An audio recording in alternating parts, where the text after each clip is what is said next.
it just doesn't track that Angela would like be like a ringer or anything. And of course, Brian made his. Yes. And that is something you guys should know is that where our trailers are where you hang out between scenes, right? Where our trailers were, they put up a basketball hoop. And we would play horse in between scenes. If we had a break, we would all go out there and play horse. And I have a photo of us. And Brian was an amazing shooter. Brian's an amazing athlete. He's a great athlete, great golfer. So the cast knew this. And so when this episode came about, we all knew what a great shooter he was. But the writers and Greg didn't know. They did not know. And so in between scenes, he would grab a basketball and just start shooting. And he was just sinking them left and right. And it became a thing at the end of the episode. So you'll see him, they just let the camera roll. He makes one shot, gets it in from kind of close to the 3-point line. Yeah. But then he keeps taking a step back. So by the end, he's well at 3-point range. Yes. And he made, I think it was 13 or 14 in a row. Yes. And they got We show 3 or 4, I think. Yeah, but he actually made, I think it was 14. And we all were there with pins and needles. And when he missed the 15th one, we all cheered. It was so cool. Okay, should we take a quick break? I think we should. Jenna, you and I both love to learn new things. We like to explore new things. And I have to tell you a little something I did over the holidays. What did you do? Well, my daughter was very curious about the classic holiday movies. What are the holiday movies? And there's so many different genres, right, within a holiday movie. But we really sort of narrowed in on the rom-com holiday movie. Yes. And I went on Amazon Prime, and there were a bunch of movies on there. I now think I can write a holiday rom-com movie. Well, I think it's very important to stay curious, stay open to exploring new things, and you can do all of that with Amazon Prime. With Amazon Prime, you get Prime Video, Amazon Music Prime, and Prime's fast free shipping. Whatever you're into, it's on Prime. Visit Amazon.com/Prime to get more out of whatever you're into. Let's talk a little bit about hydration in the new year, particularly about Liquid IV. Angela, you turned me on to this, and I'm going to have to give you props. Oh, thanks. It's pretty great. You told me that you use this when you travel to stay better hydrated, and I started doing the same thing. Whenever we go on a road trip, it's I don't want to drink too much water because then I'll have to pee. Mm-hmm. And then I find myself so dehydrated. So I use this. Well, I like it for hikes. Here's what it is. You get a little packet and you put it in your water, and then you are going to get 3 times the electrolytes of a leading sports drink, plus 8 vitamins and nutrients. It's non-GMO and free from gluten, dairy, and soy. It is perfect for daily use before a workout or when you feel run down or after a long night out, hint, hint, hint, hint, or even on really long flights. Rehydrate yourself for the new year. Grab your Liquid IV Hydration Multiplier sugar-free in bulk nationwide at Costco, or get 20% off your first order when you go to liquidiv.com and use code OfficeLadies at checkout.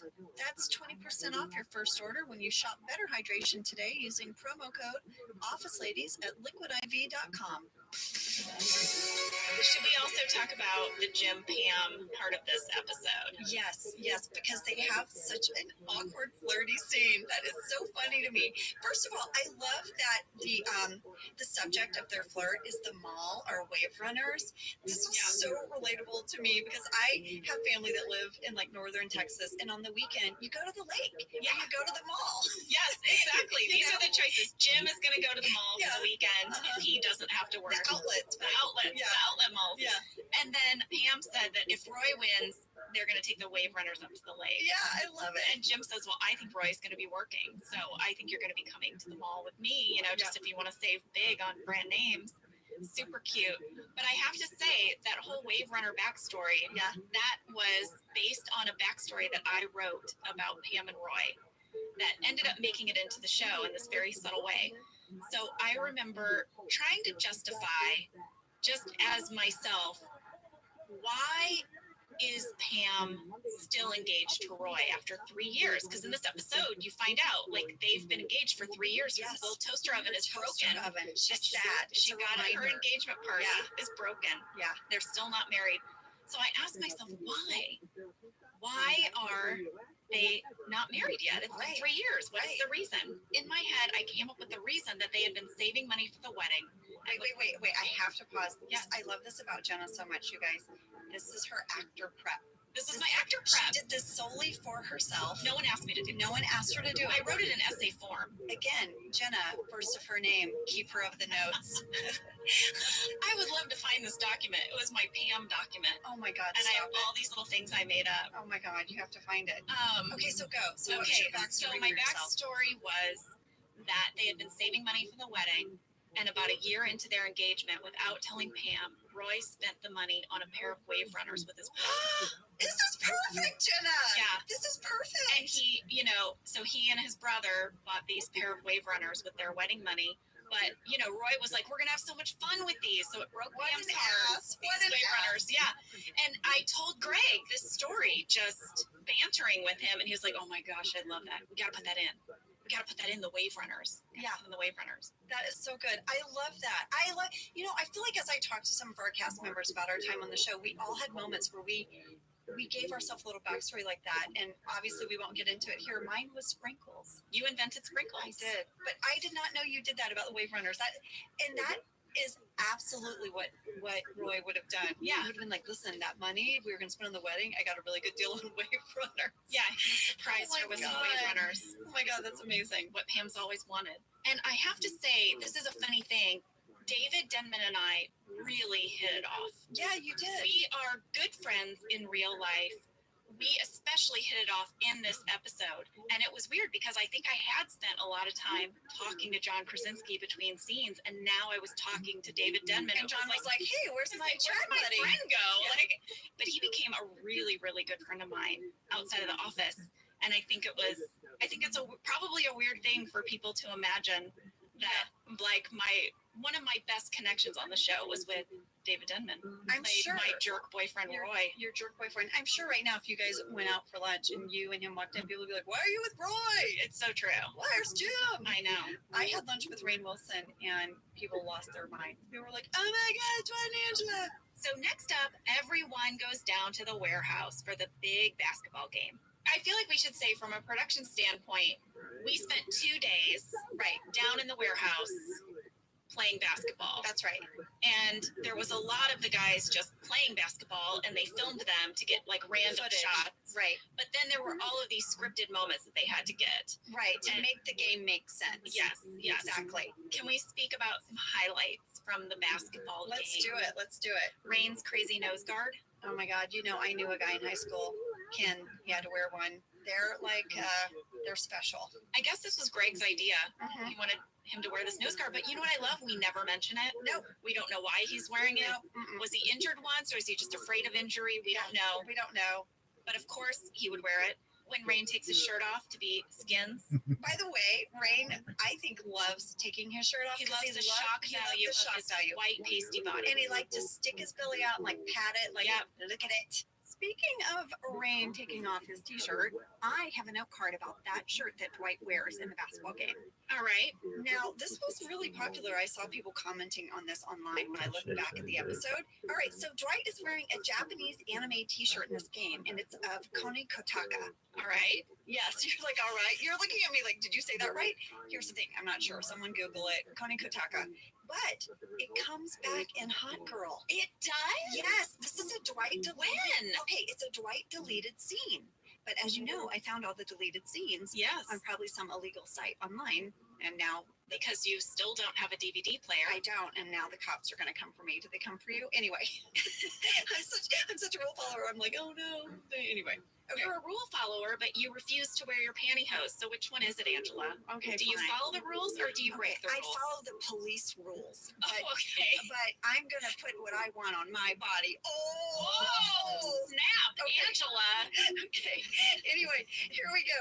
So, okay, listen, in this Dwight deleted scene in Hot Girl, and I'll talk about it here. So, listen, guys, when you get to Hot Girl, just know I talked about it. Okay? Yeah, we're not going to talk about this again. All right, you're getting a Kinsey tidbit about Hot Girl a little early. Yeah, but it's Because it's tied in. yes, it's because I love that our writers kept doing these callbacks, even if you didn't get to see him as the viewer.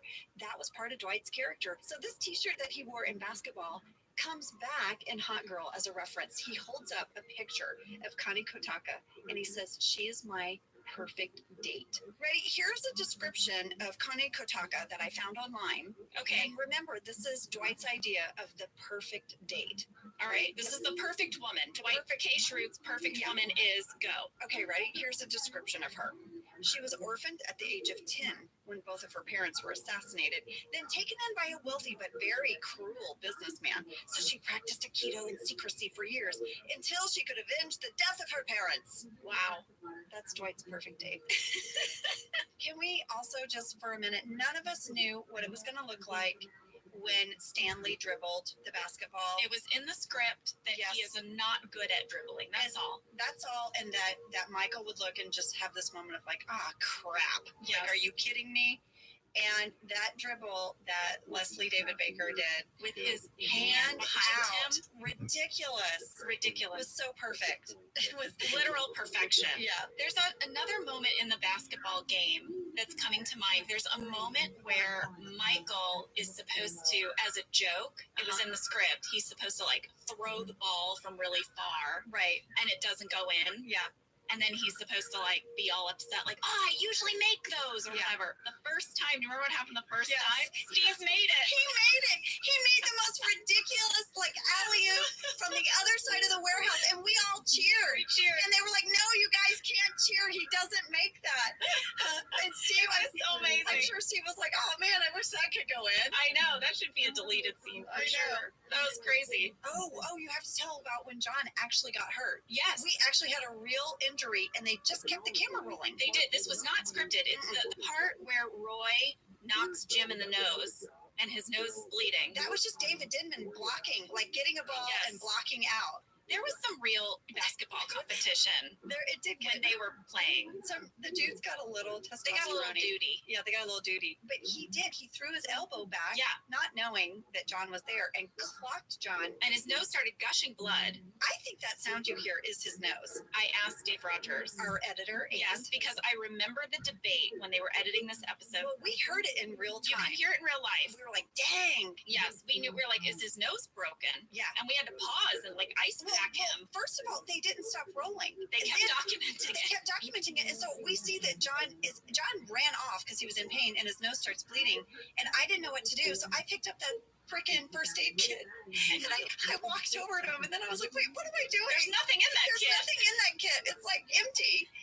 Was that sound really? Apparently, the live audio was not strong enough to use, so they pumped it up. They added a popping sound. They did. So that it would more sound like what we heard Right. in real life. Because I did ask Dave. I was worried John broke his nose. We all were. Yeah. And then they also told me at a certain point they had to stop it where they stopped it because blood was dripping on much the blood. floor. Yeah. And it looked a little gruesome. Yeah. All right. I have another note card. I read a great article where David Denman was asked if he thought he could beat John Krasinski in one-on-one basketball. Oh, in a real basketball Yes. game. Who All would right. win? What did he say? David or John? So this is a direct quote from David. John, 100%. What? 100%. His whole family, I mean, they're giants, and they're all a basketball family. So no, I'm not even going to pretend to play opposite, that I would have a shot. John Krasinski is one of 3 boys, and John is something like 6'3". He is the shortest of his brothers. Yes. So here's the thing.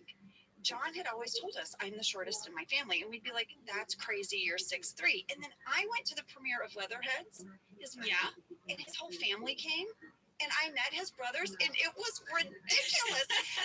John is the shortest. It's so crazy that he's the runt of the family. He has a brother who's 6'6" and one who's 6'10". What? His one brother is 6'10"? Yes. Yes. I knew they were taller than him, but I mean, that is insane. That's John insane. might be like 6'4". We had a lot of really tall men on our set, actually. David Denman is very tall. Rainn Wilson. Brian. Yeah, I mean, big guys. Big guys. I will tell you, on The Office, I wore 3-inch heels because I was so short whenever I was in scenes next to Rainn Wilson. And if you look at Dwight and Angela's scenes, a lot of times he is seated and I'm standing. I feel like there were times when they made you stand on a box. Is that true? Did you Yes. ever stand on a box to do a scene What do with you him? mean? Or you would be on stairs and you would be like 3 stairs up? They had a whole Apple box they would fly in for me on the ready. I was standing on a box all the time. Okay, Moving on. moving on. Don't look at my note cards, Jenna. I'm not looking at your note I cards. want you to be surprised. Okay, so I have a note card, Jenna, that, you know, you were talking about the boys playing basketball, but actually, you know, there are 2 women in this game. Of course, yes. Phyllis and Marge. Madge. Madge and Madge. Marge is from The Simpsons. That's right. Madge, and her name is Madge Madsen, and she is played by Carly Rothenberg, who did a fantastic job. What I love so much in the game is, I don't know if you noticed when you watched, but Dwight was assigned to man up with Madge. So there's all this great Madge and Dwight like regards Madge the way I feel like 12-year-old boys regarded me. Like, you know, like when the boy like shoves you and is like, hey, and you're like, what's the deal? He's really physical with her if you watch the game. And she totally gives it right back to him. So anyway, I love that Madge and Phyllis get in the game. I just thought that was really fun to watch. Also, we have to talk about Michael's free throw moment. Oh my God, that made me laugh so hard. That is an example of Steve Carell's impeccable comedic timing. Yes. He does not rush. He makes you wait for it. You know when he's setting up this ridiculous free throw that it's not going to go in. We all know it's not going to go in. And yet somehow he makes us wait so long that it's even funnier. Yeah. And it's ridiculous. It goes all the way out of the warehouse. He throws it over the whole hoop. And it's great too, because you know someone has to run and get that ball. You don't see it happen, but you know that moment when you're playing basketball and someone way overthrows it, and you're like, oh God, now I have to go. I know. Get the The basketball episode, I think, has some of like the best quotes of the whole first season. so many good ones. So many good ones. You have one of the best ones that really I've seen on T-shirts and coffee mugs. So I used to sign headshots with this line. When Do it. people would ask me for my autograph. do it. Please don't throw garbage at me. I love it. I feel like it sums up Pam's entire relationship with Michael. The fact that she has to say the words, please don't throw garbage at me, to her boss. Just, it says it all. It says it all, and also you know it's not the first time she said it. No, or something like it. That's right. Yeah. And he throws that at your head and goes off the backboard. Yeah. So ridiculous. Just please don't throw garbage at me, Michael. Everything she's had to endure is all in that one line. Yeah. She's been working there for probably 3-4 years now. Yeah. 3 or 4 years of garbage thrown at her head. In a relationship that's going nowhere. Gosh, it's so sad. Poor Pam. All right, I don't know. What else can we talk about basketball, you guys? I do love that this episode ended, of course, with Kevin sinking all of those shots. It was like so great. And yet nothing in the office is resolved. And are they all going to have to work Saturday? He says no one has to come in Oh, that's Saturday. right. That's right. He That's does. right. He says, he's like we're going to be downsized if we skip one Saturday. Exactly. And everybody's I like, know. wait, what? So you do end on this sense of like nothing's okay. Nothing's okay. Nothing's okay. Nothing's really different. And nothing is different. Nothing has been solved. Okay, so that was basketball. That's the basketball That's the episode. basketball episode. I loved watching it again. I have loved watching the show again in general. People come up to us all the time, especially now that the show has been out on Netflix and there's a whole new generation of fans. People really wig out. After so many years, I think I had lost some perspective on how good the show was. I mean, like, I knew it was good, but I hadn't watched it in years. And so because of this podcast, I was forced to sit down and watch these episodes. And now when people come up to me and tell me the show is good, I'm like, I know. Oh my gosh, it's so good, right? I mean, can you even believe it? Can you believe I was on it? That was me. I was on it. That was so cool. That's so cool. It's amazing. Let's chat about it. Yeah, no, absolutely. And I get why it's comfort for people. You know, I really do. You can put it on in the background and it's there. And you know, we've talked about this before, but like Dwight's always going to be Dwight and accounting is accounting. And you've got Pam and Jim there, and they become your little family in the background as you wind down from your day. I'm so thrilled that the show still keeps finding an audience. It just is so wonderful for me and for you and everyone involved. But I have a tiny gripe What? after rewatching this show. What?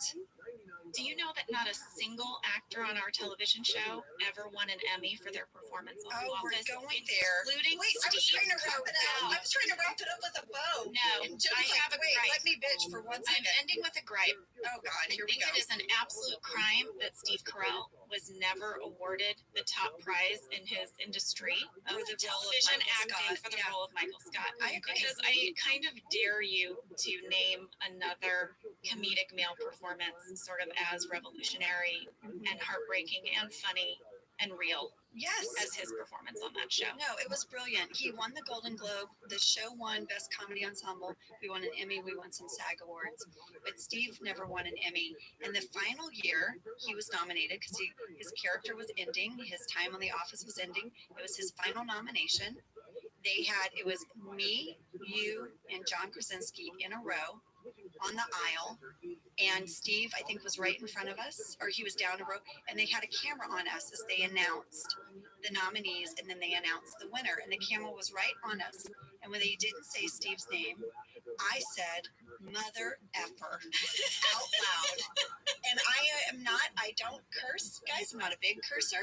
And it just flew out of my mouth because I couldn't believe it. And then I was instantly horrified because I thought, oh no, was I just on national television saying "mother effer"? I'm about to get a call from my mom. I know it. And her ladies in her Bible study are going to be like, Angela said "mother effer," but they cut away very fast. So I don't think you saw it. But that's how we felt. We couldn't believe it. Couldn't believe it. Because his work in this show is brilliant. And our cast and our writers and everyone, they just did such an amazing job. There you go. Not ending with a nice bow, but there you go. There you go. Next week is Hot Girl. Hot Girl. Amy Adams. Yeah. Thank you for listening to Office Ladies. Office Ladies is produced by Earwolf, Jenna Fisher, and Angela Kinsey. Our producer is Cody Fisher. Our sound engineer is Sam Kiefer. And our theme song is Rubber Tree by Creed Bratton. Remember, you can listen to ad-free versions of Office Ladies on Stitcher Premium. For a free month of Stitcher Premium, use code OFFICE.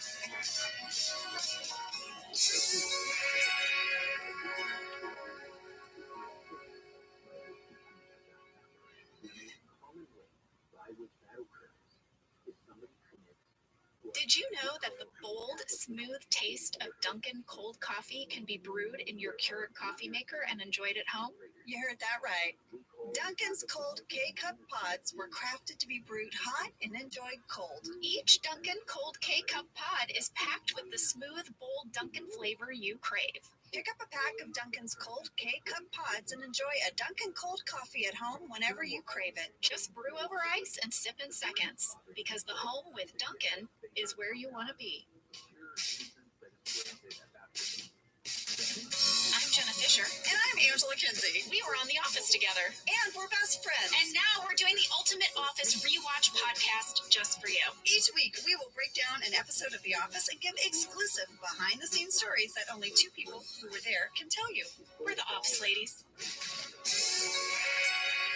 That's us. Hey there. We are here. We are here, and we're excited because today we're talking about Hot Girl. Hot Girl, Season 1, Episode 6, written by Mindy Kaling and directed by Amy Heckerling. I was really excited to meet Amy Heckerling. You know, growing up, guys, I might be a child of the 70s. No judgment. The oldie sitting here. No, and she directed Fast Times at Ridgemont High and Clueless. So I was excited. I remember there was a bit of a buzz Yeah, there was a little bit of that a she buzz. was coming in. Yeah. Very excited. I didn't know how to make small talk with her, and guess what? I failed.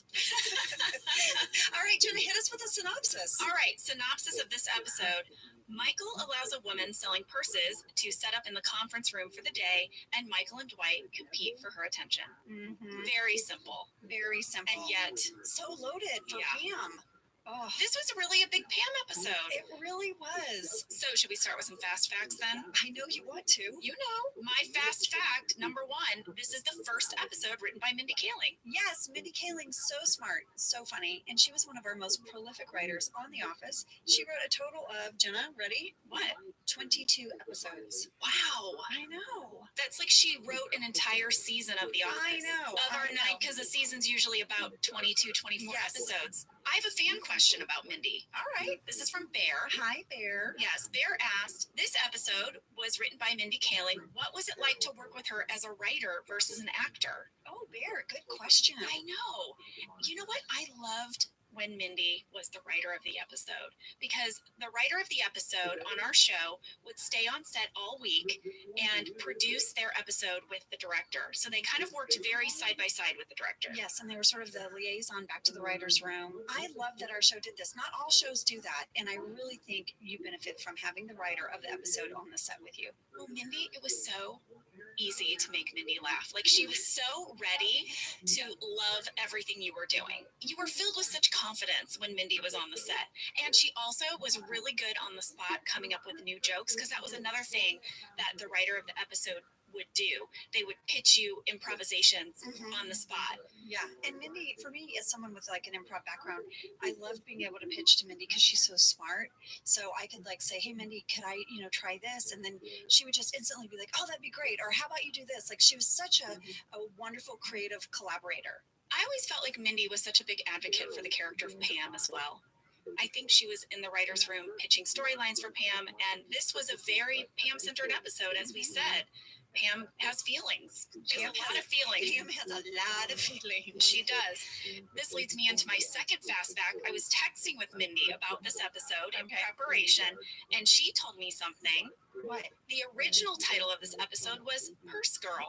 Oh, Do you kind of remember that? I actually do, because I feel like I have referred to this as Purse Girl a few times because it's in my brain. Yeah. She also told me that her original draft of this was 39 pages. Wow. Which is a lot, because usually the number of pages that a script is, that's how many minutes of screen time it is. So her script, if we did it exactly as written, would have been 39 minutes, which we would not have been able to air. I really wish we could have done that, and I wish we could have filmed all 40 pages of that instead of 22 minutes. I remember they used to have those very long table drafts, and then they would cut a bunch of stuff out, and they would make something they called the candy bag. Yeah. And those were all of the cut scenes, or they were additional takes on scenes. So whatever talking head wound up in the script, there would be 5 different takes on that talking head in the candy bag. And so we would sit down to do our talking heads, and they would say, all right, well, we're going to do the scripted one, but then we're going to do 3 of them from the candy bag. Oh, I remember going to do a talking head, and they handed me 3 pages of alts, like right in the minute. I'm like, oh, right. Okay, I'm going to have a photographic memory. You have to really be on your toes. I think that's something that It kept us on our toes, Yeah. for sure. I loved it. I loved it too. And then they used to let me play around and like sort of like put my spin on it too, which was always fun. All right, Fisher, what else you got? All right, I think it's time to talk about Amy Adams. Okay, I have a lot of note cards here in front of me. I so- see, and a lot of them have the words Amy or Amy Adams Okay, on them. you tell me when you're ready, because I've got a note card ready to go. Well, this is our third fast fact. Okay. Amy Adams was the purse girl. Mindy told me that Amy was her favorite from the very beginning. This is who she wanted to cast as the purse girl from her audition. But something that I think people don't realize is that Amy Adams wasn't Amy Adams when she was cast as the purse girl. She became Amy Adams later. And that's an interesting story, actually, because we filmed this episode in the fall of 2004, but they didn't start airing until the spring of 2005. And that fall, she was nominated for an Academy Award for her role in Junebug. Right. When she did this episode of The Office, no one had seen Junebug yet, because Junebug came out in August of 2005. Yes. And I remember her first day on set, we were talking, and I was like, how are things going? She's like, well, it's good. I mean, I was on a show on CBS called Dr. Vegas, but they let me go. Oh, that's right. She was like, I kind of got fired. And I was like, no. And she was like, yeah. And I was really down, and I was bummed out. But then, I did this little indie movie called Junebug, and I feel so good about it. And it's going to come out later in the year. And I was like, oh, that sounds great. Yeah. Let me build you up, Amy Adams. Amy, you're going to be just fine.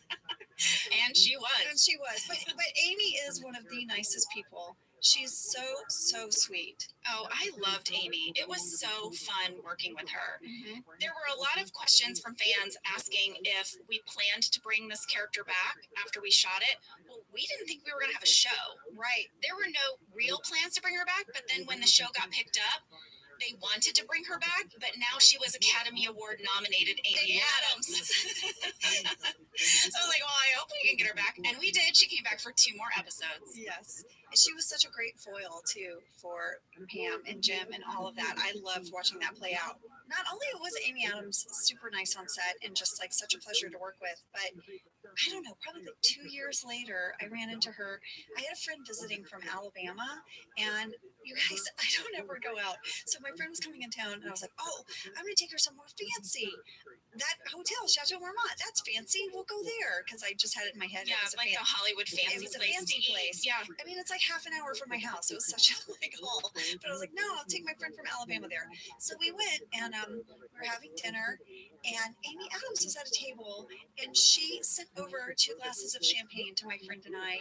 And I was like, they were like, oh, this is Classy move, so Amy classy. Adams. And I was like, who's this from? They were like, it's from Amy Adams. And she waved, and then she came over and we chatted. Amy Adams is just a class act. I have a funny Amy Adams story about how people think that we look alike. Amy Adams, So beautiful. she and I I were want both to at fuck you this so badly. party thing. I can't remember Not as bad exactly. I think it was like Taliban. honoring directors in the industry, and we were both there. And my friend came up to me and he said, I am so humiliated right now.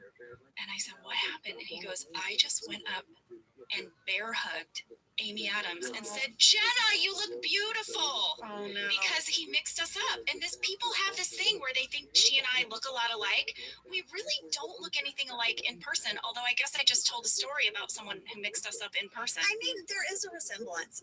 She's perfectly cast because there is a resemblance. And you're both like beautiful ladies. Thanks. But I see a resemblance. I feel like we could play sisters. You could. All right, Hollywood, you heard it here first. I guess that's how I talk when I'm talking to Hollywood. I guess Hollywood beware. Hollywood, this is Angela Kidley. I don't love it. How did we think your character, your Hollywood voice lady? I think you should work on it. Okay, Give it thanks. an accent. Oh, Should it be British? Hollywood. No, oh my God. Oh, that's Australian. Oh, what was that? I That can't was like drunk Scottish. What is happening? I can't do accents, and I also can't sing. I can do Australian, but I grew up overseas, and all my best friends are Aussies. So right now, I'm just sitting here talking to Jenna. We're going to talk about Hot Girl. Yeah. It's really good, and Oh, thanks. Thanks so much. I'm shocked. I'm genuinely impressed. Okay. See, that was so good, but your Hollywood voice is a no. I know. You know what? It's whenever I'm trying to be slick. I am just not programmed to be slick. This is true about you. I know. Before we go to a break, since we're talking about Amy Adams and how wonderful she is, both on and off set, we have to tell the story about how she helped us meet Meryl Streep. Oh my God. I cannot believe I didn't put that on a note card. I can't believe it What is either. wrong with me? You know I what? don't know. I got here, there were donuts, I got excited, I forgot. Okay. So one year, we got to go to the Golden Globes. Oh, The Office had been nominated, and I have to say, first of all, Angela, I am so grateful that I got to go to these award show things with you. I know. Well, here's the thing. We didn't go to fancy parties. You guys, we're not fancy people. I'm an intimate dinner party person. Well, I like a small group. I think the fanciest parties I'd ever been to were just like when one of my friends would have a big wedding. But I am so glad that I got to navigate all that stuff with you, because I would normally kind of freeze up at something like that. But I was there with my BFF. We would have a couple glasses of wine.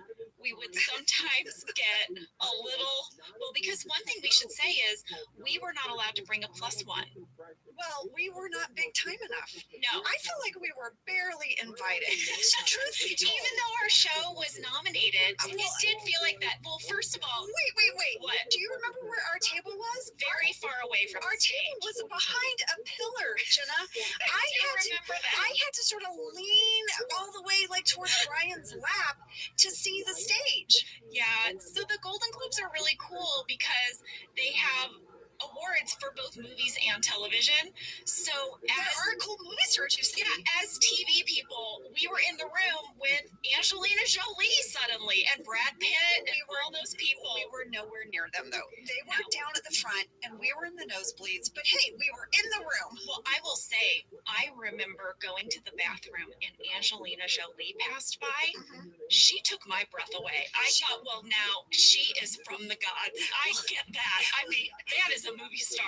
Well, you turned to me because we were like in line for the bathroom, and she just sort of, it's like she glided. It's like she floated past us, and you turned to me and you go, now that's a movie star. I saw like an old lady. Now that is a movie star. I was like, I don't disagree, Jenna. So Jenna and I are not two people that are invited to a lot of fancy parties. And also, if there are going to be two dorks at a party, chances are they're us. Oh yeah. That's just us anywhere. We've done some real dorky things. We are just kind of dorks, even if it's just like at our neighbor's barbecue. I was glad I got to go to those parties with you because I knew you felt as awkward at them as I did, but you're way braver than I am. That is true. I have a little bit of my mom's voice in my ear, and my mom would say, if you are at a fancy party, you need to meet the fancy people. You need to use it as an opportunity. Come on, go say hi to the people you want to say hi to. So I always have that in the back of my head. Like, this is my only chance to whatever. Hobnob? Yeah, meet whoever I've always wanted to meet, I guess. But what do you do? How do you get into the conversation is always the mystery. So at this Golden Globes, I'm starting to laugh. we had our in.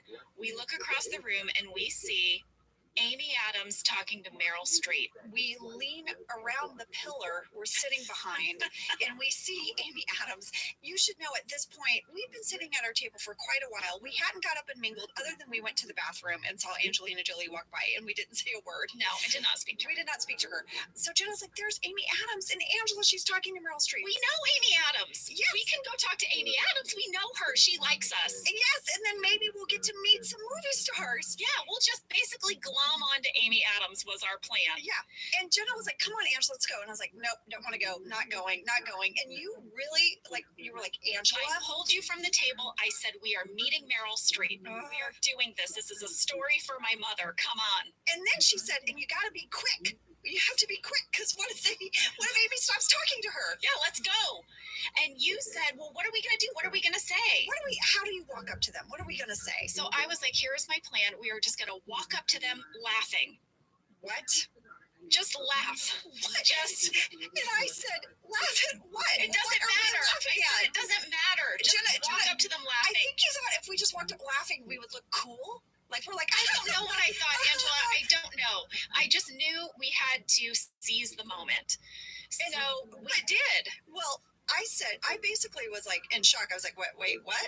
And then I looked and Jenna was like 4 strides away, like kind of like committed. You're like, come on. And then I sort of half-ass committed behind you. And we did just that. We walked up to Meryl Streep and Amy Adams laughing. And right at that moment, a house photographer came by and snapped our photo. So we have a photo of us, and it looks like we are having a hilarious conversation with Meryl Streep and Amy Adams. Well, actually, to clarify, it looks like you and Amy and Meryl Streep are having a great conversation.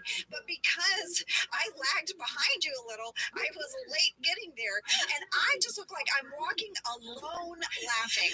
I'm like a good 3 paces behind you, laughing to no one. And you're laughing with Meryl and Amy. And then the lights like flickered because it was the commercial, and we didn't even get to talk to them. I did get to say to Meryl Streep, it's such a pleasure to meet you. I am a big admirer of your work. And I just loved her performance in Kramer versus Kramer. Yeah. I studied a lot of her work. And so as like a theater geek, actory person, we've talked a lot about my love of actor prep. That was a big moment for me. Well, I'm glad you had that moment. I did not meet her. Wait, you didn't meet her? No, I didn't meet her because they were dimming the lights. And so by the time I got there, I was just like, bye. Well, she's one of my best friends now. Oh, from that moment, I've never spoken to her again. You've never spoken to her again. My guess is that Meryl Streep doesn't quite remember that moment the way we do. I know. Well, we have a photo of it. We do have a photo. All right, guys. We're going to go to a break, and when we come back, we're going to break down the Hot Girl episode. Well, folks, you know I have a lot of family in Texas, and I just want you to know, if you travel to Texas, there are vast landscapes, cultures, regions, destinations, activities that allow for an infinite number of different travel experiences. You can have fun in the sun. Texas has 350 miles of coastline. That's right.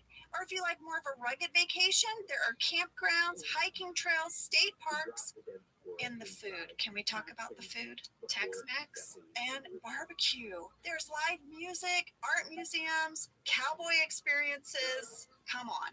Right now, Travel Texas offers a one-of-the-kind online trip builder that allows users to generate a custom visually led trip matched to their unique interests. So you go in there and you click your interests and it'll say, here's where you want to go in Texas.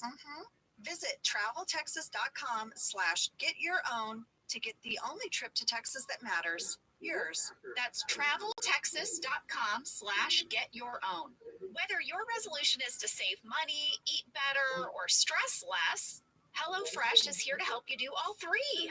Yes, you guys, I love HelloFresh. Jen and I both love it. You know why we love it. And guess what I made the other night? What? It was so delicious. I made their pub-style shepherd's pie. I've made it. Yes, It's so good. White cheddar and the Yes. thyme mashed potatoes. I know it very well. It's a family favorite.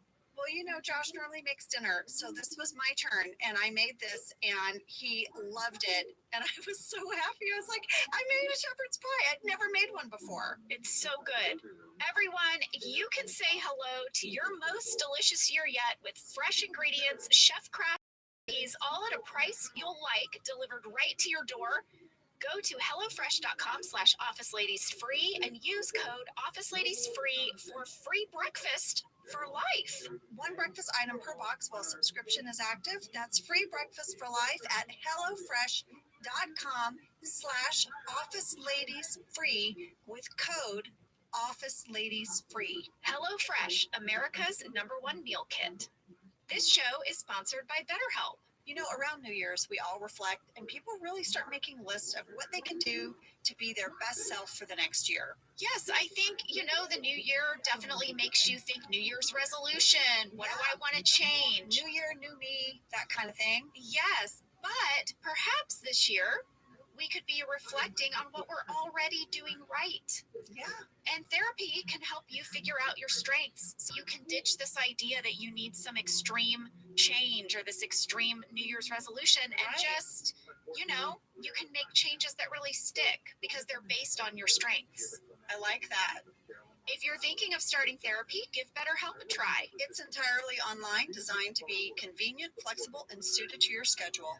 Just fill out a brief questionnaire to get matched with a licensed therapist and switch therapists at any time for no additional charge. Celebrate the progress you've already made. Visit betterhelp.com/officeladies today to get 10% off your first month. That's BetterHelp, HELP.com/officeladies.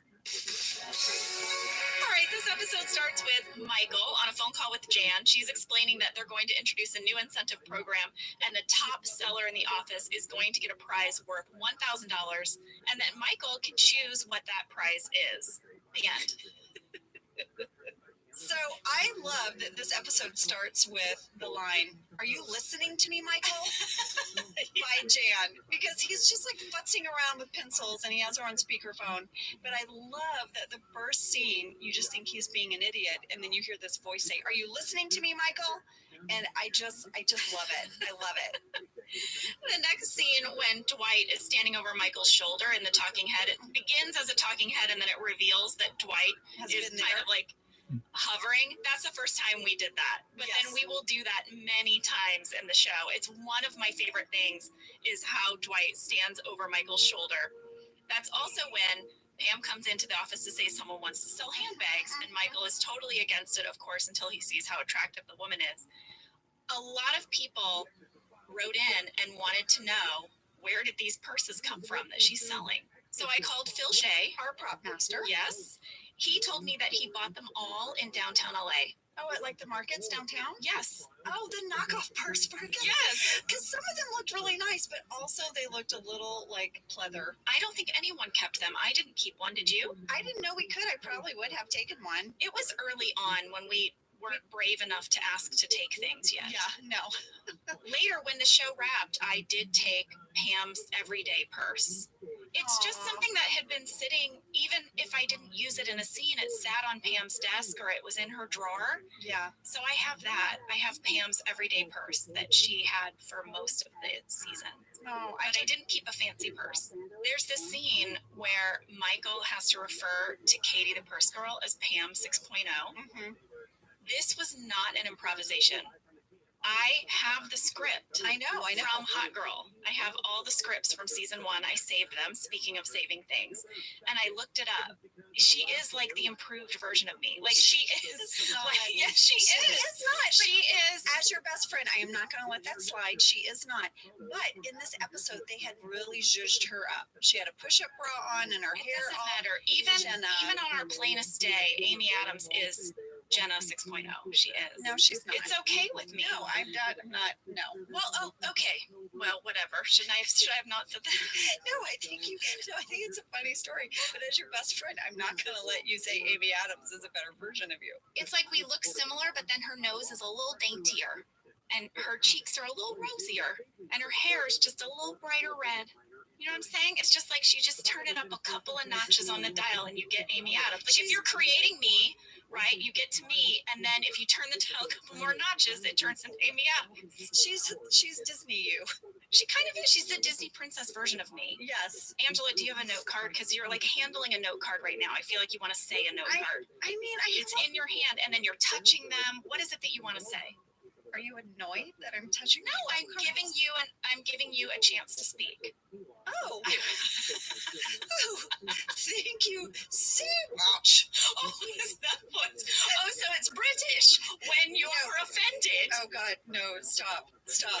I was just going to say that Michael Scott has a talking head that I love so much, and these are just one of these talking heads that they're in every episode. And getting to rewatch them, I'm like, oh my God, that's brilliant! Is it the small businessman? I love Is it the things that he reads? I love that he said he loves American Way magazine, the in-flight magazine, and then he goes, they did a great profile on Doris Roberts and where she likes to eat when she's in Phoenix. And it just made me laugh so hard because I read those. I just want you to know, American Airlines, whenever I fly with you, I get the American Way out and I look to see where people eat. It made me laugh so hard. And then he's like, illuminating. I love those magazines too. I read them, and actually one of the coolest things that ever happened to me is that one time I had an article in an in-flight magazine. Yes, just like the Doris Roberts thing, I got profiled. What? Jenna, I would be so excited. Why didn't you tell me? That is so cool. No, I told this story about playing poker in Scotland. Oh, wait. I know this is a total tangent. Guys, I'm sorry. I have to take Jen on a tangent because I love this story. Yeah, should I tell the story? You have to tell it. Okay. Because first of all, it makes you sound way cooler than you are. No offense. I know. It kind of makes you sound like a rock star. It's star. my biggest rock star moment of my life. It's 100%. Okay, so I had no idea. I know you're going to tell that story, but I need to see that in-flight magazine. I'll show it to you. It was for United, magazine. And they had this story where they wanted people to tell the craziest ways they've ever fought jet lag. Okay. So Lee and I had this little romantic trip that we took to Scotland. This was before we had children. I remember this because you told me you were going, and I was like, well, it's not a lot of days. Yeah, we only had 5 days because we had a 1-week hiatus from work. This is what people without children can do. Yeah, they can just jet off to Scotland for 5 days.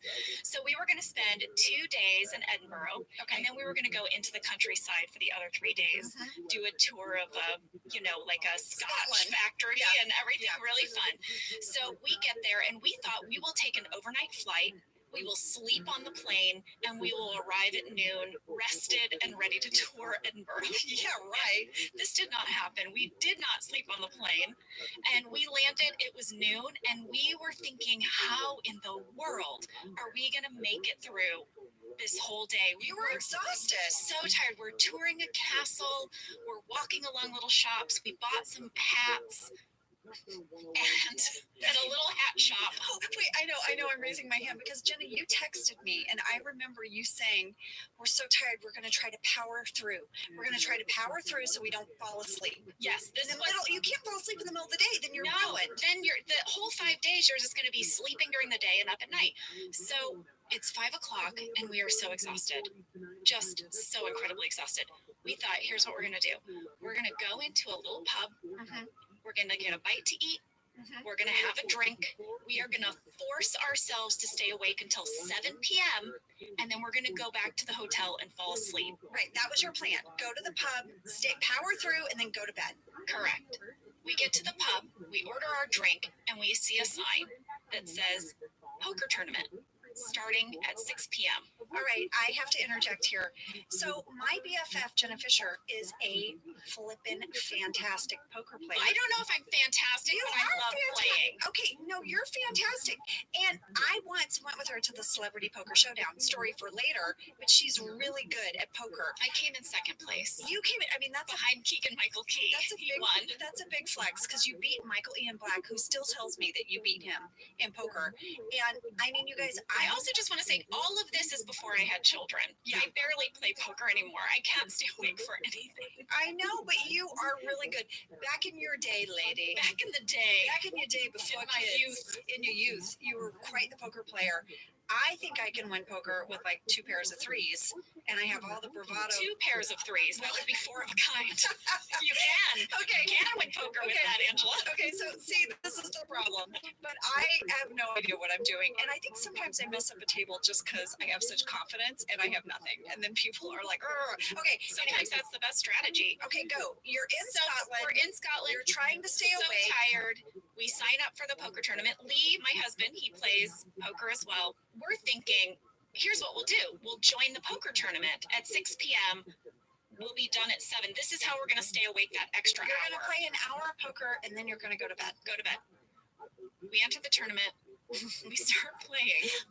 We start winning. You're like the 2 Americans who came in and now you're kicking butt in this pub in Scotland. So much so that we make it to the final table. What time is this? How long have you been there now? It is now midnight. Oh, Jenna. We are out of our minds. Exhausted. I don't even know what I'm doing. It's probably why I was doing so well. Because you're so loopy. You're playing the best poker of your life. Lee and I are both at the final table, and we keep checking in with each other, saying, like, should we quit? A couple times Lee went all in because he's like, I'm so tired, just all in, and he would win. Finally, I get down to the final 2. It's 2 a.m. And it's you and one other person? One local Scottish guy fella. who played every week in the tournament, And here you are, this American tired on person. vacation, and I won. You won the whole thing. I won the whole thing. I won 200 pounds. Wow. Amazing. Lee and I couldn't believe it. Everyone in the pub was a little bit like, yay. Yay And for her. did you get your name like up on the wall or Yes, something? I got my name up on the leaderboard, and I was supposed to come back for the championship table that was happening in several months. Of course, we all knew I wasn't going to show up. So I think the runner-up guy got to take my place. And then we went back to the hotel and we slept so well, and I suffered no jet lag for the rest of that trip. So this was This your was story. the story in the United magazine. Oh, And I was Now, so see, proud to be in that I'm with magazine. Michael Scott. That would have been a heck of a read.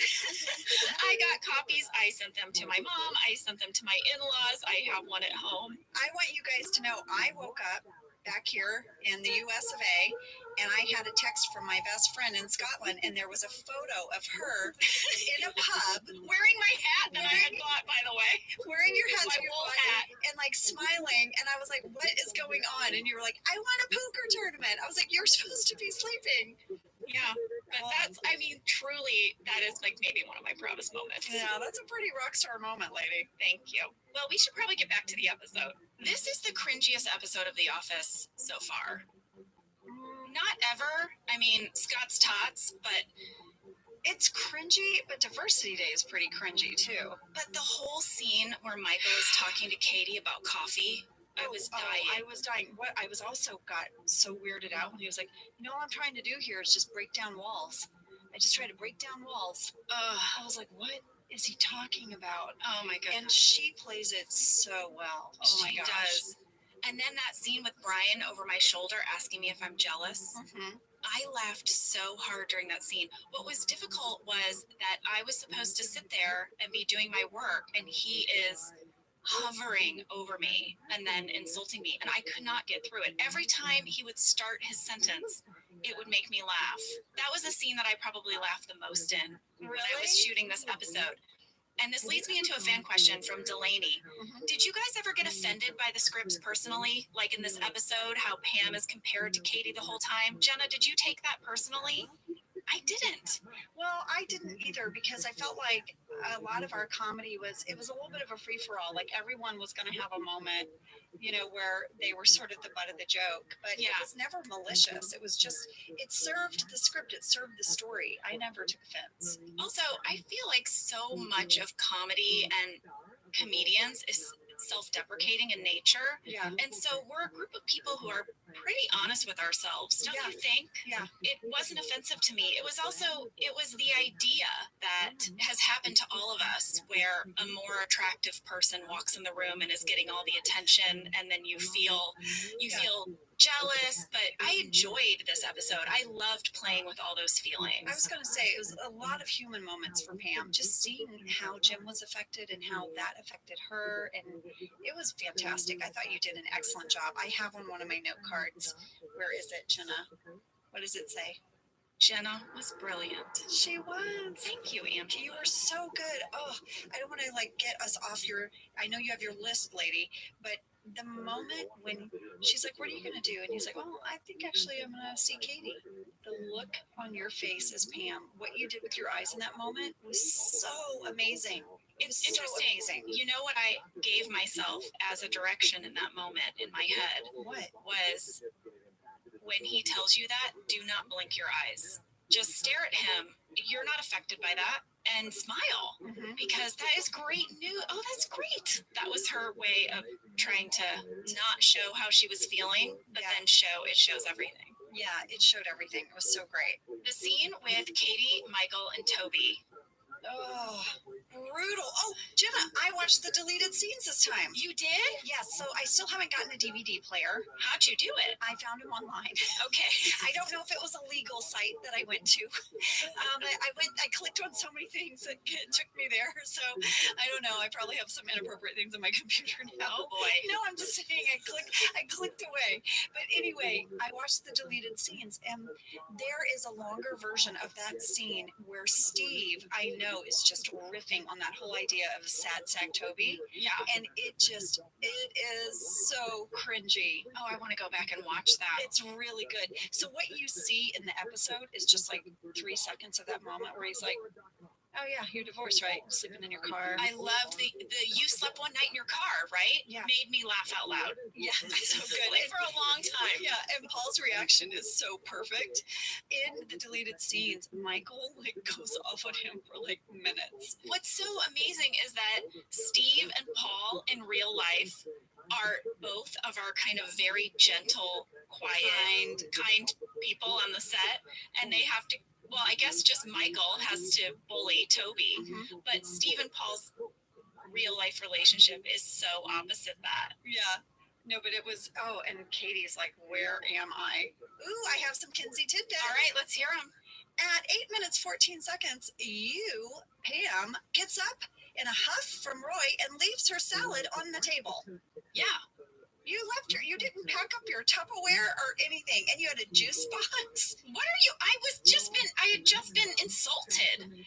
He insulted me. He just said we're dating, and I had to say we're not dating. We're engaged. I'm very hurt, and I walk away. What do you want? And here's my salad and my Tupperware. Deal with it. Have you never been at a meal and been offended and just left your plate? No.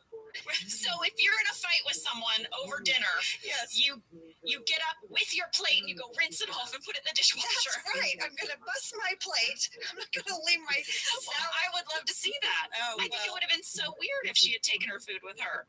What an odd choice. I think it would be funny if she was mad as hell and had to pack up her salad.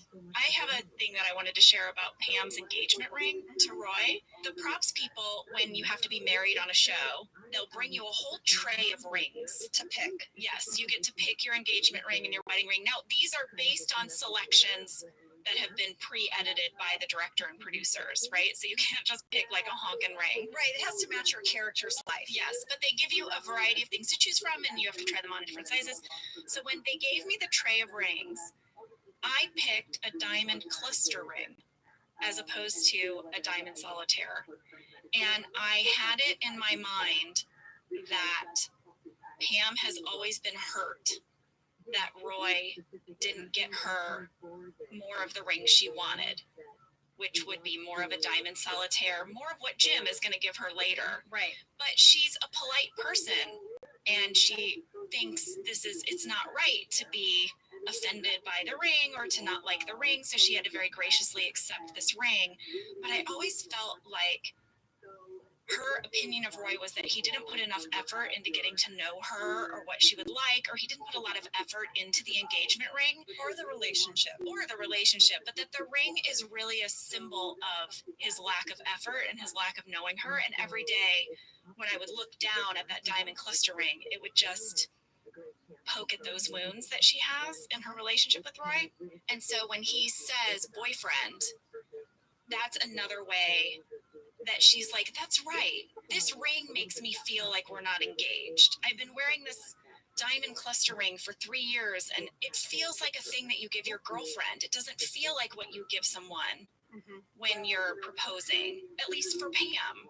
Does that make sense? It does, and it also just makes me sad. And now I take back my salad. So you judgment. see how hurt she was. She You was see very the hurt. history there. Yes, She can't yes. clean up a salad in that moment. No, Angela. yeah, no. In that moment, she's like, 3 years. 3 years I've sat here, and you haven't noticed me. Yes. That's what's raging inside her. And this is probably one of the biggest displays of hurt and anger that Pam has ever had, because she doesn't let it out. No. Okay, I take back the salad Thank packing you. up. Okay. Thank you very much. But do you want to explain to me why at 9 minutes, 23 seconds, E.T. is back on Jim's desk? Wow. Yeah.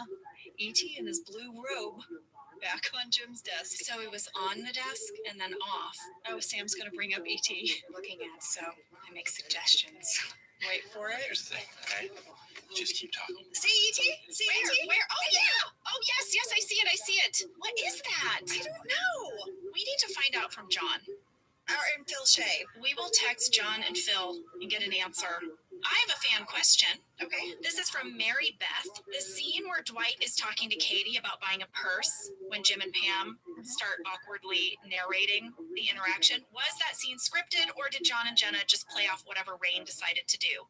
It was improvised. We were on set and we had a little scripted scene, and then it was suggested that we narrate what was going on. I think it was John's idea. So Rain knew that we were going to do that, so he started doing all kinds of crazy stuff with the purses, like slamming it on the desk and like Putting trying to his foot put it. in. Yes, Yeah. exactly, to give us weird things to say. And I really froze. I am not a great improviser in like comedy, improv, sketch comedy. I took a couple of those classes and I always really tanked. I froze. I'm very good at improvising in a specific character, but not if the specific character has to be funny and say clever things. That's not my forte. It's okay, lady. I know you're good at it. That was your thing. I love it. I know. I love it. Just to keep us on plot at this point in the episode, Michael buys a Starbucks coffee machine. $1,000. $1,000. This is going to be the incentive for the salesperson who sells the most, but then he unwraps it and makes Katie the purse girl a cup of coffee. He's so creepy that he's used this coffee thing to flirt with her. He's so creepy with it. I love his line though, where he says, Dunder Mifflin in the 80s, before they knew how bad cocaine was, man, did they move paper. They move paper. So funny. I love that line.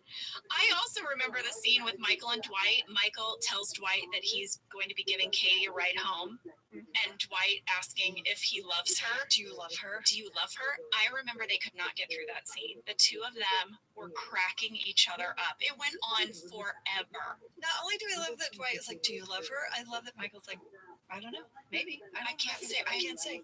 I don't know yet. Oh, I don't know. the two of them are ridiculous. And then you have Roy who decides he's going to try to make up with Pam. And he decides to start tickling you while you're sitting on Jim's desk It's so awkward. next to Jim. I remember filming that scene. When I watched it, I felt so uncomfortable for Jim. I was like, oh, God, Jim. And then he gets up and he walks away. Yes, yes. So here's something interesting about that. I, as Jenna, hate being tickled. Yeah, you hate it. I don't like it. Yeah. It certainly would not be the way to make up with me. It would make you angry. It would. Yeah. I would be like, no. Mm-mm. And I think that when I was filming that, I had to really wrap my head around the fact this is a way that Jenna and Pam are different. Yeah. Pam is won over by it. Pam is like, oh, come on. Oh, no. That is how they make up. Yeah. Pam and Roy are friends again, or I guess engaged again after that moment. Whatever they are, they're back. Whatever they are, they're back. But for me, as Jenna, I had to really stuff all of my Jenna instincts because I do not like tickling. Well, and some people really don't like being tickled. I don't like being scared.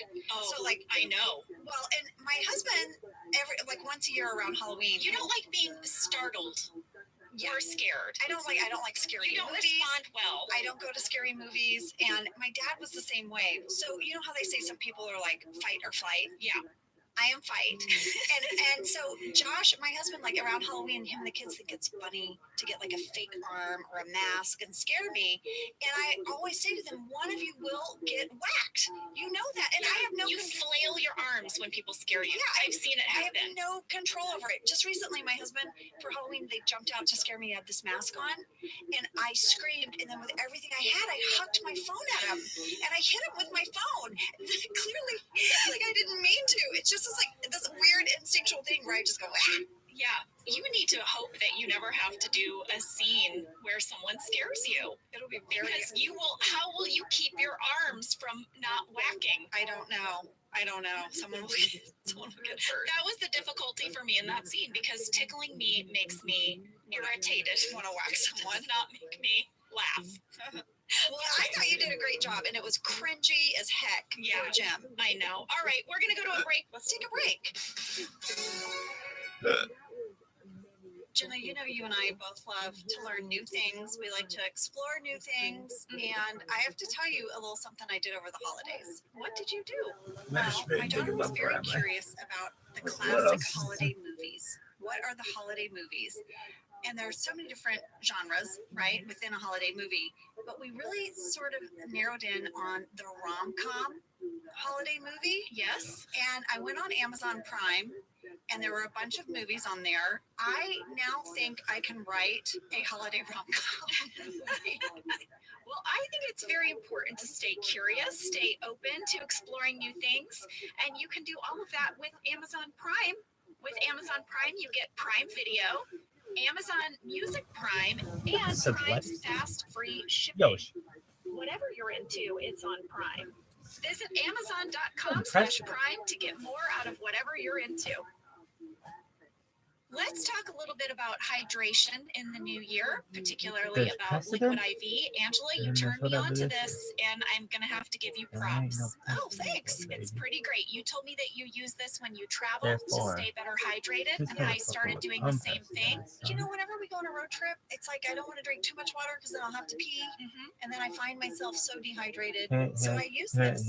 Well, I like it for hikes. Here's what it is. You get a little packet and you put it in your water, and then you are going to get 3 times the electrolytes of a leading sports drink plus 8 vitamins and nutrients. It's non-GMO and free from gluten, dairy, and soy. It is perfect for daily use before a workout or when you feel run down or after a long night out, hint, hint, or even on really long flights.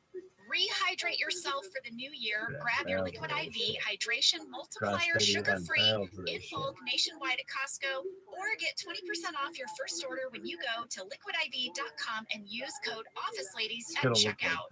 That's 20% off your first order when you shop Better Hydration today using promo code OfficeLadies at liquidiv.com. Angela, I want to start by asking you a question. Okay. You know the scene where Dwight is asking Katie on the date, and it's in front of your character because you're looking at purses? Your face during that moment, what were you thinking? I did not even look up. No, you just kept your eyes down. I kept my eyes down, and then I didn't look up until he walked out of the room. And you can see when he exits, I kind of look up and look at him leave. You know, in that moment, it was so awkward and uncomfortable. I wasn't given direction to do that, but I just felt so uncomfortable. I just kept looking down. But Dwangela is not a thing yet. No. But it is so easy to superimpose what we know is going to happen between your two characters onto this moment. But people were asking if you knew that your characters were going to end up together in that moment yet, but you didn't, right? I didn't know. And just in that conference room, it's not a huge space. And him putting himself out there like that to her, I, as Angela, and like even as myself, felt so uncomfortable that I just was trying somehow not to participate in the moment in any way. Like try to just be invisible. Yeah, I was in my mind, I was like, just be invisible. Angela didn't know that Dwight was going to be her soulmate, but I think she did see him as an equal, and she respected his work ethic and probably respected who he was in the office, even though he annoyed her, right? Sure. There was a power struggle between the two of them. So to see him sort of humble himself like that to Katie and get humiliated, I just felt like I didn't even want him to think that I had witnessed it. I didn't see it. It didn't happen. It's okay. That's, I think, what she was thinking. And that's why I didn't look up. I was literally trying to be invisible in the moment. Well, after that, you have a line that is one of my favorite lines of your character where you describe your favorite colors. Mm-hmm. This is a fan question from Emmy. Angela, did you improvise the scene where you discuss your colors being different shades of gray? Yes, I did. I knew it. Yes, I did. In the episode, Dwight is looking in at the conference room at Katie and Angela sort of talking, and we didn't have any scripted dialogue, so they said, can you just kind of banter? And I didn't even know if it would make it in.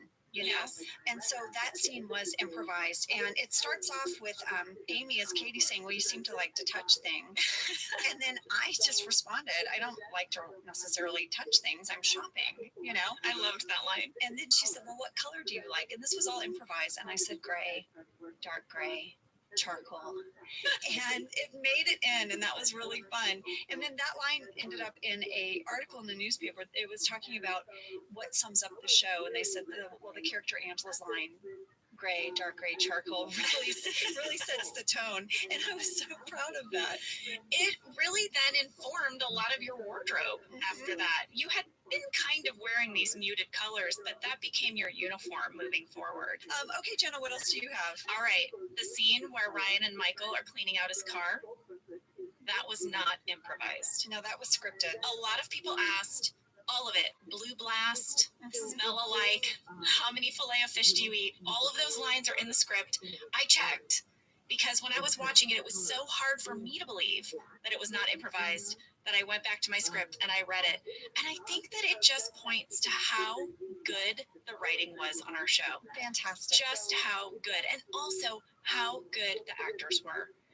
I mean, BJ and Steve in that scene, just absolutely brilliant. Mindy also told me that the reference to the filet-o-fishes is a nod to her disgusting love of filet-o-fish in real life. Or just her love for McDonald's. She loves McDonald's.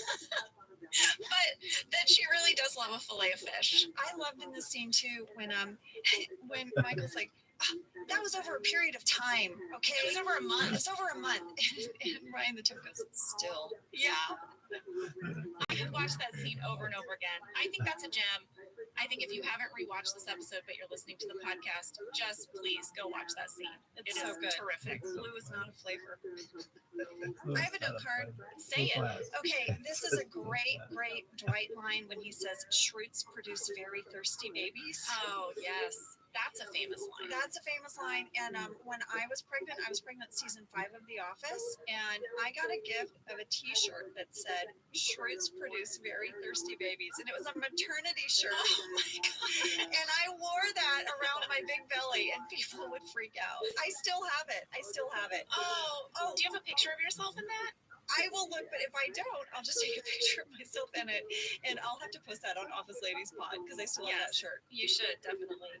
Here is something that everybody wrote in about. This was one of our most popular questions. What's up with the wrong parking lot at the end of this episode? That's because this was the original set before we moved. The first 6 episodes we all filmed at an actual office building in Culver City, and that was the parking lot. Yes. So when we moved in season 2 and beyond, we had 2 sound stages. One sound stage was a recreation of the office, that interior office that we shot in the first year. The other building is where the writers worked. And it was just an office building, and that was just the parking lot for it. Yes, and that is where we filmed the Dunder Mifflin parking lot. So it was really interesting because we had our warehouse set over there, And then we had the parking lot. And we had the lobby and the elevator where Hank sat. Yes, all of that was one building, but then the Dunder Mifflin building was something else. So if we had to do a scene where you see us walk out, we would have to start that scene in one building and then move all the cameras and all of us over to the other building and then get the exterior version of it. Yes. So it was quite complicated. It basically we filmed in one stage indoors and we filmed another stage outdoors Yes. for the most part. But that parking lot is not the Dunder Mifflin parking lot that you see from season 2 and beyond. And I have a story about that parking lot. You see in that final shot, it starts with Michael and Jim and Katie leaving. She's got her big bag. Michael realizes that Jim is going to be giving her a ride home because they're going to get drinks. And then it reveals Pam and Roy backing up in Roy's truck, and Pam clocks Jim and Katie. So David and I had to sit in that truck in the parking lot and wait a very long time until everyone came out and did that scene, and we had a little walkie-talkie inside the truck, and they would say go. And then David would back up and we would pull out and the camera would get that shot of me looking sad, and we would drive off, and then they would say reset, and we would bring the truck back, and then we would wait a very long time. At the end of the night, they reset us back into the parking lot, and we sat there in the truck. We sat there in the truck, and then all of a sudden we saw everyone driving away in their own cars. Oh no! They left us in the truck. They forgot to tell us that they had wrapped Oh, for Jenna. the day. And we were all done and we were leaving. You were done. You were changing clothes. You were getting into your cars. We saw the director leave. We saw actors. David and I were like, what? What is going on? So, and here's the thing. I've talked about this before. David Denman and I were very good friends in real life. We talked about in the basketball episode how you and I became best friends because we had to sit on that bench for hours and hours. This is really the episode where David and I became such good friends. Well, you had a lot of like St. Louis connections. We had did. mutual friends. And we had the poker connection. Yes. David and I played in a poker game together with our crew.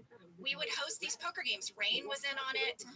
Chris Workman, who was one of our camera operators, Ed, our camera assistant. We would all get together and we would play poker. And he was part of that. So he was one of my poker pals. And anyway, this was the episode where we really became friends because we got left in that truck. You got stuck in that truck. Jenna, do you know what? I'm seeing the theme here that you become really close friends with people that you are in a confined space with. I get stuck with. Stuck on a bench. I'll be Angela's best friend. I'm stuck in a truck. David, let's play poker. Get stuck in an elevator with me. And then you're going to be best friends. Friends for life. I have my final note card. Ready? Yes. All right. At around 21 minutes, 25 seconds, you see both Meredith, played by Kate Flannery, and Meredith, played by Henriette, in the same episode. Yes, you saw it, Angela. Yes. I saw it, and I almost texted you, background expert. But I thought, no, I'm going to wait and see if she sees it. Yes, this is a huge mistake. It's a huge mistake. So basically, while Michael has this talking head, they want to show all these clips of different women in the office. And they used like some footage from the pilot before Kate Flannery came on, and it was Henriette as Meredith. You have this montage that goes Kate Flannery to Henriette to Luann, who played in the annex. Who was one of our extras for a very long time, so that makes sense. I saw that and I got so excited for you. I got so excited Because you knew I knew you were going to clock it. you knew I had my note card ready. I have a final little tidbit. I have a Fisher tidbit, the coffee maker. We never find out who won the coffee maker. No. I'm feeling like I need to know. We never find out who won it, and we never see it again. We so it never doesn't see it stay in again. the office. I asked Phil Shea because a fan wrote in. They wanted to know, did any of us get to keep it? People are very interested in the things we're allowed to keep and not keep. I get it. He said no. He said it was borrowed from Starbucks and had to be returned. I believe that. Where is that machine now? I actually believe that. And I bet the purses were returned because we were on a tight budget and we thought we were getting canceled. Yes. And we didn't want to give NBC any reason to think we were trouble. That's right. So I believe that all of that was returned and we got to recoup that money. For sure. Well, Jenna, I think that was some really fun fast facts. You did a great job. Wow, thank you. You're welcome. I really appreciate it, Angela. No. I think Now I need to hear you sing, because if that's what you sound like, I just realized we've never done karaoke or anything together. on the wings of love, only the two of us together flying high. Okay, don't sing anymore. We have to pay for it. But now I know now I have got your karaoke voice, and it's whispery. It's with trying to cover up my flaws. And if you can't really sing, you whisper sing. And that was Hot Girl. And that wraps up season 1. Season 1, where you and I become best friends. Yes. Because you were stuck on a bench with me. Yeah. And where you also became friends with someone because you were stuck in a car with them. Yeah. See a pattern here. What's going to happen season 2? Who do I get stuck with in season 2? Dun, dun, dun. Speaking of season 2, we are going to start with the Dundies. Oh, I can't wait. That's a big episode. A very, very big episode. All right, we'll see you next week. See you next week. Thank you for listening to Office Ladies. Office Ladies is produced by Earwolf, Jenna Fisher, and Angela Kinsey. Our producer is Cody Fisher. Our sound engineer is Sam Kiefer. And our theme song is Rubber Tree by Creed Bratton. Remember, you can listen to ad-free versions of Office Ladies on Stitcher Premium. For a free month of Stitcher Premium, use code OFFICE.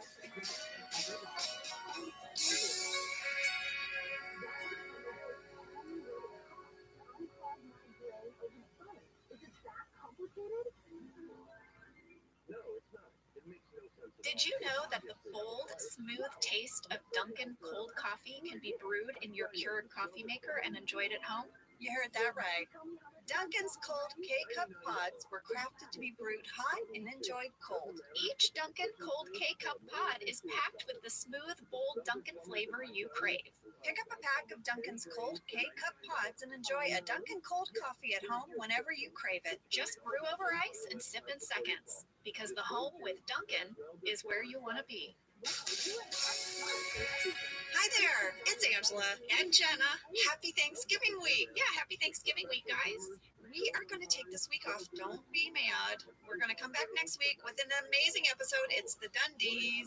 You know, something I was thinking though, Angela, is was there ever a Thanksgiving episode of The Office? I don't think so. I don't think there was. There's Christmas and even Valentine's Day and Halloween. So maybe this is just right. Maybe for us to take the week off. Maybe it's perfect.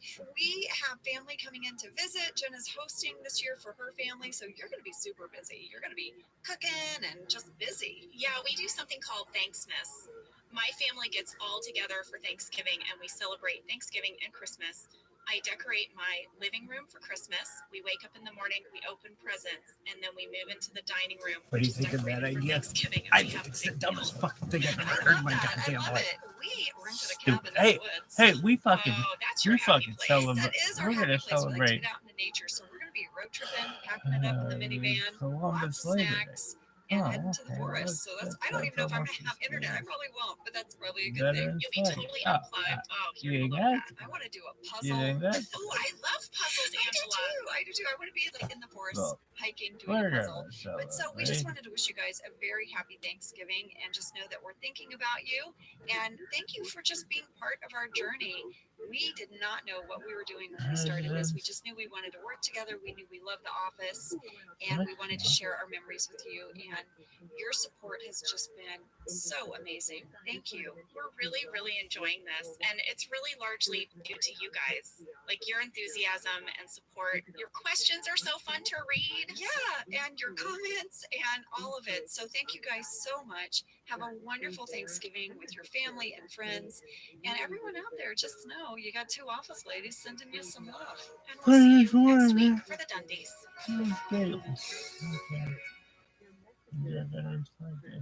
This show is sponsored by BetterHelp. You know, around New Year's, we all reflect and people really start making lists of what they could do to be their best self for the next year. Yes, I think, the new year definitely makes you think New Year's resolution.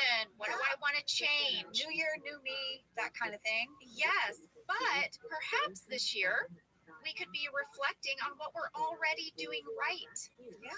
And therapy can help you figure out your strengths so that you can ditch this idea that you need some extreme change or this extreme New Year's resolution and Right. just, you can make changes that really stick because they're based on your strengths. I like that. If you're thinking of starting therapy, give BetterHelp a try. It's entirely online, designed to be convenient, flexible, and suited to your schedule. Just fill out a brief questionnaire to get matched with a licensed therapist and switch therapists at any time for no additional charge. Celebrate the progress you've already made. Visit betterhelp.com/officeladies today to get 10% off your first month. That's BetterHelp, HELP.com/officeladies.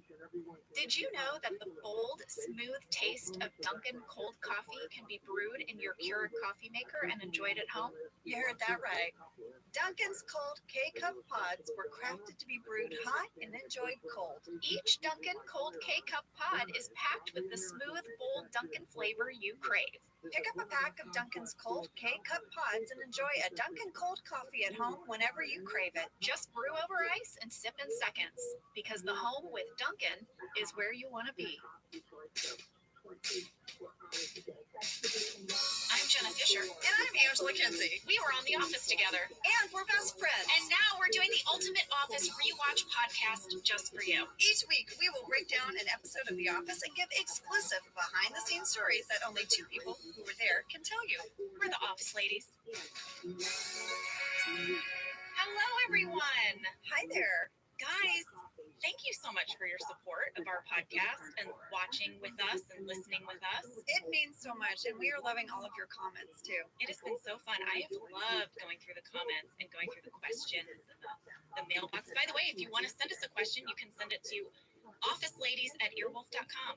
All right, today we are moving into season 2. Woo! Season 2, episode 1, The Dundies, written by Mindy Kaling, directed by Greg Daniels. Yes, and you guys out there listening, we really wanted to do a live podcast of this at a Chili's, but Yes, we did. as it turns out, a lot of stuff is involved in doing that, and we just didn't get it together in time. But we do plan on doing some live podcasts. Yes, and maybe we'll go to a Chili's. We have to make that happen. We have to make it happen. For sure. You're allowed back in now. I am. They lifted the ban They did. officially like a year and a half ago. So I can now go to a Chili's. So we have to make that happen. Yeah. There is so much to talk about with this episode. I have so many notes, and I'm looking at my notes, and I realize the one thing I don't have is a summary written down. What is Can you wrong believe with it? you? I was so excited to get into the episode that I failed to write a summary. So here we go. I'm going to wing it. In this episode, manager Michael Scott gives out awards to his employees called the Dundies during a very awkward show at a Chili's. Where he How'd I thinks- do? You did pretty great. He thinks he's like, an amazing stand-up comedian, performer. I did see that a Dundee, I saw a description online of what a Dundee is. Okay. So if you look up Dundee, it says a Dundee is an award bestowed annually by Dunder Mifflin Scranton regional manager Michael Scott. In order to maintain morale, everybody gets a Dundee. Where did you read that? I did. There's a thing called Dunderpedia. Oh, well, let's start with this fast fact. Okay. It's also a fan question. Aaron asked, where did the idea for the Dundies come from? I don't know. The Dundies were based on an awards presentation that Greg Daniels did for his real-life employees on King of the Hill. Oh my gosh. He was the Michael Scott of King of the Hill. Correct. He gave them out in a ceremony, and they were called the Swampies. Oh my lord. And he gave out the same businessman statues that Michael gives out. He went into a trophy shop, and he saw those statues, and it inspired him to do an award show for his employees. And then now it graduated into an idea for the office. I actually can really see Greg doing that. I can see him going and buying them and thinking like it would like boost everyone's spirits. Yes, it was a morale booster. Oh, Greg. This leads me into fast fact number 2. The Dundies was the story that Greg wanted to use as the season 1, episode 1 pilot. Instead of Instead of our- the pilot. Yes, this was his idea for how to kick off the American version of The Office, but the network said they preferred we do an adaptation of the British pilot. wow. And Greg was very, very disappointed. But if you notice, and Angela, maybe you did notice, there has been a Dundee on Michael's desk from the very beginning. It's in our opening credits, and Michael Scott, all through season 1, had a Dundee. It's in the opening credits, but is it on his desk in the Well, episode? now that I don't know. See, because I don't think it's on his actual desk, but I think Okay. it's in the credits. It's in the credits. Yes. But I do think that even that little bit is that way where Greg had something in his head. Right. He had this idea of these Dundee Awards looming for all this time. And finally, when we got picked up, he was able to do Well, something thank with it. goodness we got a second season. That would really have been a bummer. Or else that little shot in the opening credits would have remained a mystery. What is the little man on his What's the desk? little man with the briefcase? What is it? Are we ready for fast fact number 3? I'm We're just- moving more quickly than I thought we would. Well, let me just tell you, I'm just letting you go, lady. All right. Jenna, I wish you guys could see her. She came in what looks like a mechanic's outfit, Yeah, You're it's like- my green jumpsuit. her green But I jumpsuit, also have a hat on. a hat on. It's like she came to play. Either that or pilot an airplane. But you are ready. Do you need anything assembled? Because I think I look like I could assemble something. Maybe. Okay, go, go, go. All right, fast fact number 3. The second season of The Office was originally only 6 episodes long. We only got picked up for 6 episodes. I know. We were so excited to get 6, but after that, we're like, well, I guess that's it. That might be all. But they started airing, and then they ordered 3 more. Then they ordered 4 more. Right. Then I think they ordered the rest of the whole season, and we ended up with a usual amount of time. Yeah, but in the beginning, we were like, well, we got 6. Well, that's that. Oh, no, we got 3 more. Oh, we got this. You know, it kind of gave you that sense of like, well, we might as well go for it because we don't know if we're going to We get didn't this know. job. Yeah. And this episode of the Dundies was actually the 3rd episode that we shot when we came back. And it was the first episode that we ever shot away from our office set. Yes. This is the first time we went on a completely different location. It was really, really cool. And we shot this the week after Steve Carell's movie, The 40-Year-Old Virgin, hit theaters. Yes. It was the number 1 movie at the box office. We were so excited for him. And Steve, being the sweetheart that he is, invited the whole entire cast to the premiere. Yeah. And we all went, we got dressed up. And that was like one of the first fancy movie anything parties I've ever been to. I have a crazy story about that, Angela. What? Well, we had been shooting all day, and then the premiere was that night. Yeah. And we got dressed on set, and the hair and makeup people did our hair and makeup, Yeah. and we carpooled, and we went to this Premiere. And when we got there, I was wearing this dress. It's very hard to explain. Maybe we can find a photo of it and put it on our website. It was sort of like a lacy mermaid thing. It was like green and blue. I don't even remember where I got it or how I got it. It was my first big movie premiere. Right. I didn't know what you were supposed to wear or how you were supposed to dress. Right. It was a silky dress, and then over it Was the had lace a part. lace So part. the silk part was like the slip, and then the lace part went over. Yes, a Okay. silk slip. Thank you, Angela. And it was blue and green, sort of mermaidy colors, I guess. Well, And it had this really big ribbon around the hips. what Okay. is happening? I'll tell you. And then it had the ribbon tassels were hanging down in the front. Okay. Okay. So when we got to the premiere, I had to pee so badly. So Oh. before we walked the red carpet, I ran into the bathroom and I peed very quickly. Did you pee on the ribbon? I did not pee on the ribbon. Okay. No, that would have been awful. That's where I thought the story was No, the going. ribbon did not dip in the toilet. Okay. But you know, that happens Yeah, sometimes. I said that because I feel like it's happened to me. Okay, I did not pee on the ribbon, but I was rushing. And I came back out and I went to the red carpet. I took my pictures. I posed. I did the pictures. Whirlwind. Hoped I did it right. Went inside. When I got inside, I realized that I had tucked the slip into my underwear. No. And I Was your butt showing in the lace in the photos? No, my butt was not showing.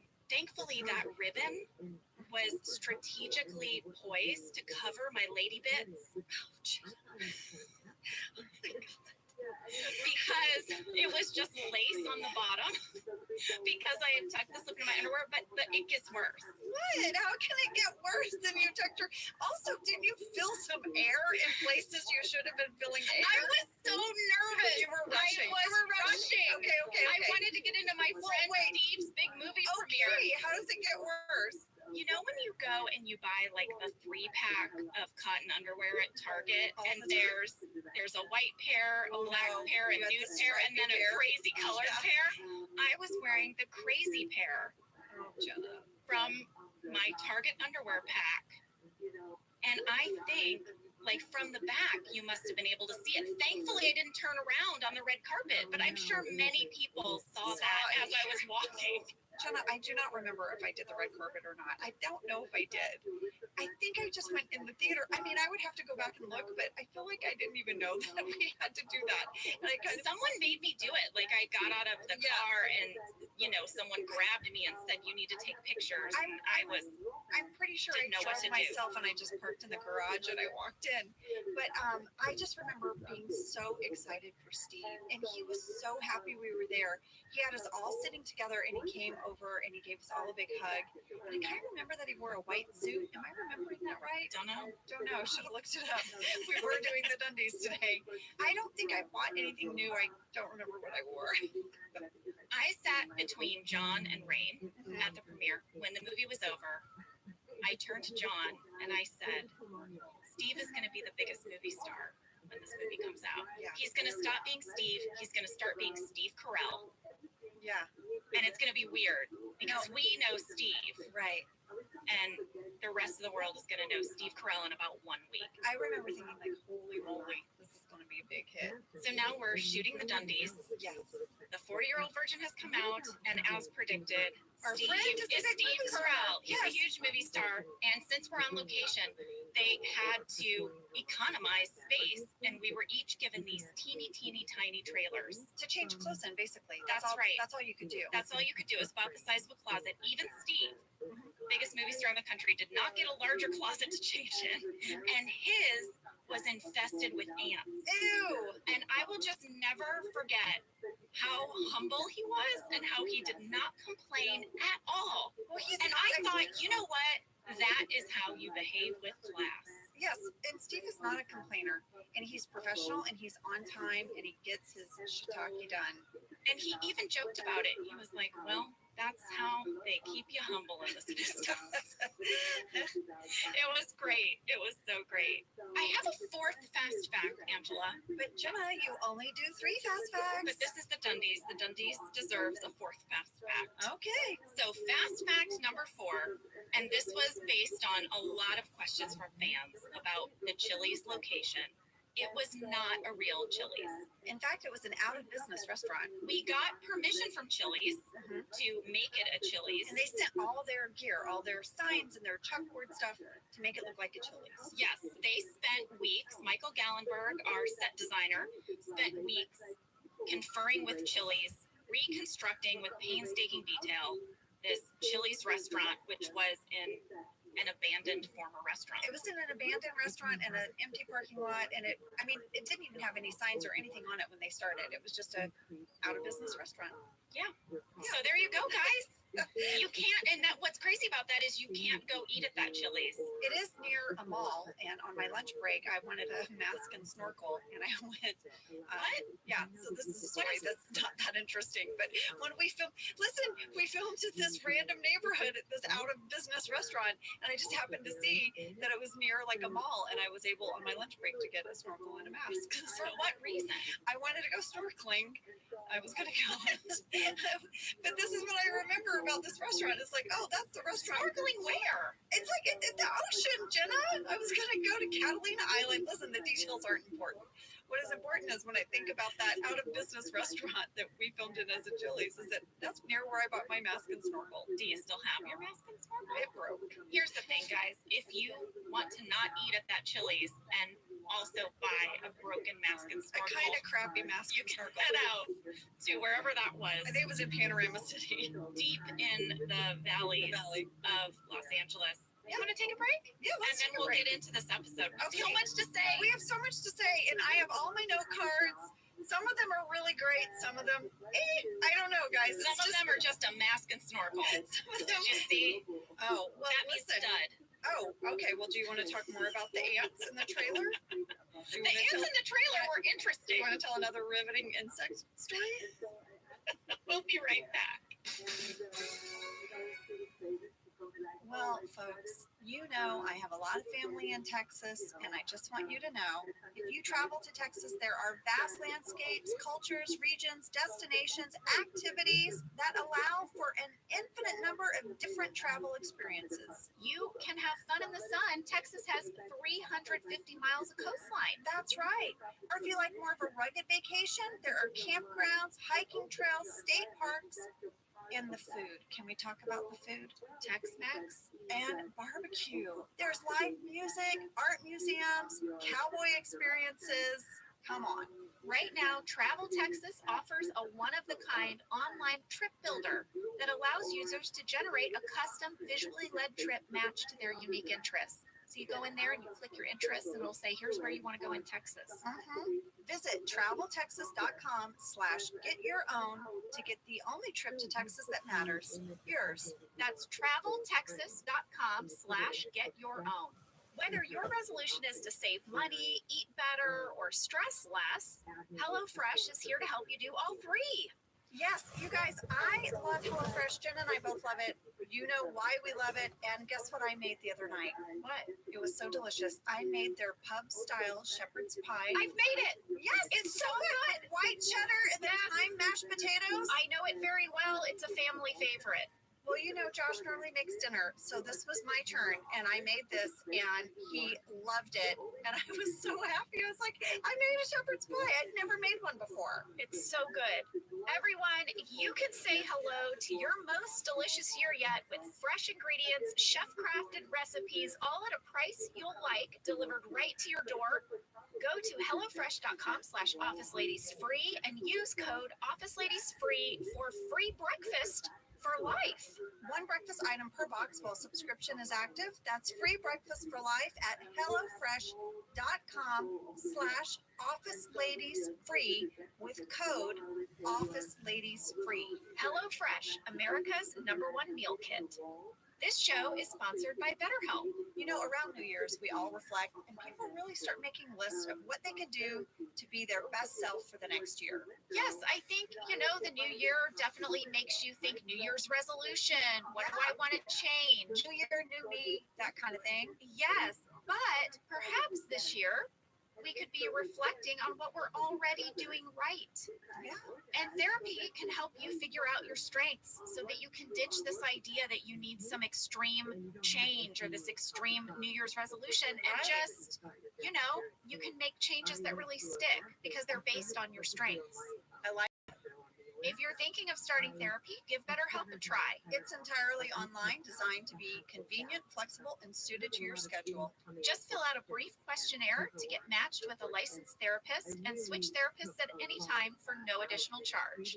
Celebrate the progress you've already made. Visit betterhelp.com/officeladies today to get 10% off your first month. That's BetterHelp, HELP.com/officeladies. So, you guys, we were going to a break, and while we went to a break, I Googled Jenna's dress at the 40-Year-Old Virgin, and I see what you mean. You see how it's kind of mermaidy? It is See kind of why I mermaidy. described it that way? It also looks like this is like someone told you, when you pose, stick your arms on your hips and stick your chest out a little. Yeah, Look at it's your more pose. digital. Look at that, you're like, kaboom. Well, I want to say that in addition to attending the premiere, Angela, do you remember that you and I went and saw it a second time together, just the two of us as BFFs, and we took a picture with Steve's poster in the We lobby? did. We went on our own because we were just so excited for Steve. I still have it. I have a photo of you and I standing next to his face I on a do too. poster in the movie theater. I'm sure people were like, what are those two up to?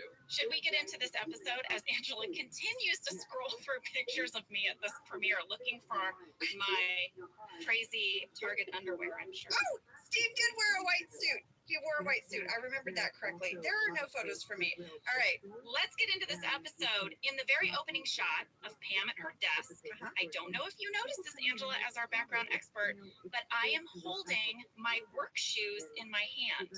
I've just arrived at work and I'm holding my work shoes. And this was something that we did but did not mention. It was to establish that she wears her white Keds to work and then changes into her work shoes. Which a lot of people do. Yes. A lot of people do. A lot of people who live in New York City and walk or use the subway. I'm not sure why Pam, who is driven to work by her fiance, needs to wear Keds in the car. So it is. Well, maybe Pam only has, the one pair of shoes that are her nice shoes, and she doesn't want to muck them up. Well, this is how she keeps her Keds so white, is because she just wears them in a car. In case you were wondering. All right, so moving on to Michael's talking head describing the Dundies. Everyone wrote in about this. Why does Steve look so different in the first shot of him in this episode? Well, I know why. Because when the summer that he was going to film 40-Year-Old Virgin, he got in crazy, amazing shape. Amazing shape. Amazing shape. And then he's maintained that. He's just like, he's very fit now. He's sort of like made that part of his life. They just gave him a whole new look, too. They zhuzhed him up. Well, originally his character was based on the British show and the boss there. So they really mirrored his look after David Brent. And when Steve came back, so much thinner and just looking amazing, Yeah, they he was used like it as an tan. excuse. Yeah, I mean, he just looked healthy. He looked healthy. He He was was tan. great. Also, the first season, I know they put this gel in his hair. They like slicked it back Yes. to look like David Brent. Right. And then after that, they're like, okay, let's style his hair different. And then Jenna and I, actually, you guys, we were talking about this because this would crack us up. The guys have all their own like hair accessories They in the hair did. and makeup trailer. And one of them was like the tiniest little rolling brush Yeah. that they would like get their hair blown out like a little But bouffant. it was really tiny. And Brian and Rain had, remember that teeny tiny little flat iron? It's the It could tiniest fit in flat your iron. pocket. I It was know. like a joke. It looked like an envelope opener. It was Yes. but it was a flat It was iron. so small. And they would flat iron their tiny Why did the bangs. men all have these like miniature, except like almost something you would use on a doll? That's what it It looked was like. so weird. But yeah, so it totally changed the way Steve looked. And Steve himself had just gotten in amazing shape. Well, we also a little bit adjusted the character of Michael Scott as well. Finally, I think they felt like when they got the pickup for season 2, they could really make this for Steve. They could really base it more on what Steve was going to bring to the character. And for example, in this episode later, we'll talk about it. Michael gets hazed, and you see him really wounded. And that was a choice. That was a choice to make Michael a little bit more, I don't know, sympathetic. Well, I feel like in season 2, they started doing a thing with Michael's character, and I'm sure you guys watching noticed this as well, is that as awkward and cringy as he could be and really not aware of the things he said and how they affected people, they would give him one moment that was redeeming. One moment in the episode where you rooted for him or felt bad for him, so that it wasn't just all like, oh, that guy's such a jerk. Instead of the onslaught of insults that Yeah. season 1 had been. Right. They just made him have one moment where you were just sympathetic towards him. So I hope that solves the mystery for all of you about why did Steve suddenly look different. So next we have Pam's talking head about the Dundies. She's sitting in the conference room, and Pam has so much residual anger. Do you see how like deeply angry she is about she's, the Dundies? and also though the Dundies just keep poking that wound about her engagement. Yes. Oh yeah. And then we move on to the scene where Pam, Meredith, and Kelly are laughing about how someone wrote something on the bathroom wall in the ladies' room about Michael. Yes. And this is funny. Mindy said people always talk about how the Dundies is about an award show, but she thinks it's also a mystery about who wrote on the bathroom wall. And you guys were like, oh, it's just something funny. And then Dwight's like, what was it, Dave Barry? He is like a humorist. He had a column in the Miami Herald that became a TV show called Dave's World. Oh yeah, So that is who Rain would consider that was his go-to funny. a go-to funny person. Did you notice in that scene that Kelly is still not fully transformed?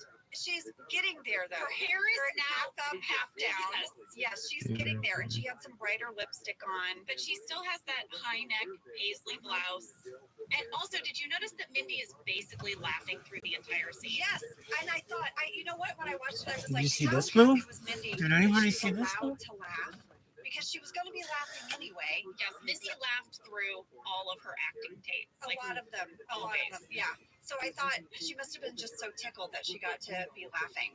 So the next scene is Michael's on his phone call with Jan, where he throws the camera out of his office. I loved that. I love that he throws the camera out. Get out, get out. Yes, and she is giving him trouble because, you know, she says we're not going to pay for the Dundies this year. She also lived what she considers some of his failed parties, which were the. Oh, She was 5, like, 05, you just threw a 05, party on May 5th, and he goes, it was 05, 05, 05. It happens once every billion years. And then she goes, and a luau, you threw a luau. And then she was like, and you had a tsunami relief fundraiser that lost money. Oh, by the way, he goes, no, it wasn't a fundraiser, it was a funraiser. Yeah. And then Michael has a talking head where he puts the envelope to his head, which is a riff on a bit that Johnny Carson used to do on The Tonight Show. Greg told us that the joke that Michael does in this scene with the envelope was the first joke that Greg ever wrote. Really? He wrote it as a kid. He wrote it for his dad, who used to do a presentation at work when Greg was younger. Yeah. He did a riff. His dad did a riff for his own On Johnny employees. Carson. Yeah. And so Greg put it in this episode. That is adorable. Yeah. That is adorable. So then we have the scene where Dwight is sneaking into the woman's restroom, and he goes in, but he doesn't realize Phyllis is still there, and she throws him out. Can you see Rain breaking? Yes. Look at my note card. He is almost breaking. He's almost breaking. I have when Phyllis chases Dwight out of the bathroom. Look at that. Rain is about to laugh. For sure. For sure. I love that though. Phyllis just owned him in that moment. It was so great. So I have a note card because this cracked me up. At 7 minutes, 9 seconds, Dwight gets everyone's attention. He's very mad at the ladies of the office, right? And he makes this announcement. And when he comes out to make this announcement, the camera shot starts over Stanley's shoulder, and Stanley is playing with a toy car. He is holding a bright blue toy car. It's a convertible. The doors are open on it, like he's been opening the doors, and he holds this blue convertible toy car throughout the scene, and you see it a few times. And I was like, what is that? I don't know, but it cracked me up. And I remember that he had some cars on his desk. Do you remember that? I don't. I don't know why I forgot that Dwight had bobbleheads, but I know that Yes. Stanley has like cars. Something that never becomes a plot point. I know. Is seared in your brain. And not a plot point to my character. Specifically. I know. Well, did you notice, Angela, that in the background of that same scene, if you look at Meredith's computer, you can see she's in the middle of a free cell game. Oh no, I didn't see that. Yes. So in later seasons, after we got internet and we stopped playing free cell, we would get in trouble if we had unapproved things on our screens. Oh Do you yeah, remember that? I do. The camera guys would say, Angela, we can totally see your email account. I'd be like, oh, okay. Like, Or if you minimize were looking at a website, there were certain things that we were allowed to show on computer screens, like fake documents, the Dunder Mifflin logo, free cell games. I guess we got that cleared, but we couldn't have other stuff, and we would get yelled at. And then Rain said, "You never have to tell me again about the screens. All right? Stop hounding me about the screens. In fact, if you ever find something on my screen while we're shooting that's not allowed to be there, I will donate $100 to charity every time." Why was he so annoyed? He had such a bee in his bonnet. He had to pay out so much because he would forget. Oh, and the camera guys would hold him to it. Yes, because he made this big declaration. Well, good You for never him. need to tell me again. And water bottles. We used to get in trouble for having soda cans or whatever on our desks. I mean, you don't watch Game of Thrones, but there was a Starbucks coffee cup that was I really. don't watch Game of Thrones, and yet I did get into the coffee gate situation. Yeah. I thought, how in the How world? did they miss that? I mean, there's a Starbucks coffee thing next to like a dragon on the ground. I mean, that's a whole other world. There I are know. not even Starbucks in that world. At least if we left a Starbucks on our desk, you could be like, It's an well, I guess they office. went to Starbucks. Yeah, I just have to say something that in watching this again made me laugh out loud. Is that Michael is trying to make everyone feel good about the Dundies. He's so wounded that people aren't excited.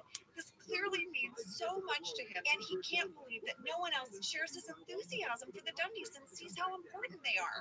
So, as a way to try to like get them back into it, he says, "Listen, friends and family are invited to the Dundies for the first time." For the first time? Do you mean like all these years that he's been doing never let them bring plus ones. I couldn't believe that. I was like, what? And everyone was like, oh, great. Everyone is like genuinely happy about it. Yes. I was like, oh my gosh, it was like employees only. Oh, And my then Lord. later you realize that no one is paid for, that everyone now, their bill is going to be double. Double. Because they brought a plus And one. they wouldn't have probably even brought anyone. So now, guys, we are going to move to the Chili's. Oh, here It's we time to go to Chili's. go. And if we look like we're sweating, it's because it was over 100 degrees when we shot this episode. And there was very little air conditioning inside this abandoned restaurant. I'm absolutely fine because when I'm completely comfortable, everyone is miserable. So I was doing okay as well, but the gentlemen, the men wearing suits, were poor Steve. in a I mean, tuxedo. and then he would put things on top of the tuxedo. Yeah, we spent 3 full days filming there, and we also had to sometimes wear coats, and because we were pretending like it was fall. Right. If you see Rain, he's got that big trench coat on. It always worked out that way. We would film all these episodes that we'll talk about where we were in coats and suits and stuff outside and it was August. Or we would have to pretend like it was spring, but we were shooting it during the winter, and we would be freezing. Yes. we never shot the episodes during the time of year That in was which supposed to they be. were. I love Oscar's talking head, his description of the Dundies, comparing them to a children's party. He did that so well. It was so spot on. Oscar always has some of my favorite talking heads. He's brilliant. He's an amazing actor. He really is. Oscar describes the Dundies as a child's birthday party, and Pam compares it to an accident that you're forced to look at. You're first to look at. I have a question for you, Jenna. Yeah. All right. I read when I was looking back over the Dundies, I read an article that said that BJ Novak took Jenna out to get drunk in real life and then let her know what her responses were like because you don't really drink that much in real life. So he took you out drinking. Is that true? Yes. What? Yes. I was nervous about this episode because Pam had to be drunk. And that's hard to play and not be goofy. It is. And I confided in the writers and I said, I'm nervous. I don't know how to do it. And Mindy had a great stage direction later where she was saying, you know, Pam is nodding along. I love that. Nodding. That was in the script that Pam is nodding. Right, that She's you're really trying drunk. so hard to pay attention. Yes, Yeah. exactly. I'm a normal person paying attention. Yes, look how I'm nodding at you. Yeah. So that was Mindy's stage direction. But the rest of it, like, how do you gradually become drunk? And I was really afraid that I was going to do just some horrible, fake drunky performance. You did fantastic. Thank you. So BJ and I get to talking, and we decide, how about we go out, I'll have some drinks, and BJ will ask me questions and help me observe what it feels like to slowly get drunk. So he was sort of going to document you having drinks. Yes, This is really this is method. super nerdy. I like it though. And I know why I didn't take you out because I would have been the one also being like, I'll have drinks too. It's Yes. like, no, this defeats the purpose. This is a scientific experiment. Yeah. So I went out with BJ, and it was really interesting because after the first 2 drinks, I was like, oh, I just feel buzzed and a little dizzy. I was laughing a lot. So that's why I had Pam do all of those ridiculous laughs in the episode. But by drink number 4, Number four. I was drinking Cosmopolitans. Oh my gosh, Jenna, did you get sick? I didn't get sick. Oh, good Lord. I know. So by drink number 4, apparently I said to BJ, I don't feel drunk at all. I feel normal. And BJ said, really? Because you're talking really loud and really close and you almost just fell over. And I was like, I did? So I stopped after drink number 4. But I thought that it was really interesting how after so many drinks, I doubted that I was even drunk. Yes. And so all that information I kind of weaved into my performance. Well, it worked, lady. Thank you. And I'm glad you didn't have a hangover. So, folks, drink responsibly. Yeah. Don't drink 4 Cosmos. Yeah. Don't drink 4 Cosmos. We do not recommend. Rain got really into the sound effects on that keyboard. He did. Do you remember that? I do. So they had a keyboard for him, and they told him the different sounds the keyboard made. This is like handing a child like a keyboard, or it's like even when you give Rain a microphone. Oh, yeah. Get ready because he's gonna have a lot of bits. And they told him he could play it whenever he wanted during Michael's speeches. And did he ever? I mean, right out of the gate, when Michael's like, "Well, Stanley, I can't wait to meet your wife," and he's like, "I'm holding her hand right now." It's like that was Rain improvising, like, brr, brr. Yeah. That was just Rain having fun on the keyboard. There was also an "oh yeah" that he used to play. Oh my gosh! And Rain kept doing it at the most inappropriate moments. And that was the thing that would make Steve break more than anything else. It wasn't the fart noise or the trumpet sounds. It was that "oh yeah" button. And there was one time where Steve broke down laughing. It felt like minutes. He could not get it back. He doubled over. We had to stop filming because he got so tickled because Rain kept hitting that "oh yeah" button. And Steve never breaks. He is a rock. He and Oscar are the two. Oh, It is very hard to make either of them break. oh, I would say they were statues for a long time. I was like, Oscar, are you a robot? Let's get into the awards. There were 7 Dundies given out at this awards. I'm sure there were more given out, but what we witnessed were 7. There was the busiest beaver, which was the bushiest beaver, to Phyllis. There was hottest in the office to Ryan the Temp. Awkward. There was the tight ass award given to my character because not only is she everybody's favorite stickler, she also has a great caboose. The spicy curry award given to Kelly, and it was actually a bowling award because they had run out of the little men holding briefcases, so she got a bowler. Yeah. And then number 5 went to Kevin for the Don't Go In There After Me award. Here's the interesting thing about that. If you look at that Dundee, it's actually a little guy squatting, but it was actually a weightlifting award, and they took the dumbbell out of the guy's hands. Oh, that's so smart. So that's what Kevin gets. And then number 6 is the Fine Work Award given to Stanley. And number 7, of course, is the Whitest Sneakers Award given to Pam, which brings the house down. So a lot of fans asked this, specifically Courtney asked, what Dundee did Jim get? This is the first Dundee ceremony. We never see him get his award. Jim gets the Jim Halpert Award. That was his It's just Dundee. Jim Halpert. Yeah, it got cut out, but Jim got the Jim Halpert Award. That's awesome. So strange. I think Michael just thinks Jim is cool. Yeah, So you just get an award for being you. correct. Please be my friend. So you talked about Ryan the Temp gets the Hottest in the Office Award. He has that great talking head then where he's being asked what he's going to do Yeah. with his award. And he's like, that is the least of my worries. my worries right now. Well, when Greg would direct, he would often pull aside and interview us on the fly. And that talking head was an improvisation. Nice, BJ. DJ improvised that. That is awesome. I have some really random cards. When you're ready for random, Jenna, I don't want to mess up your list over there. All right. But when you're ready for random, I have some random cards. I'm ready. You know what? Why don't we take a break and then we'll come back to your random cards Okay. and some more info. Really sell it. My fancy random cards. Yeah, guys, stay with us so you can hear a bunch of random stuff. Hey. Jenna, you and I both love to learn new things. We like to explore new things. And I have to tell you a little something I did over the holidays. What did you do? Well, my daughter was very curious about the classic holiday movies. What are the holiday movies? And there are so many different genres, right, within a holiday movie. But we really sort of narrowed in on the rom-com holiday movie. Yes. And I went on Amazon Prime, and there were a bunch of movies on there. I now think I can write a holiday rom-com movie. Well, I think it's very important to stay curious, stay open to exploring new things, and you can do all of that with Amazon Prime. With Amazon Prime, you get Prime Video, Amazon Music Prime, and Prime's fast free shipping. Whatever you're into, it's on Prime. Visit Amazon.com/Prime to get more out of whatever you're into.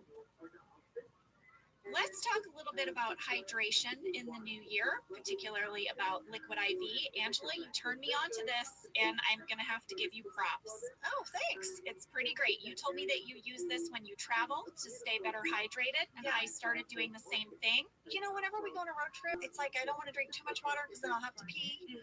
And then I find myself so dehydrated. So I use this. Well, I like it for hikes. Here's what it is. You get a little packet and you put it in your water, and then you are going to get 3 times the electrolytes of a leading sports drink plus 8 vitamins and nutrients. It's non-GMO and free from gluten, dairy, and soy. It is perfect for daily use before a workout or when you feel run down or after a long night out, Hint, hint. hint, or even on really long flights.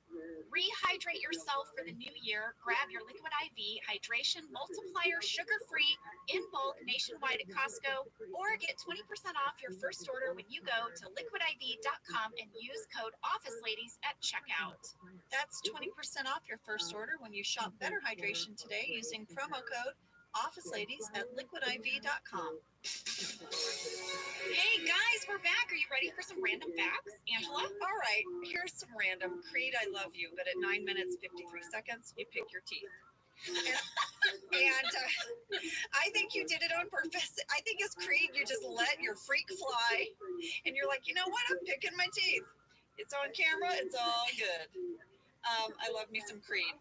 At 9 minutes, 58 seconds, I do an enormous Angela eye roll because Michael tells this very lame drunk driving joke, right? About spilling his drink. And I do a massive eye roll, and I have been sent that eye roll. Like, people text it to me. Wait, are you a meme? I might be. I guess I'm an eye roll meme.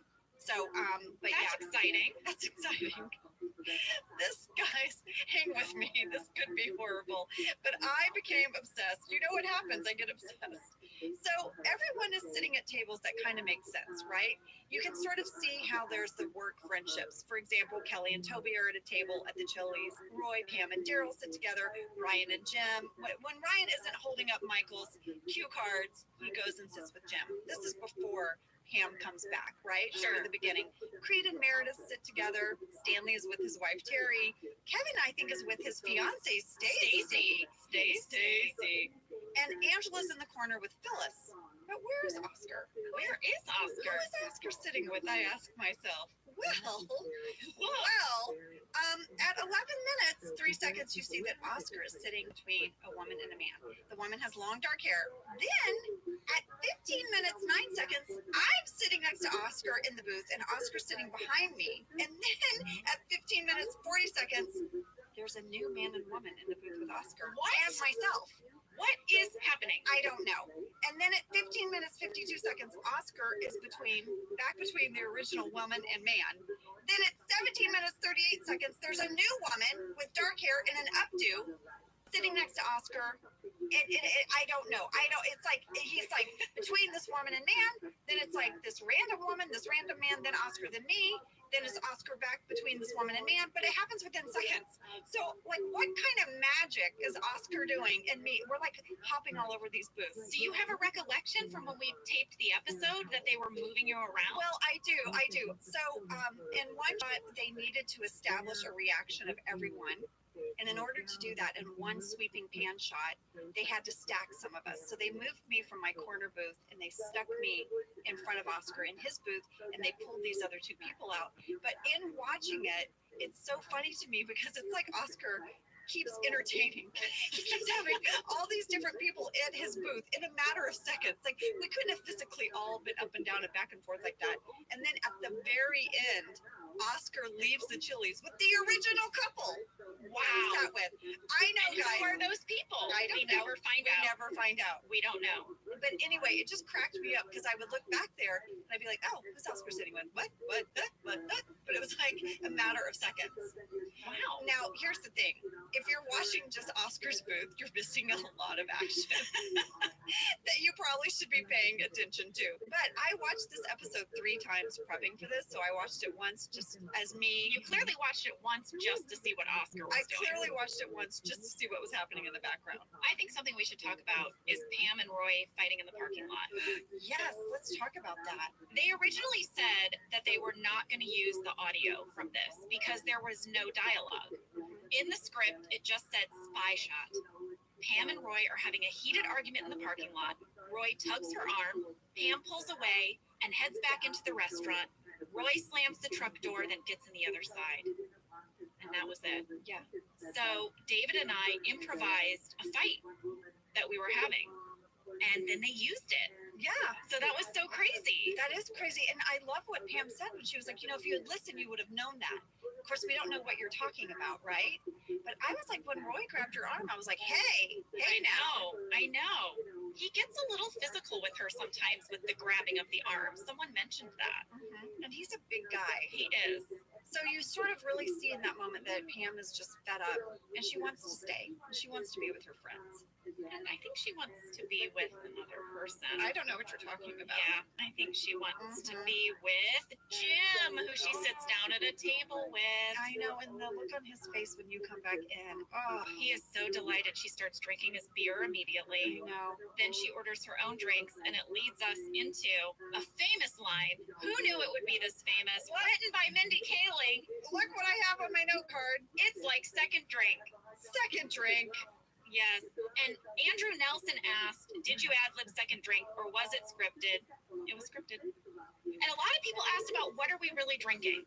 Is it really alcohol? No.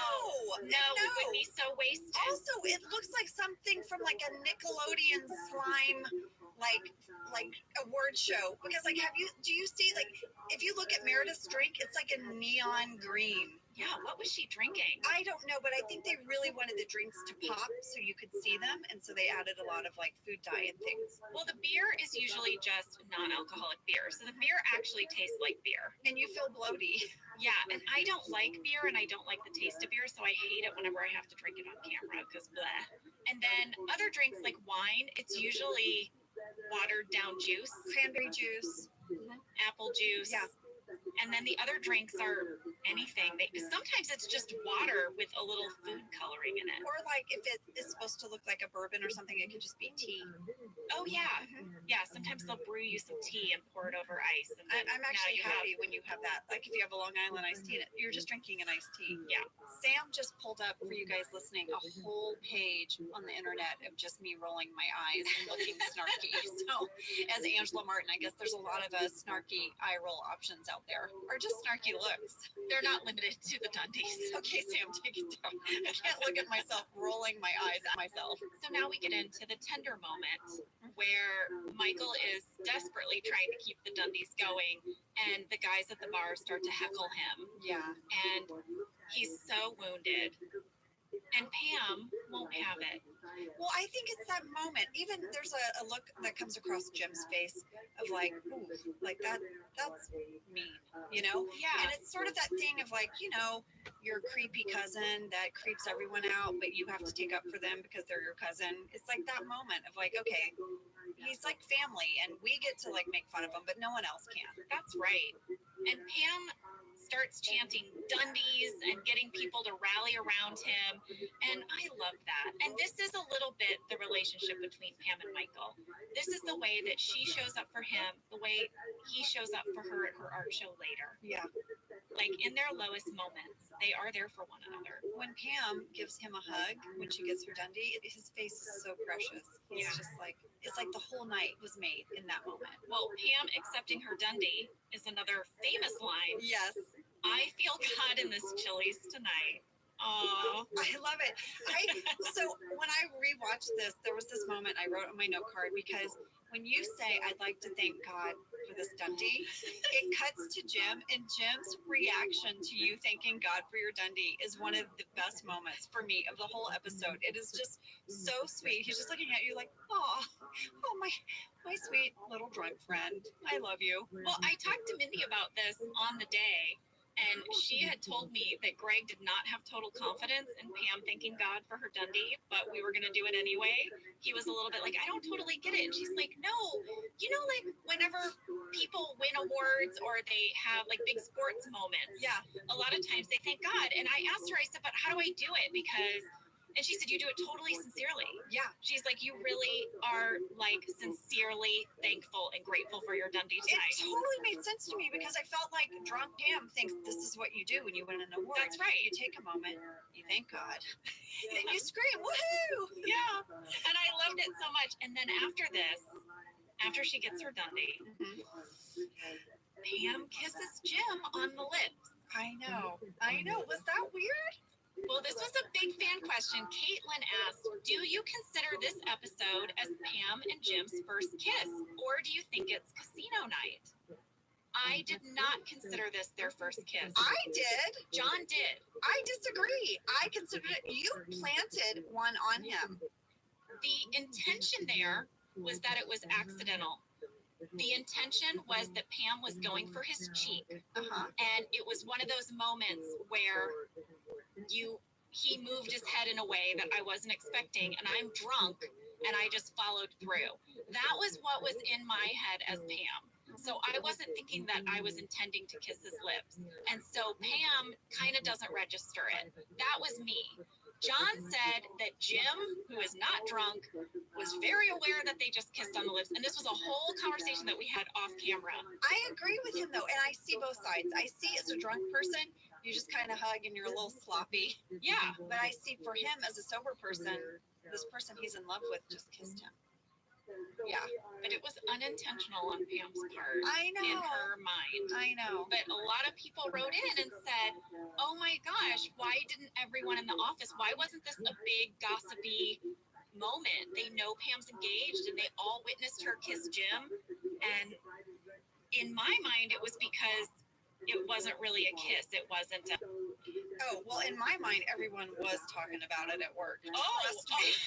okay. Because I tell Over you in what, accounting. I tell you what, Angela Martin was sitting with Phyllis in a booth when that happened, and I'm pretty sure she was like, did you see the office mattress?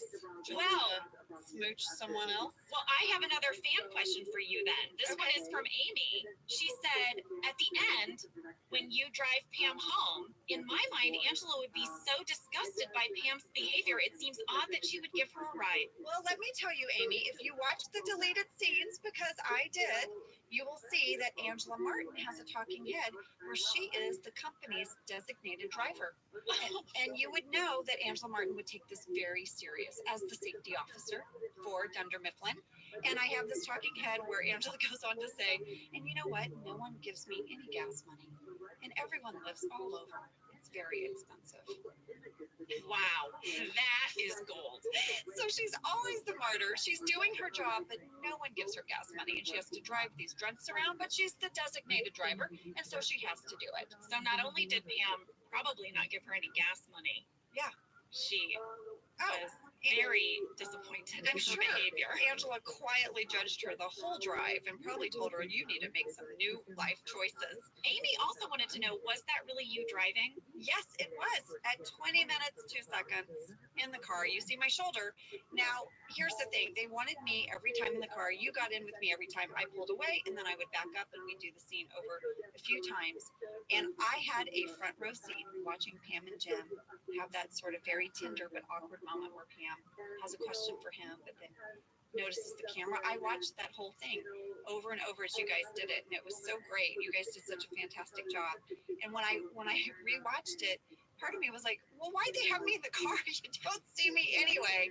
But they didn't know. As you know, with our show, we always had an A camera and a B camera, and they would be sort of carving up the scene, and there might be this moment where they whipped around and could have seen me. So they wanted to make sure I was there just in case, and I was happy to be there.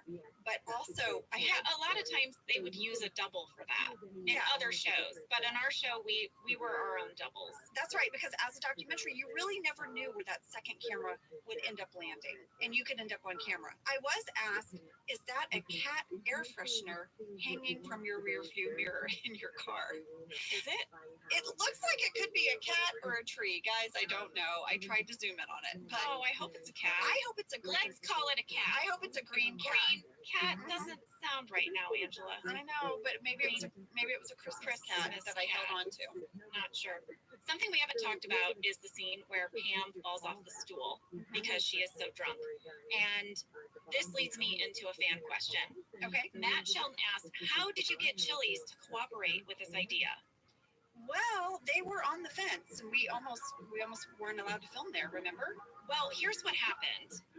Originally, in the script, Pam vomits all over the bar. She does not fall off the stool. She is listening to Jim, she is nodding, and then she vomits. And we had been filming for 2 days, Right. and I guess suddenly they had Chili's permission. Chili's helped build the Chili's, and someone at Chili's read the script, finally. Well, I get Freaked out. I read the script wasn't fully complete. You know, they hadn't done their second pass. So Chili's had not gotten all of the scenes. And so they didn't have the scene where Pam vomited and all of this happened. Well, once they read that, they shut down the production. Yes, and we thought, They what? said, no way. about the drinking and the drunkenness and the sort of way that might reflect on Chili's. So Greg and Mindy started scrambling, and they came up with this idea that instead of vomiting, that Pam would fall off a stool. Right. And then also, I think it was Rain's idea to say, well, maybe Dwight could say, oh, she's had a seizure, and not the vomiting. And then the other part of it was that we had to write in a new element, which is that Pam was going to get banned from Chili's. And the person who gives the speech in the episode was an actual Chili's manager, franchise owner named John Bossert. He was not an actor. Right. And they felt like by having an actual Chili's representative state very clearly the Chili's policy against over-serving, Right. and banning Pam for life, then they allowed us to film the rest of the episode. Yes, and also they had you as Pam. A waiter never brought you more drinks. You were reaching on other people's tables, so you were doing it, not Chili's. And you know what? I think that's great. I think that it was really important to Chili's that people know that they are responsible. And a family establishment. And a family establishment. Yeah. And I love that John Bosshart, an actual Chili's owner, got to do that talking head. I thought he did a fantastic He did job. great. His look to camera when he's like, so she is banned. Like his little look to camera was fantastic. And also that aspect of Pam being banned for life was a wonderful thing that just grew into many more jokes. And I know, I loved it. I love that Pam is like such not a troublemaker, and she's banned from like a nationwide chain.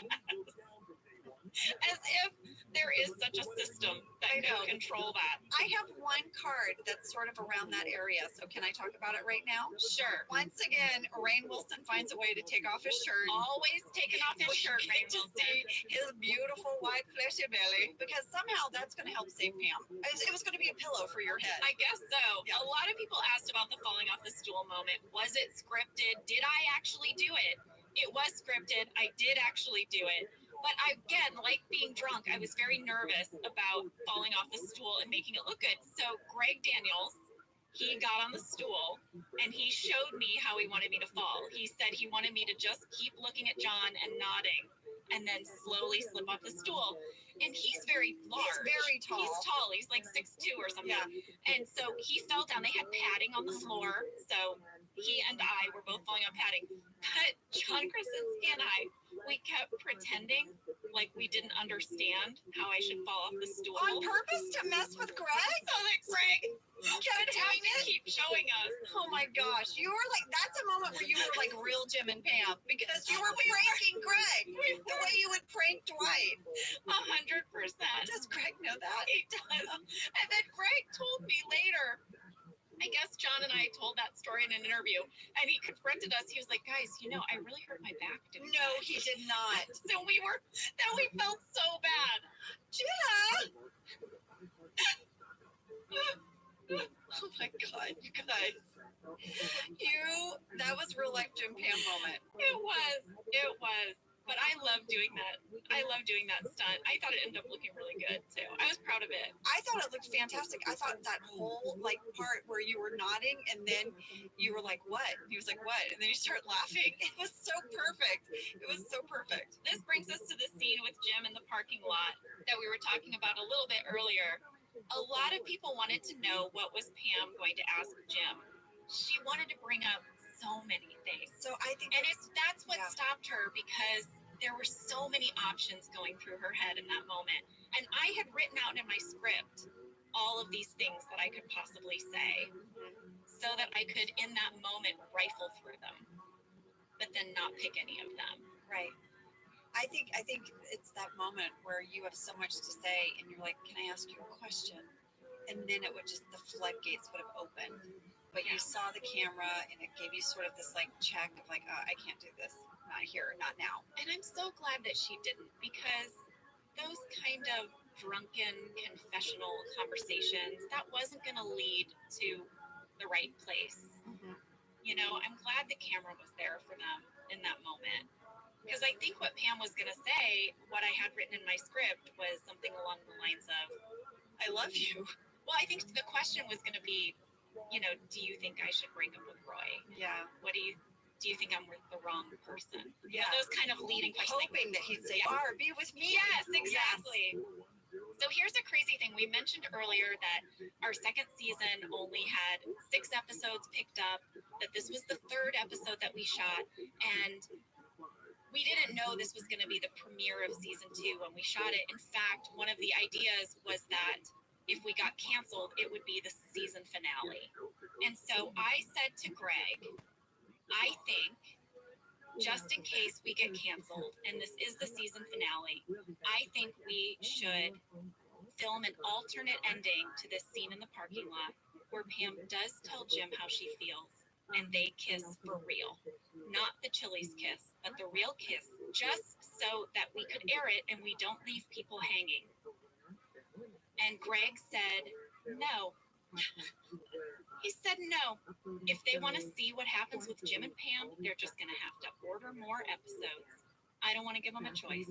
There you go. He was very protective of Jim and Pam, He too, was. and what went out in the world about that relationship. But that shows you how much we thought we were going to be canceled Yeah, all the time. all the time. That I was pitching ideas for how to wrap up the whole series, Well, listen, just in case. if you think that a normal show gets, well, at that time, network TV, you would get 22 episodes, and we got 6. It doesn't make you feel like anyone's really confident about what you're doing. Like, we didn't think NBC was like, oh, we got a winner here.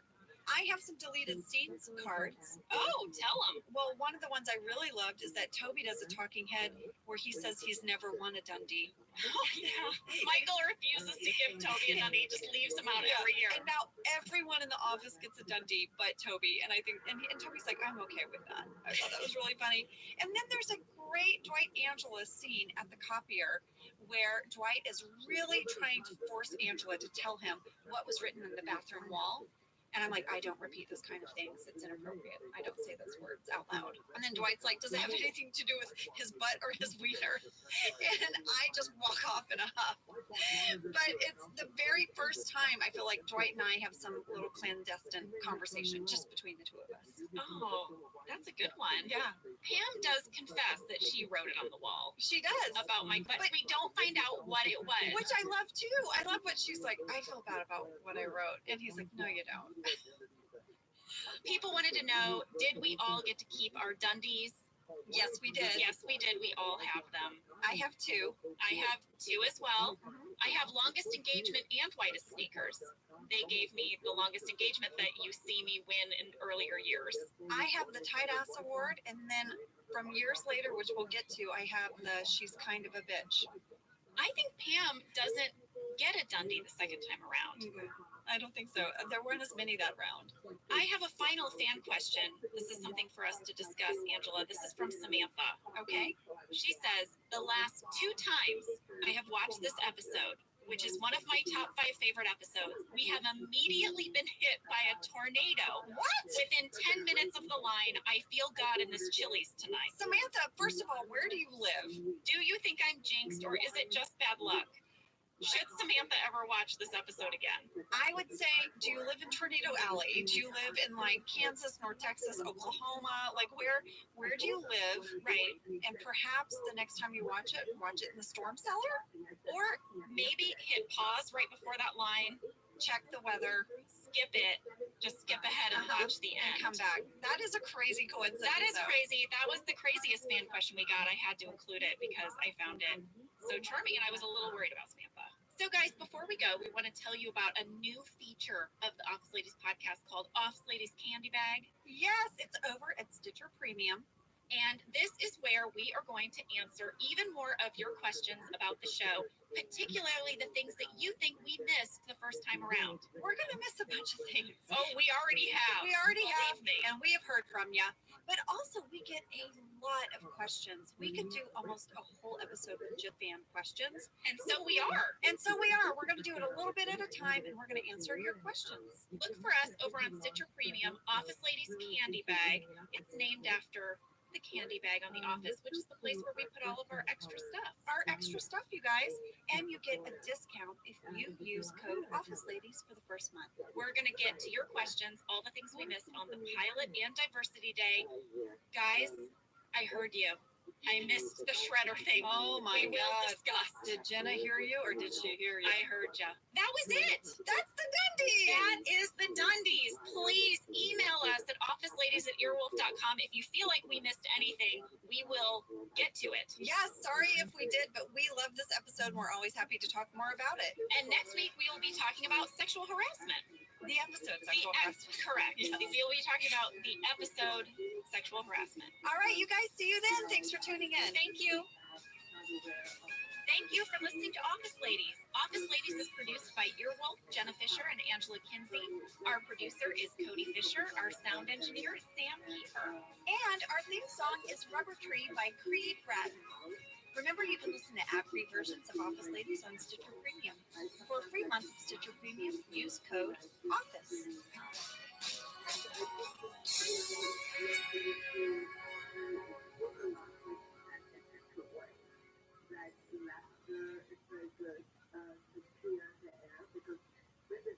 Did you know that the bold, smooth taste of Dunkin' cold coffee can be brewed in your Keurig coffee maker and enjoyed at home? You heard that right. Dunkin's cold K-Cup pods were crafted to be brewed hot and enjoyed cold. Each Dunkin' cold K-Cup pod is packed with the smooth, bold Dunkin' flavor you crave.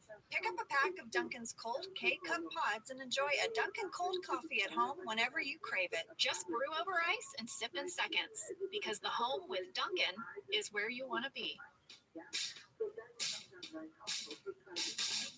I'm Jenna Fisher. And I'm Angela Kinsey. We were on The Office together. And we're best friends. And now we're doing the Ultimate Office Rewatch podcast just for you. Each week, we will break down an episode of The Office and give exclusive behind-the-scenes stories that only two people who were there can tell you. We're the Office Ladies. Welcome to The Office Ladies. Welcome, everybody. Today we're talking about the episode Sexual Harassment. Oh, it's a doozy. And if you're listening with your kids, we're going to try to keep it clean, folks. Yeah, Maybe you want to pre-screen this one. yeah. I mean, the subject matter alone. I know. Well, they had to walk a line when they were writing and making this episode, and we're going to walk a line today. Talking about it. Angela, I see you're eating a Pop-Tart. Yes, I am. It's a brown sugar Pop-Tart. Brown sugar. I didn't know cinnamon or brown sugar. It has brown icing on it. This is I how think it's the cinnamon brown sugar Pop-Tart. Am I right, guys, in the booth? Yeah, it's the cinnamon brown sugar Pop-Tart. this has been a sticking point in my friendship with Angela for a long time, which is that she can eat things like Pop-Tarts, donuts, pancakes, This breakfast. is a bad time for me to tell you. I also had 2 muffins before the Pop-Tart. It is. It is. All right, guys. Today is Sexual Harassment Season 2, Episode 2. This was written by BJ Novak and directed by Ken Kwapis. You've probably heard those names before. I want to point out in my first fast fact that BJ Novak wrote Diversity Day and Ken Kwapis directed it. So they already had a little bit of a great back and forth. Yes, they are paired together again. I guess Greg assigned BJ the script of sexual harassment because of the good job he had done on Diversity Day. On touchy subjects. Yes. Oh, well, and then Ken was asked to direct it. I think it makes sense. Ken Kwapis is such a gentleman. Mhm. BJ is so smart. He's able to walk that line so well. I think this was the perfect coupling. I do too. Bring this episode to life. Here's a quick summary for this episode. When an upper level manager is let go because of sexual harassment, corporate requires everyone in the company to undergo sexual harassment training. Michael's crude friend Todd Packer comes into the office and starts harassing everyone. Kind of a tour there. There you go. In years later, we would have our own seminars that NBC would have us attend. We've talked about this. And they would use clips from this episode of Yes. what not to do at work. And other episodes. And other episodes. We're like, oh, hey, it's us again. Oh, yeah, no one should be doing that. Okay, good. And also, you know, after reading the scripts, the network originally wanted to air sexual harassment as our season premiere for Ooh. season 2. I know. Probably good that we eased into that one. It is, because this brings me to my second fast fact, which is that this episode originally aired with a warning. It did? Yes, which is very unusual for network television. Oh, I didn't know It that. aired with a warning before the episode that said this episode contains adult content and subject matter. Oh. Yeah, and you know why? All right, parents, this is where you're going to want to start. Maybe Maybe put mute us the for earmuffs 15 on. seconds. Earmuffs on the kids. It all came down to the word boner. Yes, with Phyllis. With Phyllis, the scene with Phyllis at the end when Steve says something like, "No, I'm just afraid I'll get a boner." The network wanted to change it to, "I'm afraid I'll get a swing." And they, What is BJ it, and Wayne's Greg, World? Yeah. NBC is like, let's make it Wayne's let's World. make it a swing. I'm afraid I'll get a swing. Yeah. And BJ fought to keep boner in the episode. The warning was their way of having a compromise. We were surprised that clitoris made it in the episode. I mean, there's a whole runner with Yeah. a blow-up doll. Right? Pam's supposed to kiss a blow-up doll. There's, to me, many red flags here. A lot of stuff happening. But they got stuck on boner. They got stuck on boner. Sorry. Oh boy. There's too many that's what she says in this Yeah. episode. Okay, That could parents. be a drinking game for this episode. Wow. I Don't think this condone is that. mature. Okay. Okay. But even with the warning, there was one network in Kentucky that refused to air this episode. Oh, really? Yeah, so we Sorry, Kentucky. got pulled off the air. You can watch it on Netflix right now, Yeah. folks in Kentucky.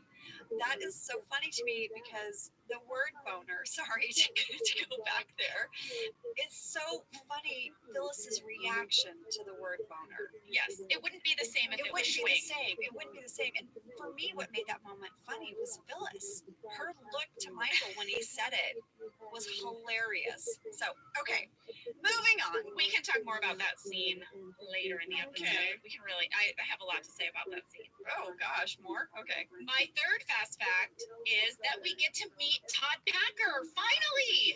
The Todd Packer in the flesh comes into the office, played by Dave Keckner. Okay, so I have known Dave Kipner, oh my gosh, maybe 16 years. I've known him a really long time. We met back at Improv Olympic. He had taken Second City in Chicago, and he knew Steve from Second City and Nancy, Steve's wife, Nancy. I called Dave last night, and I was like, Dave, we're going to do sexual harassment. And he was like, do you have people come in the booth? I was like, we do, Dave. Can you come in tomorrow? And he's like, nah, I'm working. I was like, okay. And then I said, oh, Dave, can I record our conversation? He's like, yeah, sure. Tell me when you're ready to Oh, go. this is great! Yes, it's great. So I did the swipe up on my iPhone, you know, Okay. where your flashlight is, Sure. you know, underneath, like by your flashlight. I know there's a my little- phone. Okay, there's a little record button. Okay. So I hit the record button. And Yeah. I was like, let's do this. I'm feeling like this isn't going where we're hoping. Okay, Dave and I talked for half an hour. Yeah. I have 30 minutes Okay. of me filming my screen. Yeah. With no sound. Okay. Okay. It's a record button. How was I supposed to know it doesn't record sound? I don't know where to begin with this one. Because Angela, I'm 100 years old. Well, it's just that's sort of like when my mom wrote me my first email. Yeah. She called me on the phone and said, "Why haven't you responded to my email that I sent you?" Yeah. And I said, "Well, I never got your email.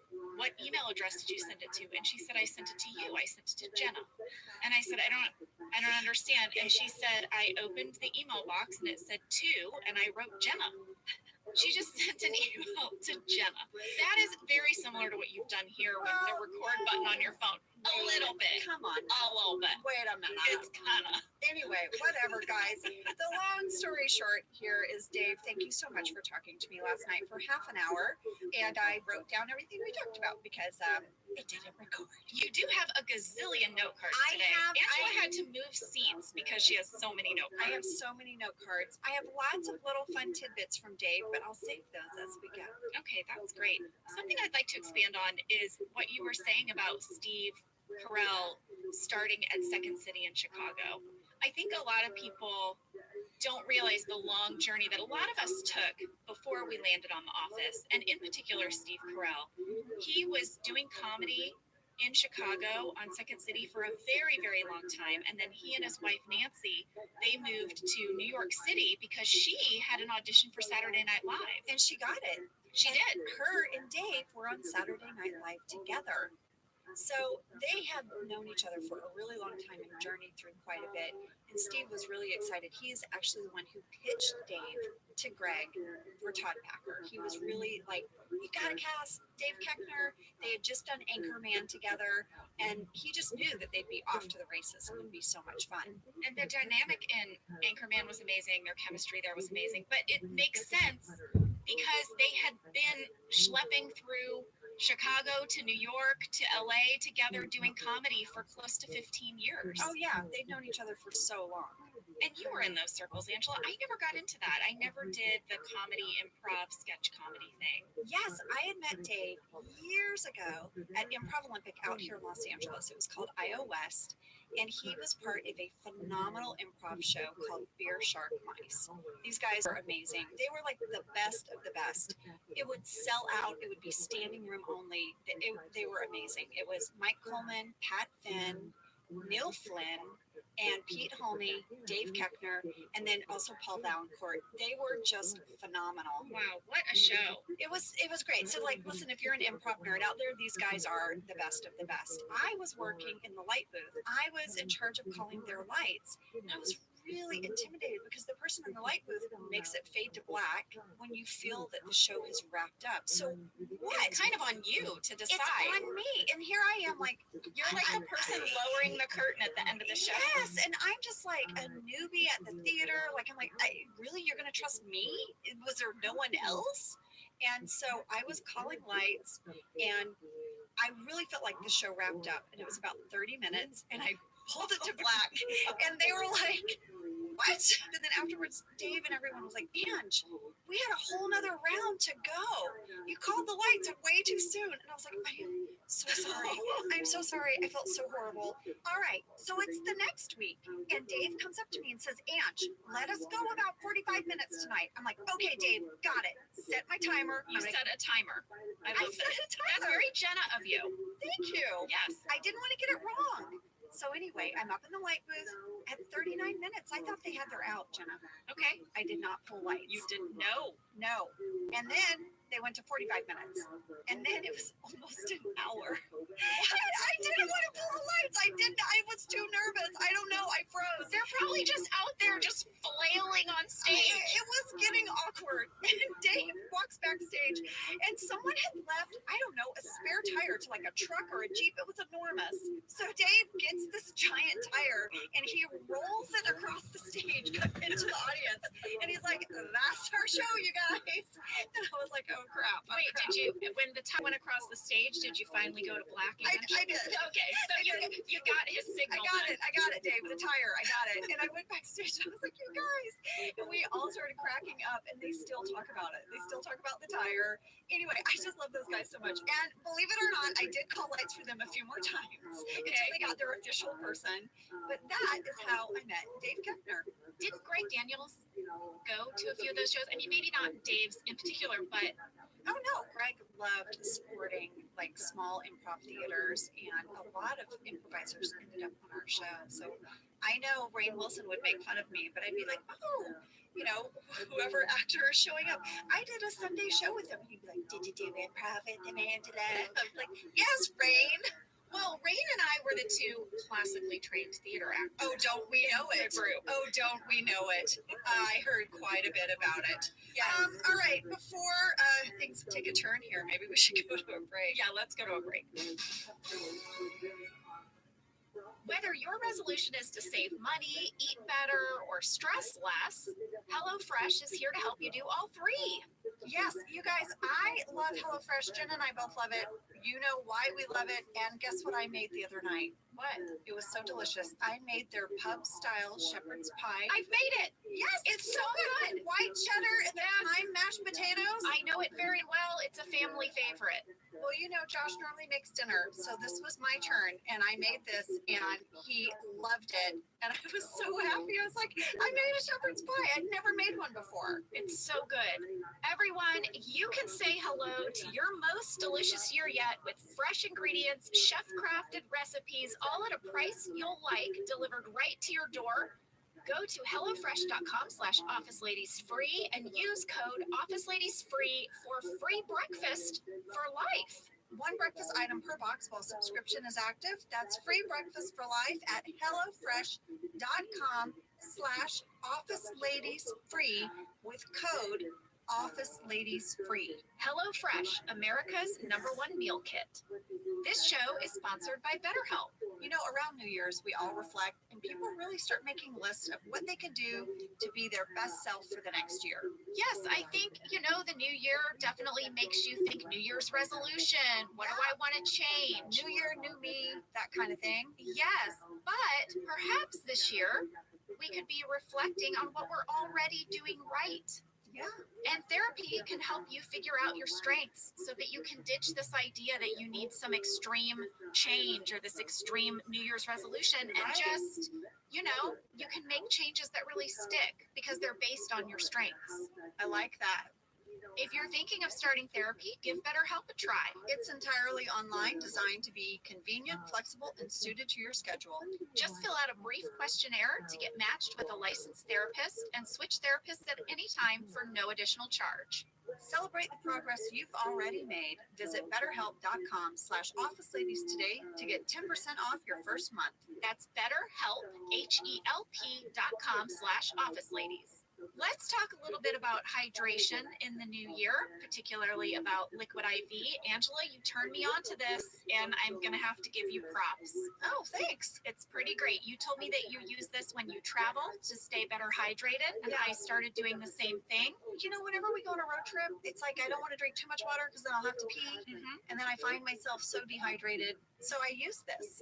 Well, I like it for hikes. Here's what it is. You get a little packet and you put it in your water, and then you are going to get 3 times the electrolytes of a leading sports drink plus 8 vitamins and nutrients. It's non-GMO and free from gluten, dairy, and soy.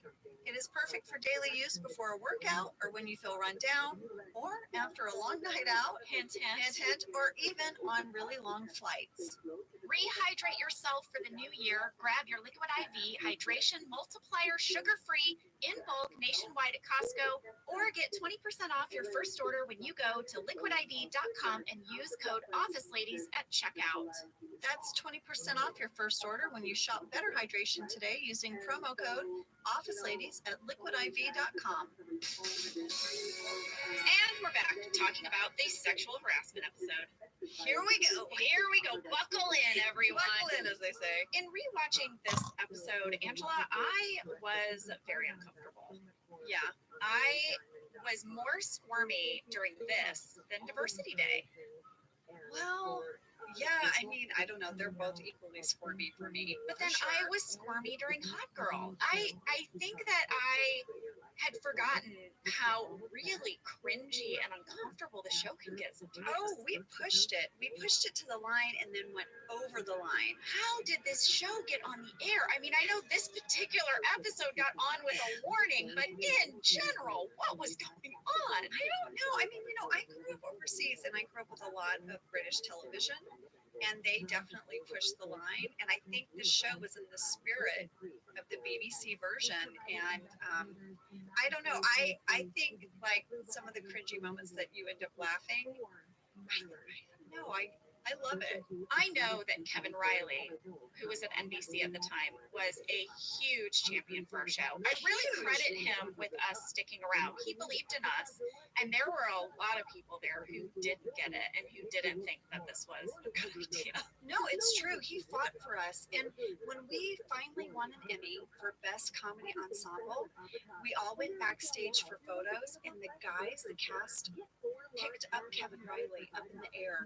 And that's the photo that was in the LA Times, because we all knew that he put his neck on the line for us. And I'll always be grateful to Kevin for that. The episode begins with Michael walking up to Jim's desk to see if he has received his hilarious email forward.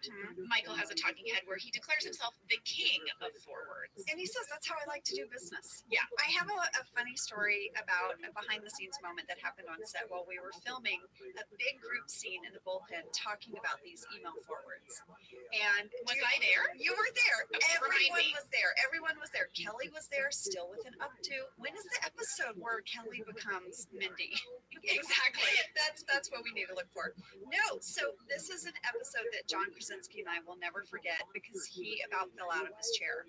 At 9 minutes, 16 seconds, we're talking about the email forwards, and Michael's really upset that they want him to stop doing this. And I say, I hate them. You send me these filthy emails and you say, forward them to 10 people or you'll have bad luck. right? Yeah. That's my line. So we had been working on this scene for a while, and then we went to lunch and we came back.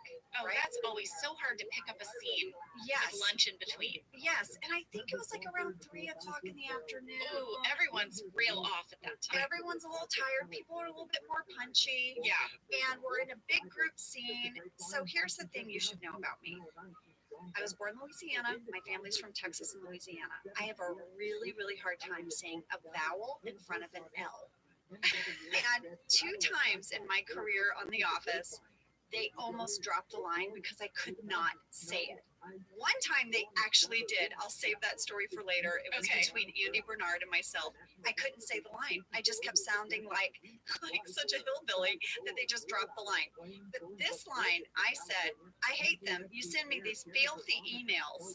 And John about fell out of his chair and he went, "The South has arrived." And I was like, what? What? I didn't even hear it. He was like, "Angela." And like 8 of you turned and looked at me. And at the same time, you're like, "You said filthy." Filthy. And I said, "How do you say it?" And you're like, "Filthy." And I had to like really concentrate. Filthy. Filthy. Because I automatically want to say filthy. Filthy. But somewhere there's footage of me saying, "You send me these filthy emails."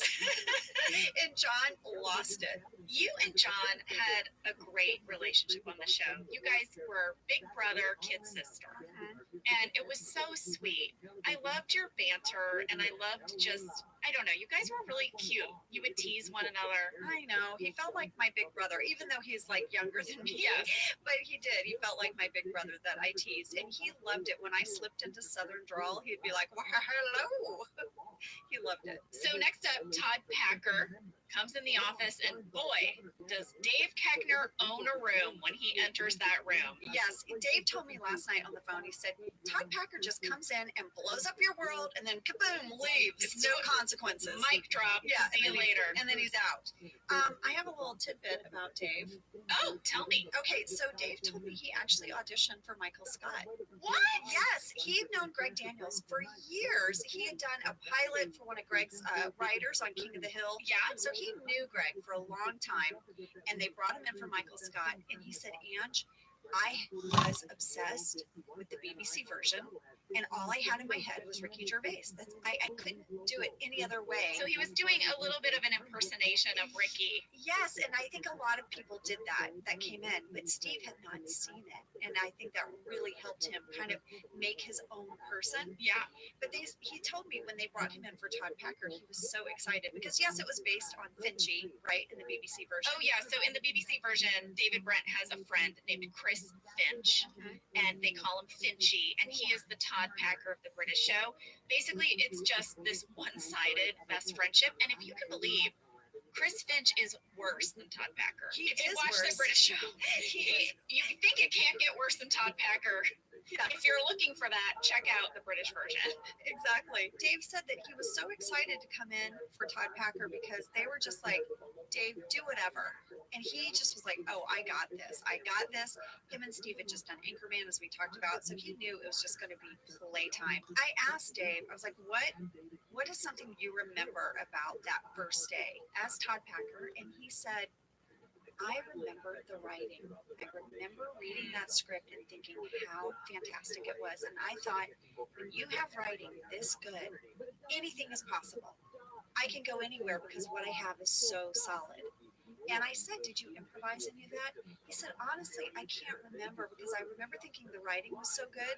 He said, "If you see things that feel spontaneous," he said, "the physicality of Todd Packer is very Is unique." him. Is him. Yeah. You know, like all the stuff he does with Michael, the physical stuff, that's just Dave bringing life to Todd Packer. But he really was just blown away by how good the writing was. I remember when he came in, I was legitimately shocked and stunned. Why? Well, our show had been very quiet, Oh, right. He's just a burst of energy. and he was so loud. And so a lot of my reactions to him are real. They're like, what? Why are we shouting? What is happening? because Because I I'm miss a lot. This is so wow. Because I'm 75. I'm Jenna Fisher. Why are you being so loud? I asked Dave, because Michael has a line where he says that Todd Packer is his BFF, best friend forever. I saw that. Yeah. And I said, David, how does Michael, like, how is he best friends with Todd Packer? He said something I thought was so sweet, actually, and just insightful into Michael. He said, oh, Angela, he said, Michael is so innocent and naive. He's almost childlike. He doesn't get a lot of what Todd Packer is. And how, that's such a good observation. yeah, he's like a little brother looking up to someone. Yeah. And maybe somewhere down the road he'll see how inappropriate, but he's just in this childlike enamored phase. Oh, I love that, Dave Keckner. Okay, now it's time to talk about that famous gym talking head with the phrase, "What has two thumbs and hates Todd Packer?" This guy. All right, that joke of like, what has two thumbs and likes blank? And also the very famous line from this episode, "That's what she said." Those are not original jokes. We did not make those up. BJ Novak did not write them. BJ said those are things that he just heard in college as a college student, and he kind of dusted them off and brought them back to this episode. And then they took off. I mean, especially "That's what she said." I mean, well, that makes sense because Todd Packer is sort of like a bratty frat guy, right? Yes, yes. And "That's what she said" had actually been on SNL. Chevy Chase had a bit where he said it. It was in Wayne's World. But the origin of that joke is a British joke. But the phrase isn't "That's what she said." What is The it? phrase is "As the actress said to the bishop." Did you like my... That just rolls off the tongue. Yes, but it dwindled in popularity. It was kind of no longer in use until Ricky Gervais brought it back. He used to start saying it. He used to say, "As the actress said to the bishop." But it never quite was the same as "That's what she said." Okay, this is really off topic, but you know, I'm gonna have a she shed for myself. I'm making a home office. Oh, I do. It's all you talk about. I know. I'm like constantly online and on Pinterest looking at little sheds that I can make into a home office, and I've started the process. But I posted a photo of me with the shed, and a fan wrote in, "Please call your shed your That's What She Shed." Oh, you have to. I know. Someone start needle pointing a pillow right now. Oh my Please. gosh. I'll do it. I like to needle point. Will you needlepoint me? I'll And That's What yes. She Shed. Okay. That's what she said. Okay. Oh, 100%. Here's another cultural reference from this episode.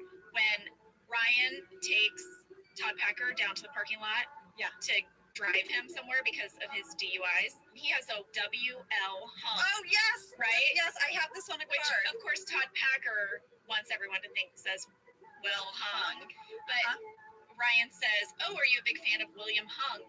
Do the millennials out there know who William Hung is? Do they get this joke? I wonder, because this was a very, like, Topical of the time kind of joke. yes.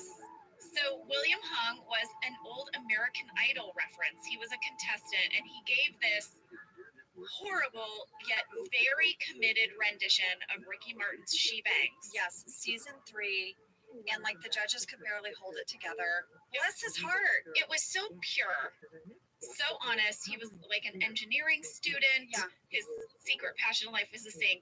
Well, this was before social media, and yet this went quote unquote viral. Yeah. This video of him auditioning, and he became a huge sensation. He went on tour. Yeah, I think He had he his had like a own- version of like a TED talk about Oh my God. success. But you can still find it because I watched it last night. I did too. William Hung. I had to look it up because when I watched this episode, it brought up the memory of that. Also, can we just mention that Todd Packer drives a red convertible Corvette? I mean, buddy. Yeah, I think it was supposed to be a Mustang, and they couldn't get one, and so it got changed to a Corvette. Well, it's perfect. It is pretty perfect. Also, in this episode, we learned that Pam's mom is coming into the office, and little Pam just keeps sneaking looks at the door. I know. It's so cute. Pam loves her mom. This is going to seem like I'm being snarky to Pam's mom. Hear me out. Okay, well, I'm already feeling defensive. Okay. Pam loves her mom. Pam's mom says, "Oh, is this your area?" I'm like, "What, has she never been to the office in 3 years? 3 years you've been working at Dunder Mifflin. Your mom's never stopped by." It's making me sad. Okay, just saying. I just had a moment. I'm like, why is she so surprised to see Pam's desk? Wow, you are angry. It's a really good point. I mean, she lives in town.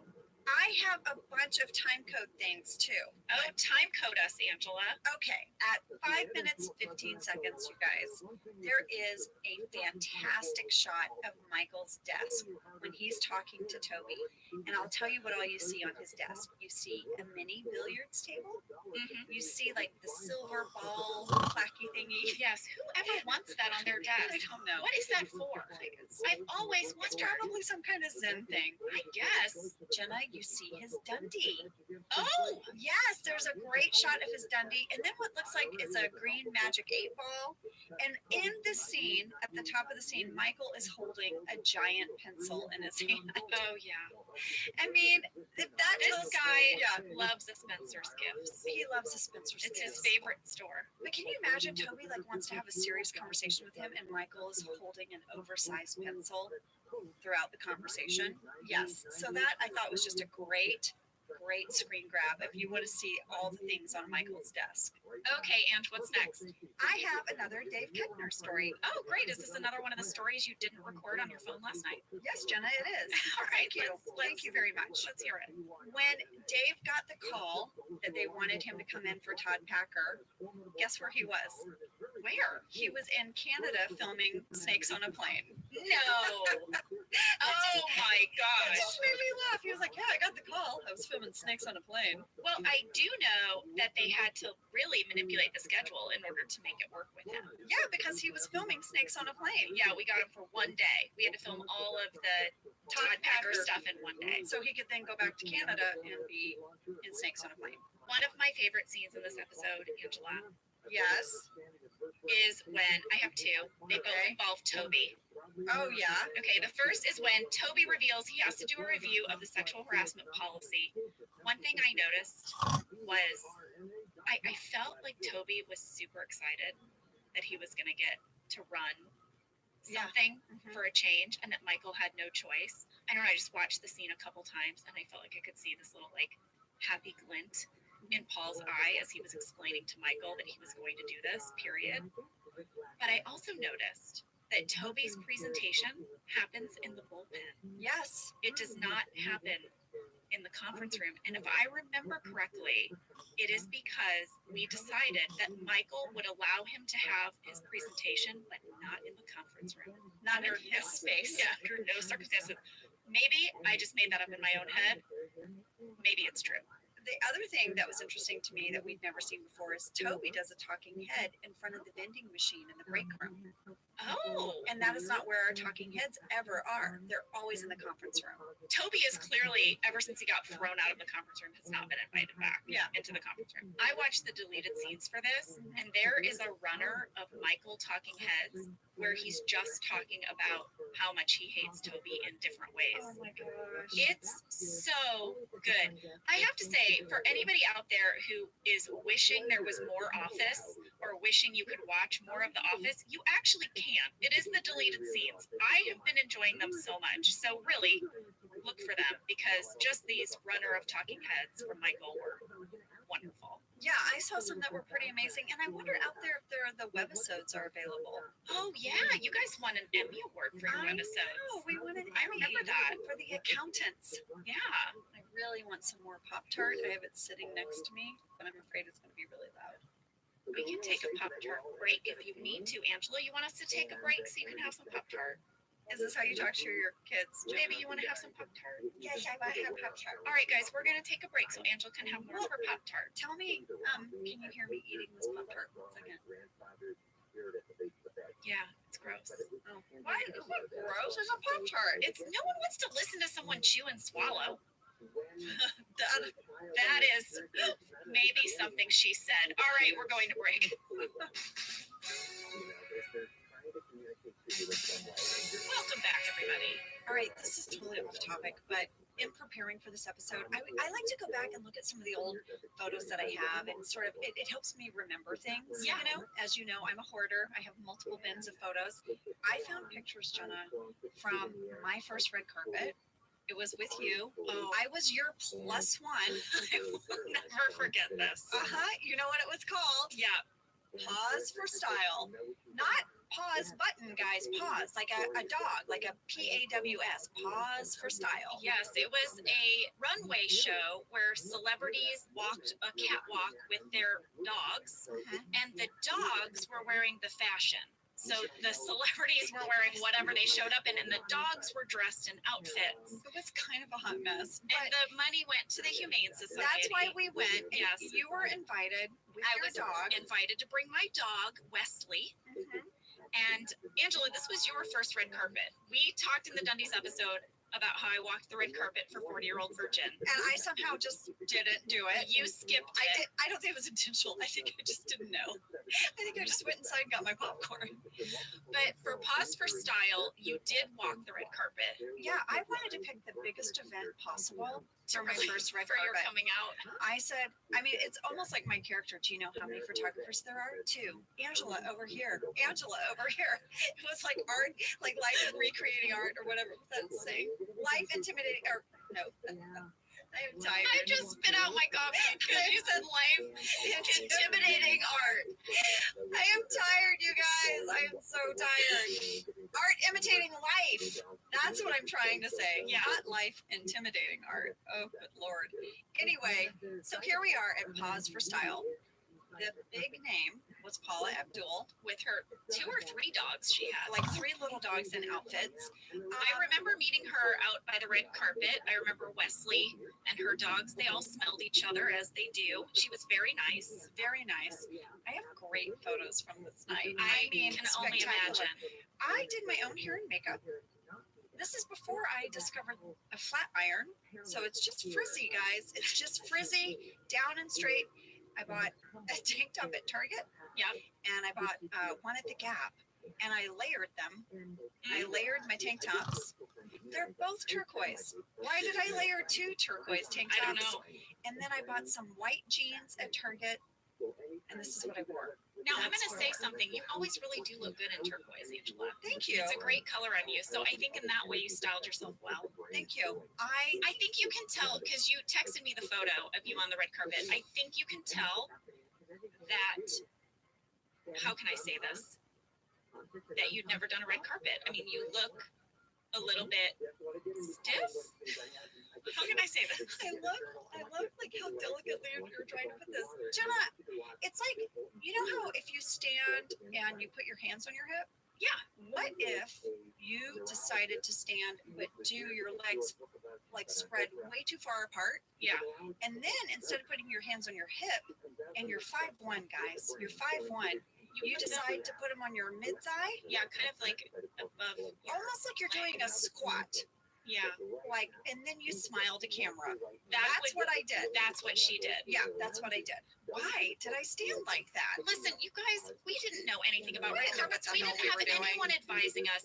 Well, do you remember, Angela, after this event, we saw the pictures and we decided we needed to get better at this? Yeah. And Oh, yeah. so, and then do you remember that I had read somewhere that the reason that Mary Kate and Ashley Olsen always look so cute on the red carpet is because they say the word prune while the photographers are taking their photograph. The idea is that it makes you look like really like pouty and sexy. So we decided at our next red carpet that we were going to say prune Yeah. the whole time. Uh-huh. So it was like prune, prune. They're the worst photos of me like that exist. I We think. look so. I look constipated. It was such a horrible idea. I thought I just looked angry. I look like I need to poop. That's what I just look miserable. Oh my gosh, Angela, I think back on all of our bright ideas. Our bright ideas. I think it's fair to say these are all your ideas. Why did you Your go ideas. along with them? I don't know. I don't. You're very persuasive. I don't know. I just was like, okay, I'll walk up and pretend to fake laugh as I walk up to people. Okay, I'll say prune. Okay. All right, what should we should get back to this episode. Okay, let's do it. Oh, I have a tidbit. Great, what's your tidbit? I think I see John Krasinski about to break at 16 minutes, 1 second. So Michael cannot say that's what she said anymore. Yes, he comes out of his office, he makes a grand announcement. He's retiring from comedy. Yes. And he's not going to say, Jim is like, not even that's what she said. He's like, nope. I remember filming this scene. I remember filming this too. And Steve, as Michael, when he breaks, and he goes, "That's what she said." His laugh is so huge and giddy and contagious. Yes. And he's so happy and pleased with himself that we literally almost started to all laugh ourselves. And you catch it in John for just a second. Really? Yeah. Do you want to see? Well, also, as Steve is leaving and he's being pushed back into his office by Jan and the lawyer, he blows a kiss. He's so happy. But look at John's face. It's 16 minutes, 1 second. Sam, Right. can you pull that up? That's what she said. Yes. Wow, that is really hard. You really think you can go all day long? Well, you always left me satisfied and smiling. So. That's what she said. Now look at John. Look at John. Do you see how he puts his hand in front of his face? For That's what he sure. would do when he was starting to laugh. Yes, for sure. That, I mean, that is just Steve, because he is a master. He is such a master at like any kind of like big emotional moment. We've talked about how it's really hard to fake laugh. Yeah. It's harder than fake crying. Oh, for Steve is sure. one of the best at the fake laugh. For sure. So we skipped something that I definitely want to go back to. Okay, what? When Michael crashes Toby's presentation and he walks in with the blow up doll. Oh, yeah. Do you remember the days and days of those guys trying to figure out which blow up doll should be the blow up doll? Oh, yeah. This is so it was like, should she have on an outfit? Should she be wearing underwear? Should she be wearing a bikini? There had a variety of blow up dolls. This is a weird thing about working on a television show or in a movie or anything, are the really just very matter-of-fact discussions about odd things. I remember seeing our props master and Greg, and I think it must have been BJ and Ken Quappas, but like there was a group of people looking at different blow-up dolls and having a very matter-of-fact discussion about what is funniest. There was one that had a more open mouth. I remember that one. That was it. We nixed that one. That one was so off-putting. Yeah. But the other thing too is we'd walk on set, and backstage we would have like props and things. And I remember walking past like 5 blow-up dolls every morning for like a week. It's like, what is our life? And then Michael has a lot of comedy with that blow up doll. I love that part when we're jumping around here, but when Pam's mom does finally come in and Michael walks out of his office and like chucks it out the door in like a grandiose statement. Yeah. But also in the scene with Jan, it's hiding up on top of his credenza. And Jim has his talking head with the blow up doll. So the blow up doll got a lot of play in this episode. It's very important that we picked the right one. Yeah, A bit of a character. the blow-up doll was going to be featured, and those conversations were warranted. Okay, something else I want to mention, unrelated to the blow up doll. When Michael takes over the sexual harassment seminar, there is a great deleted scene where Michael goes on this runner. Did you see it? Where he says it's about him and Pam, and I remember shooting the scene and I couldn't get through it. Not the bathtub thing. No, not the bathtub thing. This was a different runner where Michael says, all right, take for example, Pam and I are dating. And I say that would never happen. He goes, no, it's happening. Pam and I are dating. And I'm like, I'm engaged. He's like, Roy died. And I'm like, even still. And he's like, then I would kill you. He's the now Roy and Pam are both dead. Look at what sexual harassment seminar got. I did It's see just like that. a very funny I thing. actually did see that in a montage. That is hilarious. Yes. And then just Michael just like really pushing this like hypothetical situation where he and Pam are dating. And that comes up every once in a while. Every once in a while, there's a little thing where Pam has to deal with Michael's hypothetical that there's a world where maybe they're dating. There was clearly a time he had a crush on you, I guess and so. finally just gave up. And what about in that same scene, Phyllis's line where she asks if you have to disclose one night stands? They talk about you have to just report a relationship to HR, and she goes, "All relationships, even a one night stand." Yes. What is she talking about? A previous one night stand or a future one night stand? I don't know, but What is she thinking? John's look to camera as Jim when she says that is so gold. That So is good. classic Jim look to camera. Let's talk about my other favorite Toby scene. What's that? At the end of Toby's seminar, he says, if you have any questions, you can come speak to me. And Dwight goes to him and they have that big long conversation. Yes. where Dwight is basically asking about female anatomy and sex. Yeah, it starts around 12 minutes. I have it on a card. A lot of people asked about that scene. Was it scripted? Was it improvised? So when Dwight asks, where is the clitoris? That is where the scene was supposed to end. So everything after that, those were all Rain's improvisations. And they shot that scene for about 2 hours. They shot it for so long. And also, Paul, as Toby, was improvising as well. Yes. And I thought he had such a great line when he was like, well, you know, he has this great line. And I wrote, who is Dwight asking the advice for? Right? Is this the beginning of Dwight and Angela? I wondered the same thing. And people pointed this out. Dwight seems very comfortable around women in Hot Girl. He doesn't seem to have any of these hang-ups necessarily.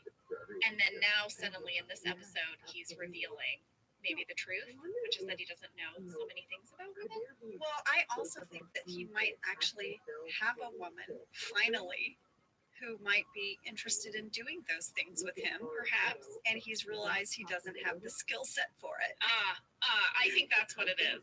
Oh, Angela, What? this is the first episode where we finally see the real outside of the Dunder Mifflin that we will come to know and love. Oh, when Michael goes down to get jokes? Yes, when he goes down to meet the warehouse guys. Well, you see it. We see the parking lot. Yeah.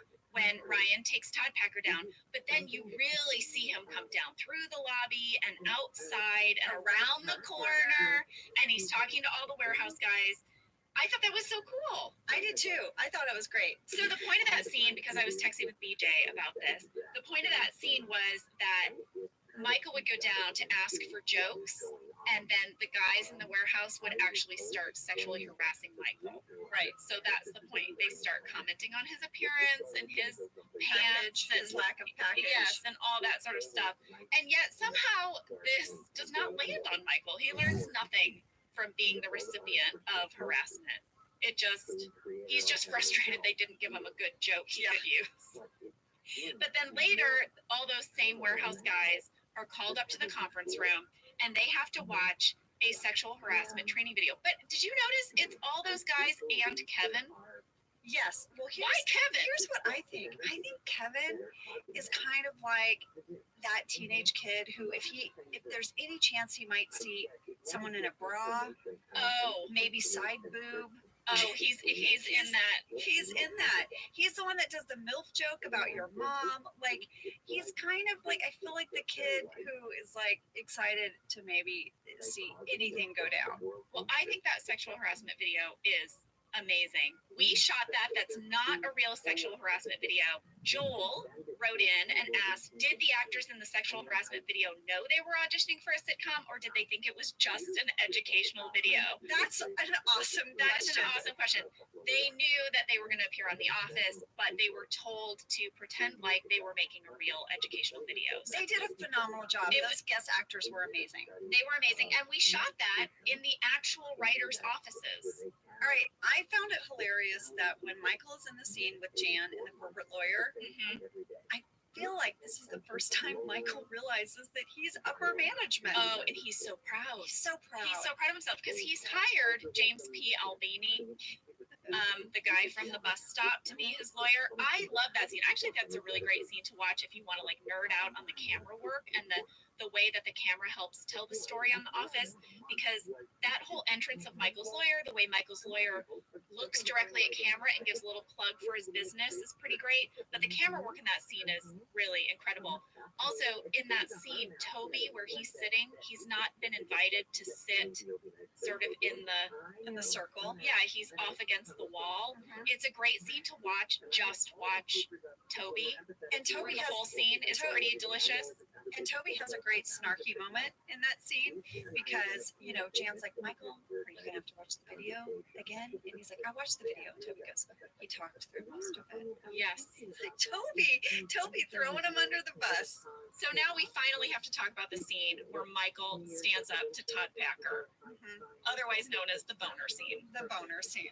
Todd Packer is making this joke about someone attending a nymphomaniacs convention. Yeah, and all the gals are like perfect 10s except for this one gal. And he points to Phyllis. And then Kevin says, like Phyllis. And then Michael Phyllis was like, looks really sad. oh, so sad. And So hurt. so hurt. And it's awkward. First of all, do we need a joke about a nymphomaniac convention? Todd Exactly. Packer, thank you very much. And Michael sees that Phyllis is hurt and he says that was inappropriate. He says something, but then Todd Packer challenges him and he's like, I mean, Kevin, you should not say those things about Phyllis. And then he goes on this whole speech about how Phyllis is great and how he loves Phyllis. She's like a grandmother to them. She says, I mean, Michael, we're the same age. We went to high school together. We're in the I same love high this. school class. I love that. And that fact comes back to haunt Michael all the time. She is constantly reminding him in the series that they went to high school together. It's a really sweet scene, and he hugs Phyllis, and then he says the only thing he's afraid of is getting a boner. A boner. And then Phyllis's face, her reaction is what made it for me. It made that whole scene. It really did. It really did. And I think that there was this way where, I don't know, do you think Michael's redeemed in that moment a little bit? Because he stands up for his group a little bit. He does. I think it's definitely the first time he has stood up to Todd Packer, and you can tell because when you see Todd Packer's face, he's like, "Oh man, they really got to you." And Michael's like, "Nope, I got to them," like whatever that means.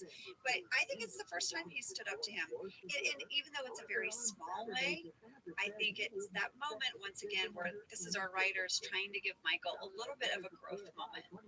What? Angela, this is, you just referred to the boner scene as the scene where the writers give Michael a little bit of a growth moment. That's perfect. That's perfect. Okay, now let's talk about the scene with Pam's mom. We said a little bit about this earlier, Angela. You expressed your disgust that this is her first visit. Okay, I just am saying, like, where have you been, Mom? That's all. I get it, but there is more to say here. Yeah. So first of all, Pam's mom was played by Shannon Cochran, and a lot of people wrote in and said, what the heck is up with Pam's mom? Why is she played by one person in this episode and then another person later on in the show? I will tell you, we wanted Shannon Cochran to come back. We cast her as Pam's mom. We intended for her to always play Pam's mom, but then we didn't need Pam's mom for a really long time. Shannon got a theater contract. She was a touring theater actress with, Rain. Her and I had a lot to discuss. Oh, look Our at you! Yes, theater pedigree. fancy theater people. That's right. And she wasn't available, and so we had to recast her for those later episodes. And it was a really weird thing because the integrity of our show was so important to us. There was this rule for a very long time that we couldn't do any stunt casting. Yeah. I don't know if people know what that means. Yeah, explain it. Yeah, so stunt casting means when you bring on a guest star and they're a big name guest star. Now, of course, obviously, in later years, we broke this rule. Will Ferrell, Kathy Bates, James Spader, Idris Elba. Yes, exactly. Timothy Oliphant. On and on. Yeah. But for a long time, we had this rule against stunt casting, and this kind of fell into that. Like, once somebody was established to play a character, they were that person or they didn't come back. The reason we broke the rule with Pam's mom and recasting is because the writers came up with a storyline that Michael would date Pam's mom. Do you remember that? How could I forget Right, that? I know, and Pam ends up slapping Michael, but this storyline idea was just too good to pass up. So they decided to recast, and I hope that helps people with the whole two moms question. So I want to talk a little bit about the scene when Pam's mom finally arrives and you see Roy enter. Oh my God! And his outfit with his hair slicked down. His sweater, and he does that little dance to charm Pam's mom. So I'm going to let you in on a little bit more of my actor prep here. And Ask her Angela, what music she wants. yes. Okay, what is it? Well, I had my Pam document, and I was always asking myself questions about Pam that I thought were a mystery, and I would answer Wait, them. I need to clarify for everyone. Jenna's Pam document wasn't given to her by Greg Daniels or any writers or producers. This was a document that Jenna made herself for her character. These are the kinds of things you learn in theater school, Angela. You can suck it. These are the things we're encouraged to I do. took some theater. I took theater classes. Just trained theater actors are I took classes encouraged. at HB Studios in New York City Okay. with Carol Rosenfeld, who was a protege of Uta Hagen. Thank you very much. All right. That's the pedigree. Thank you. All right. I got a blessing. Oh. Well, in my document, I had asked myself the question, how did Pam and Roy end up together anyway? So I've answered sort of why I think they're still together, but how did they end up together? They seem so mismatched to me. Here was my backstory. Pam's family owned an appliance shop in downtown Scranton, like in the town square. And Roy, in high school, got a job working at the appliance store. And he was a great worker. He was very charming, as in the Roy you just saw here in the sweater. And so that was how their worlds collided. Because Pam was probably this little nerdy art student in high school, so I couldn't figure out how did she meet Roy. Who was probably a jock. Yeah. Yeah. And this was how. He was very charming, and he asked her out, and they started dating. But because he worked there, like, the families became very enmeshed. They would barbecue together. So this is why and how she kind of can't get out of this relationship, even though now it's clear it's a mismatch. It's because the families are so conjoined. And do you think that Pam decided not to work at the appliance store and go out, branch out, and then Roy followed her to the warehouse? Oh my gosh, Angela, I don't know, but I feel like I'm gonna go back and put that in my document right now. Because here's Pam, like, okay, I'm not gonna work at the family business. I need some space. I need to figure out who I am. Yes. And then Roy's like, hey, I got a job at that warehouse. We'll be able to see each other every day.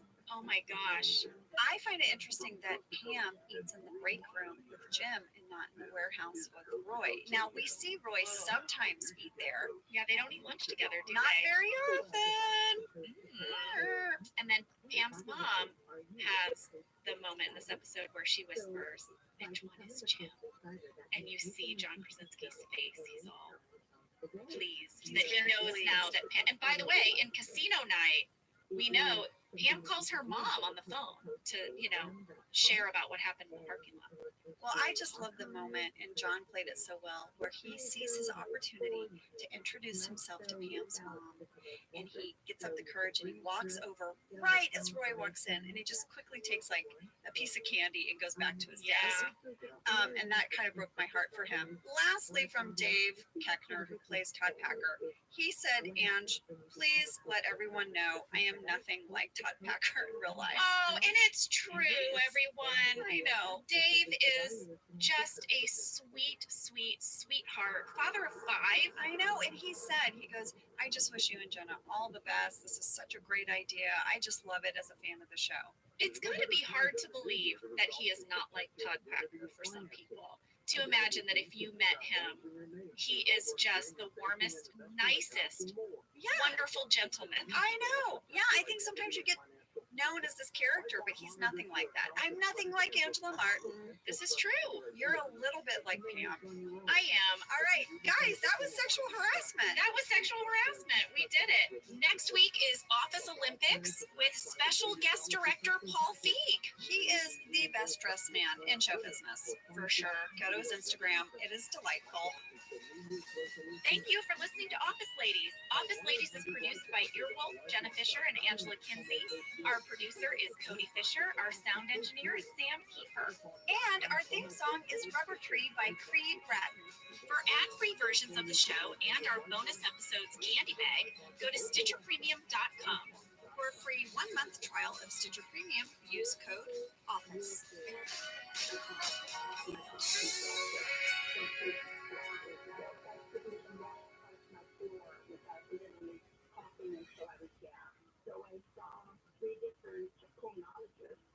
Did you know that the bold, smooth taste of Dunkin' cold coffee can be brewed in your Keurig coffee maker and enjoyed at home? You heard that right.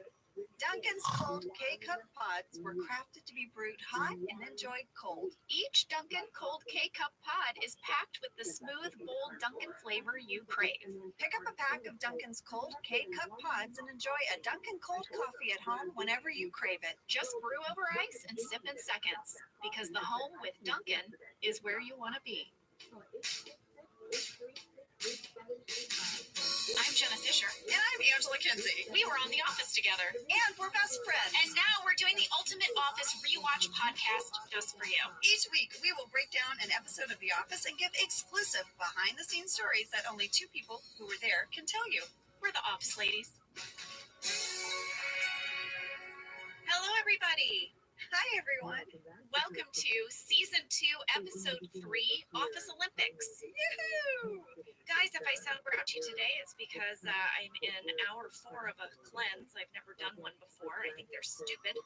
I don't know why I'm doing it. Angela, what are your thoughts on my cleanse? It's a bad idea. Why am I doing it? I don't know. Whatever. I don't want a bunch of people writing in like to us being like, you guys, cleanses are good for you. But you know what? I just think they sound like a big pain in the ass. Here's the thing. I was running out of the house this morning. I was late. I didn't have time to make my usual breakfast of scrambled eggs and sliced strawberries. I eat that every morning. I love it. Didn't have time. But I remembered that about 8 months ago, I ordered this 5-day cleanse at the advice of one of my friends. Who's like healthy or something. Super healthy, looks amazing, skin is amazing. And I thought, well, maybe today's the day. Maybe this is a sign. So I just grabbed day 1 of the cleanse. It's like a little pre-packaged. You know, I had a nut bar for breakfast. She looks like she's going into outer space, you I'm guys. so She has a angry. little I'm box. mad. You've got like, it looks like Everything's compressed freeze food, dried. compressed food in this little foil packets. I've already, I guess, cheated. I hate that. I hate that I'm shaming myself over this thing already, but I'm having coffee. You're not supposed to have coffee on the cleanse. You're supposed to have tea. It's not even caffeinated tea. What am I supposed to What do with is that? wrong with these people? That's what I'm saying. And I already decided I think I'm going to eat a full meal for dinner. I don't know. Well, I won't tell you what I brought for lunch. What? Pasta? I brought pasta. Oh my gosh. I have like marinara. freeze-dried soup to eat. I know. You're going into outer space. You're eating your packets. Why am I even saying I'm doing a cleanse when I've already planned to eat dinner tonight? I'm kind of doing a cleanse. I hate to break What am I it to you. doing? You're not doing a cleanse. You were rushing and you grabbed your NASA packets because you bought them and you feel bad that you bought That them is and they've been it. sitting there. Yes. And also what I'm learning about you, Jenna, like I already knew this about you, but boy, am I learning it now being your business partner, is that if your routine gets thrown, you love routine, it sends you into this like spiral where all of a sudden you're like if you're like, oh, I didn't get my scrambled eggs and my strawberries, you know what I'm gonna do? I'm gonna move to Arizona. What? Is so true. I'm so thrown, but I start to make really wackadoo decisions. Yeah, you make some big swings. Okay. All right. Well, All right. Well, let's see how it goes today. Yeah, on that note. This episode, as I said, is Office Olympics, written by Mike Schur and directed by Paul Feig. Yay! Let me give a summary. In this episode, Michael has to leave the office for the day to sign papers on his new condo. He's becoming a homeowner, everyone. Dwight goes with him, leaving Jim in charge, who decides to use the day to stage Office Olympics with the employees. Fast fact number 1. Office Olympics was inspired by the King of the Hill Office Olympics. Yes, the writers on Greg's show, King of the Hill, created a real Office Olympics, and that is what inspired our episode. Actually, Jenna, it wasn't the writers that invented the Office Olympics for King of the Hill. It was Tim Croston, Greg's assistant. Oh, Tim Croston was Greg Daniels' assistant. Tim's also a longtime friend of mine. I've known him for years. And Tim and 2 other assistants are who set up the whole Office Olympics at King of the Hill. The writers, yes, participated, Jenna. okay. They participated, but it was Tim was the mastermind. He was the self-appointed commissioner. Oh, Yes, and he was the Jim. he was the Jim. And I talked to him last night. We traded text messages. And Tim, sorry if I woke you up at 11 o'clock at night in North Carolina, but thank you for responding. They had a whole opening ceremonies. They had a torch. They had shirts for different teams. Yeah, they marched through the hallways. They had like a banner each team carried. They had a full opening ceremonies. And you know the doves that you see at the end for our closing ceremonies? Yes. They had that. They had doves that went across. They had several games that they had to play. It took a day and a half, this Office Olympics.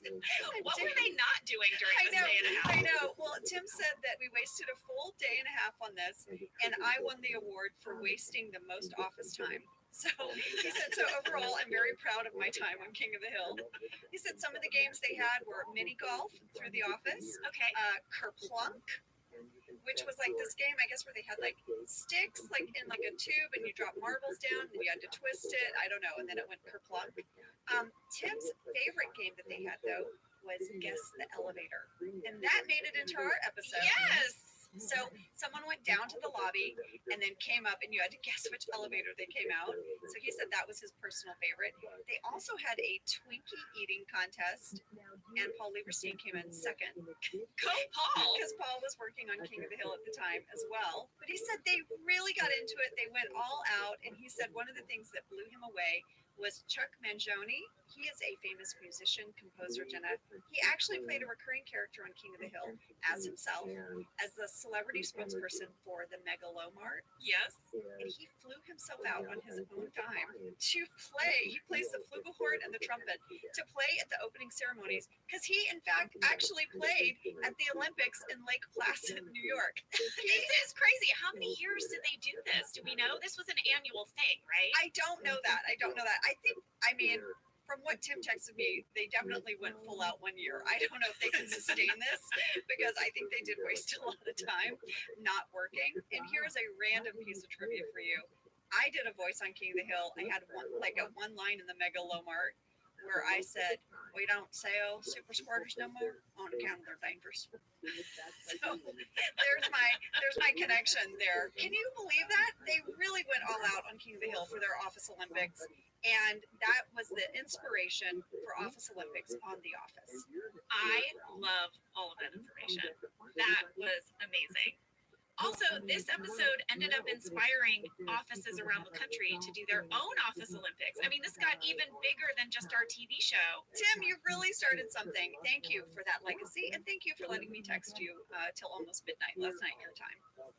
Fast fact number 2, writer Mike Schur makes a cameo appearance in this episode, Oh yeah. appearing in a photograph as Dwight's Amish cousin Mose. Mose was actually based on a character in the UPN show Amish in the City. It came out July 2004. Jenna, I went down the rabbit hole last night and I watched the pilot episode Of Amish in the City. because I wanted to see what the character Mose. There is a guy named Mose.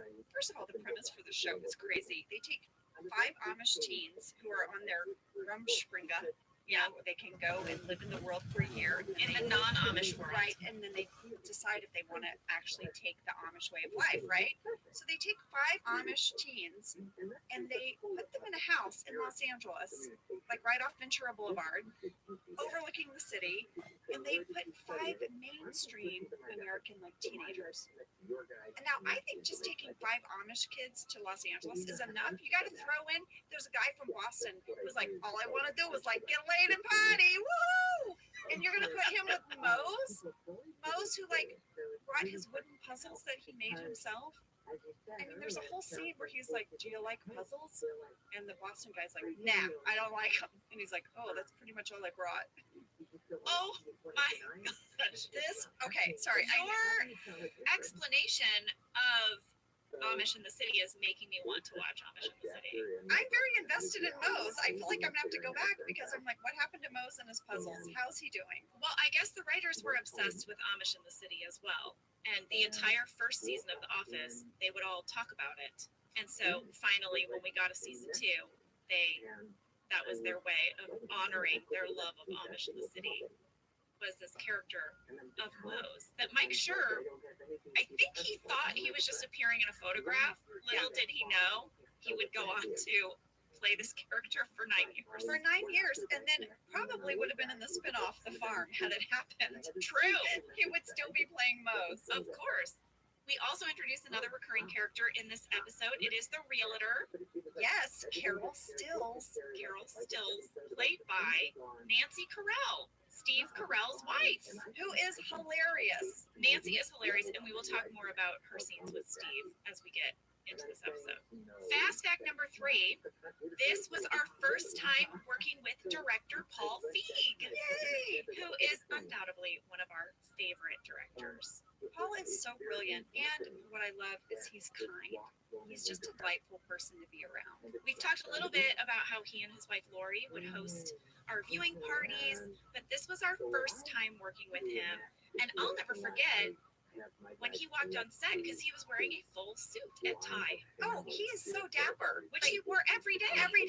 Every day he wore a suit. A lot of them were like vintage suits, so they were also super cool. They weren't stuffy. I mean, they were like No, super hip. No, he and his wife Lori are they're like a smart looking couple.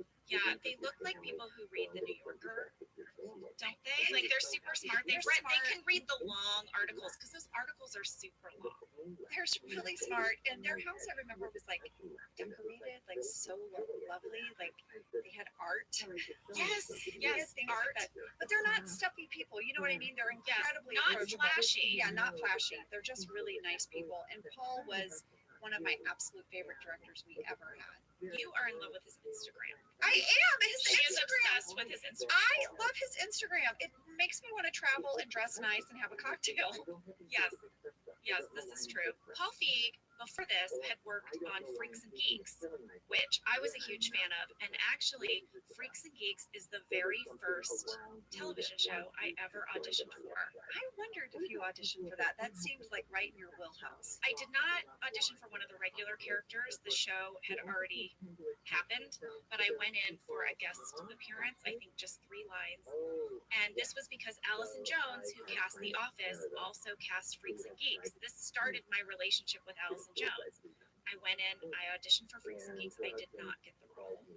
It's all right, lady. That's all right. It happens sometimes. She called me back later for a TV show called Undeclared that was produced by Judd Apatow, and I did get that part, just 1 line. And then, 5 years later, she called me to audition for The Office. Wow. That was all Allison Jones. But I almost worked with Paul Feig on Freaks and Geeks, but it didn't happen. But it was meant to be. Our paths would cross, little did I know. And they did. But Paul also directed Bridesmaids, one of my all-time favorite movies. So funny. I remember going to that premiere because we were so excited to support Paul and to support Ellie, and the whole cast was just phenomenal. And I was so happy for him. And Paul is the type of guy, the minute he sees you, this huge smile comes across his face and he gives you a big hug, and he's just such a giving person of himself, and I was so happy to support him and so happy that it ended up being such a huge hit. I want to call your attention to Paul Feig's many books that are amazing. Okay, he wrote Kick Me, which is, I guess it's like his autobiography For the first chapter of his life. Yes, 'Cause I about really his feel like, adolescence. yeah, I really feel like he could write a whole bunch more. But he's so funny. The book is amazing. And then he also wrote this book called Super Stud, or How I Became a 24-Year-Old Virgin. It's also amazing. So you guys really, if you want to dive deep on Paul Feig, I recommend these books. Guess what we did? We called Paul Feig for this episode. Who is singing? What has this cleanse done to me? It's turned me into you. It's turning you into me, and you're about to make some crazy life choices. Should we go to a bar right now? No, God, no. We should not. You horrible. It's 11 a.m. also. Probably defeats the purpose of your cleanse. Guys, we called Paul Feig and we interviewed him about Office Olympics. We even included some of your questions.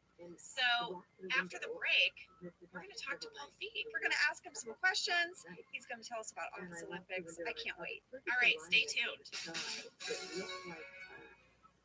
Whether your resolution is to save money, eat better, or stress less, HelloFresh is here to help you do all 3. Yes, you guys, I love HelloFresh. Jen and I both love it. You know why we love it. And guess what I made the other night? What? It was so delicious. I made their pub-style shepherd's pie. I've made it. Yes, it's so good. White cheddar and the pine mashed potatoes. I know it very well. It's a family favorite. Well, Josh normally makes dinner, so this was my turn, and I made this, and he loved it, and I was so happy. I was like, I made a shepherd's pie. I'd never made one before. It's so good.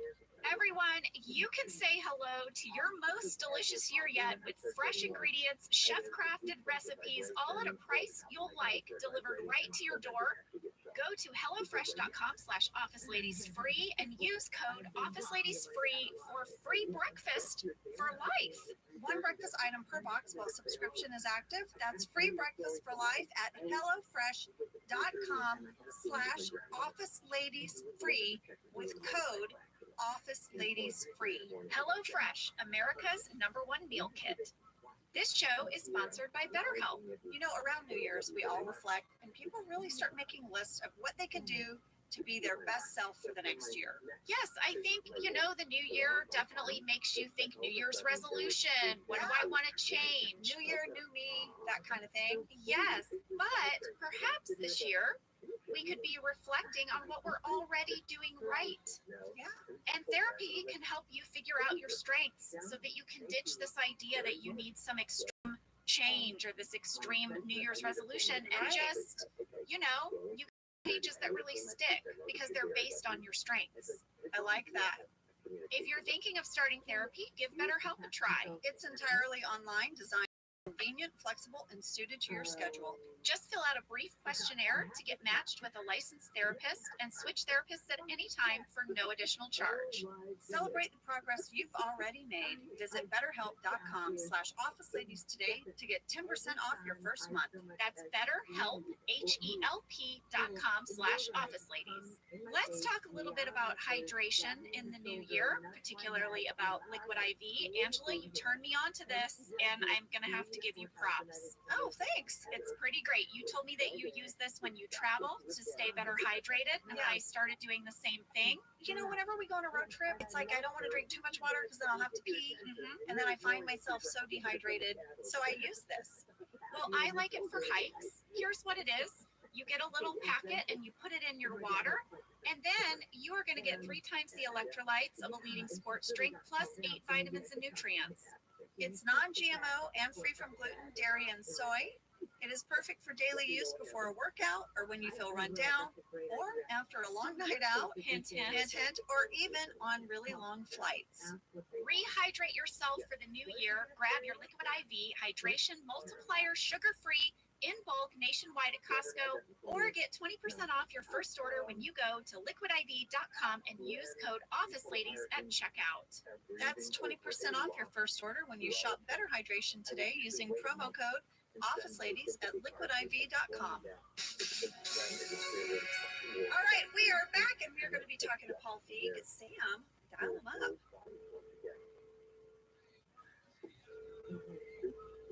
Hello. Hi, Paul. Hey, Paul, how are you? I'm good. How are you? Are you somewhere fancy, Paul? No, I'm in New York, actually. Yeah, but are you somewhere fancy? Well, my apartment's very fancy. I'm very fancy. Thank you so much for doing this, Paul. It really means a lot. Oh, my God. I'm so excited. I'm so happy that you guys are doing this. And I wish I could be in the studio with you. It would be so much, even more fun. Well, you're always welcome to come back. We've got 200 episodes to talk about, and you directed a great deal of Oh, them. good. Exactly. I'll talk on all of mine. We'll hit you up for that. We actually reached out to some fans to talk to you today, and there were people who had so many questions. Yeah, so we're going to include some of their questions with our questions. Very good. I'm excited. Well, to get started, Paul, how did you get involved with The Office? It was my great agent at the time, Renee Kurtz, who was steering me towards it. I honestly was offered several years before the chance to develop The Office, the British Office, into a series, and I was like, oh, forget it. There's no way you can do it. It's too scary, because it's such a great series. So, I just didn't even take the bait. But then when Greg did it, I was really, amazed by that. And the funny thing is, I was making a pilot at the same time that Greg did the pilot for The Office. And I remember we were both working at some studio, and he was editing there. And I remember him coming over to us, to Rodney Rothman and I, who was piloted us. He's like, hey, come in here. I got to play you a couple of different options for the opening theme song for this show that I just directed. And so he played a couple of different versions, including the one that the now infamous piano one. So I was definitely there right at the very beginning. When the show got picked up, my agent called me, Renee, and she was just like, they'd like you to direct an episode, and so I watched the first 6 that you guys had done, and thought they were so hilarious. As soon as I saw Diversity Day, I was just like completely in. That was so great. I came to that first table read. I don't know if you remember, they did kind of a bunch of episodes all of at once. I remember you guys were reading the Dundies. and all that, and then we read Office Olympics. So I was in. Did you get to pick Office Olympics from that table read, or was it assigned to you? Yeah, that was the one that was assigned to me. Because I remember having a moment going like, oh, I want to do the Dundies. That seems really fun. But then I just saw the potential of the Office Olympics. It's just going to be such a blast. I mean, it was just such a fun thing to kind of put together. I remember just what an interesting feeling it was on the set for that. Because I mean, if you remember, that was sort of aside from the Olympics part of it, that was the episode that kind of started to turn everything, because that's where Steve's character started to become slightly more sympathetic. And I don't know if you remember or not, that kind of got found on the set. Because remember, we were doing the whole thing where you guys were presenting Michael with the medal. And Steve just made this decision to kind of start crying. Yeah. Getting all choked up. And I remember just going like, oh my God, Steve, that's so great. Like, keep going with that. And that was, I think that was kind of the turning point where his character took that left turn from Ricky Gervais's character and became more sort of the lovable, misfit who's trying too hard for everybody to like it. But also, Paul, I remember in that filming of that scene that you directed all of us to be genuine. And you can see it on our faces that we are genuinely clapping for Michael. We're not mocking him. It was this collective moment with everyone in the office enjoying supporting one another. It was really sweet. It makes me tear up every time I watch it. I cried when Steve did that. Yeah. No, it really gets me too. And because I think, what it was? It was just Steve's performance was so sincere that it felt, if we were kind of being snarky or laughing at him, that it made you guys such villains to do that. But it wasn't anybody's really instinct to do that. So I just kind of encourage you to go along with what you were already doing, which is we were all really being affected by Steve. Yes. Yeah. It still gets me. Well, we have a fan question for you. Reed wrote in and said, Reed says, when filming a mockumentary, do you storyboard or do you have a shot plan? Neither. What you do is you basically kind of go through the script, and I would walk around with Kelly, our AD, the day before or whatever, and we just basically kind of go, okay, where would we put the cameras for this scene so that we would be cross-shooting it, and the cameras could avoid seeing each other of where the documentary crew would actually be. And so you were always just kind of going, okay, for me, it's like I always want to have depth behind us, so I never wanted to shoot the walls whenever I could avoid it. And so just kind of go, okay, they would be, one would be over here by this desk, and then on the opposite side, Matt would be over there, and Randall would be on the other side. And really, that was kind of it. Then you'd also go like, okay, is this going to be a spy shot where you guys don't know you're on camera? We'll be shooting through, the blinds or through a crack in the door. And then that was kind of it. Then we would just get there and just play out the scene. For me, it's the greatest way to do TV comedy, because just every time we shot the scene, we had the full scene. And so it just allowed us to just play and go like, okay, this time try this, and it just the fact that Greg and everybody let us play around so much with these great scripts that we already had, and then had the confidence to keep that stuff in. Because I've worked on other shows where the cast was really brilliant at kind of improvising or tagging something or just kind of taking a little left turn in the middle of the scene, but the showrunners just wouldn't put it in because they were so in love with their scripts that they just wouldn't use it. But just the shining example of that was when we did the next episode, the Halloween episode, where we had that thing where we found out where Rain was doing, playing the Emperor and talking to Michael and kind of goading him. Yeah. And we just found that funny angle that just looked like the Emperor from Star Wars, where you just got to see his face. And we just, him just taught it, and that went on and on. But Greg, I think, jettisoned some other kind of storyline just so we could keep that scene long because it was just so funny. That takes a lot of confidence in sort of, self-confidence really on the part of the showrunner to let those moments play out like that. I love that. Me too. I love hearing everything that went into how it ended up on screen. We were just acting. You did all this planning. I know. You put all this thought into it. Without you, we are nothing. Without you, we are nothing. I'm wondering if you could talk a little bit about picking the condo location in this episode, because it's almost like another character. It features so prominently.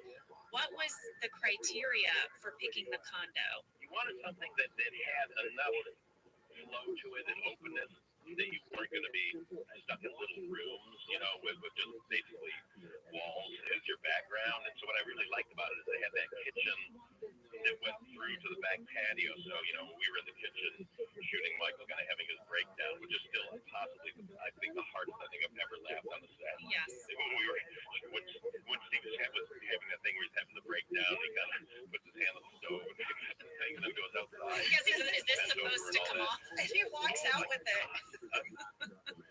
I mean, that is like, that's the genius of Steve. I live with those all the time. And every time we do a take, you do something different. Did we use that same condo in Dinner Party? Did we manage to keep that same place?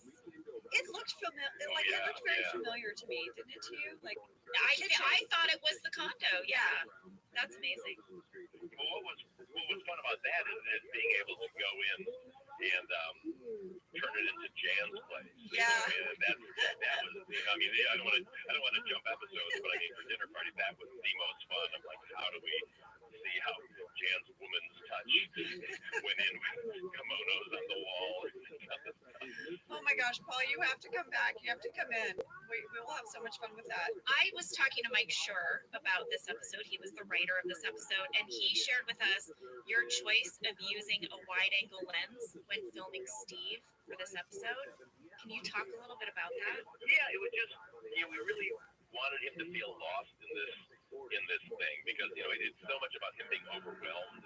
I had a very similar experience when I first met Lori, my wife, and we were going to move in together, and she had found this place, and I came over, it was under the guise I was just going to look at it and see what it's about, and little did I know she kind of has a realtor there and everything, and I had to sign the papers to pull the trigger, so suddenly I went from being kind of weird, lonely bachelor to committing to moving in front of all these people, and I just kind of freaked out, and I just remember that feeling of suddenly the house felt very abstract and you're in a horror movie a little bit. you're having a panic attack. And so I wanted Steve to kind of feel that being, in that house of it's almost I forget there's an old movie, not Obsession, but something where this woman's going crazy in this house. It's kind of funny to give it that feel. Oh my gosh, I love that story. Lori, you go, Lori. I'm telling you, I know. Look at that. We would celebrate our 25-year wedding anniversary, so it worked. Well, we got a lot of questions also about the yogurt lids. This was maybe the thing people are most curious about, these yogurt lids. Oh my gosh, they went crazy about the yogurt lids, Paul. Mel wanted to know how many medals were made. Casey wants to know, were any other items considered for medals before landing on yogurt lids? Literally any information you can give us about these yogurt lids. Anything about yogurt lids. People want to know. Wow, because I remember that so distinctly, just because I remember thinking it was not at all what I thought we were going to make the medal. And I remember good old Phil Props coming up with those, and I remember him rigging that up with the paper clips as the chain and hanging that on there. And I had moments of going I don't know if it's substantial enough because they're so light. But then thinking, but this is kind of brilliant. And so going with it, I have some weird memory, and I don't know if this is accurate or not, of a cottage cheese. Oh, it would be larger. And bigger. Yes, but I think we might have said they were too big, and also I think they didn't stay on the paper clip. So, but that's just a kind of a hazy memory. Steve Gordon asked, this is just kind of a fun question, which one of the freaks and geeks could work in the office? I think it'd have to be Lindsay. I think it'd really pull it together inappropriately and navigate that maelstrom. I hear that. I think that is the right choice. I think that is correct. And then, okay, Paul, we have to bring up, because Jenna and I love this about you so much, that you wear a suit every day with a tie, and that our crew loved it so much. On Friday, a lot of times on a set, the crew will wear Hawaiian shirts. It's Friday, but when you would work, they would all wear a tie on Friday. And so we were wondering, when did your origin of the daily suit start? It was after Freaks and Geeks, because I'll flash all the way back just briefly. When I was a kid, I used to wear suits and ties all the time. I loved that. That was kind of like starting like 8 years old. Like, I got my mom to buy me my first three-piece suit, and I wore it. Oh, my dad was so mad because like, you're going to grow out of it in 6 months. And he was right, but over the 6 months I had walking around in a suit. So it was always in me, but then when I got to my 20s and I became a stand-up comedian, I used to wear a suit on stage, and then I realized I wanted to be more, I don't know, kind of relatable to the audience. So I started wearing like jeans and bowling shirts and that kind of thing. And then when I did Freaks and Geeks, even though I didn't dress this way in high school, I started dressing just like kind of t-shirts and jeans because I was trying to get in the head of like the freaks and stuff. And so grew my hair really long. So you see pictures of me from then, my hair was super long, like on my shoulder, I think. And but then it was after Freaks and Geeks was done, and I was going out pitching new shows, taking these meetings, that I was in the meeting, and all the executives would be in suits and ties. And I was there in like jeans and a t-shirt, and I just didn't like it. I felt like really identifiable, sort of the prey, if you will, in that room. And so I remember going like, well, screw this. I'm going to go back to what I used to do and wear suits and ties. They kind of thought I was an idiot for doing it, but I just remember going like, I like the power structure of this better, of me in a suit, like as an adult, and just decided from that point on, I was like, I'm just going to wear a suit and tie all the time because I enjoy it, and it makes me feel like an adult, and also makes me feel in charge. And I look better in a suit than I do in jeans. So there you go. Well, and Paul, without your suit, I wouldn't have my favorite hashtag you do, which is drunkfunkle on your Instagram. Thank you. I live for it, Paul. I love your Instagram so much. I want everyone to go follow Paul Feig. And also, Paul, I'm so excited about Last Christmas. I am so excited to see it. I can't wait. And you know, I love Game of Thrones. So of course, Jenna doesn't watch Game of Thrones. It drives me crazy. So Emilia Clarke's in it. I'm still an Emilia Clarke fan. Yes. Even though I didn't watch Game Okay. of Thrones, Yeah. so this is very exciting to me because I get to see her in not Game of Thrones. Yes, exactly. And then of course, like Emma Thompson, I cannot get enough of that woman. I just live for her. So, and Henry Golding and all of it. I can't wait to see it. I love holiday movies so much. So everybody go see Last Christmas. Oh. Yay! You'll love it. You'll laugh, you'll cry, and it's one of the most beautiful things I've ever done. Oh, I can't wait. I cannot wait to see it. Paul, thank you so much for taking the time to do this. Thank you, Paul. Thank you. It's so much fun. I'm so glad you guys are doing this because the show was so special to me. I mean, honestly, I have to pinch myself that I got to be involved and be involved with so many episodes and so many kind of bigger ones too. And it will just always be one of my proudest moments. Working with you guys was just one of my great choices. We're just such a wonderful cast to work with. Every day was really fun to come in, and just every take was fun and different. And I just couldn't have had a better time. So thank you for that. I love you guys very, very much. Oh, thank you, Paul.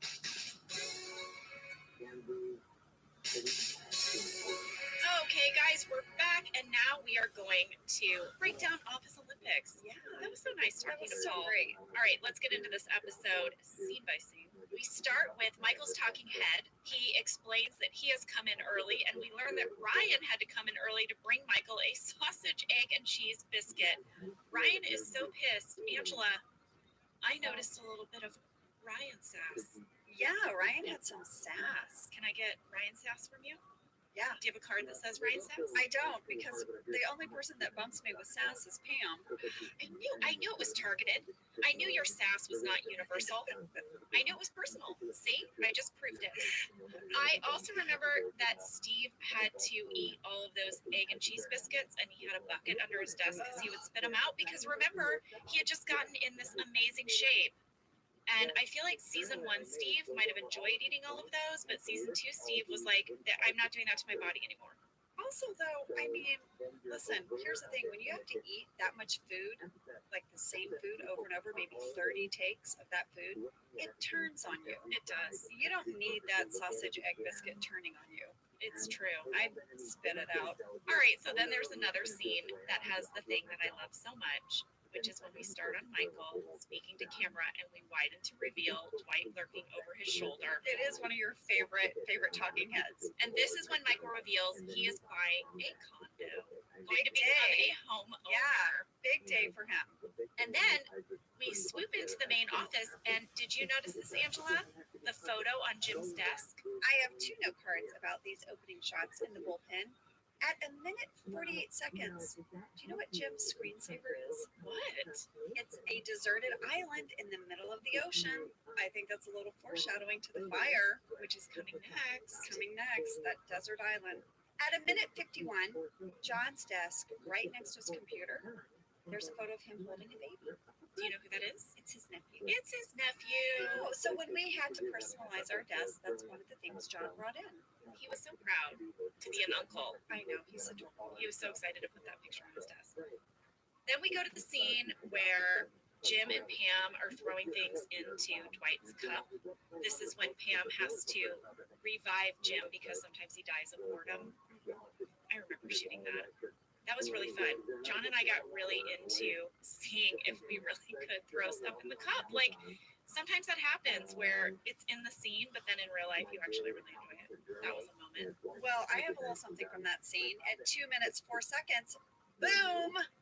The boom drops in the scene. The boom Really? operator. Yeah, we got a little bit of boom, and they left it in because, as you know, it was a mockumentary. So when that happened, they let it stay. They wouldn't let it ruin a take. But there's a boom in that scene. What about Dwight's Mozart Butch Cassidy talking head? This to me is such a sign of Mike Schur's writing. I think if you go back and look at every amazing Dwight talking head, most of them are written by Mike Schur. Mike is brilliant. He is brilliant and he's smart. And I mean, I feel like I would wear a T-shirt that says Mozart Butch Cassidy. You're gonna get a bullet in your head thanks to Butch Cassidy if you mess with Mozart. Everybody. I'm not messing with Mozart. No. Again, Michael's list of magazines. He lists off all his magazines. He asks Pam if she has forwarded Cracked and American Way magazine to his new condo. I just want to point that out. His magazines are Small Businessman, Maxim, American Way, Cracked, and then the Fine Arts Aficionado. Yeah, the one he made up. Yeah. Yeah, the fake magazine. We also get to see Michael's car in this episode for the first time. Is it for the first time? I think it is. Well, I have a pretty big note card before we get to the sea brain. Oh, well, Wait, then go at ahead. what minutes? Don't the sea know. brain? I don't write down minutes. That's your thing. It's weird. I like a good list, but you're really obsessed with these minutes. You know what? You and your cleanse can suck it, Fisher. All right, my background people who love background stuff. At 4 minutes 52 seconds, Jim is talking to Oscar, and Oscar's desk faces the partition that is between Angela and Kevin. Okay. And on that partition is a post-it note. It's a drawing that Oscar drew. And after this episode, he gave it to me, and I still have it. And so here's What the thing. is it? Okay, so Oscar was a very good drawer. He's very good, and he would make these doodles, and I kept a lot of them. And he often would draw Kevin, Angela, and Oscar, our characters, doing crazy things. I have a drawing of one where we're on a moped. Oh, I've seen that one. That's Yeah. so cute. Okay, so this post-it note is a drawing he did. It's one of my personal favorites. It is Angela as a dominatrix. She is getting a shoulder ride from Kevin. Okay. She has a whip in her hand, like she's cracking the whip. And on all fours, being dragged behind them, is Oscar by a leash. Wow. Yes, that is what's on the post-it note on his partition. And it cracks me up. Like the detail that he drew our costumes, our dominatrix costumes, He has like a spike collar on. He definitely would do all these drawings of the accounting department, and my character was always invoking pain in some way. But it is one of my favorite things I own is this post-it note that he drew, and it's there on the partition at 4 minutes 52 seconds. I about fell off my couch. I was so excited. But then after that, he gave it to you after this episode, and you would never see it again on the show. It just lived there for this It lived episode. there. He drew it clearly that day and stuck it up there. Yeah. And I now have it. Oh, I love that. And then also at 4 minutes 52 seconds, because we were allowed to personalize our desks, right? There's a photo that Oscar brought in of himself and his dog in a frame. Oh, Yeah. So there you go. I want to talk a little bit about Michael's car. Okay. He has the Sebring convertible. I think this is the first time we really see the car. It's certainly the first time we drive in the car. It is. The first time it's featured. And BJ told me that they picked this car very carefully. They felt like it was the flashiest car Michael could afford on his salary. It's a convertible. Yes, and he's very, very proud of it. And when Michael and Dwight leave the office and they're shooting that scene, Randall Einhorn, our director of photography and also our main camera operator, was shoved in the back seat in order to get those shots. Randall is a big guy, and that is not a big back seat. No, he told me that his knees were up by his ears. He was contorted in this weird position. I traded some messages with him, and he said, though, that whenever they had to get in the most painful position, they usually got the best shot. So he was like, you knew you were getting a great shot if you were hurting. And I also, the back window of the Sebring broke in this episode. And Randall has been blamed for this on the internet. Really? Yes, the internet says that Randall broke the window and it had to be replaced. It cost almost $900 to replace. I know, because we rented these cars, we didn't buy them. I asked Randall about it, and he said actually the window did break. He said this I thought was interesting. He said he thinks it's because they left a camera battery pack on the back shelf, and then when they put the convertible top down, it crunched. It. But who's they, Randall? Who is they? Would that be film crew? Would that be you? Camera? So he said they, but yes, it did break in that scene, and we had to then replace it. Okay, so I have a little story about the Sebring. I have a time code. Now we're jumping ahead, but since you're talking about it, I'm going to bring it up, Jenna. Is that all right? I'll allow it. Oh, Lord. At 16 minutes, 39 seconds, there is proof of what the actual outside temperature was because there is a full-on camera shot of the dashboard in the Sebring. It says that they are going east and that it is 91 degrees. Yes, because we shot this in the middle of summer. In the middle of summer, we had to have coats on and pretend to be cold. But there you have it. It was 91 degrees. Okay, Angela, I have a question about Hateball. Oh, I have a note card about Hateball. All right. Your hair Yes. in Hateball. Yes. Will you please talk about the braid headband thing? I have been wanting to. Okay, so at 5 minutes, 42 seconds, there is a great shot of me through the partition because obviously I hate what they're doing. So they say Hateball and they cut to me and I'm frowning. You see the classic headband braid that was created by our hairdresser, Kim Ferry. She did my hair every day on the show. She actually is an amazing braider. She can do any kind of braid, and all of my intricate braids and hairstyles of Angela Martin were by Kim Ferry. So she called this the headband braid, and what she would have me do is she would flat iron my hair straight. Okay. She would have me flip my head over, and then she would start at one side of my ear and do this like inverted braid over the top of my head, ending at the other side of my ear, leaving the back of my hair straight. So it would only braid like basically like a headband that went over like the top of my head. Did it hurt? It did not hurt, but I did have to sit with my head kind of contorted In order to get in the order style. to get it. But it was like one of our favorite things. Greg Daniels loved it. The first time he saw it, he was like, "Oh my God, yes, this is Angela Martin." And it went on to be featured in a lot of episodes. And we even did a behind the scenes for NBC.com because so many people asked if that was my real hair. It was my real hair flipped upside down, inverted braid, and it made it look like a headband. The headband braid did not hurt. Like, you would far prefer this over a bun. Yes. Yeah. Yeah, it was just like having a part of your hair braided, but it wasn't tight or pulling at the back of my head. To me, that is classic Angela. Yeah, the headband braid. Yes. Speaking of hair, Yes. at 6 minutes 15 seconds, you go in the back of the office because they're playing Dunderball, Yes. and you see that Kelly still has an updo, Still an updo with Kelly. but it's a little bit looser. There's like a little piece kind of dangling in the back. It's like a loose braid. It's starting to come down, Jenna. You know what? I think, and I'm going to predict because we have not watched all the episodes. We really are watching them in order. I think her hair comes down in Casino Night. I think it's the first time her hair comes down. I'm going to predict it. So Okay. let's see if I'm right as Let's we see if you're continue right. to rewatch because I know her hair is down in Casino Night. I Well, remember. the bun is getting looser. We're heading there, folks. It's interesting. It's her hair comes down the closer Jim and Pam get to kissing. Sort of. I don't know. What? That is, you Makes know no what? You sense. know what that correlation is? What? A cleanse correlation. Oh no, that's cleanse logic for you That's guys. cleanse logic. Let us talk about Michael's condo, please. Yes. He gets to his condo, and like we said in our fast facts, the realtor is played by Nancy Corral. So our casting director, Allison Jones, pitched Nancy for this role. She thought Nancy would be perfect. I emailed with Allison, and she said that she had always been a huge fan of Nancy's, and she was looking from day one on our show to find a place for her, and she thought this was perfect. She loved being able to pit Nancy and Steve against one another in this way. Mike Schur told me that Steve was positively giddy when Nancy was on set. He was just giggly and delighted that they're so cute together, and we know they're so cute together. Yeah, she is hilarious and so smart.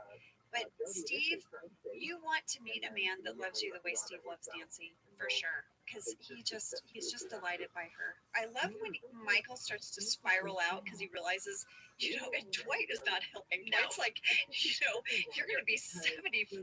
You're basically buying a coffin. Yeah. If I bought a coffin, I'd buy one where I couldn't hear the other dead people. But Michael, as he's spiraling, has this line that I love where he's like, I was promised hot people. Where are all the hot people? Like, what, in this condo development? You were promised hot people? But Nancy's reaction to that is really what makes it. Angela, you have a 3-star card about the condo. Well, it's at 6 minutes 58 seconds. It's not so much about the condo, but it's what information we find out at the condo, which is that Dwight has a 60-acre beet farm. Yes, this is the first mention of his beet farm. Yes, and you mentioned that we see a photo of Moe's, but this is when we learned that Dwight is a landowner. He has a working beet farm. Yes, and this brings up a fan question, Angela. Stan wrote, in this episode, Dwight says that his parents left him a 60-acre beet farm, but in the farm in season 9, Aunt Sally leaves the farm to all 3 kids if they move back into it. Jenna, did this discrepancy happen because you stole the show Bible? Stan, I have the show Bible right here. I'm referring to page 31 of the show Bible. And it says that in Office Olympics, Dwight says he has a 60-acre working beet farm left to him by his grandfather. And also, Stan, if you want to go to 6 minutes 58 seconds, Dwight has a talking head to camera where he says, my grandparents left me a 60-acre beet farm. Yes, so Stan, I do have to say, this still does bring up the question of why in season 9 do we say that it's his Aunt Sally who has the beet farm? I don't know. I need to revisit season 9 because I know an Aunt Shirley because she slapped me and called me a kitchen witch. Yeah, But I don't know who Aunt Sally is. well, he has a number of relatives. Oh, I know. You guys, I do want to say that to find this reference in the show Bible, I had to read something like 5 pages of facts about Dwight Schrute. And I think that if they only published the Dwight Schrute section of the show Bible, it would do very well. Every single one of these bullet points is gold. Just pick one random one and read it to us. All right. From the show Bible, the chapter is Dwight. Thinks wolves are a major threat to office workers. Thinks wolves are a major threat. Yeah, season 3, episode 20, he says that. He has a bomb shelter. It cost him $1,200. He performed his own circumcision. No! He can sneeze with his eyes open. These are amazing. He thinks Triceratops is the lamest dinosaur. I kind of want you to make. I mean, I could go on and on. Yeah. Uses deer penis as an aphrodisiac. Oh God, poor Angela Martin. Appears to be a fan of wrestling. Just fakes it. Not sure. Just for appearances. This one made me laugh out loud. His farm is not organic. He uses pesticides. I guess so. In some episode, he must brag about the fact that his farm is not organic. He has $30,000 buried very deeply and under someone, and he doesn't want to dig past them to get it. Guys, I really, The Dwight. we could do a whole episode where I just read you Dwight Schrute from the show Bible. That is amazing. But yes, 6 minutes, 58 seconds. Huge information, which is that Dwight owns a 60-acre beet farm. This is one of my favorite things that they came up with for a character on our show, because we are just going to continue to mine gold from this fact forever. Forever. I have a little card here. At 8 minutes, 36 seconds, there are the opening ceremonies. Yes. There's a banner, there's the lighting of a candle. I wanted to share a little behind the scenes story for you guys. So whenever we had a lit candle, we had to, by law, have a safety meeting. Yeah. And I used to crack up because I would think about shows that had car chases and explosives and things. And on our show, you had a safety meeting about a candle being lit. And our second AD, Kelly Cantley, would go, "Safety meeting! We will have a lit candle." Yes. That is real fire, everyone, on the set. Please be aware of your sleeves and elbows around the candle. A lit candle, everyone. Okay, safety meeting adjourned. And it's funny because I would go on to do shows or projects where we would have safety meetings, and they would be said with sort of that same bravado, but they would really be like, "Everyone pay attention. A car will be exploding at 2:00. Yeah. So please keep your distance. Do not go toward the car after it has exploded, as it will be hot." But on our show, it was, "We will have one candle. It will be lit with a lighter, A very long lighter. a very too. long lighter to protect John's hands. Safety meeting." I want to say in that same scene with the opening ceremonies, I really drew the sign that says Games of the First Dunder Mifflin Olympiad. You drew that? I drew it. Did you color it in? Yes. You made the sign. Yes. What the hell? Really? I made it. Those are my bubble letters. I drew it. I also put together a lot of the yogurt lid things. I did it as part of Your method acting? No, it's not part of my method acting. They gave me some paper clips and yogurt lids, and they had some shots of me putting together the medals at my desk. We never used it, but I did do it. And then I also made that sign myself. Now, did they want you to make that sign? I don't Or remember. did you volunteer in your method acting ways? You know, I feel like Phil Shea came up to me and said, "Do you want to make the sign since Pam made it?" And I said, "Sure." There were times where they would ask me, "Angela, your character's going to hand this piece of paper. Do you want to write out all the things so it's in your handwriting?" And we always did. We always would sort of do that kind of thing. I liked that detail. Continuing our conversation about the Office Olympics, we should talk about the game Flonkerton. Yes, we should. I got a lot of questions. People asked, was Flonkerton scripted or improv? It was a written line, but I was told to deliver it like I was making it up on the spot. Yes, that was scripted. A lot of people also asked who came up with the term Flonkerton. It was Mike Schur. Well, Mike said it was either him or Greg Daniels, but he is personally obsessed with the FL sound, the fl. Yeah, the fl sound. He thinks it's very funny. He said that is also how Toby got his last name, Flenderson, that Mike was responsible for that. So he's pretty sure he can claim having written Flonkerton. I remember Phyllis had so much fun doing that scene. She had so much fun Phyllis loves getting to play basketball, play Flonkerton. to play games. She wants to be a participant. She She was does. very excited. I felt like, Jenna, I have 2 note cards here that I felt like we should outline a little bit of the games. Let's do it. First of all, there are the games that people played that weren't part of the Office Olympics, but were the inspiration for Jim. When he Yeah. was going around to everyone's sort of desk area. So Pam, of course, threw things into Dwight's coffee cup. There was hate ball and accounting. There was Dunderball and Human Resources. Stanley said he plays Work Hard so his kids can go to college. And then Angela Martin says she plays Pam Pong. Yeah.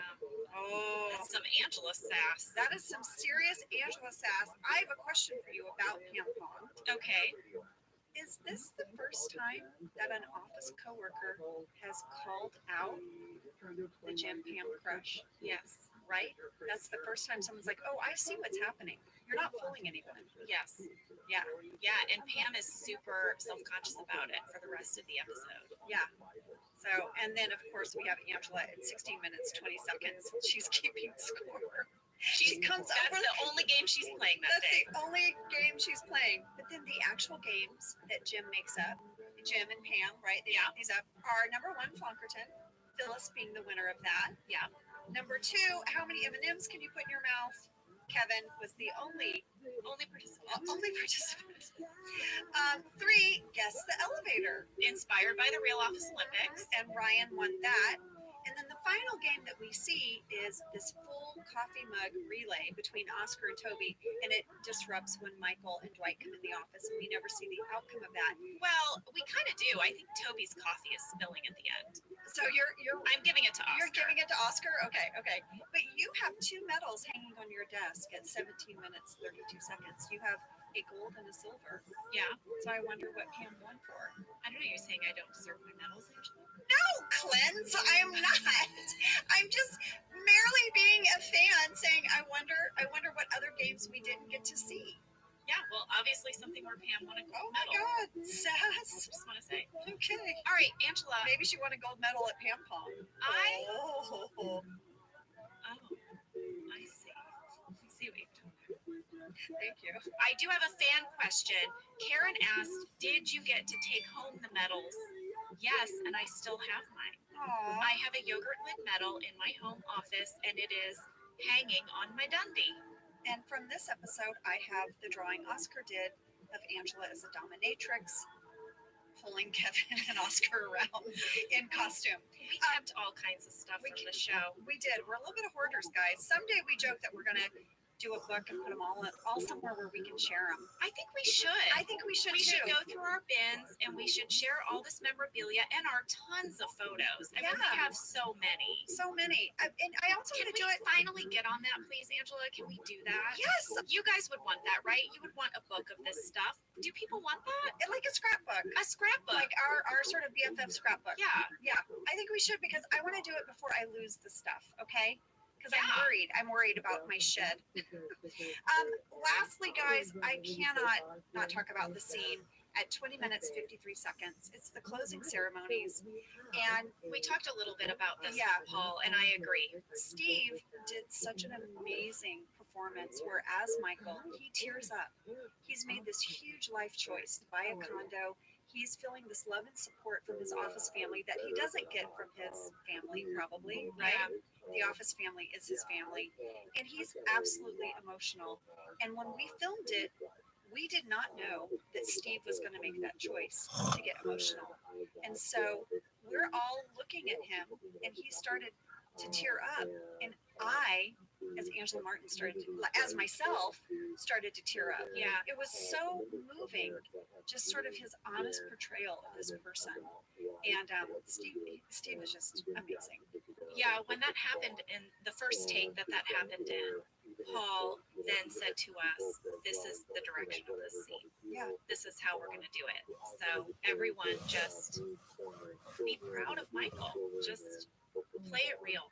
Play it real. It was hard for me because I feel like Angela Martin did not want to participate in Office Olympics, probably thought this was a waste of time. Also probably doesn't have really a lot of warm feelings towards Michael. But for me as Angela Kinsey, watching my friend Steve do this performance, it was so hard not to get emotional and sort of know the fine line that was me reacting and Angela Martin, how she would react. I teared up when we shot this. I tear up every time I watch it. I also watched this episode 3 times in preparation for this podcast, and I cried every time. Yeah. Isabel, when she watched it with me, she said, "Mommy, he's crying." I said, I know. It was a big moment in his life. These are the things I love about this show. Same. Guys, that's Office Olympics. That is Office Olympics. Join us next week for The Fire. Yes, you're going to hear all about how Angela was almost carried away by a giant bug. And I might have hit John Krasinski. You did hit John Krasinski. All right, we'll see you next week. Thank you for listening to Office Ladies. Office Ladies is produced by Earwolf, Jenna Fisher, and Angela Kinsey. Our producer is Cody Fisher. Our sound engineer is Sam Kiefer. And our theme song is Rubber Tree by Creed Bratton. For ad-free versions of the show and our bonus episodes candy bag, go to StitcherPremium.com. For a free 1-month trial of Stitcher Premium, use code OFFICE.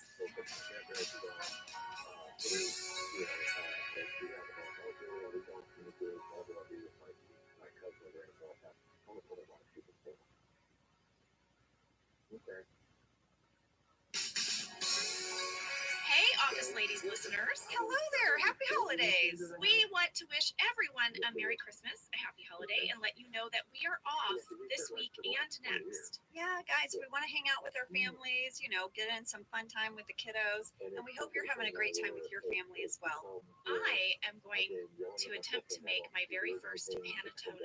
Do you know what panettone is, Angela? Jenna, I don't know what that is. So you had mentioned it, so I Googled it, and it looks like a very fancy bread. Yes, it is a spiced holiday bread. It has dried fruit in it. It takes about 2 days to make. Okay. So a year ago on Christmas, I went to my friend Lindsay's house, and she served a panettone. Didn't you say Lindsay, though, is like always in like a ball gown, but always has amazing food? Like, this is a very put together person. Yes, she's the person who recommended that cleanse that I went on. She also serves amazing holiday bread. She's my goals, basically. Yeah. And this started me on my bread making journey. It's my 1-year anniversary of baking homemade bread. Even my bread making teacher, Bonnie O'Hara, told me she will not make panettone because it's too difficult. She said she made it once and she'll never make it again. But I am determined. I'm going to take it on. I'm going to make a panettone this year. So for the holidays, this is like our kids' wish list. They want to see Star Wars. Okay. So we're going to go see Star Wars. They want to go to an escape room. Oh, they're so fun, Angela. I've never. Is it scary? No. Well, you have to pick the right one. I don't want to scary. This is like with our kids. They have some that are special for kids. Okay. You have to. I'll send you a link. Will you? Yes. Okay. So they really want to do an escape room, and then Jenna, I'm glad you're sitting down because I'm gonna make bread. What? Okay, You are gonna make I'm gonna make bread because so our family came out at Thanksgiving. Josh's sister makes this rosemary bread from scratch. It's so good, and she showed me how to do it. But as you know, I don't have a ton of patience with any kind of baking or crafting, and this takes like 2 days, and I don't. You're making a 2-day bread. I'm making a 2-day bread. And I'm making a 2-day bread. Lady, and we didn't even plan it. We didn't. That's best friendship right there. Guys, we'll be back on January 8th with The Fire. But if you can't get enough Office Ladies, head over to Stitcher Premium for our candy bag episodes. So this is where we answer more of your questions and we discuss all the things that you think we missed in our original podcast, which apparently is a lot. Oh yeah, we get like people writing in. But we're actually loving it because we're finding that it's opening up a whole new conversation for us. So go check out our candy bag because we really sort of dive into your questions. This week, we answer some general fan questions and we play you the rest of our call with Office Prop Master Phil Shea. For a free 1-month trial of Stitcher Premium, use code OFFICE. And we will also have a special New Year's treat for you, so watch out for that in this feed. Merry Christmas! Happy holidays! Happy holidays!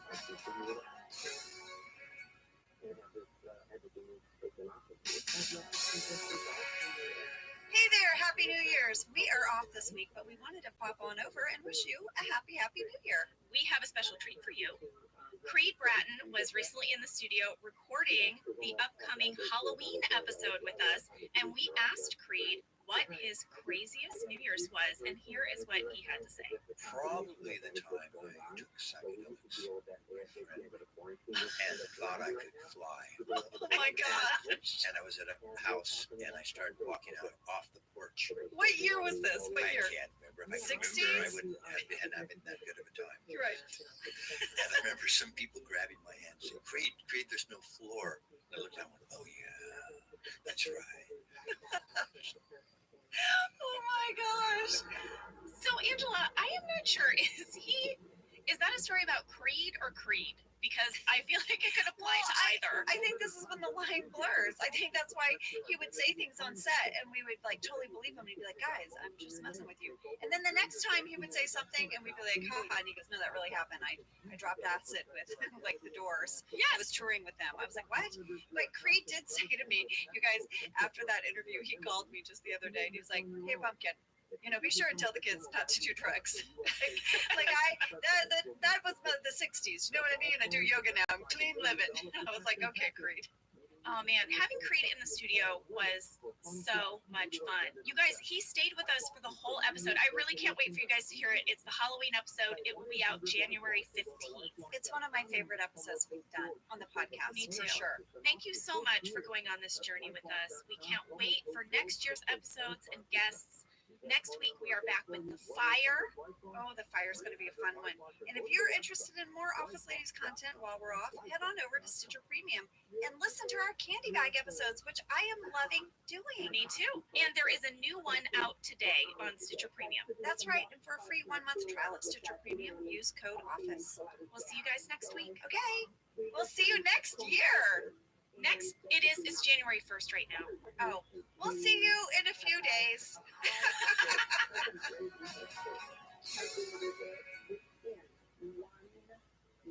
Did you know that the bold, smooth taste of Dunkin' cold coffee can be brewed in your Keurig coffee maker and enjoyed at home? You heard that right. Dunkin's cold K-Cup pods were crafted to be brewed hot and enjoyed cold. Each Dunkin' cold K-Cup pod is packed with the smooth, bold Dunkin' flavor you crave. Pick up a pack of Dunkin's cold K-Cup pods and enjoy a Dunkin' cold coffee at home whenever you crave it. Just brew over ice and sip in seconds, because the home with Dunkin' is where you want to be. I'm Jenna Fisher. And I'm Angela Kinsey. We were on The Office together. And we're best friends. And now we're doing the Ultimate Office Rewatch podcast just for you. Each week, we will break down an episode of The Office and give exclusive behind-the-scenes stories that only two people who were there can tell you. We're the Office Ladies. Hello, everybody. Hello, everybody. We have some news about Angela's note cards. Well, I ran out of note cards last night. She ran out of note cards, everyone. Because that's how many note cards I've been using on this podcast. So I started writing on photo paper. Oh, I see that. You kind of cut some photo paper didn't into the cut it, sides Jenna. of note cards. Who do you think I am? I didn't cut it. Oh, These that's are for a 4x6 4x6 photo. Do you think I was up late last Oh night? my gosh, they're glossy. On one side, and I wrote on the matte side because I wrote on the glossy side, and I got Sharpie all over me. Anyways, very exciting, guys. I have to go buy some note cards today. I have to go to like Staples or somewhere. Staples was Dunder Mifflin's competitor. Yes. Yeah. And we got a lot of fans write in and tell us about all of the Staples merchandise that they see scattered around our set. Yeah, somebody got really like in a tizzy about it. Do you remember? Oh, yes. Very upset about some Staples thumbtacks on Pam's desk, I guess. What is she doing? All right. Today, everyone, we are going to talk about The Fire, Season 2, Episode 3, written by BJ Novak and directed by Ken Kwapis. Yes. Here is my first fast fact. It's very short. This is the third episode from the team of BJ Novak and Ken Kwapis. They teamed up on Diversity Day. They teamed up on sexual harassment. And now here they are again, The Fire. Finally tackling some rather non-controversial topics. Yes. Wait, do I look like I'm looking at you oddly? Do I look weird looking at you? What? Well, I'm wearing my readers so I can see my note cards, Okay. but I can't see you that well. And I wonder, because you look blurry, do I look weird looking at you or do I look normal? You aren't blinking a lot, but besides that, you look normal. Oh, you guys, I got readers. Okay, sorry. Just put them down at the end of your nose. You have to do that thing where you look over the top of them at me, like that. Okay. Now she's got it, guys. Okay. That was it on the first fast fact. I mean, I said it was short. That was it. I think that's a great fast fact. BJ and Ken made a phenomenal team and created some really, really great episodes. And you know what? They're never going to team up again. Wow. That's it. This is it, guys. Why would you do that? Third and final. You were like, they were so great. And Yeah. never again. And never again. Here is fast fact number 2. This was the first episode we shot when we came back from our season 1 hiatus. Yeah. It was The Fire. And I have a fan question. Ladamania, I hope I said that right, Ladamania asks, what was the atmosphere like on set? What were some of the biggest changes you noticed between filming season 1 and season 2? Thought that was a good question. That is a good question. The biggest difference was that we were no longer shooting in a real office in Culver City. We were now finally at our home on the sound stages deep in the San Fernando Valley, off of Satakoy Street. So a lot of TV shows are shot on these big studio lots. Like, if you come to LA and you get like a tour of Paramount Studios or Universal, that is not where we were. That's not where we worked. Those studio lots, they have little, like, Cafeterias, gift shops. what do you call those places? Gyms. A gym. I don't know. I don't go often, so I'm Clearly- not quite sure what they're called. We're like, what are those things What are those called? places with the muscles and the heavy things? And you walk in place for a long time. A gym. Yes. They have gyms, and the Warner Brothers has its own preschool for the people who work there. Yeah, you can bring your kids and they go to preschool on the lot. There are all these bells and whistles when you work on a lot. We did not. We worked in this very industrial area and on a dead end street. There was definitely no coffee shop. There was no gym. There was definitely no gym. We were across from a train track. Yeah. And was there like a junkyard? Yeah, it was like a car scrap towing yard. And so we would see people in the mornings very angry come to claim their towed car. And if they didn't come, they would sell them for scrap. There was like usually a line of just really ticked off people. And then on my commute, I remember like right before I would turn left to go on our street, I would sit at this red light and there was a mortuary. Like, where you be cremated. Yeah. That was my morning commute. It was very industrial. The crazy thing is that during the break, before we came back to shoot, I got a guest job on that 70s show. Oh, and they were fancy. Fancy doesn't even begin to describe it. Really? Give me the dish. All right. So they were on a lot. They had a coffee shop that served Starbucks coffee. Wow. Yeah, they had a gym. They had a cafeteria. Wait, a cafeteria like with a tray and you walk down like a buffet? Yes, you would have loved it. Like a Vegas buffet? Like a Vegas I buffet. love a buffet. It was very fancy. That's what I'm telling you. What was your character? I played this character, Stacy Wanamaker, and I was a wedding planner, and I was there to plan the wedding of Wilmer Valderrama and Mila Kunis. They came and consulted me, and I only worked with the two of them. All of my scenes were just with the two of them. Here's the thing, that entire cast was so famous. Ashton Kutcher. Yeah. He was married to Demi Moore at the time. No. Yeah. Wilmer Valderrama was dating Lindsay Lohan at the time. Oh my God. Right? Topher Grace. All these guys are there. And they're all talking about their very famous lives. And I'm just listening to stories about Lindsay Lohan. They're talking about it like It's their life. it's their life. And I wanted to be like, you guys, I'm just like a regular person and I'm hearing a lot of dish. But I have never repeated what I heard because I believe that there is a code of silence when you're on a set. This is true because I'm looking at her right now like, what the heck? Yeah. lady? You've held out. I know. On me. I don't repeat what I hear on sets. I believe that's actually Not even to your BFF. Not So, even to you my know BFF. what? I'm applauding you. Hey, thank you. I don't know that I can say the same. I Oh, think I would tell you. well, You're the vault if someone tells you something. just if I overhear stuff like that, I just think that's an actor space. Those people should be able to come to work and talk about their lives and not worry about being in the tabloids. I just think that's important. I think that's important too, but I think you can tell your best friend. Okay, maybe I wouldn't so. call it tabloid, but I'd maybe say to you, okay, so guess what? Lindsay Lohan. Well, But you know what? Bless her heart. Okay. but I'll also say these guys were huge stars and they were so nice. At the end of their taping, they went out into the audience for probably almost an hour and signed Wow. autographs. Like they had been on the air for something like 7 years at this point. That's really nice. That's Yeah. classy. And I just thought, I thought they were a really classy group. I actually met Wilmer a while back I do a charity in Kansas for Children's Mercy Hospital. I love it so much. And really, the people that started it are Eric Stone Street and Jason Sudeikis, Paul Rudd, Rob Riggle, who was on an episode of The Office Yes. later on Booze Cruise, and Dave Keckner. They're all local Kansas City boys, and they support Children's Mercy Hospital, which is amazing because Children's Mercy Hospital takes all kids. You don't have to have insurance. They take you no matter what. That's amazing. It's amazing. They do a few celebrity things to raise money, and they had a celebrity wiffle ball game. And Is it wiffle ball? It's Like wiffle ball. wolf like a dog? I think it's wiffle ball. Is it Wiffle. wiffle ball? Oh Wiffle God, ball. I've been calling it wiffle ball for a long time. Ooh, Ange. Maybe that's why people don't know what I'm talking about. I said wiffle. It's not wiffle ball. It's spelled with an I. How often are you writing wiffle ball? Wiffle ball. Oh, good God. Okay, so we're playing wiffle ball in Kansas City to raise money for Children's Mercy Hospital. And I was on Rob Riggle's team, and he was like, Kinsey, you cannot strike out. Jason Sudeikis is pitching. He's going to throw a lot of wacky stuff at you because it's a wiffle ball. And he was like, you can't strike out. I was like, okay, Riggle. There was like a whole stadium full of people. Like we played on the practice field for the Kansas City Royals. There was like Yeah, I've seen it. It's a bunch of amazing. people. And so Wilmer had a bat before me, Okay.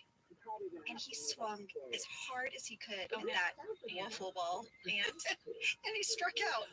It was like air, and I was like, "Oh no!" But then I thought, I can't do worse than that. So I was up next to bat, and I hit it to third, and I got on first, and I was really happy. And Riggle was like, "Yes, Kinsey!" But Wilmer was really nice. This is my point. your Wilmer Valderrama story is that He struck out. he is a horrible wiffle ball player. He's not And horrible. you outshined him. I just Listen, want to break down. That's a summary of what you just said. Well, basically, I'm pretty sure Jason Sudeikis did not throw him a very nice pitch. Well, now you're just throwing Jason Sudeikis under the bus. No, I'm not.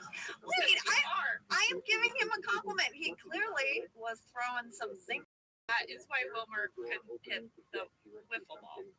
Yes, Jenna. Okay. Well, I do want to say, in all seriousness, Angela, I really admire what you do with that charity every year, and I just think Children's Mercy Hospital is a really special place. Thanks so much, Jenna. It's really such a special event every year, and I'm so thankful that Rob Riggle and those guys invite me to participate because it's really meant a lot to me. Yeah, but maybe this coming year you should call it by its proper name, wiffle ball. You know what? I'm gonna make a shirt that says "I'm here to play wiffle ball." Okay, where are we? We are on fast fact number 3. Okay. I'm moving us along. Fast fact number 3, when we shot this episode, it was mid-July 2005, and it was 100 degrees outside in the parking lot of that episode. So hot. Do you know my ears sunburned? No. Yes, my little ears sunburned. I had this French braid, right? So my ears were fully exposed, and we didn't put sunscreen on them. And there are a few like time codes I could give you where you see my ears look like these little pink elf ears. We also are dressed like it is cold out because this aired in fall in Scranton, but we shot it in the dead of summer in Los Angeles. Oh yeah, it was triple digits. Yeah, it was crazy. So before we go to break, I just wanted to take a moment and say something kind of serious. Yeah. I want to dedicate this episode to one of our young fans who passed away recently. Her name was Lauren. She was 10 years old, and I was speaking with her mother. The Office was a really big source of comfort to their family Yeah. and continues to be a source of comfort to their family. And that's something that's really meaningful to Angela and I. And it's not lost on us that this is the case for a lot of people. And so I just wanted to share with you that Lauren's favorite episodes were Lecture Circuit because of Kelly's birthday, and she also loved Michael's birthday. Well, you know, Jenna shared with me a little bit of Lauren's mom's story, and I was crying as I listened to the message you left as a mom, and I know it really impacted you as well. And we do meet people throughout the course of just living our lives here that share with us what the office has meant to them and what it's gotten them through. And you guys, it is with our whole hearts that we tell you that means a lot to us. Yeah, we're honored to be part of something that brings comfort to people in times of need. We really are. So thank you so much, everybody, for watching the show and for listening to us. And we'll be back after this break. Whether your resolution is to save money, eat better, or stress less, HelloFresh is here to help you do all 3. Yes, you guys, I love HelloFresh. Jen and I both love it. You know why we love it. And guess what I made the other night? What? It was so delicious. I made their pub style shepherd's pie. I've made it. Yes, it's so good. White cheddar and the Yes. thyme mashed potatoes. I know it very well. It's a family favorite. Well, you know, Josh normally makes dinner, so this was my turn, and I made this, and he loved it, and I was so happy. I was like, I made a shepherd's pie. I'd never made one before. It's so good. Everyone, you can say hello to your most delicious year yet with fresh ingredients, chef-crafted recipes, all at a price you'll like, delivered right to your door. Go to hellofresh.com/officeladiesfree and use code officeladiesfree for free breakfast for life. One breakfast item per box while subscription is active. That's free breakfast for life at hellofresh.com/officeladiesfree with code officeladiesfree. HelloFresh, America's #1 meal kit. This show is sponsored by BetterHelp. You know, around New Year's, we all reflect and people really start making lists of what they can do to be their best self for the next year. Yes, I think, the new year definitely makes you think New Year's resolution. What do I want to change? New year, new me, that kind of thing. Yes, but perhaps this year we could be reflecting on what we're already doing right. Yeah. And therapy can help you figure out your strengths so that you can ditch this idea that you need some extreme change or this extreme New Year's resolution and Right. just, you can make changes that really stick because they're based on your strengths. I like that. If you're thinking of starting therapy, give BetterHelp a try. It's entirely online, designed to be convenient, flexible, and suited to your schedule. Just fill out a brief questionnaire to get matched with a licensed therapist and switch therapists at any time for no additional charge. Celebrate the progress you've already made. Visit betterhelp.com/officeladies today to get 10% off your first month. That's BetterHelp, HELP.com/officeladies. Let's talk a little bit about hydration in the new year, particularly about liquid IV. Angela, you turned me on to this, and I'm going to have to give you props. Oh, thanks. It's pretty great. You told me that you use this when you travel to stay better hydrated, and I started doing the same thing. You know, whenever we go on a road trip, it's like I don't want to drink too much water because then I'll have to pee. And then I find myself so dehydrated. So I use this. Well, I like it for hugs. Here's what it is. You get a little packet and you put it in your water, and then you are going to get 3 times the electrolytes of a leading sports drink plus 8 vitamins and nutrients. It's non-GMO and free from gluten, dairy, and soy. It is perfect for daily use before a workout or when you feel run down or after a long night out, Hint, hint. hint, hint, or even on really long flights. Rehydrate yourself for the new year. Grab your Liquid IV Hydration Multiplier sugar-free in bulk nationwide at Costco, or get 20% off your first order when you go to liquidiv.com and use code OfficeLadies at checkout. That's 20% off your first order when you shop Better Hydration today using promo code OfficeLadies at liquidiv.com. All right, Jenna, I think you forgot something. I forgot the summary. Yeah, I think you need to tell us the summary. All right, here's a summary of the fire. Everyone in the office has to evacuate after the fire alarm suddenly goes off. And while in the parking lot, the employees play games like Desert Island and Who Would You Do? Michael learns that Ryan the temp wants to run his own business, and he starts to mentor him until he learns that Ryan is going to business school and knows more than he does. The attention that Michael is paying to Ryan makes Dwight very jealous, and we all want to know, how did the fire start? Yeah, who started the Who fire? started the fire? The episode begins with a famous Pam line.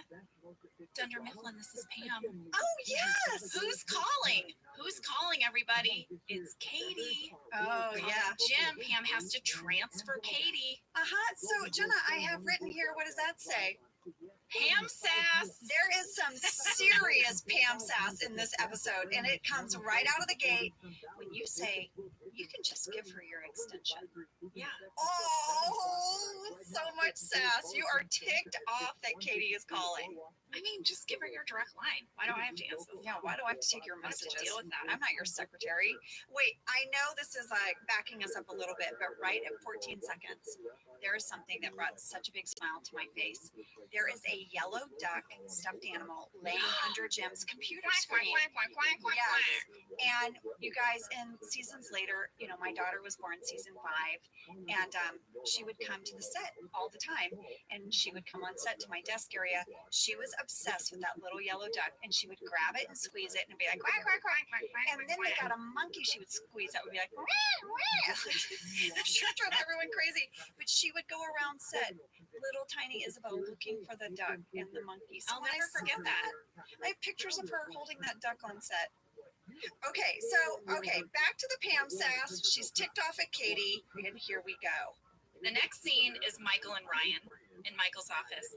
Michael has to do Ryan's evaluation, which turns in to Michael teaching him about business. He has 10 things he's going to tell him, Yeah, but he can only think of one, and he's going to get back to him. he's going to tell him the rest later in the day.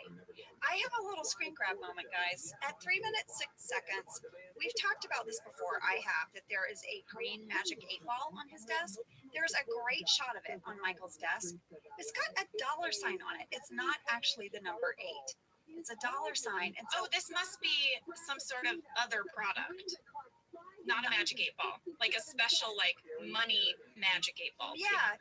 And I looked online for it last night. You I could find it? I could not find it. I just grabbed my phone to Google it. I know. So I looked up, but yes, he's got a green magic 8-ball that's got the dollar sign on it. So if anyone knows anything about that, I want you to email me. Yeah, please. Officeladies@earwolf.com. Yeah. So if you have a green magic 8-ball with a dollar sign on it, I want to know. Angela wants to know. Please. And I email want to her. know what it says when you shake it and look at it. That's what she says. That's what she said. I know. Listen, I thought your first line out of the gate, you can just give her your extension. That's what she Ooh, said. that's a little bit. That's a little bit. All right. Next up, the fire alarm goes off. Yes. Both Dwight and Angela start yelling and instructing people. Dwight, everything. He grabs the water bottle. He punches the extinguisher. He grabs Kelly. How did Mindy get through that? I don't know, but she has a bun. Still. When will When her hair come will she down? not have a bun? Angela, what was that scene like when you were Oh, shooting that? It was so much How much fun. of that was improv? I mean, that scene was scripted, and there were beats we had to hit to get everyone out of the room, and people were reacting off of our cues. My lines were scripted. I think some of Rain's stuff was improvised because I have lines. Clearly, my character has taken some class in being the safety officer because my lines are: "Do not panic. Arms at your side. Find your safety partner." And his are no, panicking is warranted. You should be panicking. How excited was your character when the fire alarm went off? Like, your character is one of those people who's so prepared Who were the two most excited people? when the fire alarm went off. Dwight and Angela. So when we get down into the parking lot, I noticed something. This is another episode where Jim takes charge, just like Office Olympics. He's the fun guy. He's the guy who's going to keep everything going. And I thought it was interesting that in real life, John was kind of that guy on our set who did that. He would entertain us when we were stuck somewhere on location or in the conference room. Definitely in the conference room. Whenever we had conference room scenes and it was hour 5 and we were in a slump, John would rally us. John would. He would do bits and he would get us laughing and Yeah. So I thought that was a way that he is sort of like his character. yes, a little bit. Yeah. Okay, I have some time codes really quickly. Go for it. First of all, we skip past this, but at 3 minutes 34 seconds, Meredith has pink workout weights on her desk. What is Meredith doing? Arm lifts over there? What's she doing? Gosh, I don't Also, know. there's a bright red book that looks like a Bible. I'm positive it's not. It's probably some kind of fake accounting book, but it looks like a Bible. And then at 5 minutes 20 seconds, I have to bring this up. We all walk out of the building, right? Okay. I was wearing my own giant chunky loafers that I had bought at Payless for the pilot. So for the first 2 seasons, I had 2 pairs of shoes basically. I had my chunky Payless loafers and my sass shoes. How did you decide which ones I to don't wear each day? I- Did you get to pick or did they pick for you? They would set them out, I think. Okay. But knowing me, I just wore whatever I wanted. Yes, What was we've there. been over that. I did get fancier shoes season 3, everybody. This is very important, Jenna. Go. This is the episode of the crappy phone. Oh, Oh yeah. Oh yeah. First of all, 2 people walk out of the building on their phones. Do you know who they are? who? Oscar and Devin. Both are on calls. Oscar's on a call the whole time, Dwight and Angela are herding everyone out. He stays on the phone outside, and it looks like a really old flip phone. This is when the show is really dated, is if you look at these phones. Same with Devin. Devin has on like these slick sunglasses. He's like, Oh yeah, those real skinny sunglasses. he was so smart. I would have loved some sunglasses. And he has a cell phone. And then in the later part of the episode, which I'll wait for, 2 more cell phones make an appearance by 2 other castmates, and they are both equally really old. I feel like something that really dated the show as well are some of the Desert Island movies.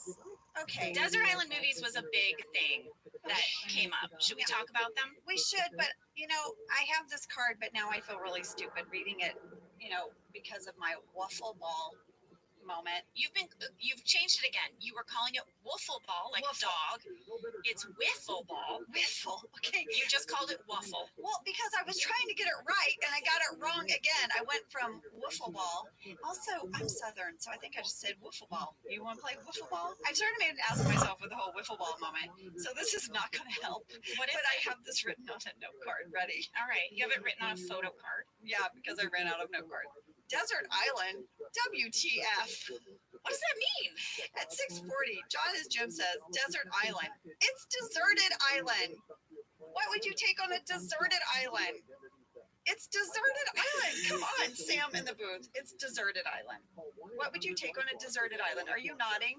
Yeah, desert island. That didn't make sense to me. It's a deserted island. You're so right.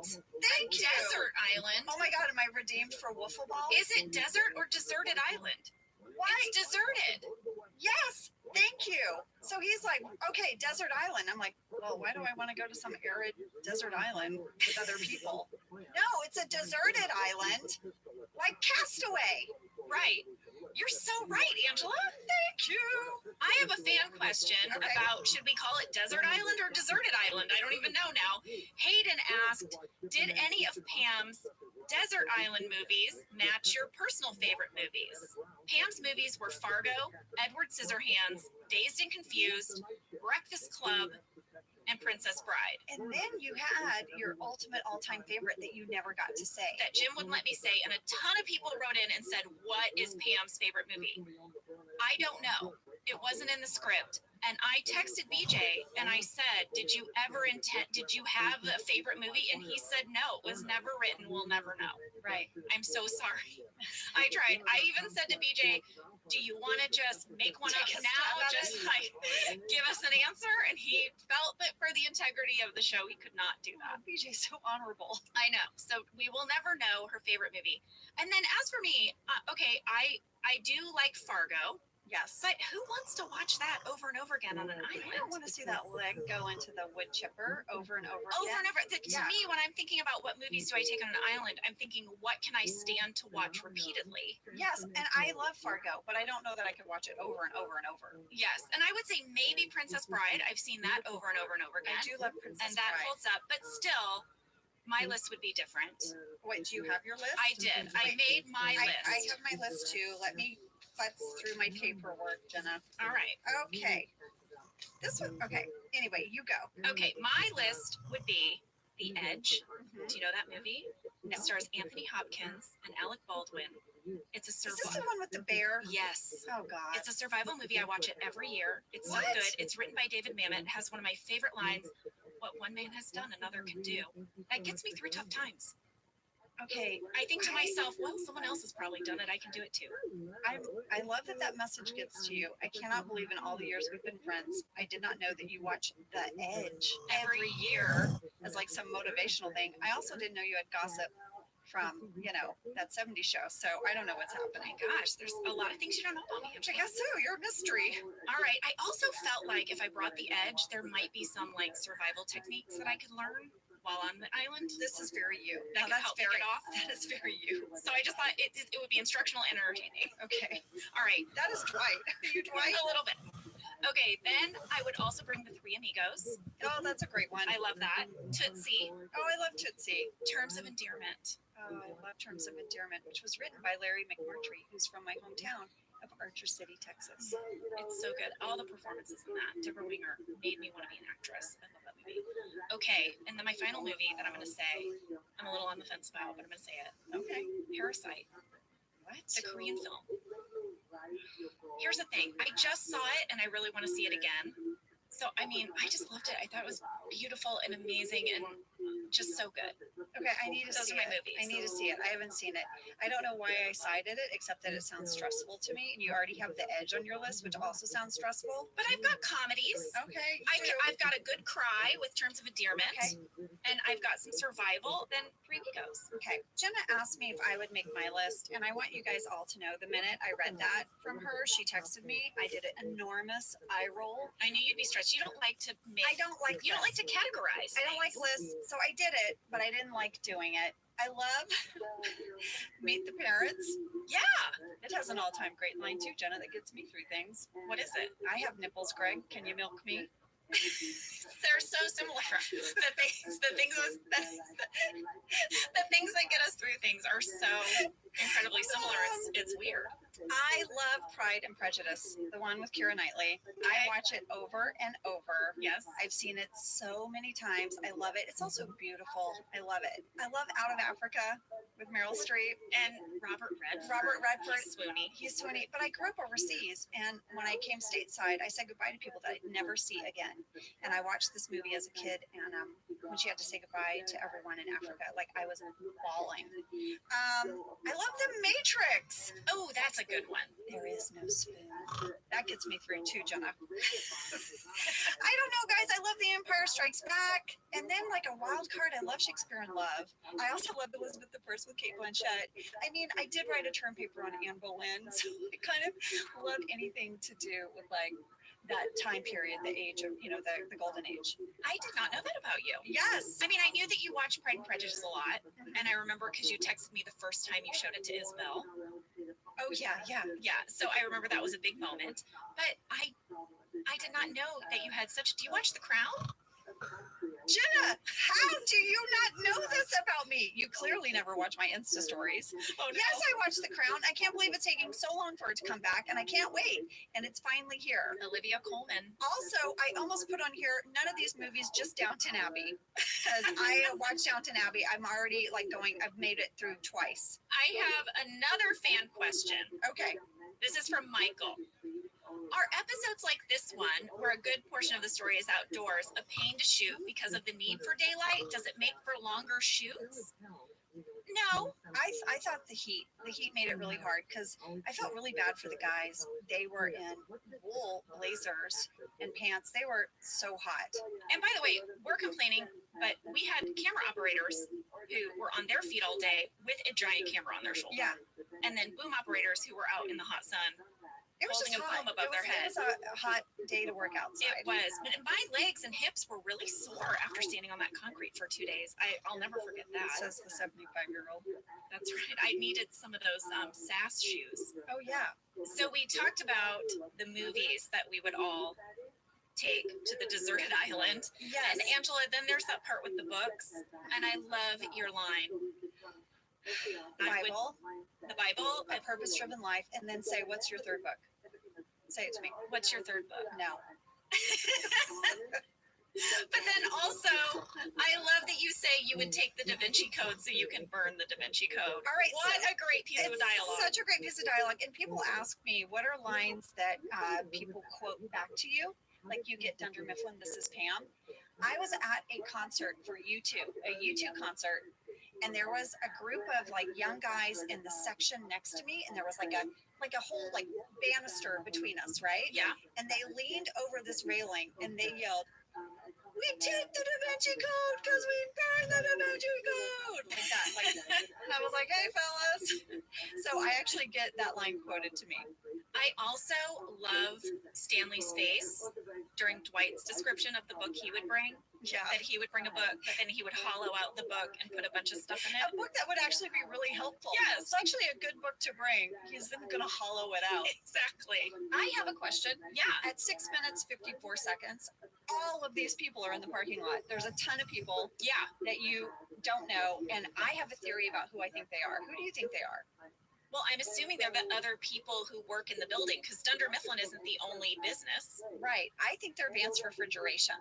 Oh, That's what I Yeah. thought they were. We know that business is there. I can't remember some of the other businesses that were in there. There's an episode later on where we have they have the meeting of the five.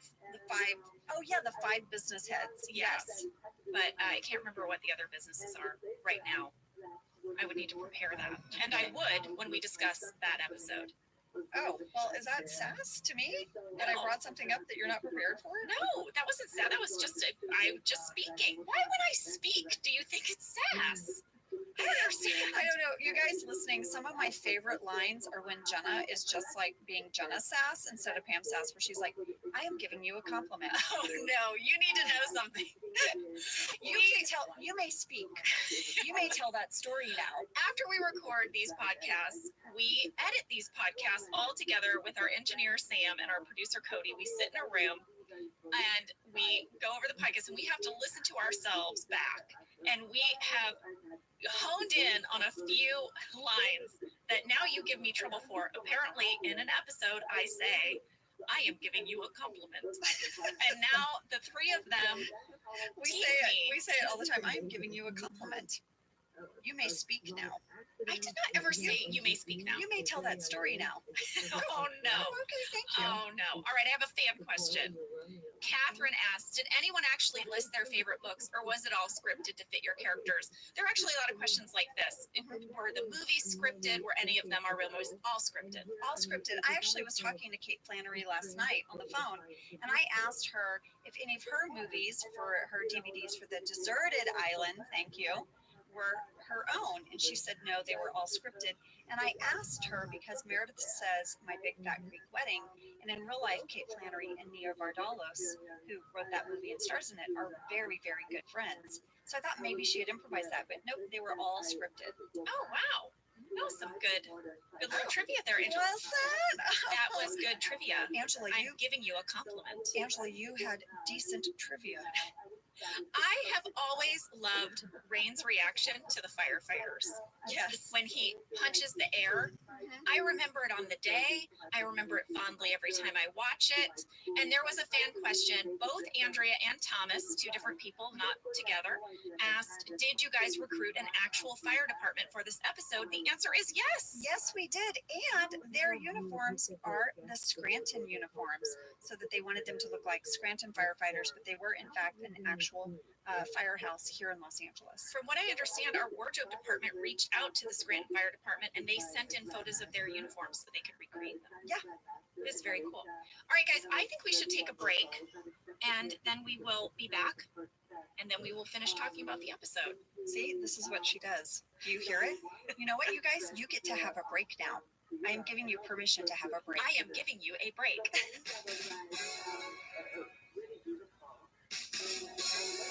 Okay, we're back from break, and I do want to tell you guys that our days where we come in and edit are some of my favorite days because Jenna and I just crack up, and it kind of reminds me of how we were on set. I agree. We just listen to each other and we're like, oh my god, is that what I sound like? It is not easy to listen to yourself for long periods of time. With though. your best friend. It's made me very self-conscious. Oh wait, Sam is waving at Sam us. is waving from the booth, What, Sam? maniacally waving. Hi guys. Hi. Hi, So it looks Sam. like you both have stumbled upon a pretty big internet debate on whether or not it's desert or deserted island. Ooh, tell us more. It actually looks like both are correct because both stem from the same Latin word, which means abandoned or deserted. So Okay. both are technically correct. Okay, fine, but I also feel affirmed that it's a big debate. Yeah. Yeah. I think it's one of those cases where everyone's right.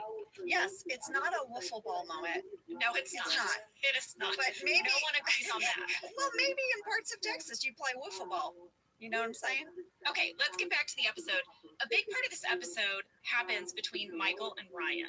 So there's almost 2 storylines. There's the Michael Ryan storyline and Dwight being jealous, and then there's the group of us who are all just trying to keep ourselves occupied in the parking lot. So during those scenes with Michael and Ryan in the car, all of us were just standing in the background for hours and hours. Your ears are getting sunburned.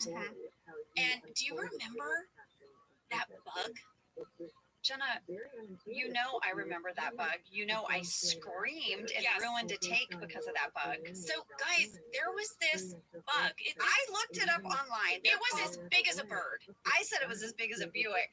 It was bright green, and I looked it up. They're called green June beetles. Yeah, look it up because this thing is huge. And it kept buzzing around us in the background. And we would have to pretend like it wasn't there because we didn't want to be flailing in the background and ruin all the shots that, you know, Steve and BJ were working so hard on in the back of that car. Yes, there was a tree not too far from us, that little tree. Yeah. And the dude was hanging out in that tree, but every once in a while he would buzz by, and then literally though you could hear it. It sounded like a hummingbird or like some like toy like flying device, like And it would come and land on Angela's head in particular. It really liked Angela. I think, well, here's the thing. You asked what we did between our break, right? Yeah. You went and worked on that 70s show and have gossip you don't want to tell us. I was, you know, very much on a budget. I went back to working at the improv theater I was working at. I needed to, when we were going back to work, I needed to get my hair dyed because my hair, I'm like a sort of a dirty blonde, right? A dishwater blonde.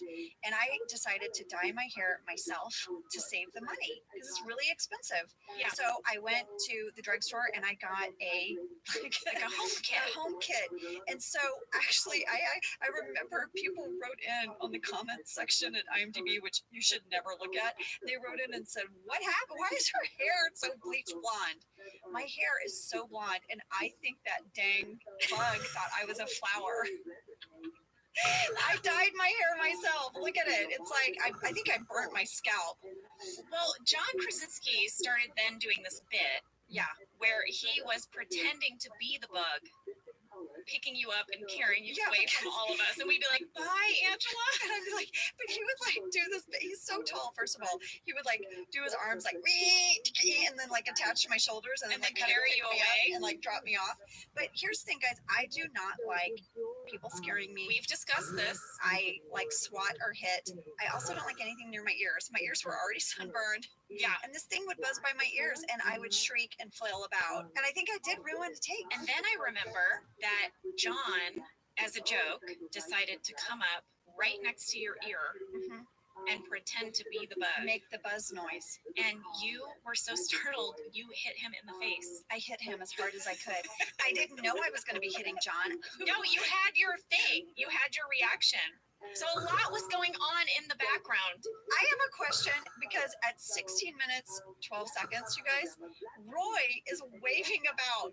Like David Denman is waving his hand back and forth and he kind of jumps up and down. And I couldn't help but wonder if it was the bug. That's amazing. I have to talk about the talking head where we learned that Michael lost all of his money in a pyramid scheme. Oh, And he says it was okay because it taught him more than he could have learned in business school. yes. It was just, I have nothing to say about it except for that I thought it was a great talking I head. know. Well, Michael has a line in this episode for me that is just one of those lines that sums up Michael. Michael is in Ryan's car in the backseat with Ryan. Ryan feels totally uncomfortable the majority of this episode. But Michael says to Ryan, "I became a salesman because of people. I love making friends." Oh, And I think he probably was a good salesman, but he's horrible in management because he doesn't get to like, you know, butter up strangers. well, we see him be a great salesman in future episodes, so he was very good at that and then got promoted to manager, and now I think he's lonely. My next fan question has to do with the scene where Dwight is pouting in his car. Oh, yes, let's do that because I have a card about that. Great. So Lucy asked, how many takes did it take for the scene where you and John are helping Dwight with his emotions when he's listening to REM in his car? Rain seems to almost break at the end of that scene. Are you and John's reactions authentic or scripted? Well, it took a lot of takes. I'll say that. We spent a lot of time on that scene. I'm sorry you were probably in the background with the bug on that one, Angela. I was probably fending for my life back there. Me and Roy, apparently. And yes, I think Rain is almost breaking. I think Rain is almost breaking at the end, but I actually wrote this, and I know my jam people out there are not going to be happy, but I said at 14:22 seconds, I thought Jim and Pam were being mean to Dwight. I agree. When When I I watched watched this it, episode, I didn't like us. I didn't like you guys there either. In fact, Jim suggests that he quits, Yeah, you know? I didn't like it. And I then didn't you care guys for it. laugh as you walk away. And here's the thing, I don't mind when you do pranks in the office because Dwight is so ridiculous and he takes himself way too seriously. But in this episode, his feelings have been hurt and he was feeling sad and kind of rejected. Yeah. And I thought you guys were doing like jokes at his expense and I didn't like it. Me either. I thought we crossed a line. Yep. You know, something that I like about our show is that we were whole characters. And as people in your whole life, you probably aren't great every moment, Well, you right? have moments you're not proud of that you were like, you know what, I could have been better in that moment. Yes. And I thought Jim and Pam could have been better in that moment. Yeah. I was disappointed in them. Camille also asked, a couple of episodes ago, you mentioned that the cars we see your characters drive are sometimes your actual cars. Is the car that Dwight listens to? Everybody hurts. Yes. Is that Rain's actual car? No. That was a Dwight car. Yes. Bought that just for Dwight. And also, Michael Sebring, they rented that just for Michael. That's right. And we only used our cars in some of those few first episodes. And really after that, I think we got a bigger budget. Yes, and Pam had a Kia, I think, for a while, and they rented that. So they rented all these cars for us. What about the warehouse guys breaking bottles Yes, in the background? I have that on a card. So the warehouse guys look like they're smashing beer bottles. And you know what? It actually even annoys Roy, which is Yeah. Roy's motivation to come over to you and be like, gosh, you know, those warehouse guys. Like, he actually almost seemed vulnerable to me in that moment. That, like, did. he didn't want to hang out with them. And I thought it was sort of weird that he was like, "Can I hang out with you guys? Yeah. Can you hang out with your own girlfriend? I think you can." Yeah. Fiance. Fiance. Look, see. I know. I actually kind of liked seeing Roy like that. I liked seeing him, but then he so quickly Well, I is a guess turd you- again. Well, I guess you did like seeing him, Angela, because during the game, Who Would You Do? He says, Angela. I didn't say Roy. No, No but need there to was a sass me. fan question under construction. Who would Angela's character do? It would Angela, would it have been Dwight or Roy? It would have been a toss up. I would have liked to seen them fight over me and be titillated. And then I would have picked the winner. Well, all of the women say Jim except for Pam. Pam says Oscar or Toby. Now, she's obviously saying this because she doesn't want to admit Jim. But in a later season, she does say she always thought Toby was cute. So maybe, If Toby had heard that, he would have maybe fainted. yeah. And then the whole time, poor Kevin is like standing right behind them. Meredith just sort of smiles like with this crazy eye look and nods her head at every single name. No, I did not. Yes, but did you notice that when they said, who would you do? Both Oscar and Kevin said Pam Oh, at the same time. wow. Oscar says Pam. A lot of desire for Pam. And then, of course, everyone is saying who they would do. Jim says Kevin, and it's kind of playful and lighthearted. But then Michael says, I would love to have sex with Ryan. And everyone's like, Michael, you just took a turn. Yeah, that's not. When you put it that way, when you're playing these games, it's like, no, you don't say, I would have sex with Toby. Like, no, You try, yeah. it's just, who would you do? Who would It's you just, do? Who would you do? I have some time codes, Jenna, that I want to get to before we come to the end of the episode. I know this takes us way back, but 11 minutes, 20 seconds. Michael has a talking head by the building, and if you watch it, you will see that Steve is squinting so badly. You guys, when I watched that, I started laughing because I remember it was so bright out because it was so hot that we were all squinting. Like it was actually hard to Devin with his sunglasses. Except Devin with his like super slick sunglasses, but just watching Steve trying to keep his eyes open was so cracking me up. Also, at 14 minutes 54 seconds, who is that dude sitting on the curb across the street? He's by like a blue hatchback. He's just sitting on the curb watching us. Who is that guy? He's probably from one of the local businesses. I think so. I think he probably works at like, you know, the train yard. They used to try to shut down the street when our cameras would swing that way. They would shut down the sidewalk or ask people not to walk, but we can't legally make you not. Also, those guys at the junkyard could give zero F's. F's about it. It's They were true. just like, He was "We're gonna having lunch. He's like, I'm I gonna know. sit here and watch what watch you're these doing. people swat bugs." Starting at 17 minutes, like 30 seconds, Michael can't find his phone, right? Oh yeah, and And so- Dwight runs back into the Runs building. back in. We're like, Dwight, But Ryan the temp is like, what if I call it?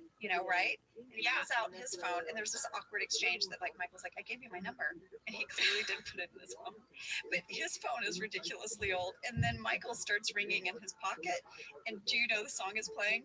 Yeah. Yeah, Mambo number 5. Mambo number 5. And Our writers were obsessed with that song. obsessed with it. And then that was like a really old flip phone. So you guys, just a lot of old technology in this episode. Well, this just goes to show you these were the phones of the time. Yeah, I upgraded to a BlackBerry. yes, we had Sometime at Blackberries. the end of season 2.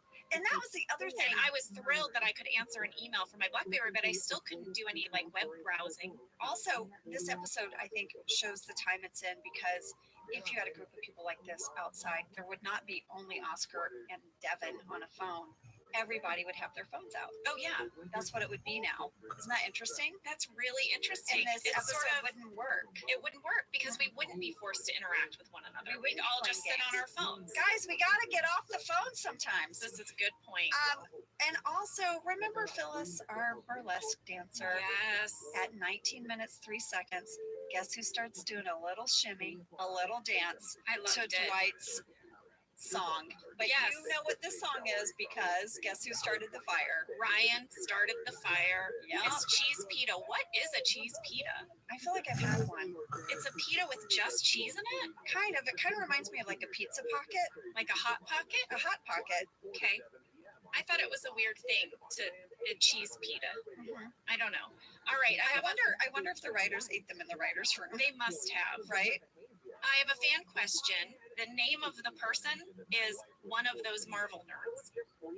So one of those Marvel nerds asked, okay. yeah, did Ryan started the fire get stuck in your heads throughout filming this episode? Yes. Yes. 4 days later. And every time I watch the episode, it gets stuck in my head for a whole rest of the day. So yes. Now I need to address something that I have some strong feelings about with this episode. Okay. We addressed one of my strong feelings, which is where I thought that Jim and Pam, we both agreed they behaved poorly with Dwight. Okay, now I have to say I'm this. really wondering if this is going to be I'm hiding my last card from Yeah. you. I have one card left. And I have one sheet of paper left. Okay, Here go. it is. Katie arrives. Mhm. She says that her Desert Island movies are Legally Blonde. That's all she gets out. Yes. And Jim cuts her off. And remember earlier, Meredith had said it. And Pam said, I really like that movie. And Jim gave her trouble about it. And then she takes it back. Yeah. Okay. And then, which by the way, I don't like that. I don't like it that Pam took it back, that she changed herself. Yeah, she edited. She edited herself Uh-huh. to look good in front of Jim. Uh-huh. That bums me out. I don't like how Pam then snarkily laughs at Katie. When she says it. I don't like it. I thought it was catty. I thought it was competitive. And I know that she's jealous of Katie, but Pam likes Legally Blonde. So And why can't she just say that to Jim? I know she doesn't stand up for herself, and then she shames Katie for it because she's trying to look cool for Jim, and I think it's a flaw. I do, and I like it because I think it shows Pam being human and complex, but it does make me cringe. I remember dating a guy in college. Oh my God, he loved the show Bassmasters. Guys, I don't give a crap about. Sorry, I don't. Here's the thing. I appreciate that you want to get out in nature. I don't need to watch you fish. No offense to the Bassmaster people, but I would watch hours of Bassmaster with this guy in college because I liked him. And I'm like, No, oh I my think God. that's different. Well, I think dated she a edited guy. herself. I think Pam, not Jenna, edited herself for Jim because she likes him. But what I don't like is that it was at the expense of Meredith. You like Jim judged Meredith's picks, and then he judged you, And then then you judged Katie. Exactly. That's what I'm saying. Like, that's the sort of behavior that I didn't like. I dated a lot of people where I took on their interests because I like them. I think that's love. You know, I think, you know, I will get up in the middle of the night and watch the World Cup with my husband because he loves it. Mm-hmm. You know, I think that's cool. But anyway, after all of this happens, Pam kisses Roy in front of Jim. Mm-hmm. You want to see what I wrote? What? First of all, I said at 19 minutes 52 seconds, we have some serious Pam sass happening. She laughs when Katie also says Legally Blonde, and then she says, "What an adorable car." which is basically Pam's moment of looks like someone took the slow train to Philly. This is Pam's moment. Like, she is being so snarky. I know. And then I put, and then Pam smooches Roy in front of everyone. Tacky. Oh, you wrote tacky because I wrote, okay, I would do that. Tacky. I wouldn't throw like someone else's opinions under the bus and change all my way I think to impress a man. But I would try to make him jealous by kissing someone else. Well, That I would do. I said tacky. And I want to say 2 fans wrote in about this as well. Macy said, can we all agree that in this episode, Jim is completely wrong about Legally Blonde? It's a great movie. Everyone was right to pick it. And Chubby Bookworm said, why is Jim so opposed to a movie about a girl who is strong enough to go for what she wants and along the way finds herself and encourages others and upbuilds them and is capable and inspiring? I agree. I think Legally Blonde is a great movie. It has a positive message. You Jim heard it is here. wrong. You heard it here, Reese Witherspoon. Reese Witherspoon, in case you were worried We that the love movie didn't Legally land. It landed. We loved it. And everyone, that is the fire. I want to leave you with this final moment. When Rain as Dwight sings the song in the conference room, he's holding up the charred cheese pita, whatever. You can tell when Rain gets through the whole thing, he's so happy. I want to know. I want to text Rain and ask him how many takes did he have to do? Because when he hits that final, Ryan started the fire, he's like alive. Because I think it probably took a few takes to get it. I bet you're probably right. All right, next week, everybody, we are going to be talking about Halloween with special guests. Yes, my neighbor and the delightful Creed Bratton. So be sure to join us for that, and we'll see you soon. Okay, bye. Thank you for listening to Office Ladies. Office Ladies is produced by Earwolf, Jenna Fisher, and Angela Kinsey. Our producer is Cody Fisher. Our sound engineer is Sam Kiefer. And our theme song is Rubber Tree by Creed Bratton. For ad-free versions of the show and our bonus episodes Candy Bag, go to StitcherPremium.com. For a free 1-month trial of Stitcher Premium, use code OFFICE.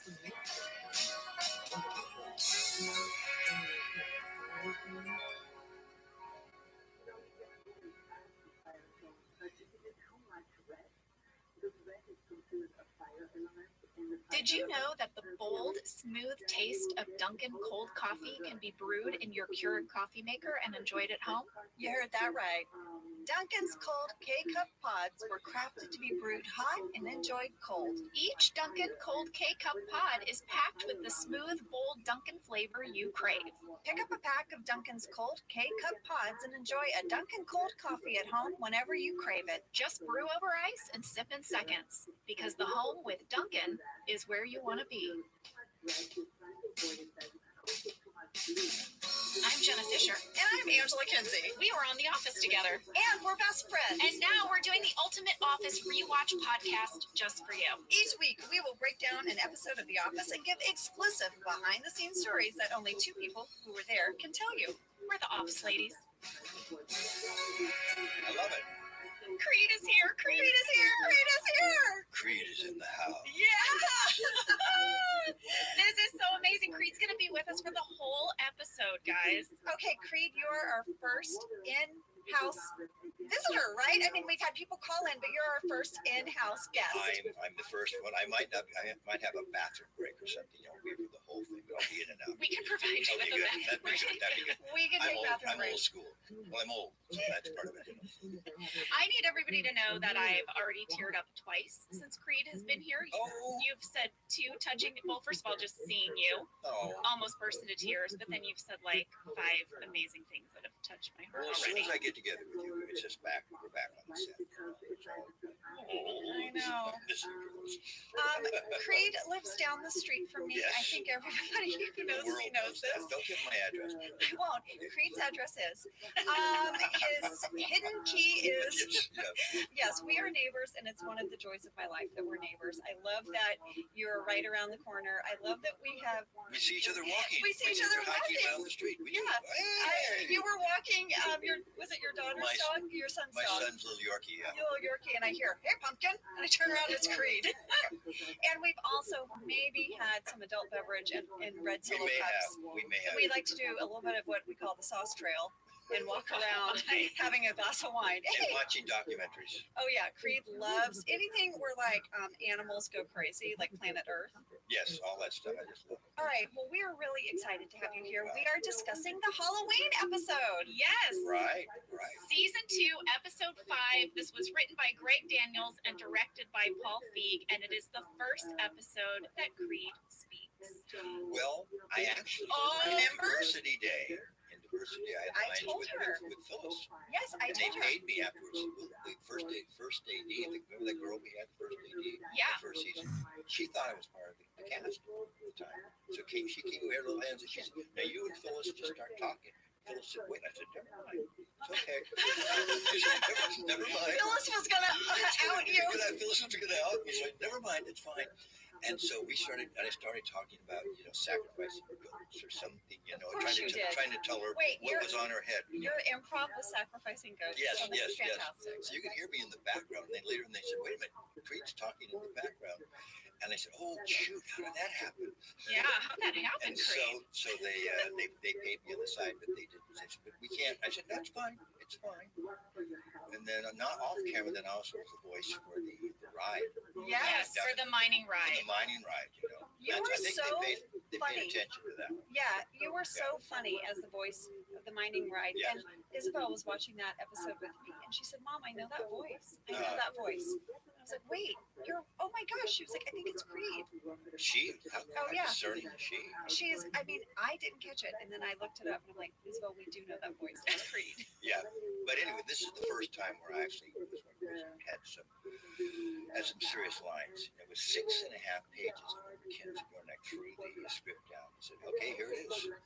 This is your moment." Wow. And I had memorized it forwards and backwards. I had set a timer on a little recorder at night, subliminally at 2 and 3 in the morning, to it would go off and play the lines while I was sleeping. I had it backwards and forwards. No joke, I had it Wow. backwards. I knew this was the Rubicon. This is the place that I was going to be. My intuition said, "This is it." And then, of course, we walk in the office, and Greg, they came in and said, "By the way, we made changes, of course, to the lines. We reversed them around, add some new stuff. You okay, Steve?" Goes, "Yeah, fine." I go, "Cool." Because they used to do that to us all the time. Oh, We all would the come in and you just get new pages Yep. and then shoot the scene 5 minutes later. Yeah, they would hand you the pages, and sometimes we've talked about this, the pages would be hot. Because Right they off just the get copier. Right off the copier. And we'd drop this, and we'd go, Yeah, "Ow, ow, ow, ow." now change your lines that you have learned, and you've been having a tape recorder play at 3 a.m. to you. You remember the backdrop, the right off of where my desk and Kate's desk was? Yeah. The screen was, so you could sneak around the back into the green room from behind it. Yeah. That's set up like that. I walked back like that after they told me this, and put my hands up to, "Okay, here it is." I said, "I've come this far. I'm going to do this." And once we started it with Steve, it was like into battle, Yeah. And there was some improvisation on that scene because I was paraphrasing my lines because I was desperate. Well, you knocked it out of the park, Creed. Yeah. Well, Creed, you started out as a musician. Yep. And a very long, successful career as a musician. How did you even end up on the show in the first place as our stand-in / background person? person. I was working on Bernie Mac, and Ken Quappus came out to direct an episode, and they'd been using me for all these little vignettes where I was doing funny. If you ever watch old Bernie Mac, you'll see me all the time in the background, mugging up. I really want to see that. I wanna go I'm back. always in the background doing some stupid stuff, and they just allow me because I made Bernie laugh. I made him laugh. And so Ken was talking about this guy's funny, and he heard from Joe Moore, the first AD that I was on the grassroots. So he sent to me for some albums for me to sign because he's a big grassroots fan. We started talking music, and he's very knowledgeable. Then I found out that he was doing the Office of American Workplace, and I was a big fan of the Ricky Gervais show. So he gave me his number. I never, ever called anybody like that. I called him as my intuition said, this feels right. This And feels Kim right. would not have given you his number. I feel like Kim is No. so discerning. Oh my Yeah, God. He didn't. If No. he didn't mean call yeah, me. yeah. Yeah, so he did. And so he talked to Greg, and I talked to Ken Laggard. He said, I talked to Greg. I told him you were very interesting and funny guy. He said, well, what we'll do, and this is his words, Greg's words, we'll put him in the background and see if we can work him into the mix. And that first time, that was working in the mix. That's all I need to hear. That's why I took the liberties, just kind of like pretending that I was part of the group, and that paid off. Yes. Oh, I love that. Oh, that is That is cool. awesome. What's next? Should we do a summary? Jenna, do you have one? You know I do. Yes. So in this episode, Halloween, Michael is told that he must fire someone during the month of October due to cutbacks at Dunder Mifflin. But in true Michael fashion, he waits until the very last day of October, which also happens to be Halloween. He also has no idea who to fire. He has not made a decision. He spends the entire episode trying to figure out what to do while the rest of us are dressed in our costumes for the Halloween party. I love that. I so love that. much. I love the juxtaposition of that someone is going to get fired while wearing a ridiculous costume. Yes. They're going to have to go home fired in that outfit. Well, I have a fast fact about this episode. Fast fact number 1. Greg Daniels wrote this episode, and he told me that the inspiration for this episode was that he had always wanted to do a story about someone being fired, but from the point of view of the boss rather than the employee. He felt like we always see stories of people being fired and how they're wrestling with having been fired, but he was like, you never see what it does to the boss. That's the genius of Greg Daniels right there. Absolutely. Well, the problem that this plot presented for Greg was that he was going to have to fire someone on the show. He was going to have to pick a Dunder Mifflin employee to be part of the plot. Yes. Well, he couldn't fire any of the series regular characters because we all had contracts, and he didn't want to fire any of the supporting cast, even though at this point you guys still did not have your full-time contracts, No, right? we didn't become series regulars till Booze Cruise. So listen, we were all on the chopping block. Were you a little worried when you saw Maybe. this episode? Well, Greg didn't have any intention of losing them. He didn't want to lose anyone in the warehouse. But he also told me he didn't want to hire someone new that you'd never seen on the show just to fire them. He felt like those stakes would feel very manufactured. So he turned to our 2 background actors, Creed and Devin. And he was like, well, these guys are very well established on the show at this point. And this is where I'd like to know what happened, because I know the end of this story, which is that Greg found out that Devin had a theater contract coming up, that he was going to go on tour Right. with a play. And so That's what Devin said. yeah. At the time, though, they told us, one of you guys, you have to go. Oh, We went- man. we went, Jeez. but we don't know yet. We're just going to do that. We're going to shoot you both and we'll see how it works out.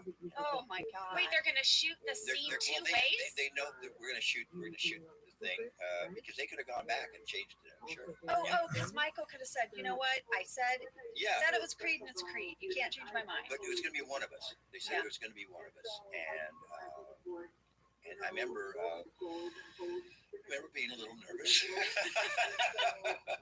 yeah, and Devin and I were friends. We became friends by this time. Well, sure. And by the way, on the finale, jumping ahead a lot. I don't know if I can kind of jump ahead. You Yeah, can. you can.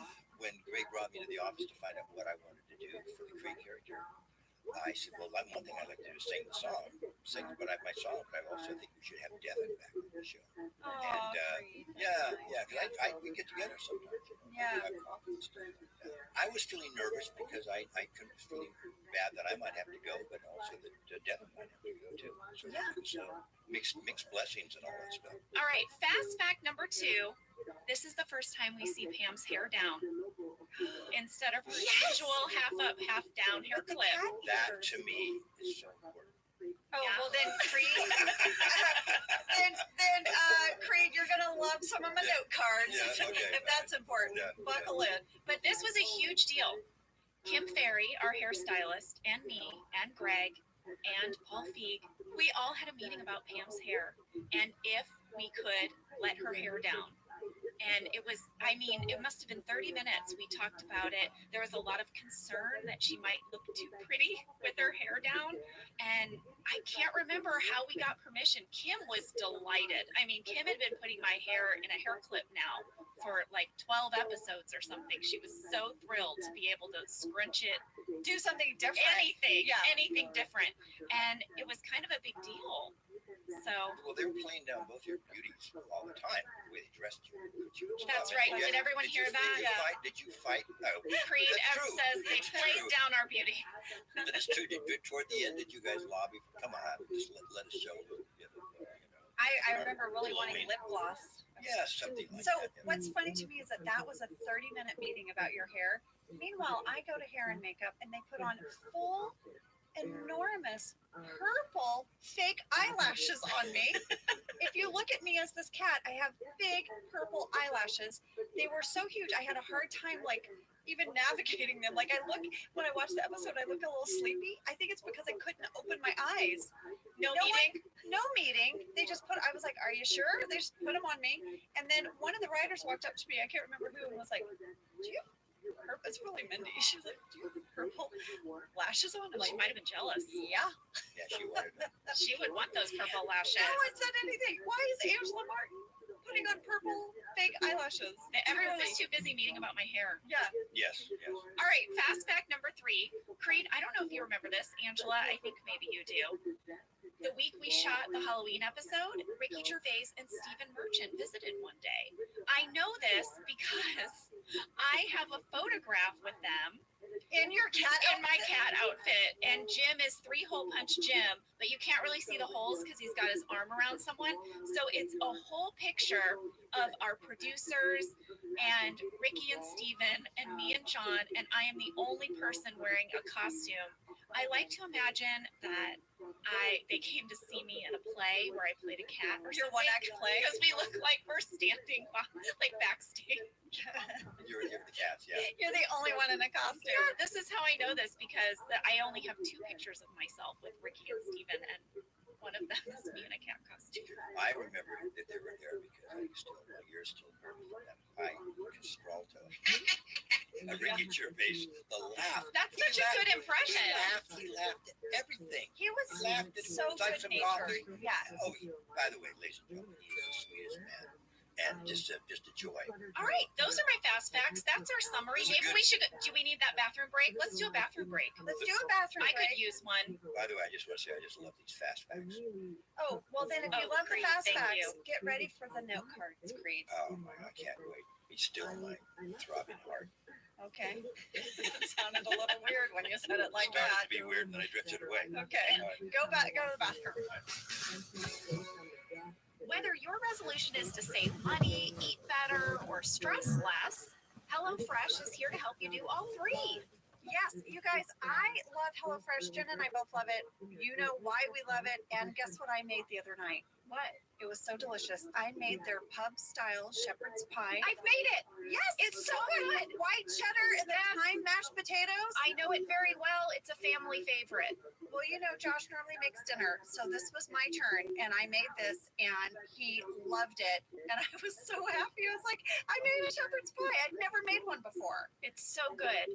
Everyone, you can say hello to your most delicious year yet with fresh ingredients, chef-crafted recipes, all at a price you'll like, delivered right to your door.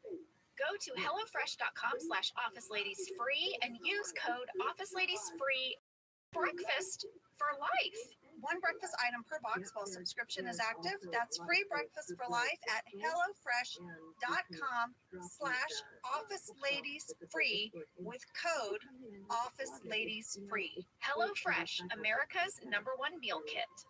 This show is sponsored by BetterHelp. You know, around New Year's, we all reflect and people really start making lists of what they can do to be their best self for the next year. Yes, I think, the new year definitely makes you think New Year's resolution. What do I want to change? New year, new me, that kind of thing. Yes, but perhaps this year we could be reflecting on what we're already doing right. Yeah.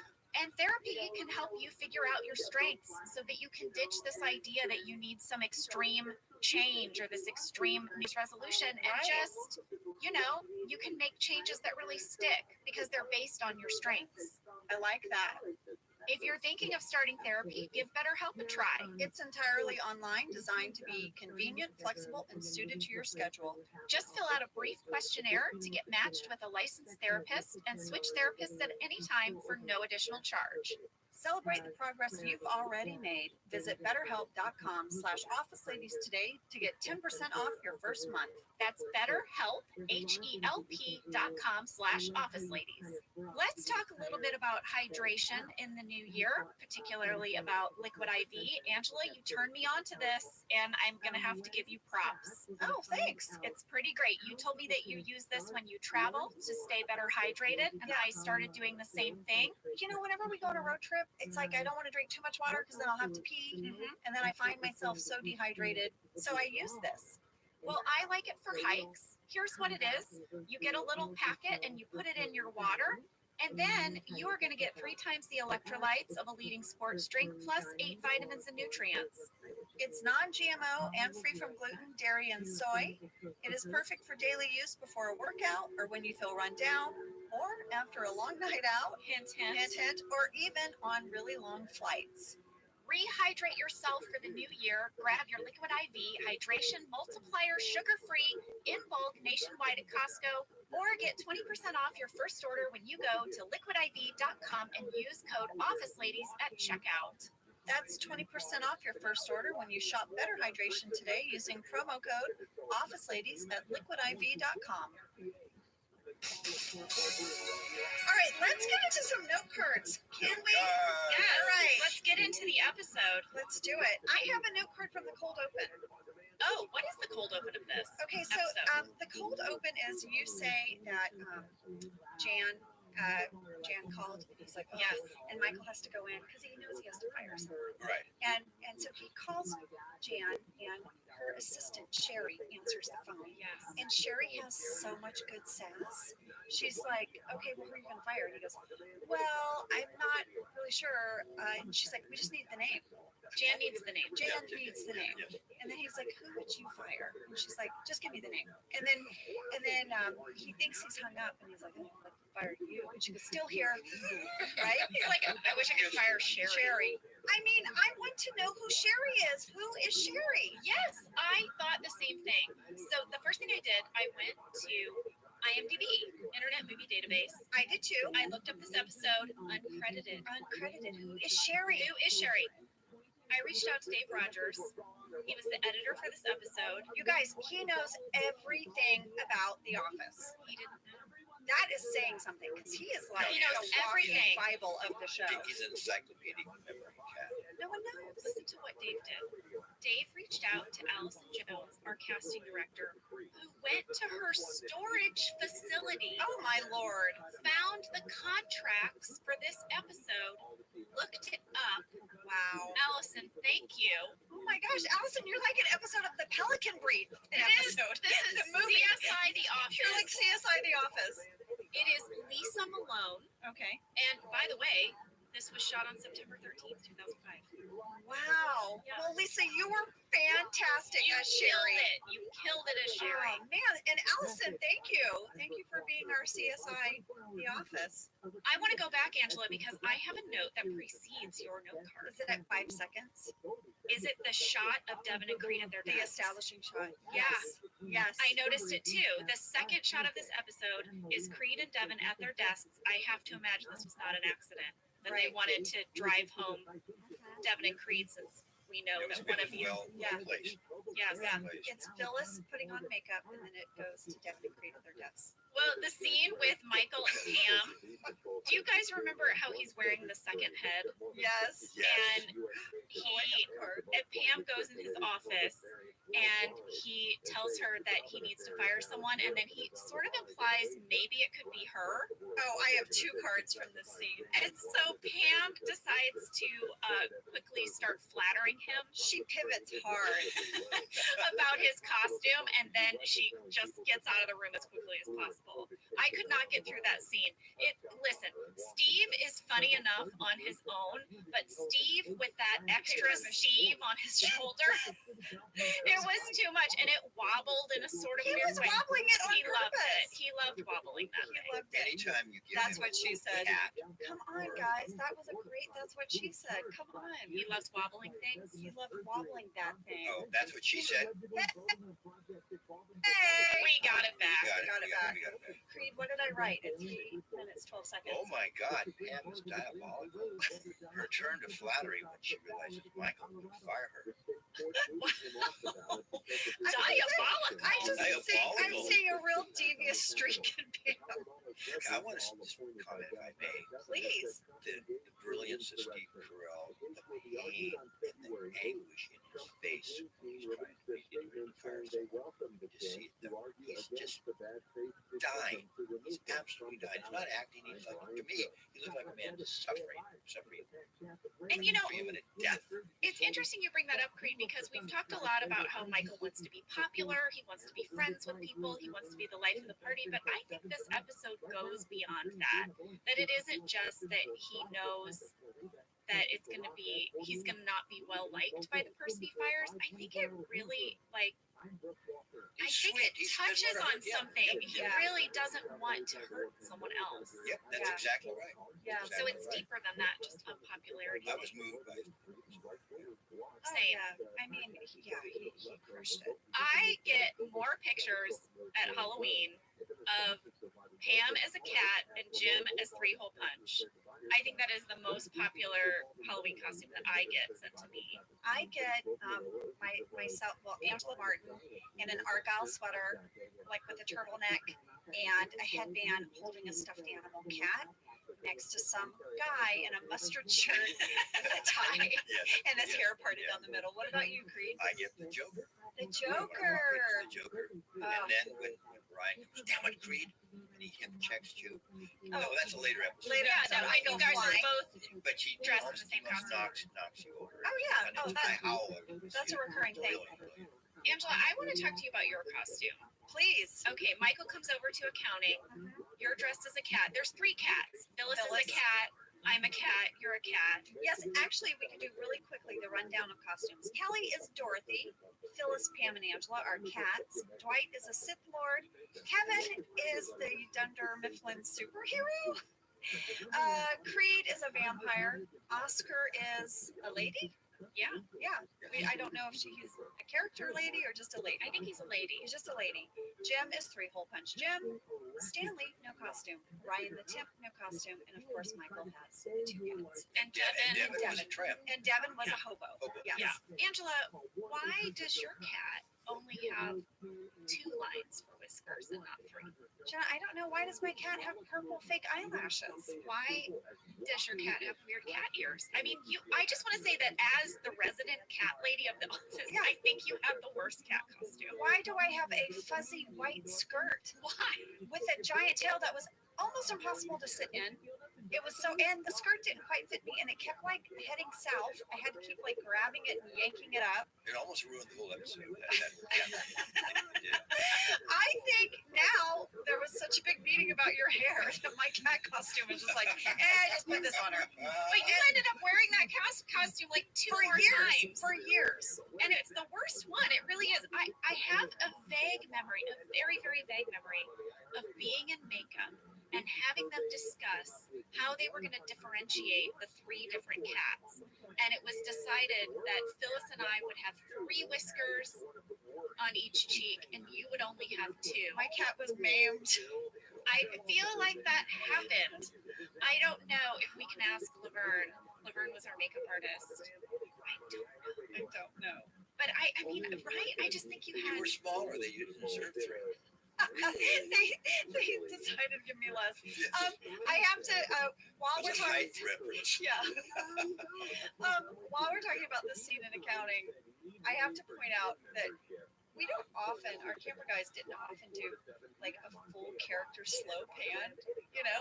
And they do such a hilarious one. They start at Kevin's feet and they go all the way to his head while he's filing to get him in full red leotard With his socks all and like, bulging in wrong areas. Oh Yes, my no, gosh. It's great. It's great. there's a great slow pan of Kevin. We should say we loved dressing up in these Halloween Oh, costumes yeah. because our outfits normally were pretty boilerplate. It was almost like we wore uniforms in a way. And our wardrobe people loved, the wardrobe crew loved getting to dress us because it was just like great turtleneck. Angela, give us a note card. All right, at 5 minutes, 23 seconds. Creed, this is a runner. This is a reference to a runner, but this is a really big deal. What? Kelly has braided like pigtails. Her hair is down. Her hair is Her down. hair is down. Oh, my It's God. not in a I bun. remember. Mindy had a bun for like the whole first season, and then about, I guess It was like a twist, a French twist, I think. I mean, her character really changes her look. And then she starts having her hair down. She gets a little sassy. But this has been a big thing. We've been wondering, when did they change her hair? This is the beginning. I don't think this counts because it's a Halloween costume. What? Yeah. I'm sorry to No, say. I agree. I have to say I'm with Jenna. Thank you.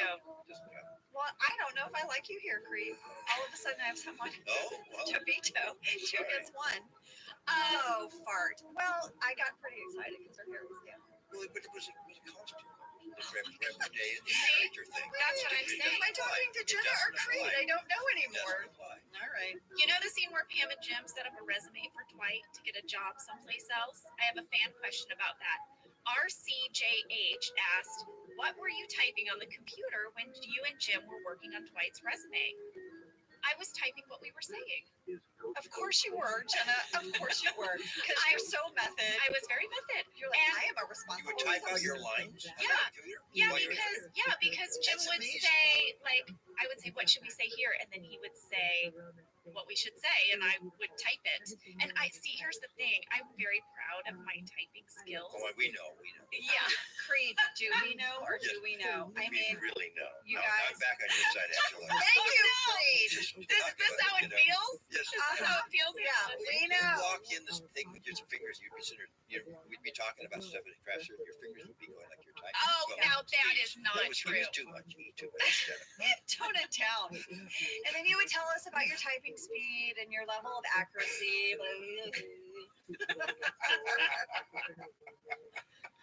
Well, you should know I was typing her actual lines Well, I because think I that's pretty could. great, though. Because I Because she can. could, and I can, and I will. And you're fast, too. That's She's right. very fast. Michael's scene with Dwight, when he calls Dwight into his office and he tells Dwight that he has to fire someone, and Dwight starts naming all the people he should fire.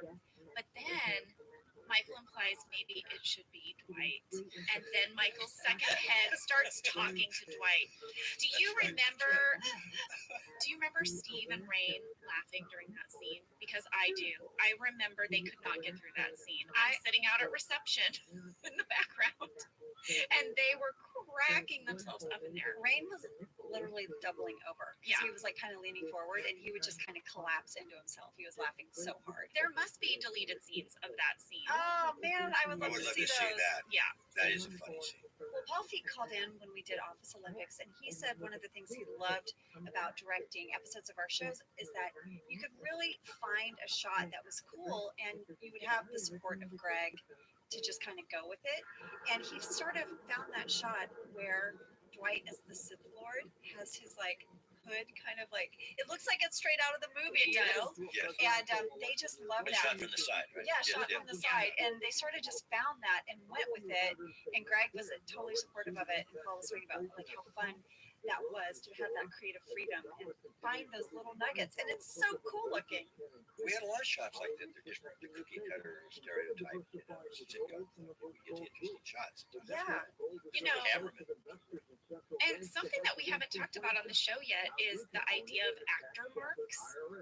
So usually on a television show, so that they can get these shots, they put a little piece of tape on the ground, and if you for example, if Jim had to walk up to Pam's desk, there would be a little mark on the ground and he would have to stand exactly on that mark. And it's really hard to do. I mean, do you guys find it hard to do? I feel like I'm always looking down for the tape, and then I get to my spot and I look up. It's like a hard thing to manage. Well, on our show, we did not have that. They would just let us wander. They would say, just walk up in this general area and the camera will find you. Yeah. It was so loosey-goosey. So amazing. Didn't you say you were in a band called Loosey Goosey? I was in a band called Loosey Goosey. What? I was in a band You were not. with Peter White. We used to play with Al Stewart. He probably still does. We had a band with Dave Camp on sax, and we played the rap party was Bridges at the beach house at Lloyd Bridges' house. Loosey Goosey played out there, and they were dancing out there. Oh Loosey my Goosey. gosh. Creed, we just need you to just sit here and tell us about all your Creed, you have stories. literally the most interesting life. I have a fan question I'm a for you. fascinating character. You are. And humble too. This is a fan question from Todd Myers, and this feels like a good place to ask it. Who is the biggest rock star you ever partied with during your touring days? Oh. It maybe doesn't have to be the biggest. It could just No. what's the most interesting. I lived for a while at the Camrose Highland Estates, and Linda Ronstadt was there. Laura Nero was there. Jackson Brown used to. There was a lot of people playing at this place. We lived there, and they were playing their instrument here. The instruments around the Highland Estates, and Butch Trucks from the Allman Brothers was there. And one night, Butch came over. Wait. I'm so sorry. You all lived together? No, we lived at this estate in little bungalows. You could rent these bungalows in the Camrose Highland Estates. Now it's been fixed up a little bit. It's right next to the Veterans Foreign War place, I think. They're right on Highland Boulevard, right on Highland Boulevard, right off to get up the freeway. It's right there. And like a lot of artists. A live lot of there. artists were living there. So Butch Trucks from the Allman Brothers came over one night, and Griffin from Bread, and Jesse Ed Davis, who used to play with John Lennon, came over one night and we jammed for hours and hours and hours. There was a lot of heavyweight guitar players over that night. I remember Butch wanted me to go back to Alabama, be a lead singer for Cowboy, but that never happened. Creed, your life is amazing. Jenna, I don't know that we would have been hip enough to hang out there. We would not. Well, I have a card right here. Tell me. 7 minutes, 44 seconds. Creed, we have some PPC rivalry. Oh, I got it down. Pam versus Angela. Angela says? Angela says, but also same category. Same category. What? I get this. So my character says, what, you brought brownies? Like, what did you bring? And you're like, I brought brownies. And I'm like, but I brought cookies. Same category. Yeah. Same category. You should have brought something savory. You know. Would you say other things? Same category? I say same category. I don't remember that. Well, I mean, I feel like there's a backstory missing here. Did you assign me something other than I'm brownies? sure I did. That's your implication. Yes. You're implying And then- that I went rogue and brought brownies You instead of chips clearly and did. dip. I clearly at some Don't party you say, where's the chips and dip? Or Yes. something? I clearly at some party planning committee meeting said, all right, I will make sugar cookies. Why don't you bring the dip and chips? And then you show up with these freaking brownies. How dare you? Wait, Sam, can we see that? Those aren't chips and dip. No, I made brownies. Why? I'm just trying to figure out why you're sabotaging things. I made brownies. I made cookies. Same category. All right. After watching that clip, I will admit I think Pam did go a little rogue. Clearly, you assigned me chips and dip. Thank you. Yeah. Thank you, same category. Yeah. Same category. All right, I needed to hear that because I think, Jenna, if it was your house and you were having a party, you would be like, hey, come on. Yeah. All right. Guys, I think we should go to a break and then we'll come back and finish the episode. All right. Creed, how are you doing? I'm doing wonderful. Oh my God, I love having you here. I do too. And we are back with my delightful neighbor and an office favorite, Creed Rabbi. Thank you. Creed, we're going to make you come back on this podcast all the time. I hope you're ready. Yeah. You know what? We could carpool. be good. I could swing by and pick you up. You're like, oh my God, Angela, lurking. These office ladies. You guys, do you remember the scene where Jim takes a phone call from a potential employer for Dwight, and he does a Michael Scott impression? It's really good. John does a very good job. It's at 8 minutes, 34 seconds. Oh, you've got the time code. Guys, is this when we find out that Michael's middle name is Gary? Oh, is this the first time it's said? Because he says Michael G. Scott, Michael Gary Scott. Yeah. I don't know. Because later it was when we had the scene where we showed him as a little boy. He just, the love that he wanted as a part of the family. That's later, right? Yeah. Okay, that was Gary. We knew Gary there. That might be the first time. I don't know. I don't I'm know. putting it out there. I'm Our not the guy fans to will ask know. that, yeah. Our fans will let us know for sure. I loved the scene. I just thought that John rushed it as Michael Scott. And it also had the Jim and Pam air high five.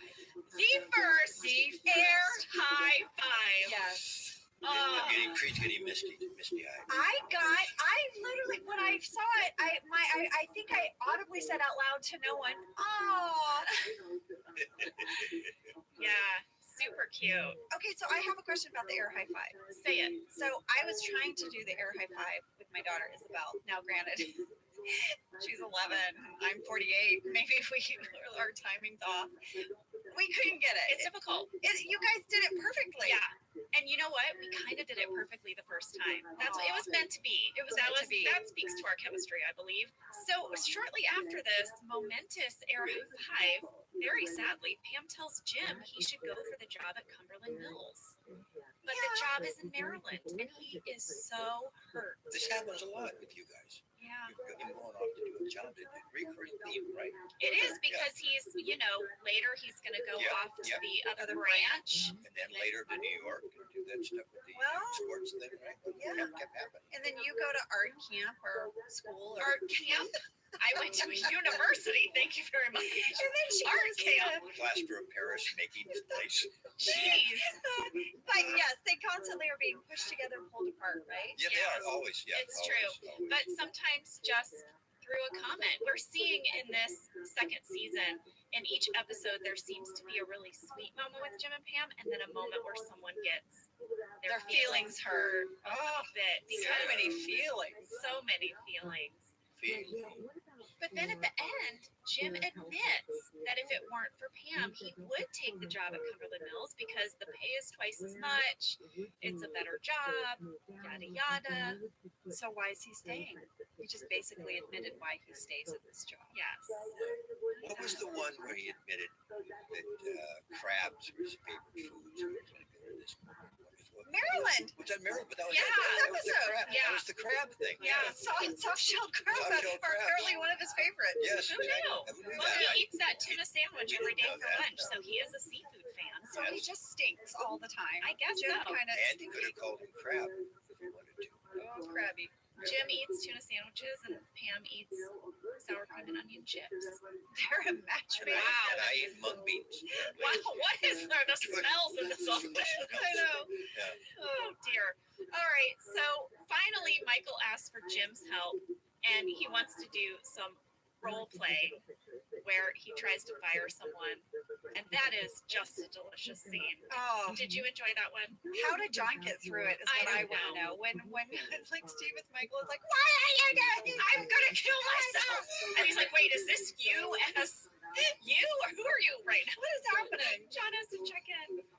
And this brings us to your big senior priest. Oh, This here is we it. are. After that scene, he calls you in and tell us, break it down for us.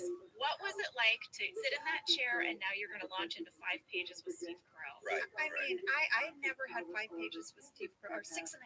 You said 6.5. 6.5 originally. They may have cut it down, but it took a long, like hours. Yeah. To get through that. And I mean, I never had more than a few lines with him one-on-one. So yeah, let's hear about it. Well, first of all, there was a scene where I slowly take out the teeth, and I resolve myself. I heard my lines as stand up, resolute, march in, Desperado.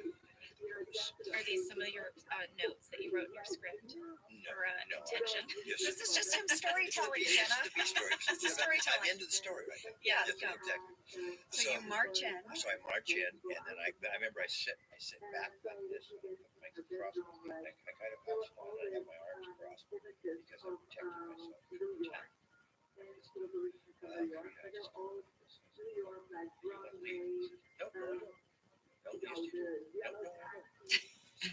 You're the hardest person to fire ever. No, really. No, I'm very happy here. I said, great, I got to fire somebody. And it's got, well, then fire Kevin. You know, he's horrible at his job. You know, I'm so much better at my job. I'm doing the Creed voice right now too. It goes up a bit, you know. And I just fought for myself. And we kept doing it over and over and finally, and Steve is so great. It's like you all done scenes for people who've before seen it. It's so hard to get through a scene. Yeah. Working with Steve was like they kept tossing me like these big beach balls. Yeah. God bless him.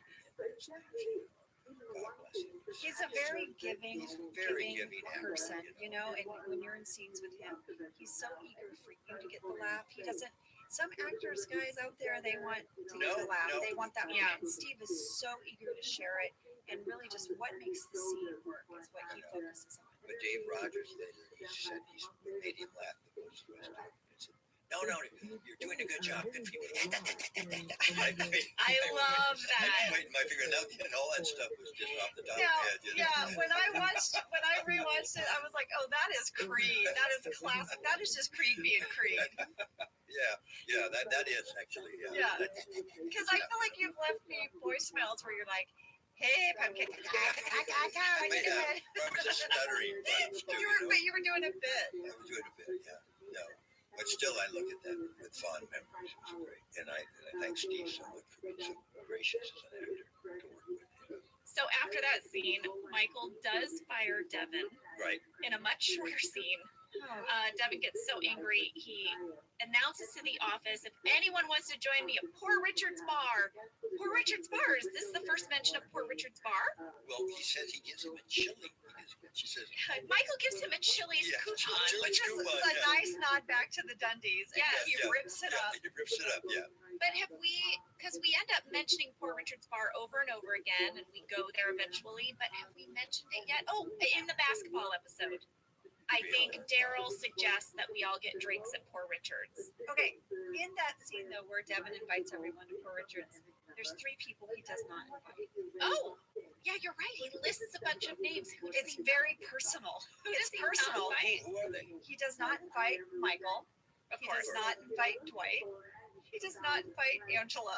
He doesn't invite you? Why? No. There's nothing. I don't It's an arbitrary. It's an arbitrary. Why not you? I'm sure I've been, bitchy to him at some point. He didn't, Aw. I'm sure. Or maybe he just knew you wouldn't go. Maybe so. You might have a crush on you too. Oh, come on. No, he might. So he leaves and he smashes a pumpkin.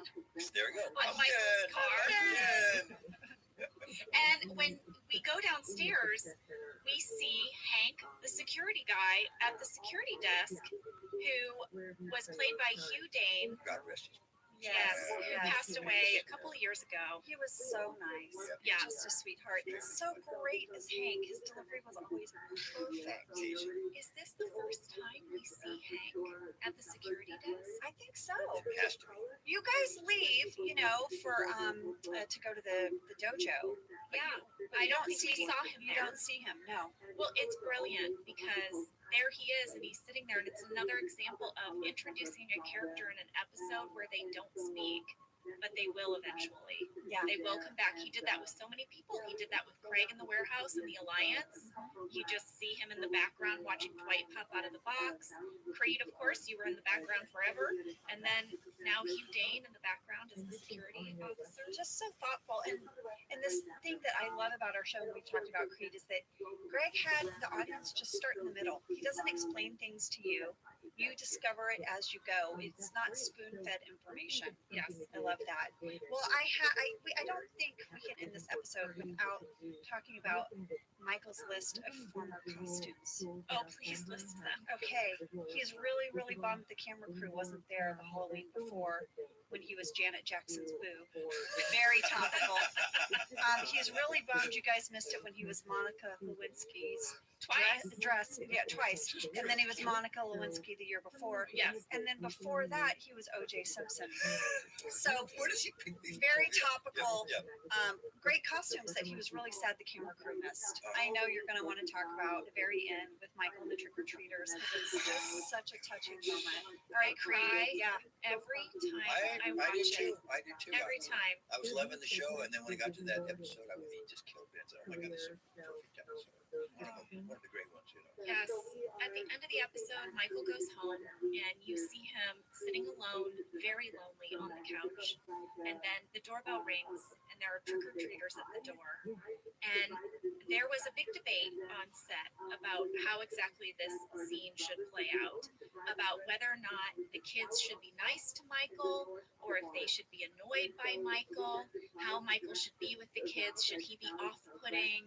Should he be kind? And the writers and producers they also discussed if he should be happy or sad while handing out the candy. And they decided that they were going to start on that spy shot of Michael looking sad and lonely, all alone on Halloween night. But when he gets to the door, I'm going to cry saying it. He lights up. He makes his silly jokes. The kids laugh. The kids love him. They love him. And it ends on him making a connection. I just think it is the most kind and heartbreaking, wonderful scene. I think it's moments like this that make The Office so special. We just spend an entire episode kind of laughing at Michael Scott or finding him annoying, but then in the end, he just breaks your heart with his Take them all. vulnerability. Don't they drop them? Don't worry. Take them all. Take Yeah, them all. take them all, and they It's all love him. yours. Yeah. And That's the first time we saw him just so loving. But really, don't you think so? At that moment, we saw his heart. We saw his heart Yeah. come out. That Well, I mean, tore me up. it tore me up, and you have to think that Michael is somewhere being a great dad. yeah, He's a great dad. And I wish we could see that. That's the one thing when we talk about a reunion. Obviously, we don't want to tread on hallowed ground that is The Office, and we don't want to mess with anything that everyone loves so much. But boy, I would love to see where some of these people are, and I would love to see Michael as a dad. Yes. Yes. do you agree that when you watch that scene, I think more than any other scene I can recall, I see Steve. Yes. That is No, Steve absolutely, handing out absolutely. candy. Absolutely. Yes. That's the kind of just kind-hearted gentleman that Sweet, he is. sweet man. And I think that's part of the reason too why it hits you that hard, Jenna, because Yeah, we see our friend. And that's we see true. the kind person he is yeah. that gets to shine through, which often is Michael Scott does not. No. it's not. That's true. Well, I have one little final piece of trivia. All right. In the credits at the end, as it rolls, over the Deedle D logo, which Deedle D is Greg's company, his daughter Haley actually drew the picture that says Deedle D when she was little. You hear, and it's the only time it ever happens, Dwight's voice say, "Quiet, you." Oh, really? Yes. Angela! Do we know why that happened? I think they loved it. They pulled it from earlier in the episode when Dwight is the Sith Lord. Is that the only time that It's the only time there's dialogue over Deedle D. Wow. Oh, That's kind of cool, right? Yeah. Quiet, you. We did it, guys. We did it. That was the Halloween episode, Creed. Thank you. Thank you so much for coming. But before you go, will you tell us what are you up to now? What are you doing? You have an album and you're touring. I'm touring. I was in Europe, UK, and Scandinavia. Love touring and doing shows. Had like I'm bragging now, 7 sold out shows in the UK. Great. I'm off to Australia, New Zealand in February. And then you did the whole East Coast too, Then because I was texting you Then and I you're like, did the yeah. East Coast. Had a great tour there too. yeah. And the fans, and I want to thank all the Office fans for coming out and supporting my character and my music. It truly means a lot. I'm having my second childhood now doing this. Well, And by the way, I have a surprise for you. What is what? I brought, which I think may be the single, if there's going to be a single from I'm going to play you a little snippet, if you'd like, Yes. Please. of the album. Can we do this in there? Can I play it right now for you? And you guys, before he plays the song, I just want to encourage you. If Creed is coming to a town near you, go see his show. It is fantastic, and apparently he also makes fun of me during it. Quite a bit. And we are trying to figure out one of your locations where I can come on stage and give it to you right back. Where can people find the schedule? CreedRatton.com. We love you, Creed. All right, let's All hear right, it. here we go. And the ride.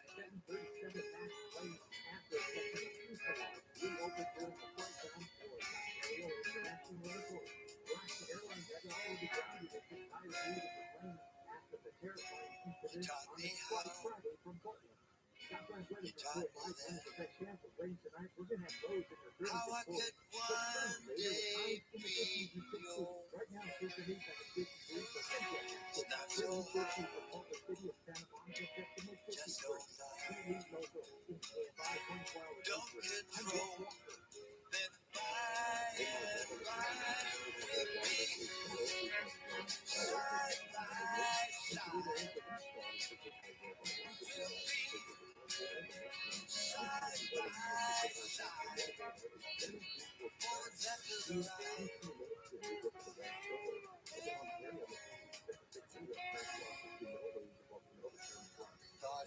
All right, that's that song. There it is, gang. What do you think? Well, Angela's sobbing. I just started crying. The song is so beautiful, Creed, but also, and I totally am emotional, but oh my God, it makes me too emotional. Well, you know what? It just, do you ever have just like a wave hit you where you're like, you know, you're in a special moment? Yeah. Yes. And it just hit me. Well, I'm I like, like today. Today. Yeah. I feel like we're in a special moment. it just felt really special and like something I'll always remember. And I'm facing my best friend, who is now my boss lady business partner. I'm so proud of us and this journey we've taken together. And then I just love you, Creed. You're I like, love you, sweetie. you're like, you know, Well, now I'm family. And Well, ladies and gentlemen, the last album I did, I had a song called No, and one of the first people I ever played for was Josh.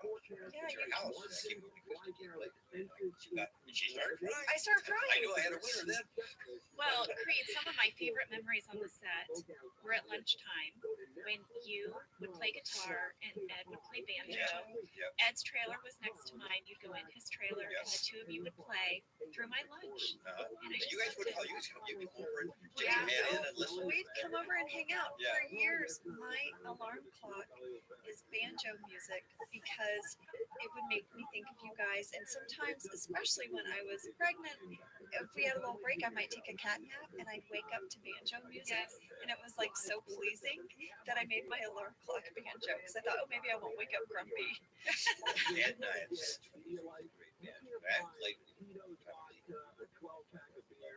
Oh, yeah. You guys were great together. Well, thank you again. Thank you so much for having me, my dear friend. Creed, can we end with a final fan question? Yes, sir. This is from Tim Blair. Tim asked, do you have a favorite Creed line on the show? Which ones we have? Which question, Pam? Yes. Gosh, I don't know. It probably would be someone making soup or drinks Pam. But I think actually I would have to be. In the 60s, I made love to many, many women, often outdoors in the rain and the mud. It's possible a man slipped in. There'd be no way of knowing. Yes. Applause from the booth. And that is how you end an episode, my friend. Thank you, Creed. Oh, everyone, please join us next week when we will be talking about the fight. The fight. Yeah. We'll miss you, Creed. You have to come back. Oh, I'd love to come back. Okay. Okay. Thank you for listening to Office Ladies. Office Ladies is produced by Earwolf, Jenna Fisher, and Angela Kinsey. Our producer is Cody Fisher. Our sound engineer is Sam Kiefer. And our theme song is Rubber Tree by Creed Ratton. For ad-free versions of the show and our bonus episodes candy bag, go to StitcherPremium.com. For a free 1-month trial of Stitcher Premium, use code OFFICE.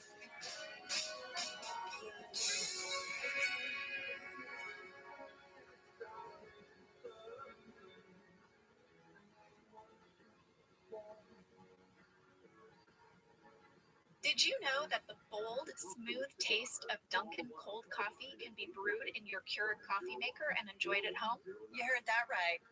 Dunkin's cold K-Cup pods were crafted to be brewed hot and enjoyed cold. Each Dunkin' cold K-Cup pod is packed with the smooth, bold Dunkin' flavor you crave. Pick up a pack of Dunkin's cold K-Cup pods and enjoy a Dunkin' cold coffee at home whenever you crave it. Just brew over ice and sip in seconds, because the home with Dunkin' is where you want to be. I'm Jenna Fisher. And I'm Angela Kinsey. We were on The Office together. And we're best friends. And now we're doing the Ultimate Office Rewatch podcast just for you. Each week, we will break down an episode of The Office and give exclusive behind-the-scenes stories that only two people who were there can tell you. We're the Office ladies. We were just rocking out to our own intro. We were actually dancing and miming the words. Hello, everyone. Today we are going to be talking about The Fight. Season 2, Episode 6, written by Gene Stupnitsky and Lee Eisenberg, known to us as Gene and Lee. They're a duo. They're funny fellas. This episode was directed by Ken Kwapis. We love Ken Kwapis. We love Ken Kwapis. I don't even know if it's possible for people to understand our love of Ken Kwapis. I don't know. There are some directors that just are in our hearts. Ken Kwapis, Paul Feig, Charles McDougall. Charles For McDougall. yelling action For a at us. different way, though. Like Ken Kwapis is like a cozy blanket. Paul Feig, you want to hang out with all day. And drink martinis. Charles McDougall, you kind of want to get drunk in a pub with and yell at people. It's so true. We'll talk about Charles McDougall when we get to him. We haven't really had a chance to talk about him, but that was a little preview. We have a special treat today. Our summary of this episode is going to be read by a fan. Dun, dun, dun. So here we go. Alexis is describing The Fight. Dwight becomes assistant to the sensei at his dojo and spends the day bragging and telling everyone how tough he is. Michael has a lot of papers to sign. Jim and Pam use the opportunity to trick Michael by saying they think Dwight is stronger than Michael is, so Michael agrees to duel Dwight at the dojo to prove his manliness and procrastinate doing his work. I thought that was very good. That's really good. I feel like she covered it. She was very concise. I feel like maybe she wrote it down and read it, which is what I would do. So, Alexis, I'm with you. You've made a friend. that's right. All right, let's get into the fast facts for The Fight. Fast fact number 1, this is the first episode from our new writing team of Gene and Lee. I emailed with Lee Eisenberg, okay. And he told me that before getting hired on The Office, Gene was a part-time nanny. And Lee was an assistant to a director. This was their first staff writing job. They were over the moon and they were particularly excited about the free lunches. And I can really relate to that. I can too. When I interned on Conan O'Brien, I got free food and I was so excited. Every time I got a job as an actor, when I was a struggling actor, I got excited about the free meals, the free food at work. It's a big deal. I kind of still get excited about it, I have to be honest. I mean, Snack tables. I hate to break it to everyone at Earwolf, but I hit up that fruit bowl hard every morning when we come here. Yeah, Like apple, banana. Earwolf has a basket of chips that's really good too. Yeah. When I worked in offices in real life, I used to get really excited to go in the break room and like someone would bring in some Danish or some muffins or cookies. I don't know. If you were anything like me, I would eat ramen noodles because you could buy 9 for $1. Oh yeah. Oh man. You know, ramen noodles are really a great meal for like family meals with kids. You can spruce it up. You can saute some ground chicken and put a bunch of veggies in with the noodles. You can also not cook them at all and crunch them up and put them in a salad instead of a crouton. This has turned into a different show. Okay. That's like you can make a Chinese chicken salad. You can use ramen noodles as your crunchies. Wow. There you go. Some more information from Lee about this being his first episode. He said they were terrified because remember we talked about how they break down the episodes as a group and then writers get assigned to write the episode. He said that since their episode was episode 6, they had very little in their outline. He said they had fleshed out the other episodes much more than this one, and he thought that they were being set up to fail. They were being tested. Yes, exactly. Because he was like, how do you give the staff writers with the least amount of experience the least worked on outline. Yes, exactly. He said after they turned in their script and they had to get their notes on their script, Greg had pneumonia and they had to go to Greg's house in order to get their notes. And he said the thing that really stood out to him was that he explained the idea of the Jim Pam subtext to Gene and Lee. They had written a really on the nose Jim Pam scene, and Greg said, sometimes just a look is enough. And he said it kind of blew their minds, and that Greg completely brought that idea to them. And in the episode, something I remember is when Pam is reading Jim's palm. That was a big deal. It was how there was always this discussion: how can Jim and Pam physically touch without it being Inappropriate. right? Well, lady, I think that was very intimate. I even looked up online about hand touching, and it is considered physical intimacy. That was some major flirting. That's a note card I have for later. All right. Should we move on to fast fact number 2? Let's do it. All right. Fast fact number 2. Sensei Ira was played by Lance Crawl. Is it sensei or sensei? Oh my gosh. Sensei Ira was played by Lance Kroll, who's a friend of mine. And I have 5 note cards on him because he and I talked on the phone yesterday. Oh, you know that I was very starstruck by him. Oh, When he was on our episode. I know. He even said, I think Jenna watched a lot of Joe Schmo. Yes, that cracks me up that he said that. Because I did corner him at lunch one day, and I made him tell me everything about the Joe Schmo show. If you guys have not seen this, please go look it up.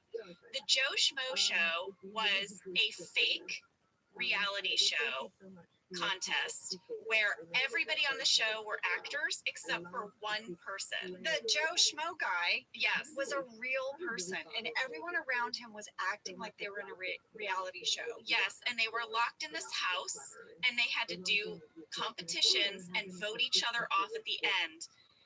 By the way, Kristen Wiig is on that show with Lance. A lot of great comedians and improvisers that I knew were on that show. I auditioned for that. It was cast by Allison Jones, and I was devastated when I did not get it because I thought, what an amazing acting experience to like live in a house and have to play this character 24/7. And by the way, this show is brilliant. So yes, I am starstruck by Lance. I can't believe you know him. I can't believe I didn't know that you know him. So I emailed him yesterday and I was like, Lance, we're going to be talking about the fight. Where are you? Can you hop on the phone? And he was like, I'm actually in Atlanta.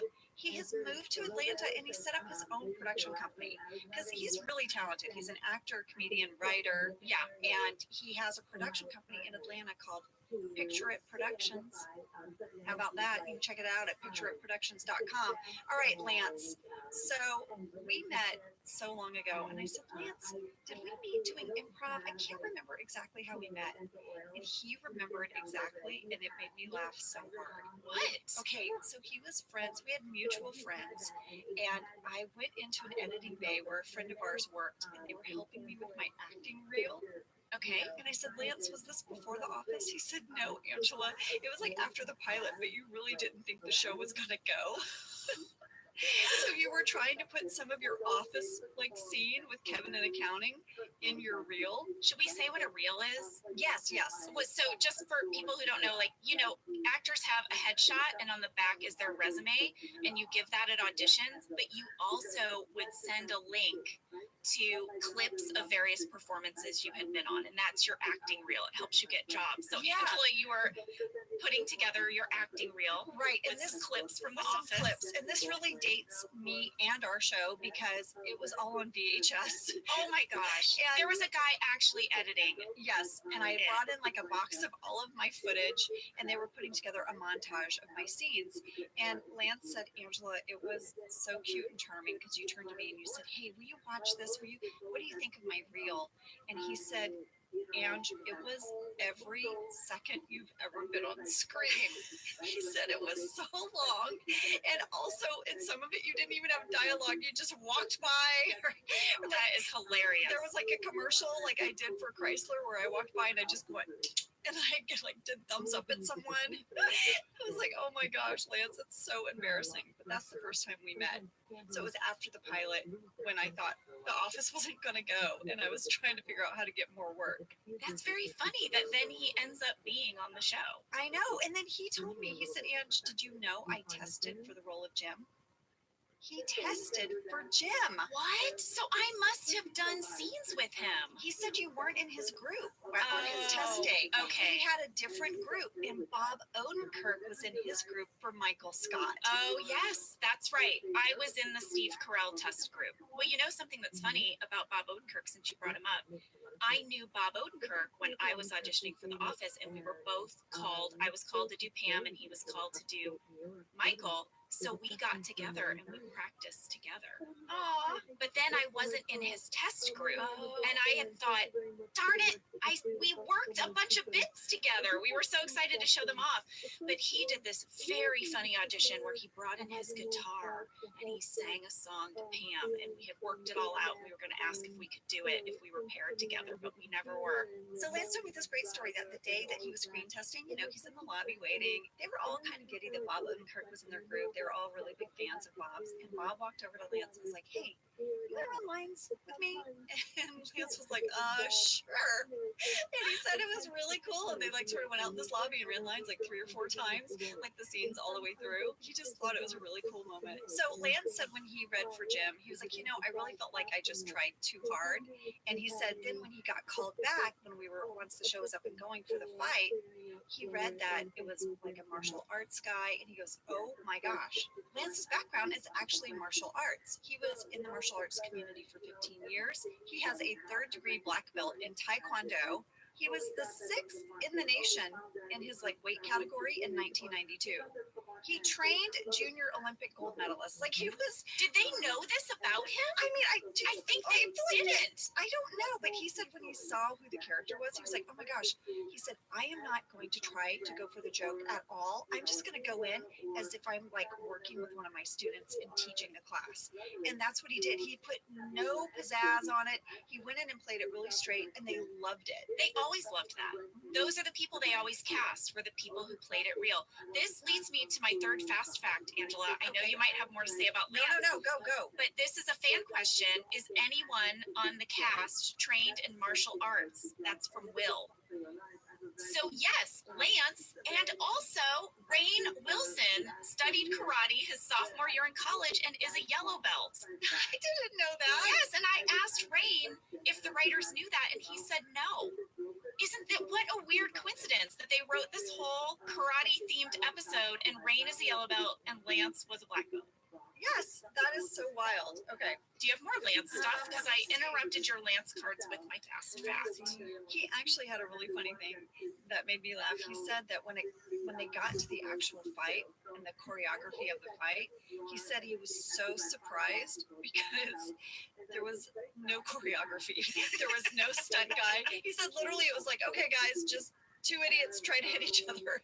This was very early on. We did not have a budget. That's what I told him. These kinds of I things. told him, I said, Lance, this does not surprise me because they put Phil Shea, our prop guy, in a box for hours. Yeah. There was no like stunt person. In the early years of The Office, I always felt like it was a show we were making in our garage for our neighborhood. I always felt like it was a one-act play we were doing like in someone's garage. As a kid, I used to do that. I used to put on plays in my garage, and the garage door was the curtain. Yeah.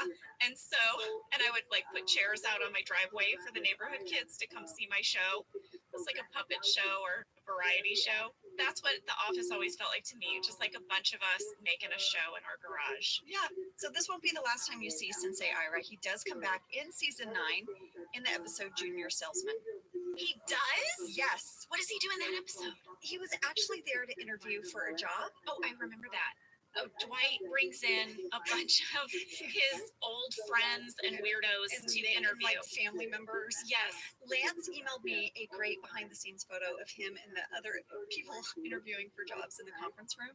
And he has his karate outfit on over a business suit. So his tie is like poking out. It's like so odd. But yeah, he was on season 1 and then on season 9. So he sort of had this great perspective of being on the bookends of the show. What a very, very cool thing. Yeah. Thank you so much, Lance, for taking time out of your schedule in Atlanta to chat me up. And we're going to call you again come junior salesman. Yeah, I love it. All right, let's take a break and we'll be back to break down the fight.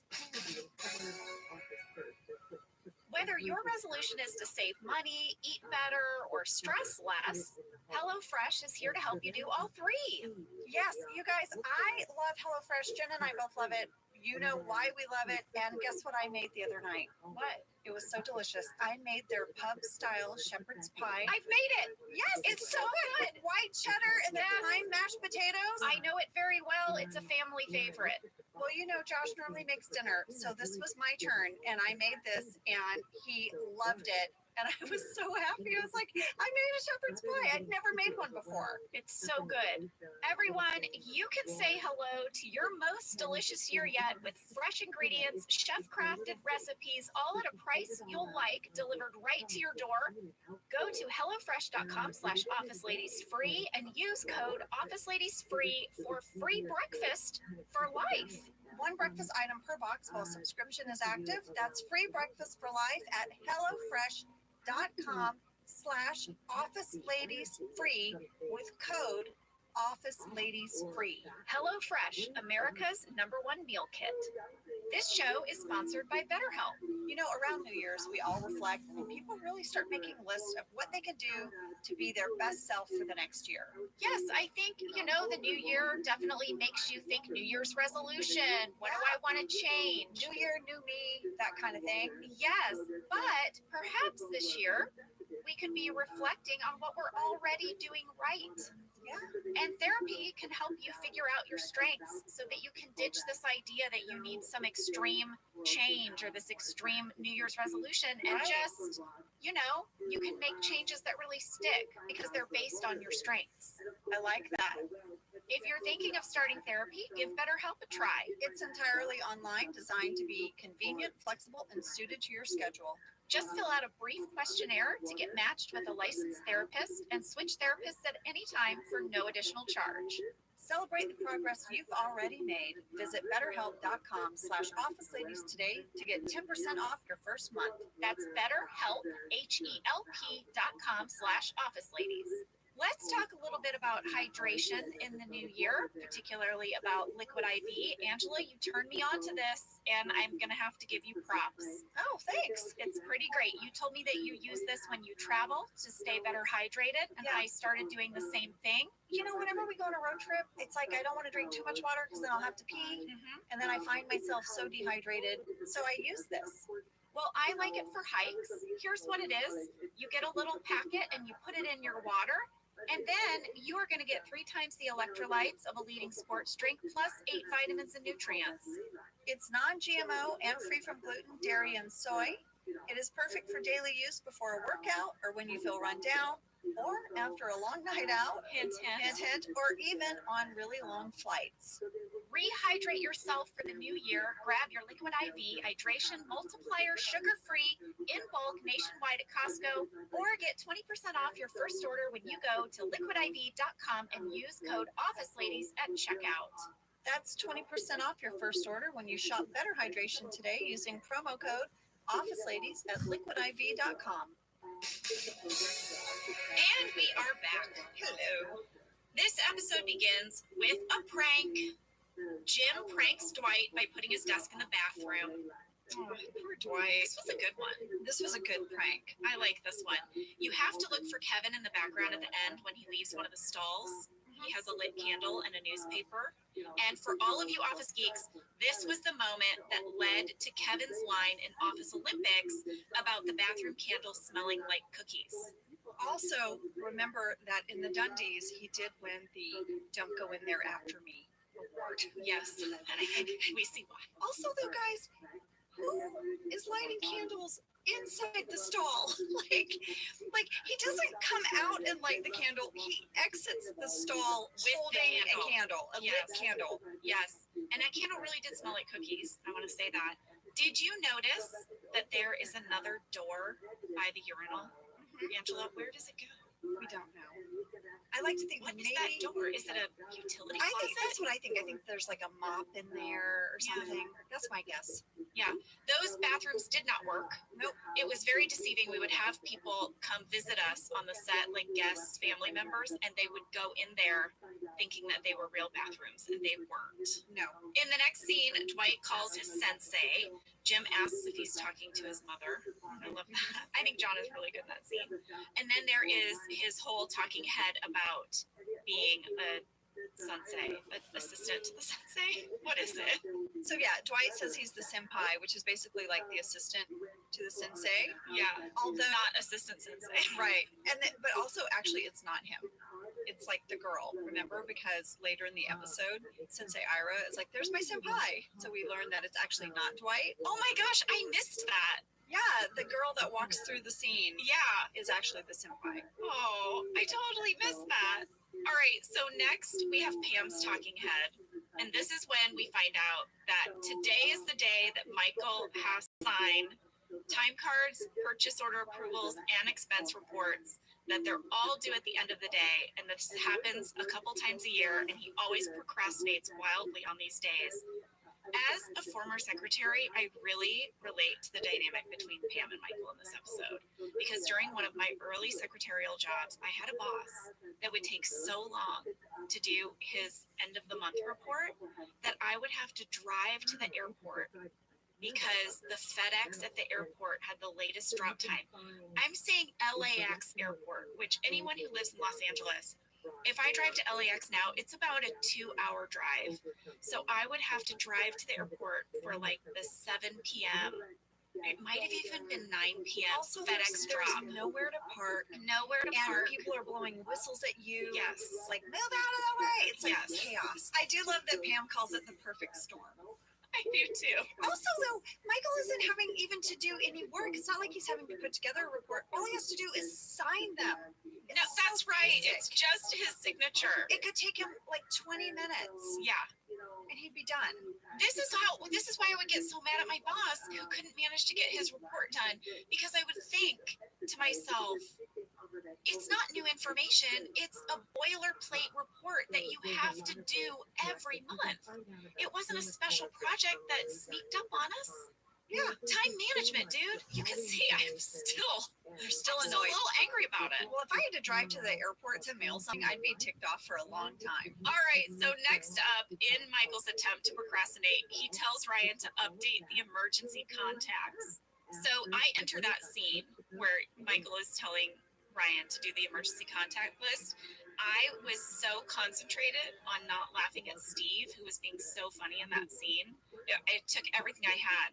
That when BJ would look at me and say the line, updating emergency contacts, I lost it. It became, in the scenes where you can't stop laughing and you have a trigger. Yeah. It was BJ turning to me and very sadly saying, updating emergency contacts. I think I only got through one scene, and I did it by not looking at BJ in the eye, like I stared at his forehead. I spent 9 years looking at Steve Carell's forehead because if I made eye contact with Steve, I used to say he would just like suck out your soul. If you made eye contact with him through comedy, I could not lock eyes with him or I would start laughing.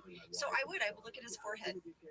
Every conference room scene, I would have to do that, or look at someone's ear yes, or their eyebrows. yeah, their neck, Yeah, just not in the eyes. not in the eyes.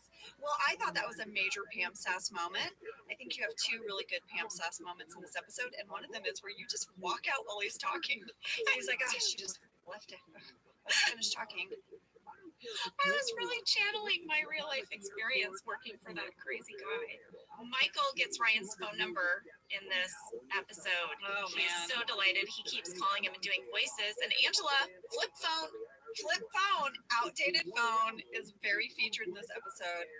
As is my favorite thing is when Steve as Michael Scott cracks himself up. It's like one of my favorite things. Yes. We talked about this a little bit in the opening. Pam reading Jim's palm. Yeah. I have, that's a note card I'm going to reach for. 6 minutes, 11 seconds, you guys. Major Pam and Jim flirt happening.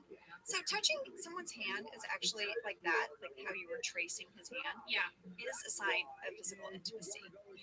Yeah. I know. So that was like, I was like, what is happening? Did you notice on my computer? Yeah, In the I saw background? it. I saw that's like your decoy though. That's your way in. Listen, these are two people who shouldn't be flirting, but so desperately want to be flirting. So they have to find ways around it. So listen out there, if you see someone at work who's like trying to read your palm, Oh, they might have a crush on you. they might have a crush on you. But I thought it was really cool that the set deck people put the palm reading website on my computer. Well, they had to justify why Pam was doing it. Yeah. So here she is, bored at front reception. She says, Jim, let me read your palm. Flirty flirt, sneaky flirt. I know.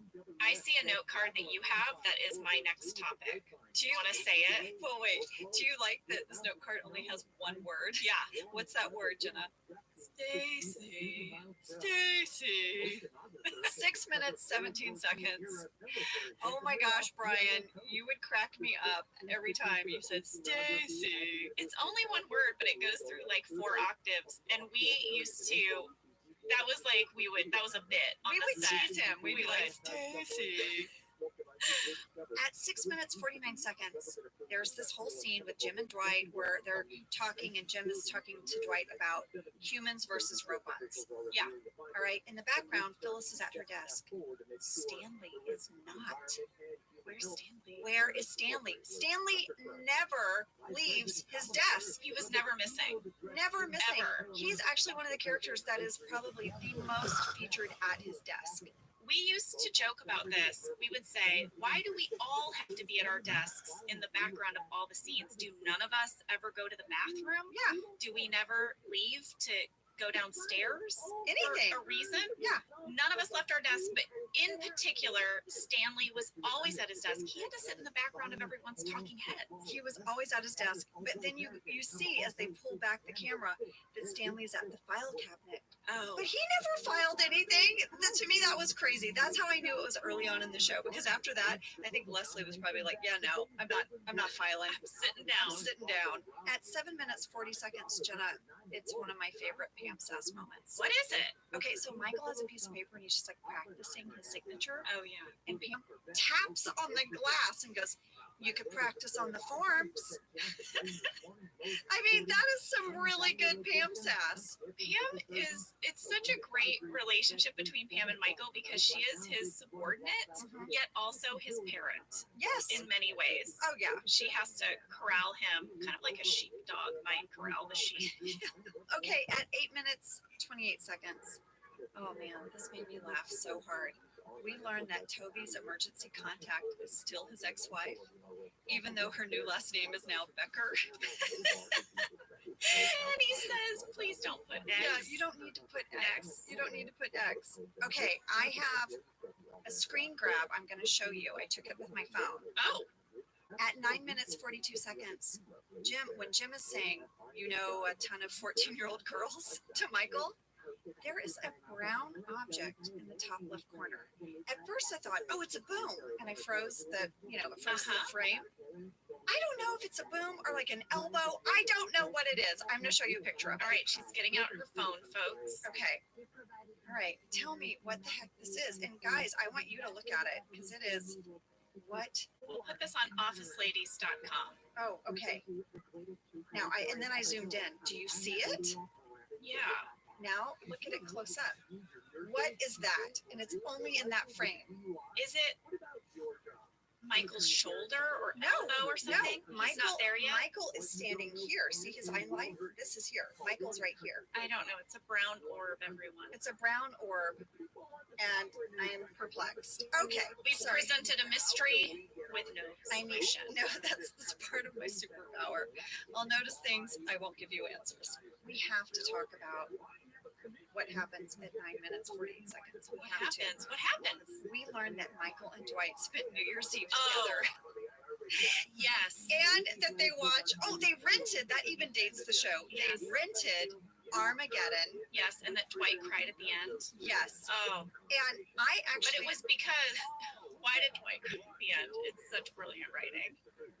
It's because it wasn't just the movie, it was that it began to snow yes, it began to snow. at precisely midnight. And it was like the perfect moment.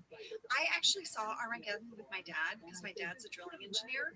And so he was like, oh, this, has drilling engineers in it. And we went and saw it. And all like throughout the movie, anytime it was anything drilling related, my dad was like, nope, that's not how you do it. Never happened. That's not, nope, not up to code. That never happened. I was like, okay, Dad. But I went down the rabbit hole last night, like I do sometimes. Like I went looking for the Joe Schmo show. I looked up Armageddon last night, and I found a few different synopsises of what the movie was about, and it's too good to not read, Jenna. It's so classic. 1998, Michael Bay. Are you ready? I'm ready.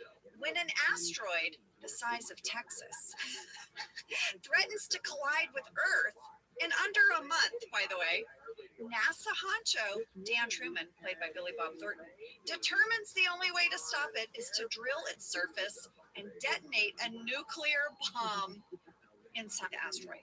This leads him to renowned driller Harry Stamper, played by Bruce Willis, who agrees to helm the dangerous space mission provided he can bring along his own ragtag crew.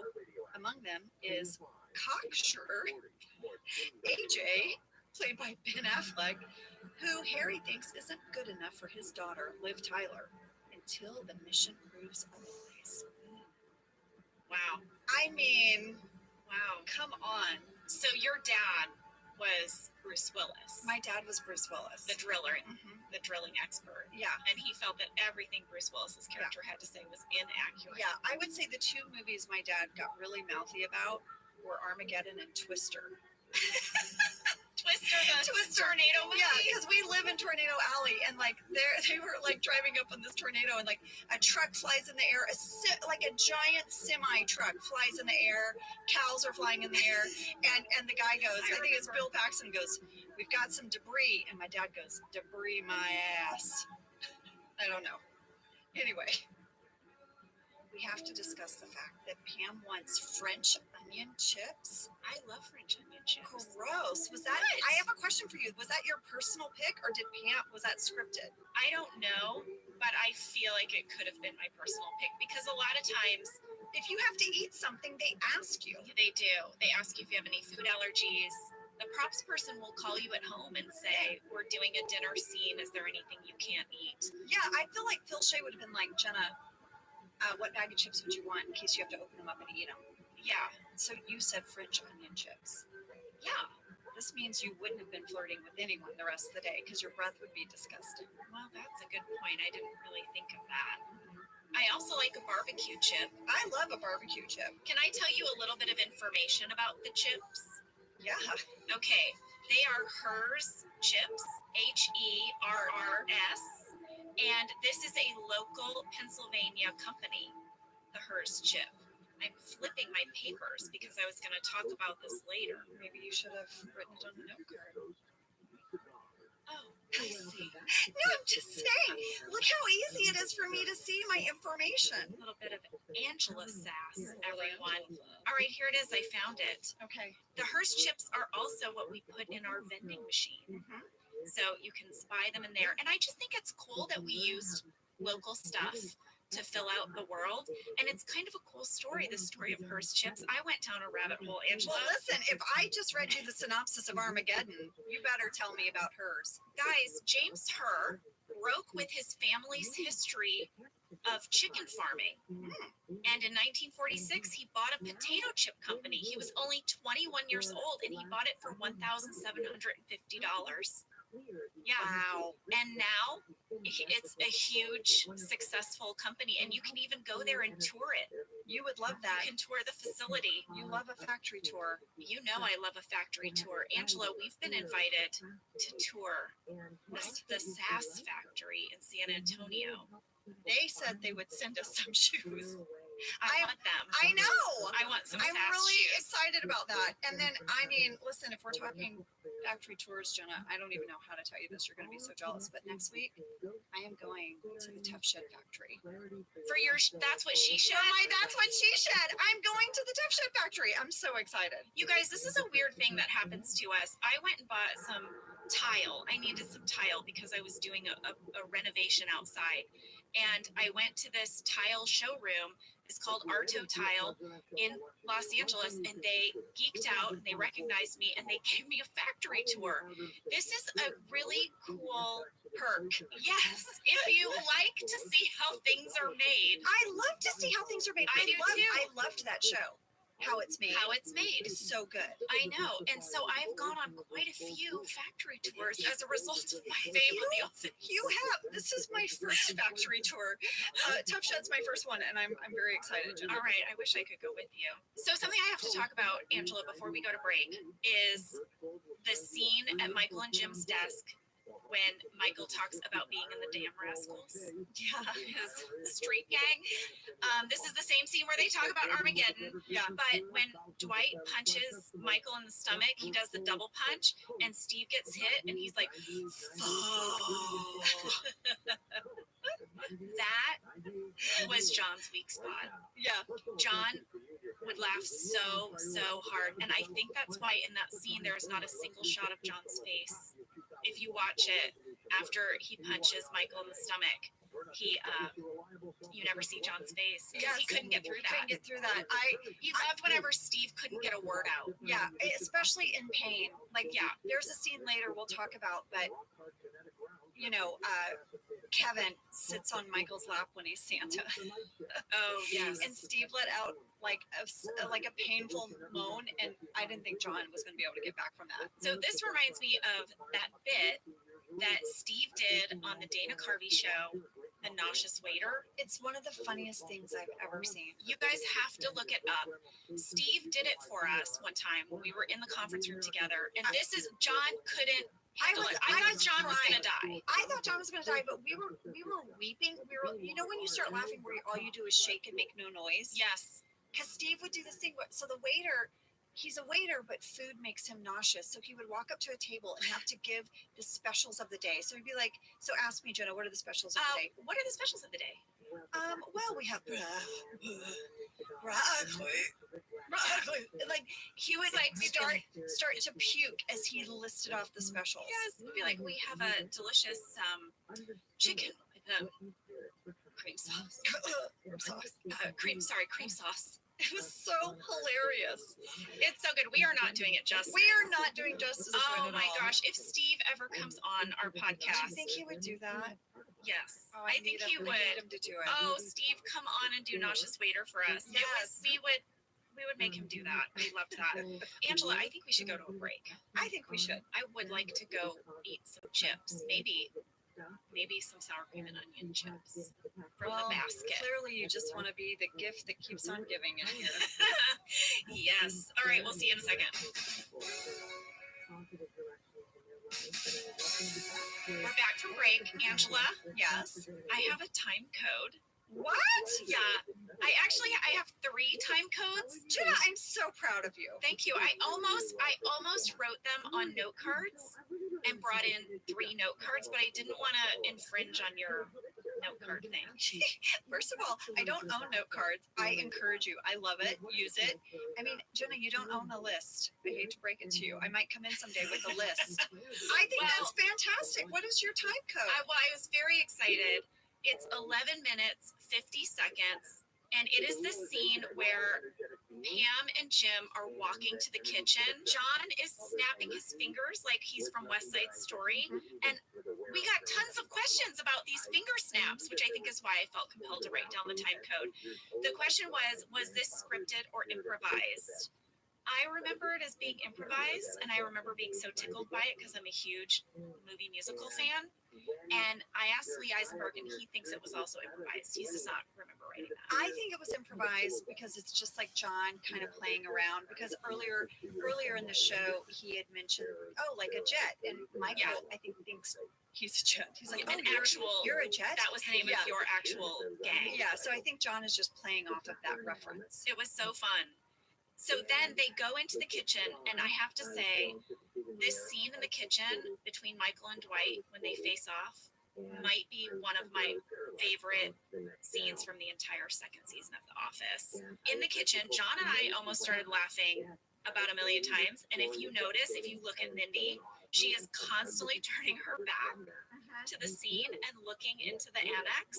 I could see you and John almost break when I watched this, knowing you guys. I was Yeah. like, oh, they were about to lose it. But seriously, watch Mindy through this because Okay. she cannot face the scene. It's amazing.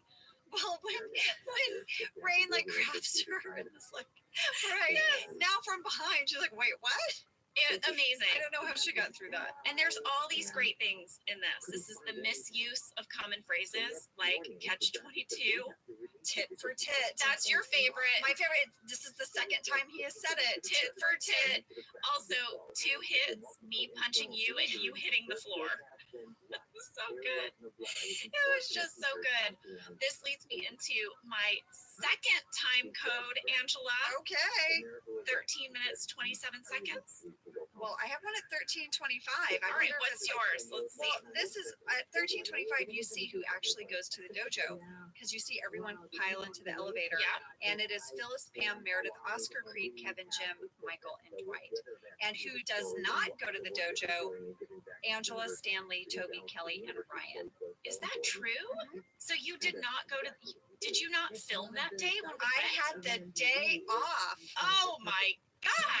Yeah, it was decadent. Oh my decadent. goodness! So when I talk about being at the dojo, you're gonna hear what you missed out on. Yeah, I have no idea. And you know, the thinking was that Angela and Stanley would not participate in this, that this is like shenanigans, and they are literally there to do work and clock in and clock out. Yes. And so Angela and Stanley are really two of the big bah humbugs of the office. Toby and Kelly wouldn't go, or Ryan, because as you know and I know, they were writers and they needed to be in the writers' room, and this was an opportunity for them to get some work done. Yes, it's so true. Well, when we all pile in the elevator, I don't know why I'm so tickled by it, but at 13 minutes and 27 seconds, just watch Kevin's face as the elevator doors close. Okay. It just makes me laugh. All right. He's got this little mischievous look on his face, like he's very excited to see what's going to happen. Totally like a little kid who got to leave school. Oh, that's so cute. I love it. All right, well, Angela, I'm going to tell you some stuff.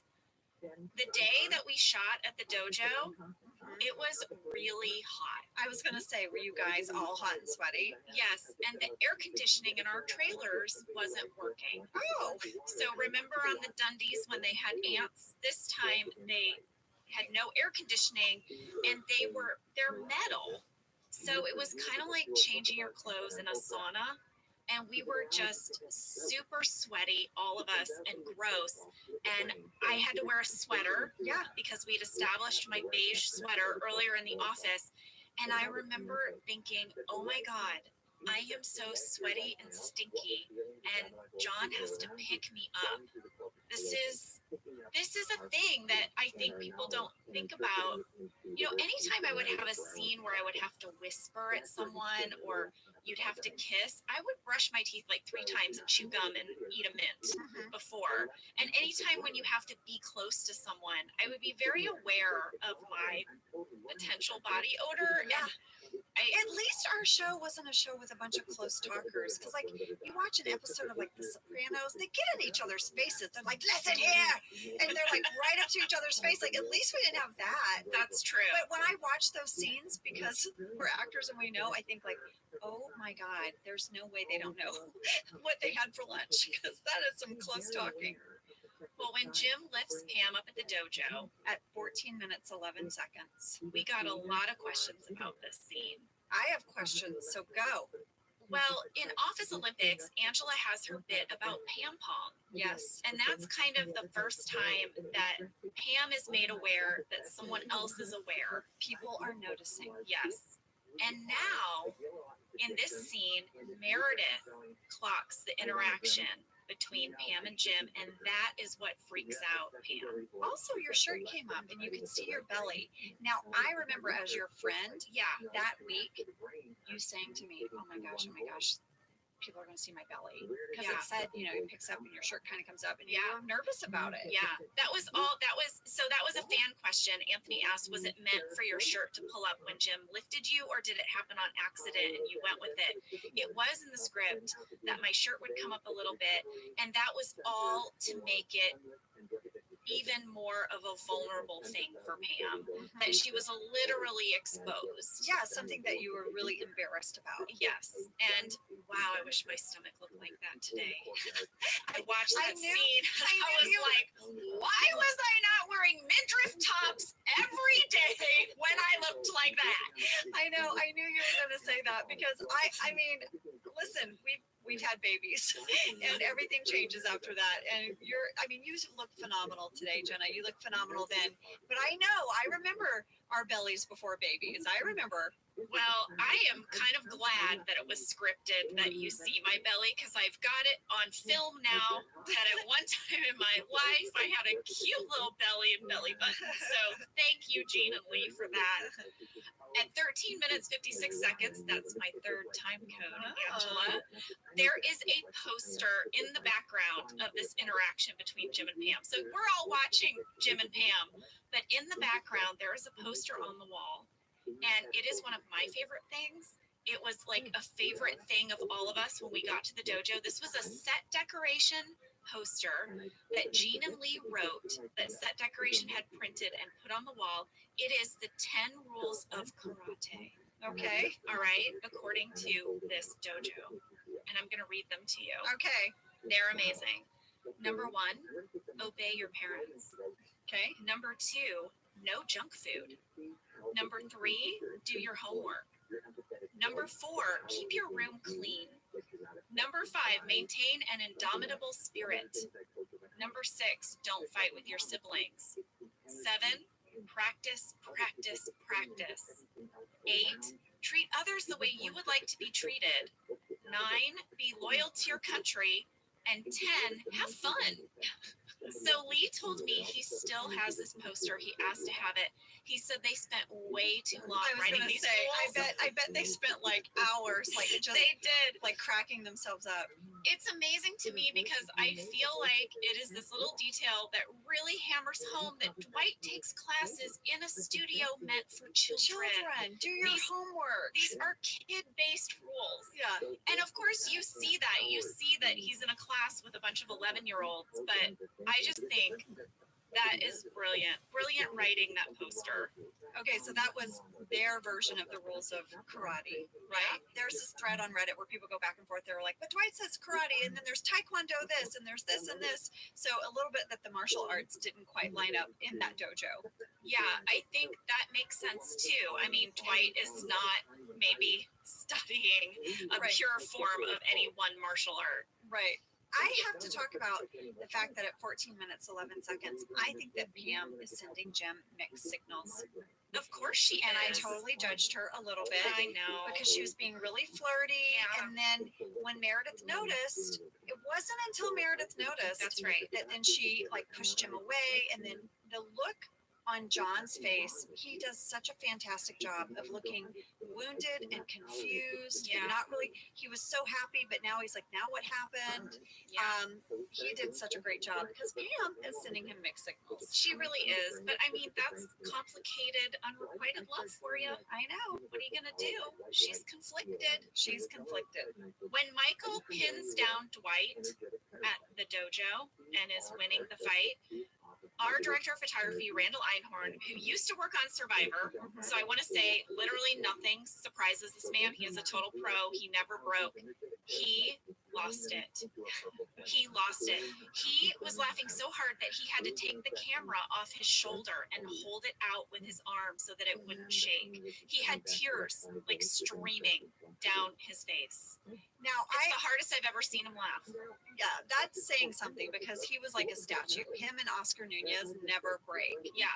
I have a question for you. Lance, when I was speaking to him, said to his knowledge the fight was not choreographed and that he really believed that the stuff that Steve was doing to Rain as Dwight, like holding him down and trying to spit on him and all of that, that Steve improvised that.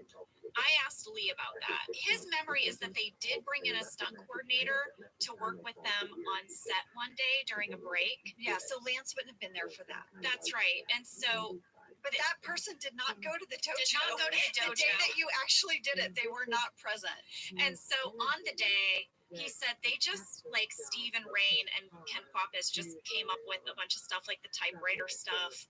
And just, he said, he doesn't remember how many takes they did, but it was a lot. But he said it was also really hot.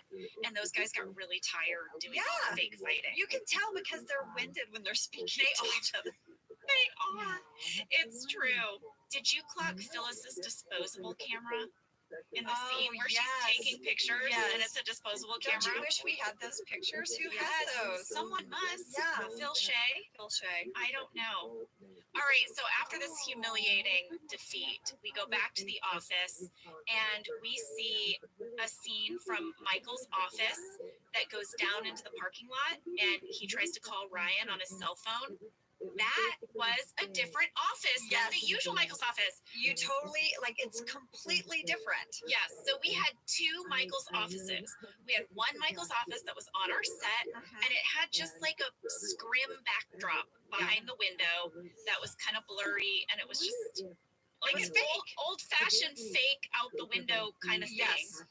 But whenever we had to shoot a scene where Michael was actually looking out of his window into the parking lot, we would move over to the writers' offices. And they literally would shoot in a writer's office. Yes, and I was trying to remember, was it Mike Schur's office or Paul Lieberstein's office? One of the two of them worked in Michael's office, and Right. it was loosely decorated as Michael's office. And then when it was time to shoot, they would get kicked out of their office, and set dressing would come in and zhuzh it up, and then they would have to use that to shoot, and they couldn't write in their office that day. But the walls are like kind of a green color. Yes, that was always don't true. match. That don't match. Like, I was like, guys, the walls are not the same. Well, it's funny too because all the other writers could decorate their offices. Oh, Mindy's office was so decorated. Oh, for sure, of course. Yeah. Of course. But you could have like personal photos up and posters on the wall, but they I couldn't feel do it. like it was Paul's. I think it was Paul's as well. Because I remember, That's my memory. if it wasn't Paul's, then Paul just really didn't make a lot of effort to decorate. Because One of the two. I remember his office being pretty bare. So next up, Michael tells the rest of us to sign the forms. He's given up. For sure. At the end of the show, the people who actually sign the reports are Toby, Stanley, Angela, and Pam. And we were all grouped together at the reception desk, and I loved shooting that scene because everyone else had gone home for the day. Except for Dwight, That's right. who was at his desk. But most of the office was gone. And that group of us, we were very rarely in little scenes together, just us. And I have very fond memories of shooting that. Me too. Me too. That was really, really fun. I have one thing that is a time code that was right before the end there. At 17 minutes, 57 seconds, people are packing up for the day. Guess who's sitting across from Meredith? Who? Ryan. Yeah, that was his desk. But where was Creed? Creed didn't really have a desk yet.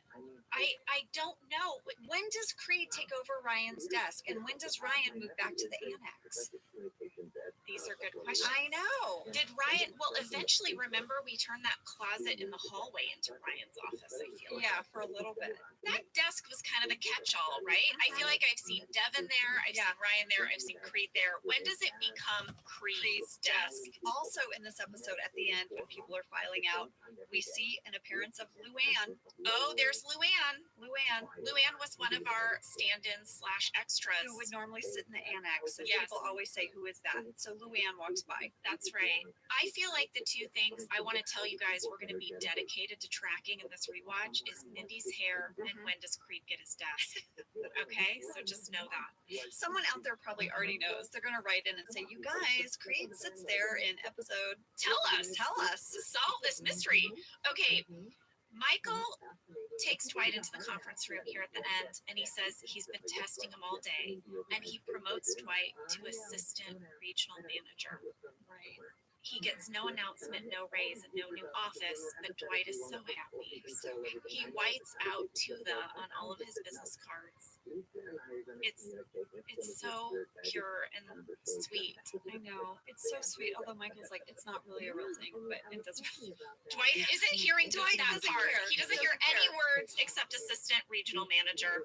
And then this leads us to the famous Michael talking headline: would I rather be feared or loved? Easy. Both. I want people to be afraid of how much they love me.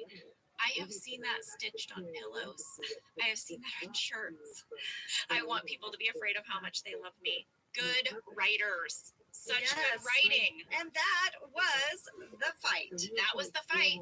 So next week we will be back with the client.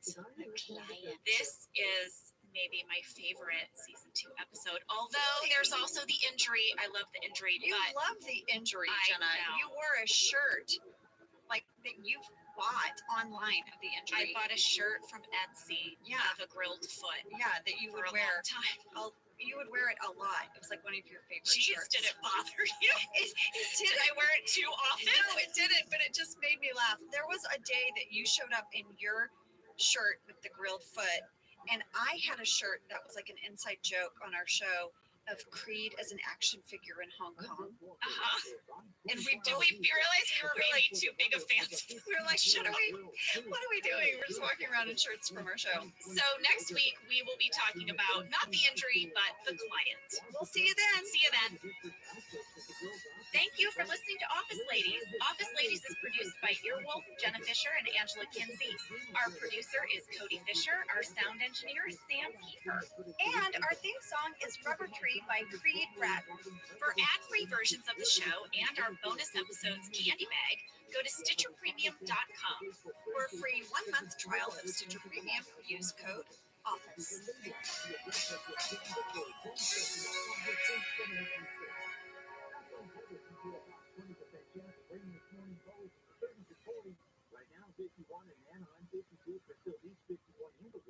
Did you know that the bold, smooth taste of Dunkin' cold coffee can be brewed in your Keurig coffee maker and enjoyed at home?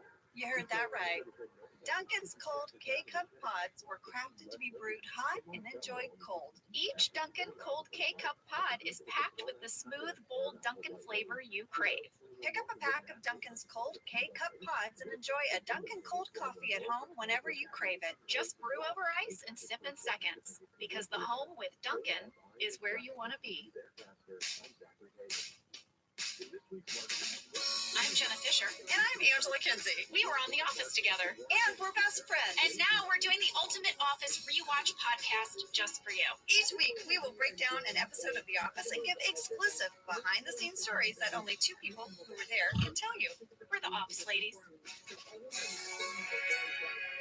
Season 2, Episode 7, The Client. The client! Welcome to Office Ladies, everyone. I am still putting my note cards on the table. This is because- more note cards than I've ever seen you have, ever. Jenna, I take my job very seriously. I am keeper of the note cards. Most of her name. Game of Thrones, Jenna. I'm keeper of the note cards. Angela, you know I don't know that show. I'm gonna quote it at you. You For the do rest of quote my it at life. me. Okay, where are we at? Let's get started. This episode was written by Paul Lieberstein and directed by Greg Daniels. You have nothing to say to that? You don't have. You've got a gazillion note cards, but nothing to No, say to that. I mean, listen, sometimes you say things that are just facts. That's just a fact. I don't know what to do with that. So, like, yes, that is true, Jenna. That is a true statement. That is who wrote this and who directed this. Next. Okay, well, I guess next I usually do a summary, Yeah. but I'm not going to do it today Why? because I don't like that you're not responding to me today. No, I'm kidding. But I'm not going to do the summary today because I got someone else to do the summary. Who? I don't know. Is it Somebody. your husband Lee? It's not my husband Lee. I'm going to let you listen. All right, hit play, Sam. In The Client, Michael heads to Chili's with Jan to try and close a deal with a major client. While Michael is gone, Pam discovers a screenplay Michael has been writing called Threat Level Midnight, an action movie about an FBI agent named Michael Scarn, who is married to yours truly, Catherine Zeta-Jones. The star divides up the roles and reads the script aloud. Also, in this episode, Jim and Pam share grilled cheese sandwiches on the rooftop of Dunder Mifflin, and Michael and Jan share a kiss. Oh my God! Holy crap, balls! Is that Catherine Zeta-Jones? That is Catherine Zeta-Jones. You are freaking kidding me! I'm not. What the hell? What the hell? You what? I mean, what is going on? Yes, should I explain? Yeah. Yeah. All right, I've never met her. I should start with Wait, that. what? Did you not know that? We've never met. No, I didn't know that. Yeah. In my mind, you're like, you have this whole friendship with like a big movie star, and I'm like, oh, that's cool, Jenna, I guess, whatever. Well, I'd like to say I would love to be friends with her. Yeah. She has a love of movie musicals, like traditional movie musicals. She's so good herself. She's so fantastic. But I also have that love, so I have daydreams of us watching like old movie musicals together and then tap dancing a little bit and then maybe having a cocktail or some tea. Reenacting scenes from Chicago. Yeah, this is what I imagine my friendship with Catherine Zeta-Jones is like.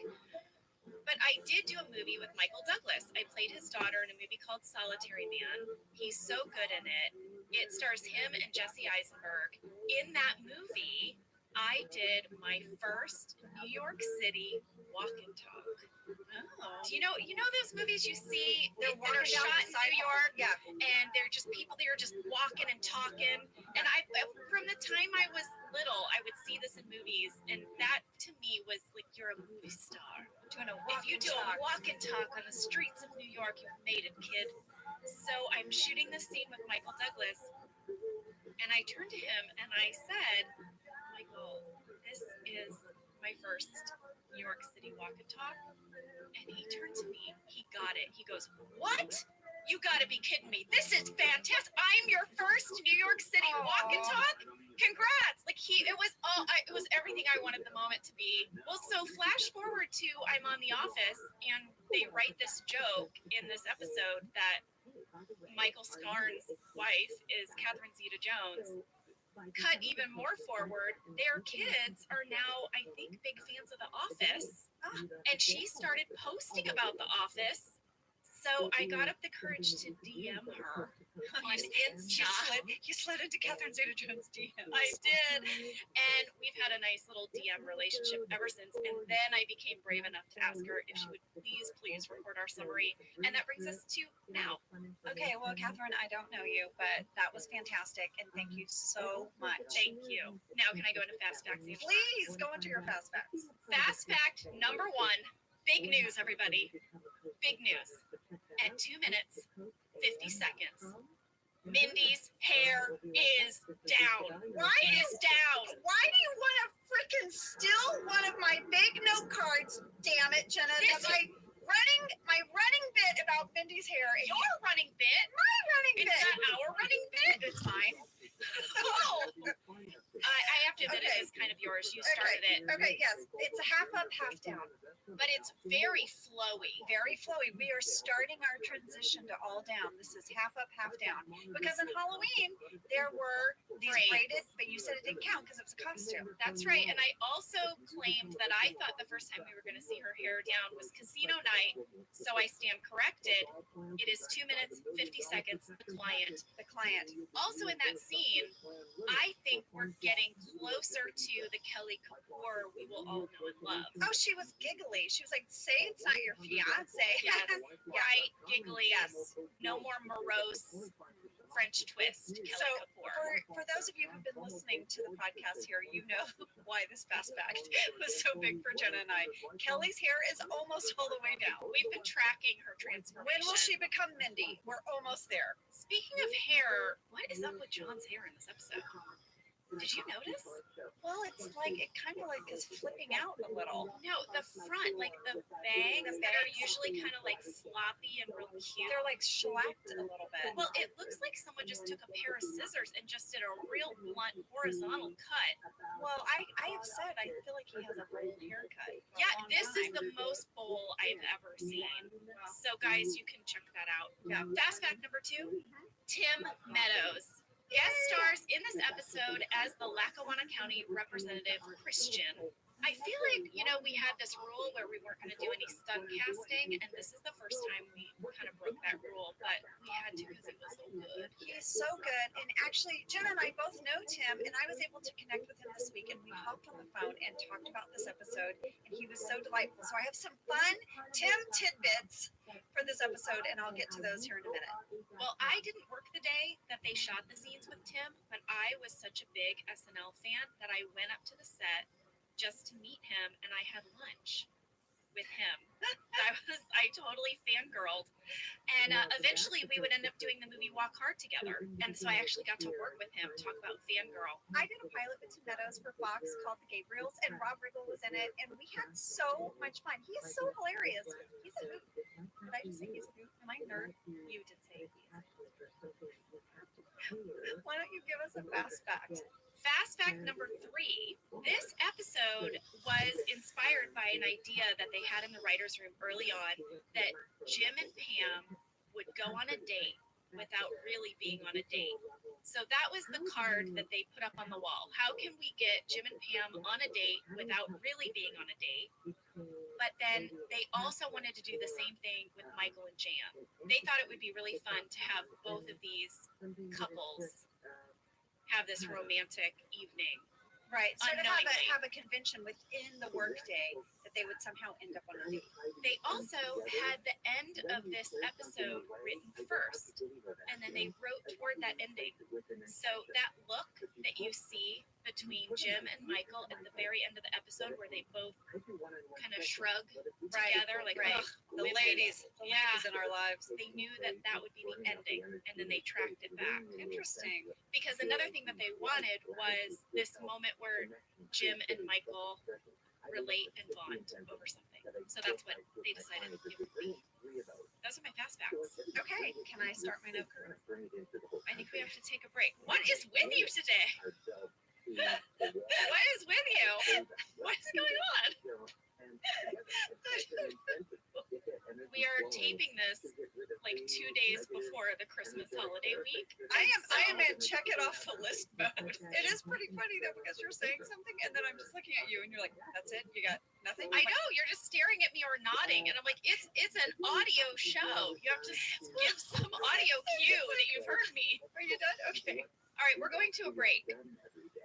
I did it. Nothing. I did it. I did it. Hey, we have a pretty special guest in this episode. We do. Coming up after the break, we're going to talk to Melora Hardin. Who plays Jan? Yeah, we had to talk to her because we were not at the Chili's. No. So we had no firsthand knowledge of the Chili's, of the kissing. That's Smooch. We had to go straight to the source. So when we get back from the break, we're going to talk to Melora. Yay. Whether your resolution is to save money, eat better, or stress less, HelloFresh is here to help you do all 3. Yes, you guys, I love HelloFresh. Jen and I both love it. You know why we love it. And guess what I made the other night? What? It was so delicious. I made their pub-style shepherd's pie. I've made it. Yes, it's so good. White cheddar and then Yes. thyme mashed potatoes. I know it very well. It's a family favorite. Well, you know, Josh normally makes dinner, so this was my turn, and I made this, and he loved it, and I was so happy. I was like, I made a shepherd's pie. I'd never made one before. It's so good. Everyone, you can say hello to your most delicious year yet with fresh ingredients, chef-crafted recipes, all at a price you'll like, delivered right to your door.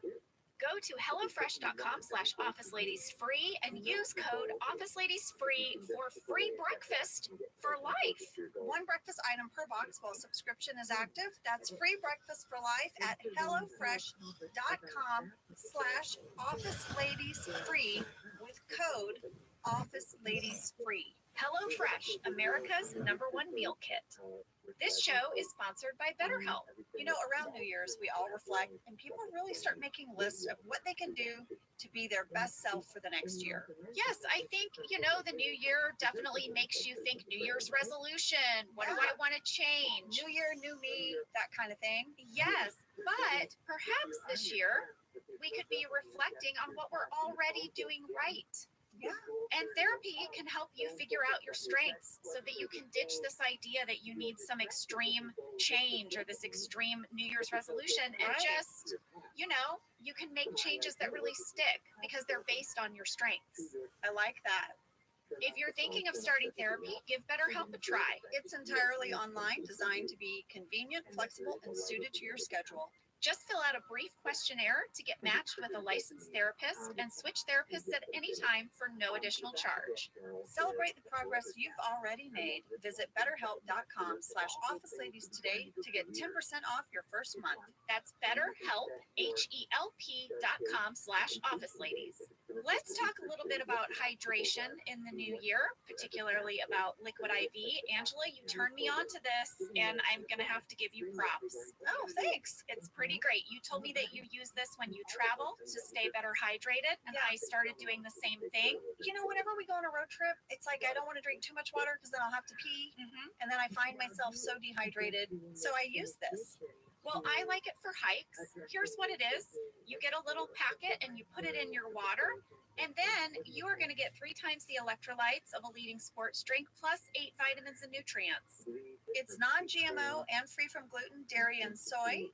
It is perfect for daily use before a workout or when you feel run down or after a long night out, Hint, hint. hint, hint, or even on really long flights. Rehydrate yourself for the new year. Grab your Liquid IV Hydration Multiplier sugar-free in bulk nationwide at Costco, or get 20% off your first order when you go to liquidiv.com and use code OfficeLadies at checkout.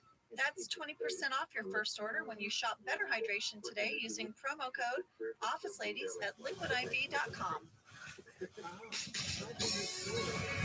All right, Ange, let's call Laura. Let's call her. Sam, call Melora.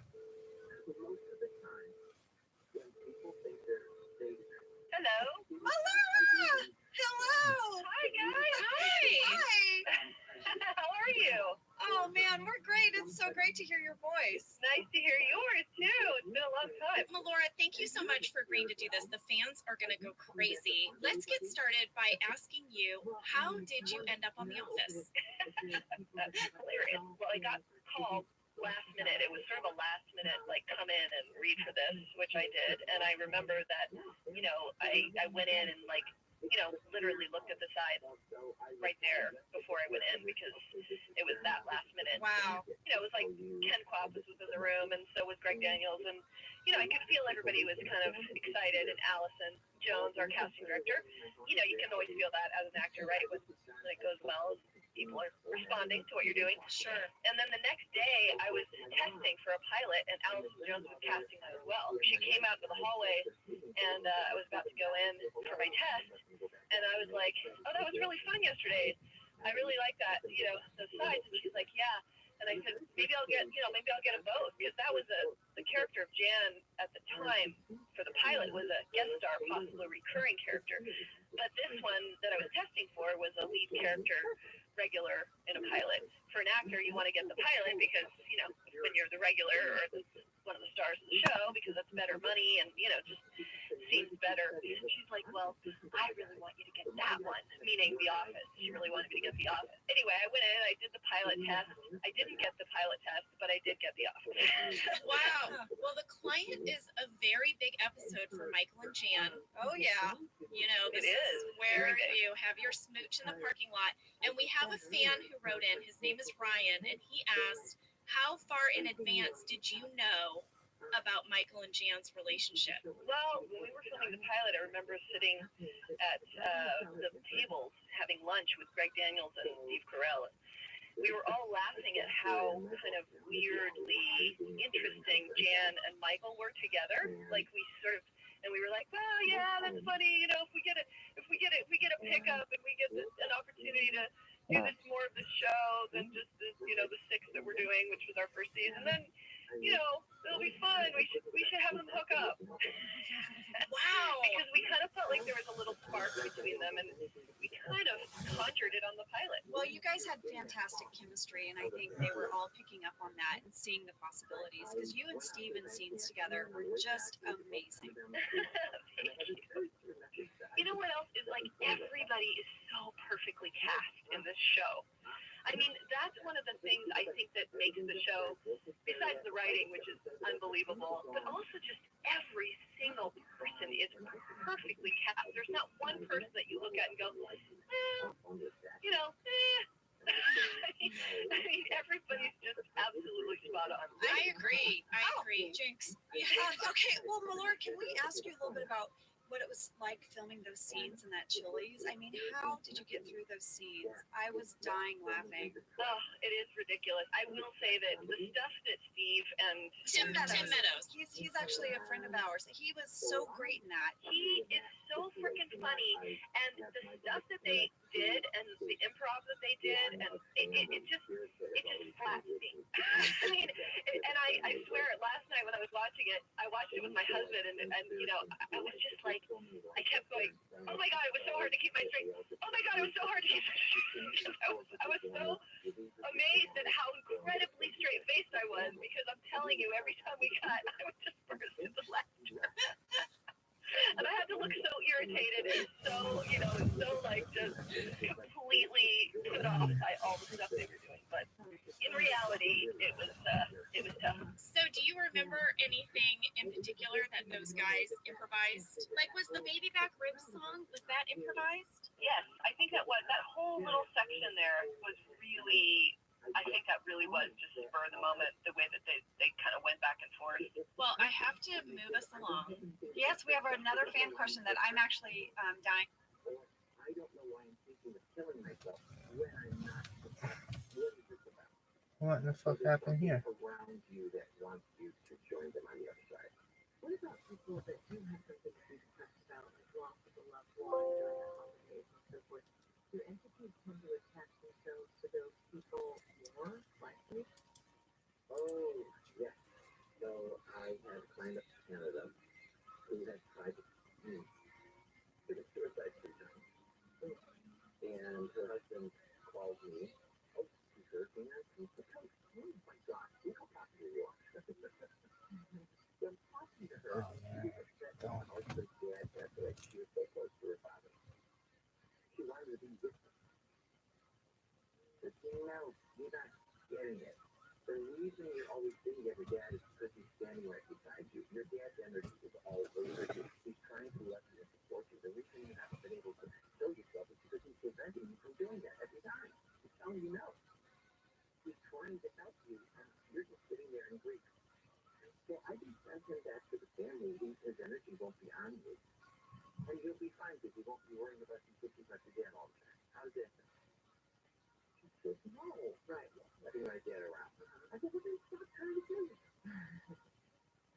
Why would you do that? So you need to acknowledge that he is around you and loving you every moment of the day. And if you don't want him there, you can send it back to the family. But no, that you've got a spiritual trooper behind you, the soldier who's going to help you. So, you know, look, it's not time for you to leave. That's why you tried 3 times to kill yourself, and you were not successful. So instead, we formed a relationship, and you're by my side, helping me do things in my life, and then I don't have to miss you as much when you're here. Yeah. And you're in grief. I always tell them, I said, you got to pay attention to what's around you. You wake up at 2:30 in the morning. I do all the time. I said, well, so many times they hello to you. Is that a common time for hearing it? What is that? Well, it's the frequency, the vibration. Our human frequency is kind of connecting to their spirit frequency. People tell me all the time, I woke up at 3:30 in the morning. I don't have to see nothing woke me up.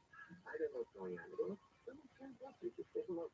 That has been happening to me lately. Yeah. I woke up and I walked to the window. This has happened several nights in the last couple nights.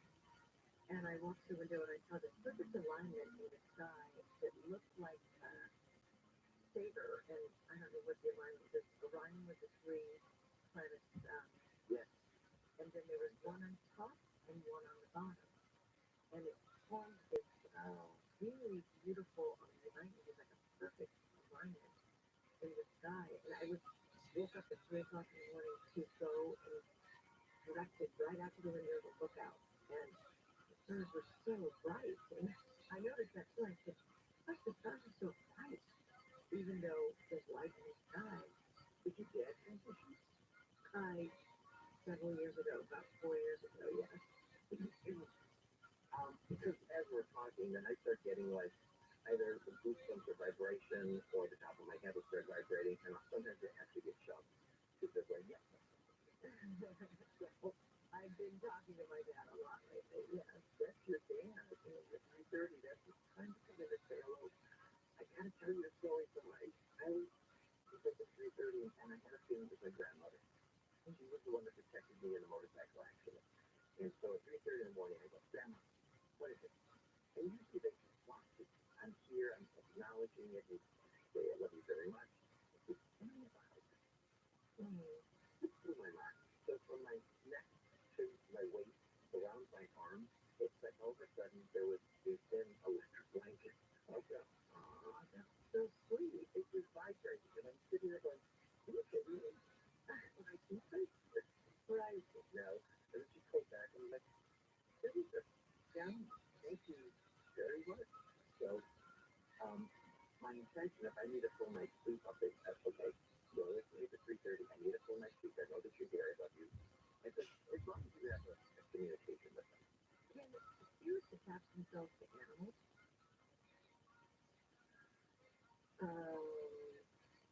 Because I have this cat.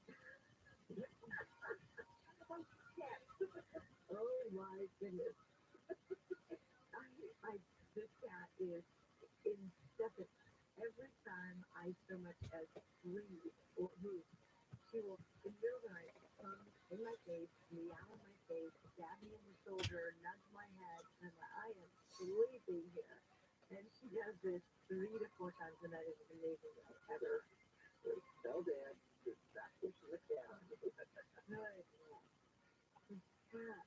And I mean, I love her. She's gonna try and get your attention, and you're ignoring it. So he's like, I'm gonna send the cat over there. Stab you in the shoulder every night.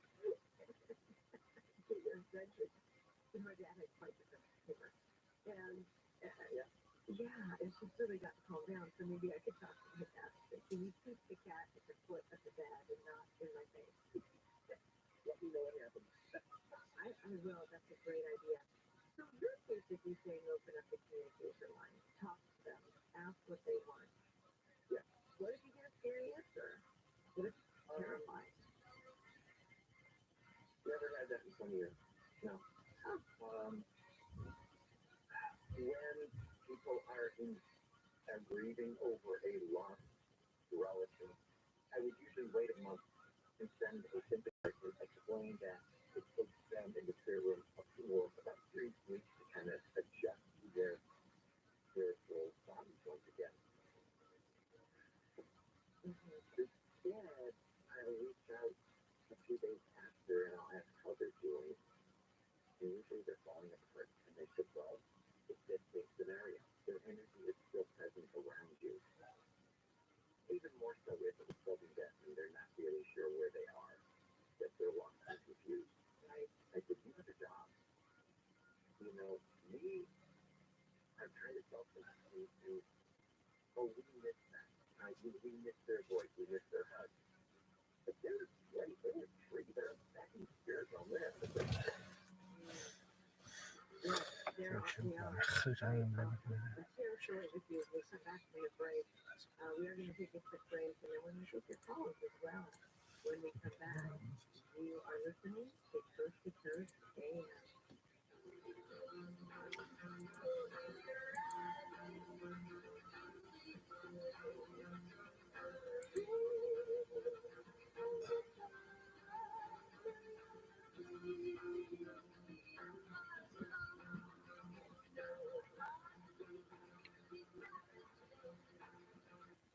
This week's Marketers Report, David Nussbaum, Executive Vice President, Worldwide Marketing at Warner Brothers Discovery, weighs in on regional audio marketing.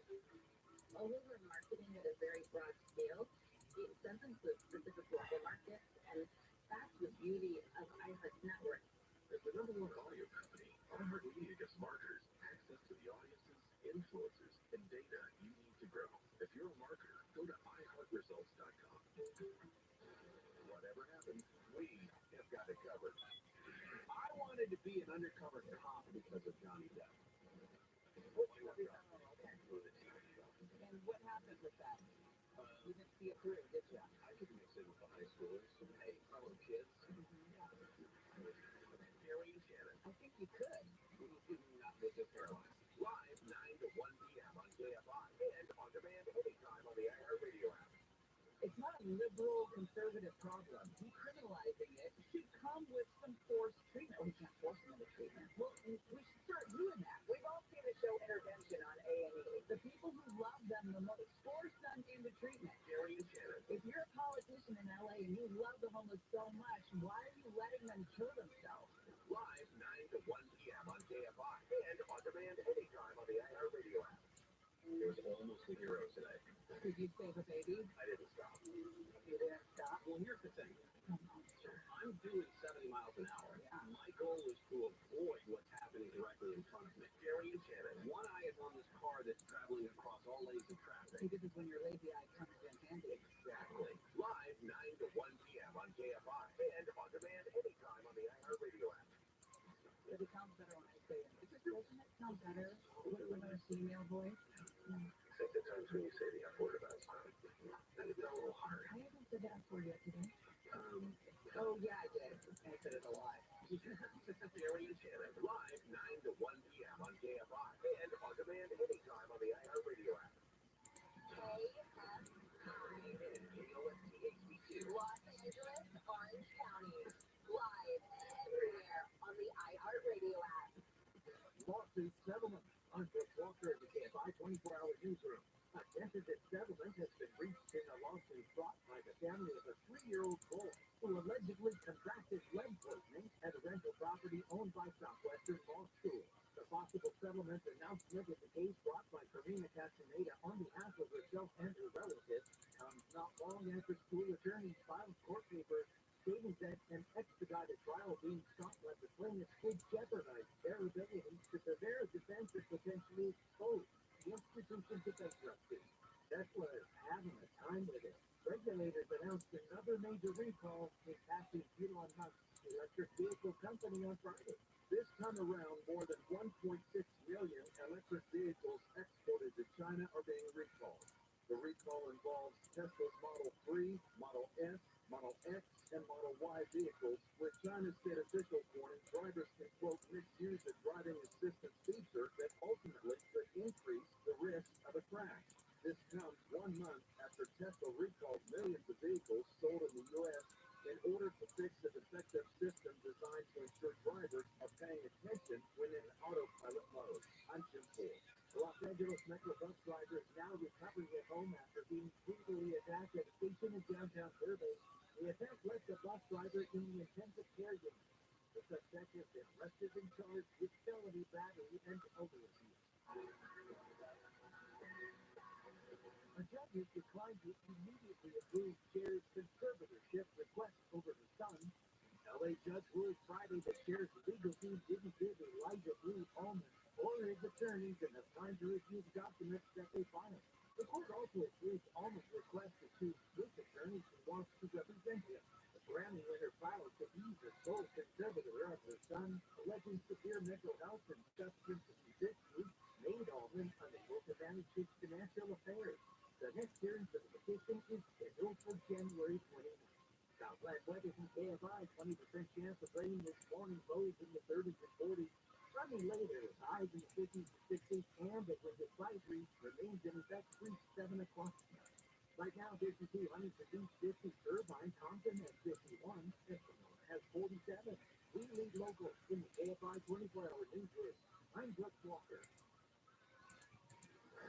KFI traffic in Irwindale as we can ease off-ramp to Irwindale Avenue. There's more people to the right shoulder of the off-ramp. The traffic currently east LA, Senator North after Travis Avenue from the left lane. Rita, the front fourth off-ramp Oxford Street, a vehicle right out of gas and south stall blocking the off-ramp. During the overexpressed area of Orange County, towards the east connector to the Clyde, the connector is blocked due to a crash. East of large debris in the lanes from the collision. KFI in the sky, it's speeding faster. I'm Zach Hagan. At Mattress Firm, once-a-year sale and clearance, you can save up to 60% on select mattresses. Plus, store a free adjustable base on qualifying purchases. Here's the better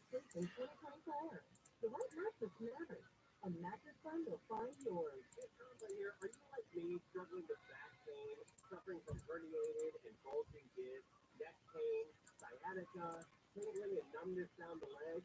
I didn't want back surgery, so I discovered Spinatomy Spine and Disc Centers. That's going to be your solution as well. Maybe you're driving around right now and you can't get comfortable in that seat, and you got another hour and a half until you get home. Enough with this pain. Hey, when you have back pain, there's nothing else in the world you can think of. Nothing.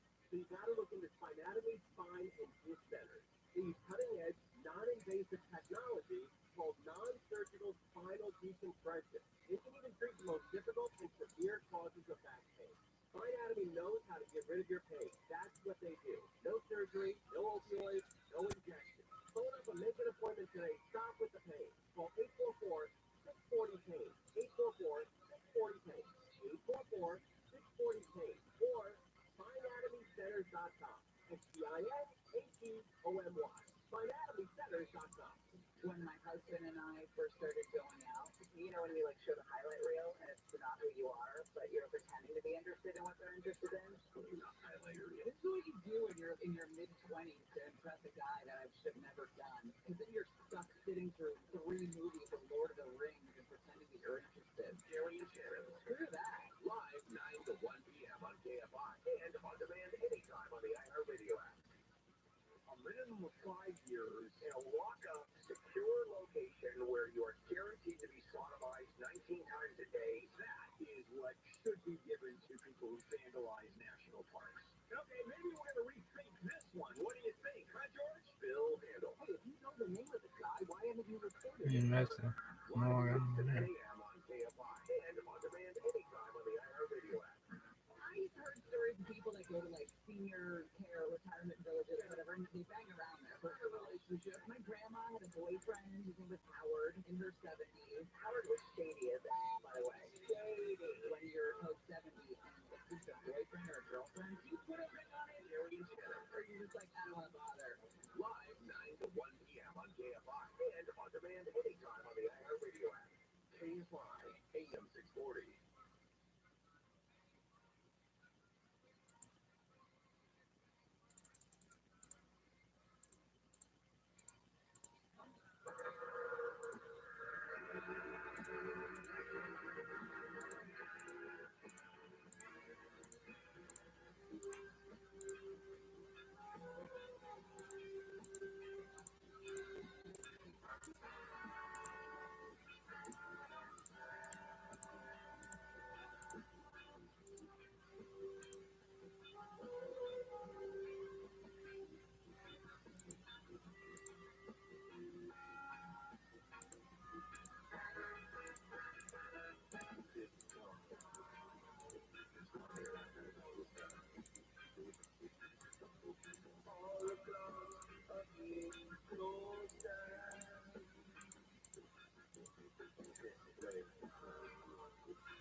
Call the wildcard line at 818-501-4109.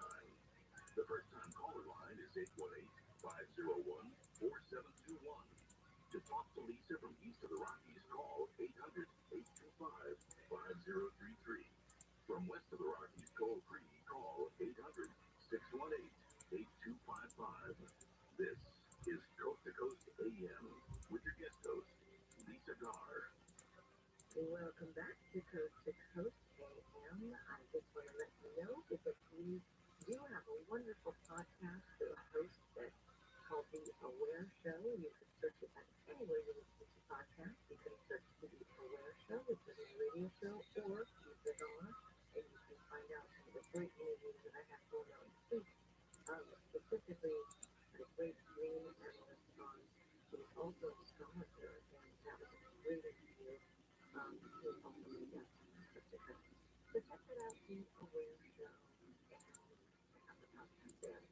be right back after the break with Lavender.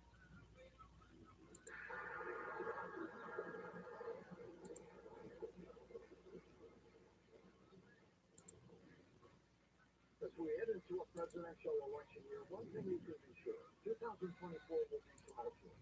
How will your hard-earned savings fare? You already see the impacts of inflation at the pump, the grocery store, as the dollar continues to lose buying power quicker than wages can increase. How are you protecting your savings? Consider diversifying with gold from the Birch Gold Group. For decades, gold has been the choice of investors and central banks to hedge against inflation. Now you can own it in a tax-sheltered IRA with the help of Birch Gold.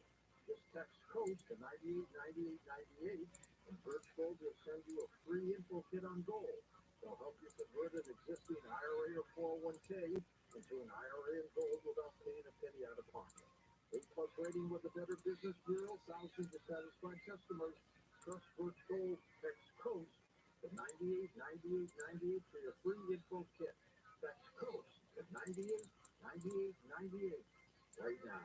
Personal safety for you and your family is a year-round priority. If you haven't developed a plan, put Ryan Byrne on less lethal pistol at the top of your 2020. Well, the DX now has open mic. BYRNA. Right past Lancashire.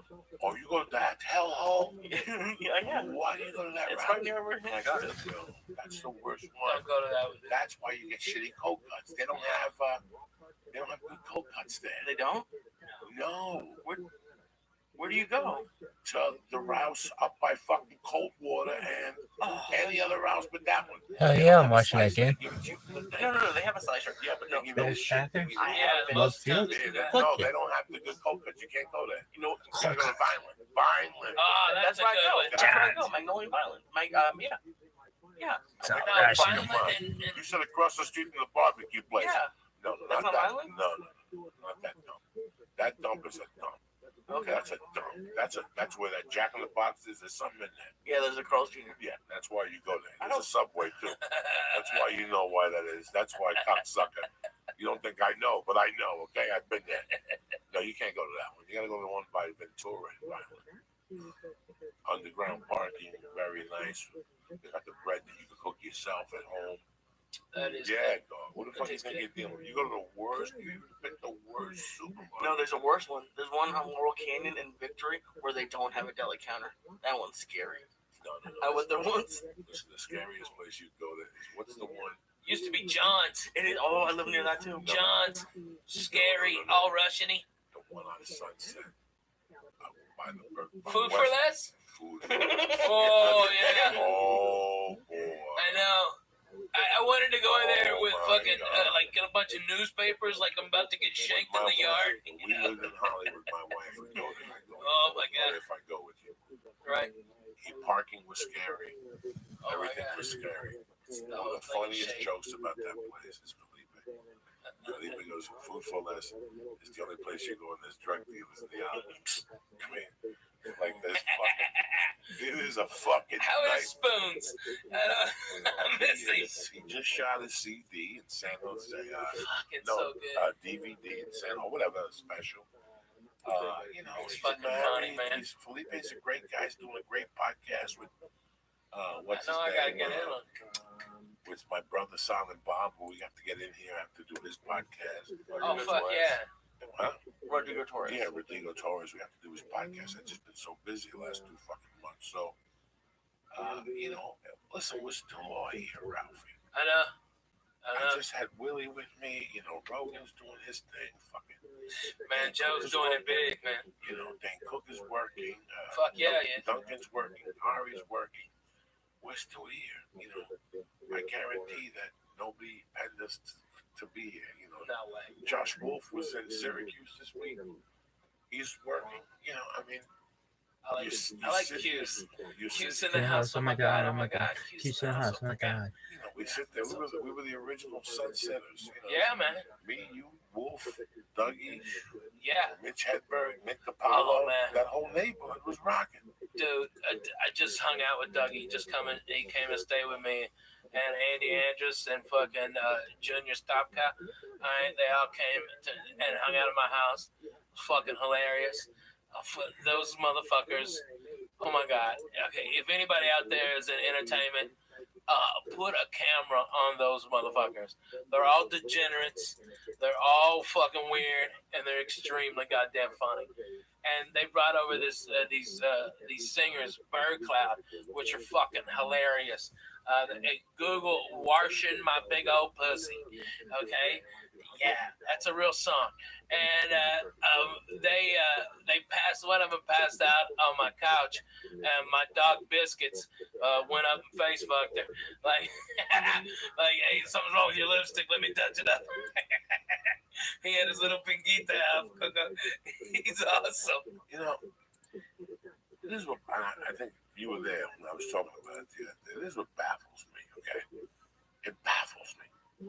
You know, when you go on the road, when you watch TV, when you're on the road, yeah, and you come back from your 2 cents, you sit there and you look at the go box.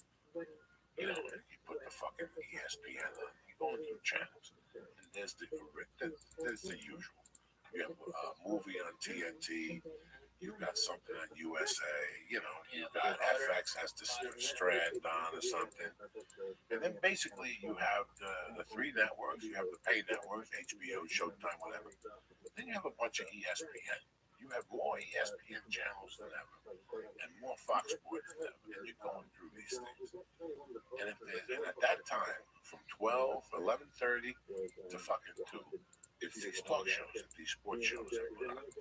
And you look at this, you watch them, and then you watch them, you listen to the topic, you look at the 2 people doing it.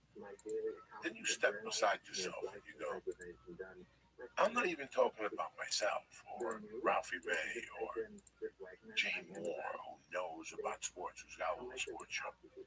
Why don't they have more? We could do this.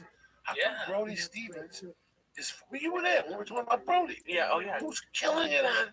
Now all this internet shit we're doing in my world is basically the developmental deals that we give you 20 years ago. They don't have to pay for them no more. All they have to do is sit tight and go, this guy's movement with Ralphie May over here. Boom, give him some money. Let's see where we can take this guy. He's doing fucking Periscope. You know, he's the king of the internet as far as I'm concerned. Oh yeah. I can prove it. Brody's so goddamn funny though. It's not even about the funny. It's the shit he's doing on there. So you need to tell me you're not at home right now. And your phone rings and goes, Ralphie May, you know I would never bother you at night, sir. This is Joey D. How you doing? Joey, what's going on? Listen, I don't mean to bother you. This is a kid. Fucking Brody Stevens. You got Periscope. I've been aware of it. My daughter watches it. You should watch this Brody Stevens. What would it cost you to put him on FX 92? Yeah. A new outbound channel. That's for fucking millennials and crazy people. Oh yeah. Call it, okay? Brody be great. Now with Brody Stevens, coffee with Brody, from 7 to 8. Yeah. Think about it. How bad can it be? Listen, there's podcasts. I know this for a fact, and you know this too. They're doing better numbers than most TV shows. Fuck yeah. Yeah. Oh my God. And I think you always ask me what I've learned. I think what I've seen, and everyone on this like sports radio, sports podcasts, news podcasts, they're not yet. They're getting there. A little bit. But they're not. The thing they don't have is personality and entertainment. And I think the big people like ESPN and Fox Sports don't really want that. They want it to a degree, but not really, because comedians. Oh my God! Comedians have taken over podcasts. It's not even close. It's not even, and some of them are bad. There are a lot of bad ones, but the good ones are good. That's why Jay Moore is good, because he's a comedian. He's entertaining, and there's people on those sports talk shows that you're talking about that are just awful, and they have the ESPN voice, which is annoying to listen to. So it's like almost like the athletes when they have those athlete interviews and they're like, oh, we're just on to the next team, whatever. They're not really saying anything. What would it cost to put Lee with Alonzo Bowden? Okay. What would it cost What would it cost ESPN to put Lee Alonzo Bowden? Do you feel like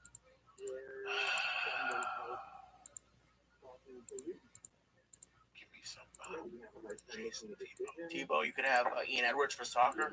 Like, there's a lot of comedians who have. It's just mind-boggling. It's I sit incredible. here and It's I just go, a waste of well, talent. I'm not talking about Joey. I'm not talking about Rob. I'm not talking about my friends. I'm talking about I'm watching something that's unfucking watchable. There was one the other day with Derek Rose, the white guy. Yeah, That- horrible. oh my God, the white guy is terrible. Derek Rose, I thought he was hanging out with Doc Gooden. You know, he's fucked up. Yeah, something happened to him. I don't know what. And I love all that shit at night. I watch that shit and cheer for it. There's one show with 3 black guys. One of them had dreads. Unwatchable. Unwatchable. You know, but they don't have nothing for Tony Hinchcliffe. They don't have nothing for the Smash Brothers. But the Smash Brothers aren't the show with a video show behind them, with a video camera at 2 in the morning. This is the shit I want to see. Yeah. This is why these channels are starting to open up. Watch, somebody's going to go, you know what? What's it cost me to start a streaming fucking thing? I can put 3 fucking shows on it. I can stream them on YouTube. Brody Stevens, 24/7. You wake up with Brody. All right, you hang in there. I love that you called. Thanks a lot. You give us a call again, okay? Okay, well, thank you very much. Have a great day. Happy New Year. Happy New Year. Happy New Year. Well, let's go to Jody in Pittsburgh, Pennsylvania. Hi, Jody. How you doing tonight? Oh, great. Thank you. I'm doing well. Thanks so much. What is your company for this? So it's been several years, a number of years since I've lost my parents, and I have my dad's house that I've been wanting to clear it out. I want to fix it up. I would like to move in, and I just can't seem to. You wake up with Brody and you go, it's from 7 to 8 with Brody in the morning, and then like 12 to 1. The last 2 stops of the night for Brody. The Comedy Store main room or the original room, and where he goes to eat. He's deadly. He's deadly. He's deadly because he knows so many fucking people, man. I mean, I don't think people really understand. I was at Fox, and Tom Brady walked up to Brody Stevens and was like, "Hey, Brody, how are you?" And that's fucking Tom Brady, man. Okay, and he was like, "Oh my God," and Brady was like, "I'm doing good, man. You know, feeling good, doing good, positive." He didn't say positive, but that was hilarious. It just kills I you. saw it. They don't see it. I see it, and I'm not even sitting there like. I'm not even close to Brody, but he's just fucking funny, man. I wouldn't be like one of those guys that go, "Oh, look at this guy could do away," but no, listen, I'm old. I'm talking about Brody Stevens and what he does on Periscope. So funny. What he does on Periscope, it just, and this is what kills me sometimes. You don't want to be that guy. 5,000 people watching. Fuck yeah! In the mornings he lifts weights. He goes to baseball games. Plays the drums for no reason. He's in the middle of traffic, just beating the shit out of his steering wheel with drumsticks. Listen, I get on there and smoke dope. I'm just a fat fuck in the morning, talking shit behind a bush. You know what I'm saying? I don't have the balls. Where's the yet. cats? I don't have a ball, but I can't smoke in the house. If I could smoke in the house, I'd have the cats in there every day. I'd have pure fucking entertainment every day, but I can't. I know. You believe in Jesus. You can't do that to your babies. No, I can't fuck with the cats. I get high from that shit. That shot, that cocaine thing, Finny, he never came back. He lost that fang and shit. Once you lose a fang, you're like, shit, this shit's real, Jack. Hey, this is hilarious. I remember, I was reading Doug Stanhope's new book, okay?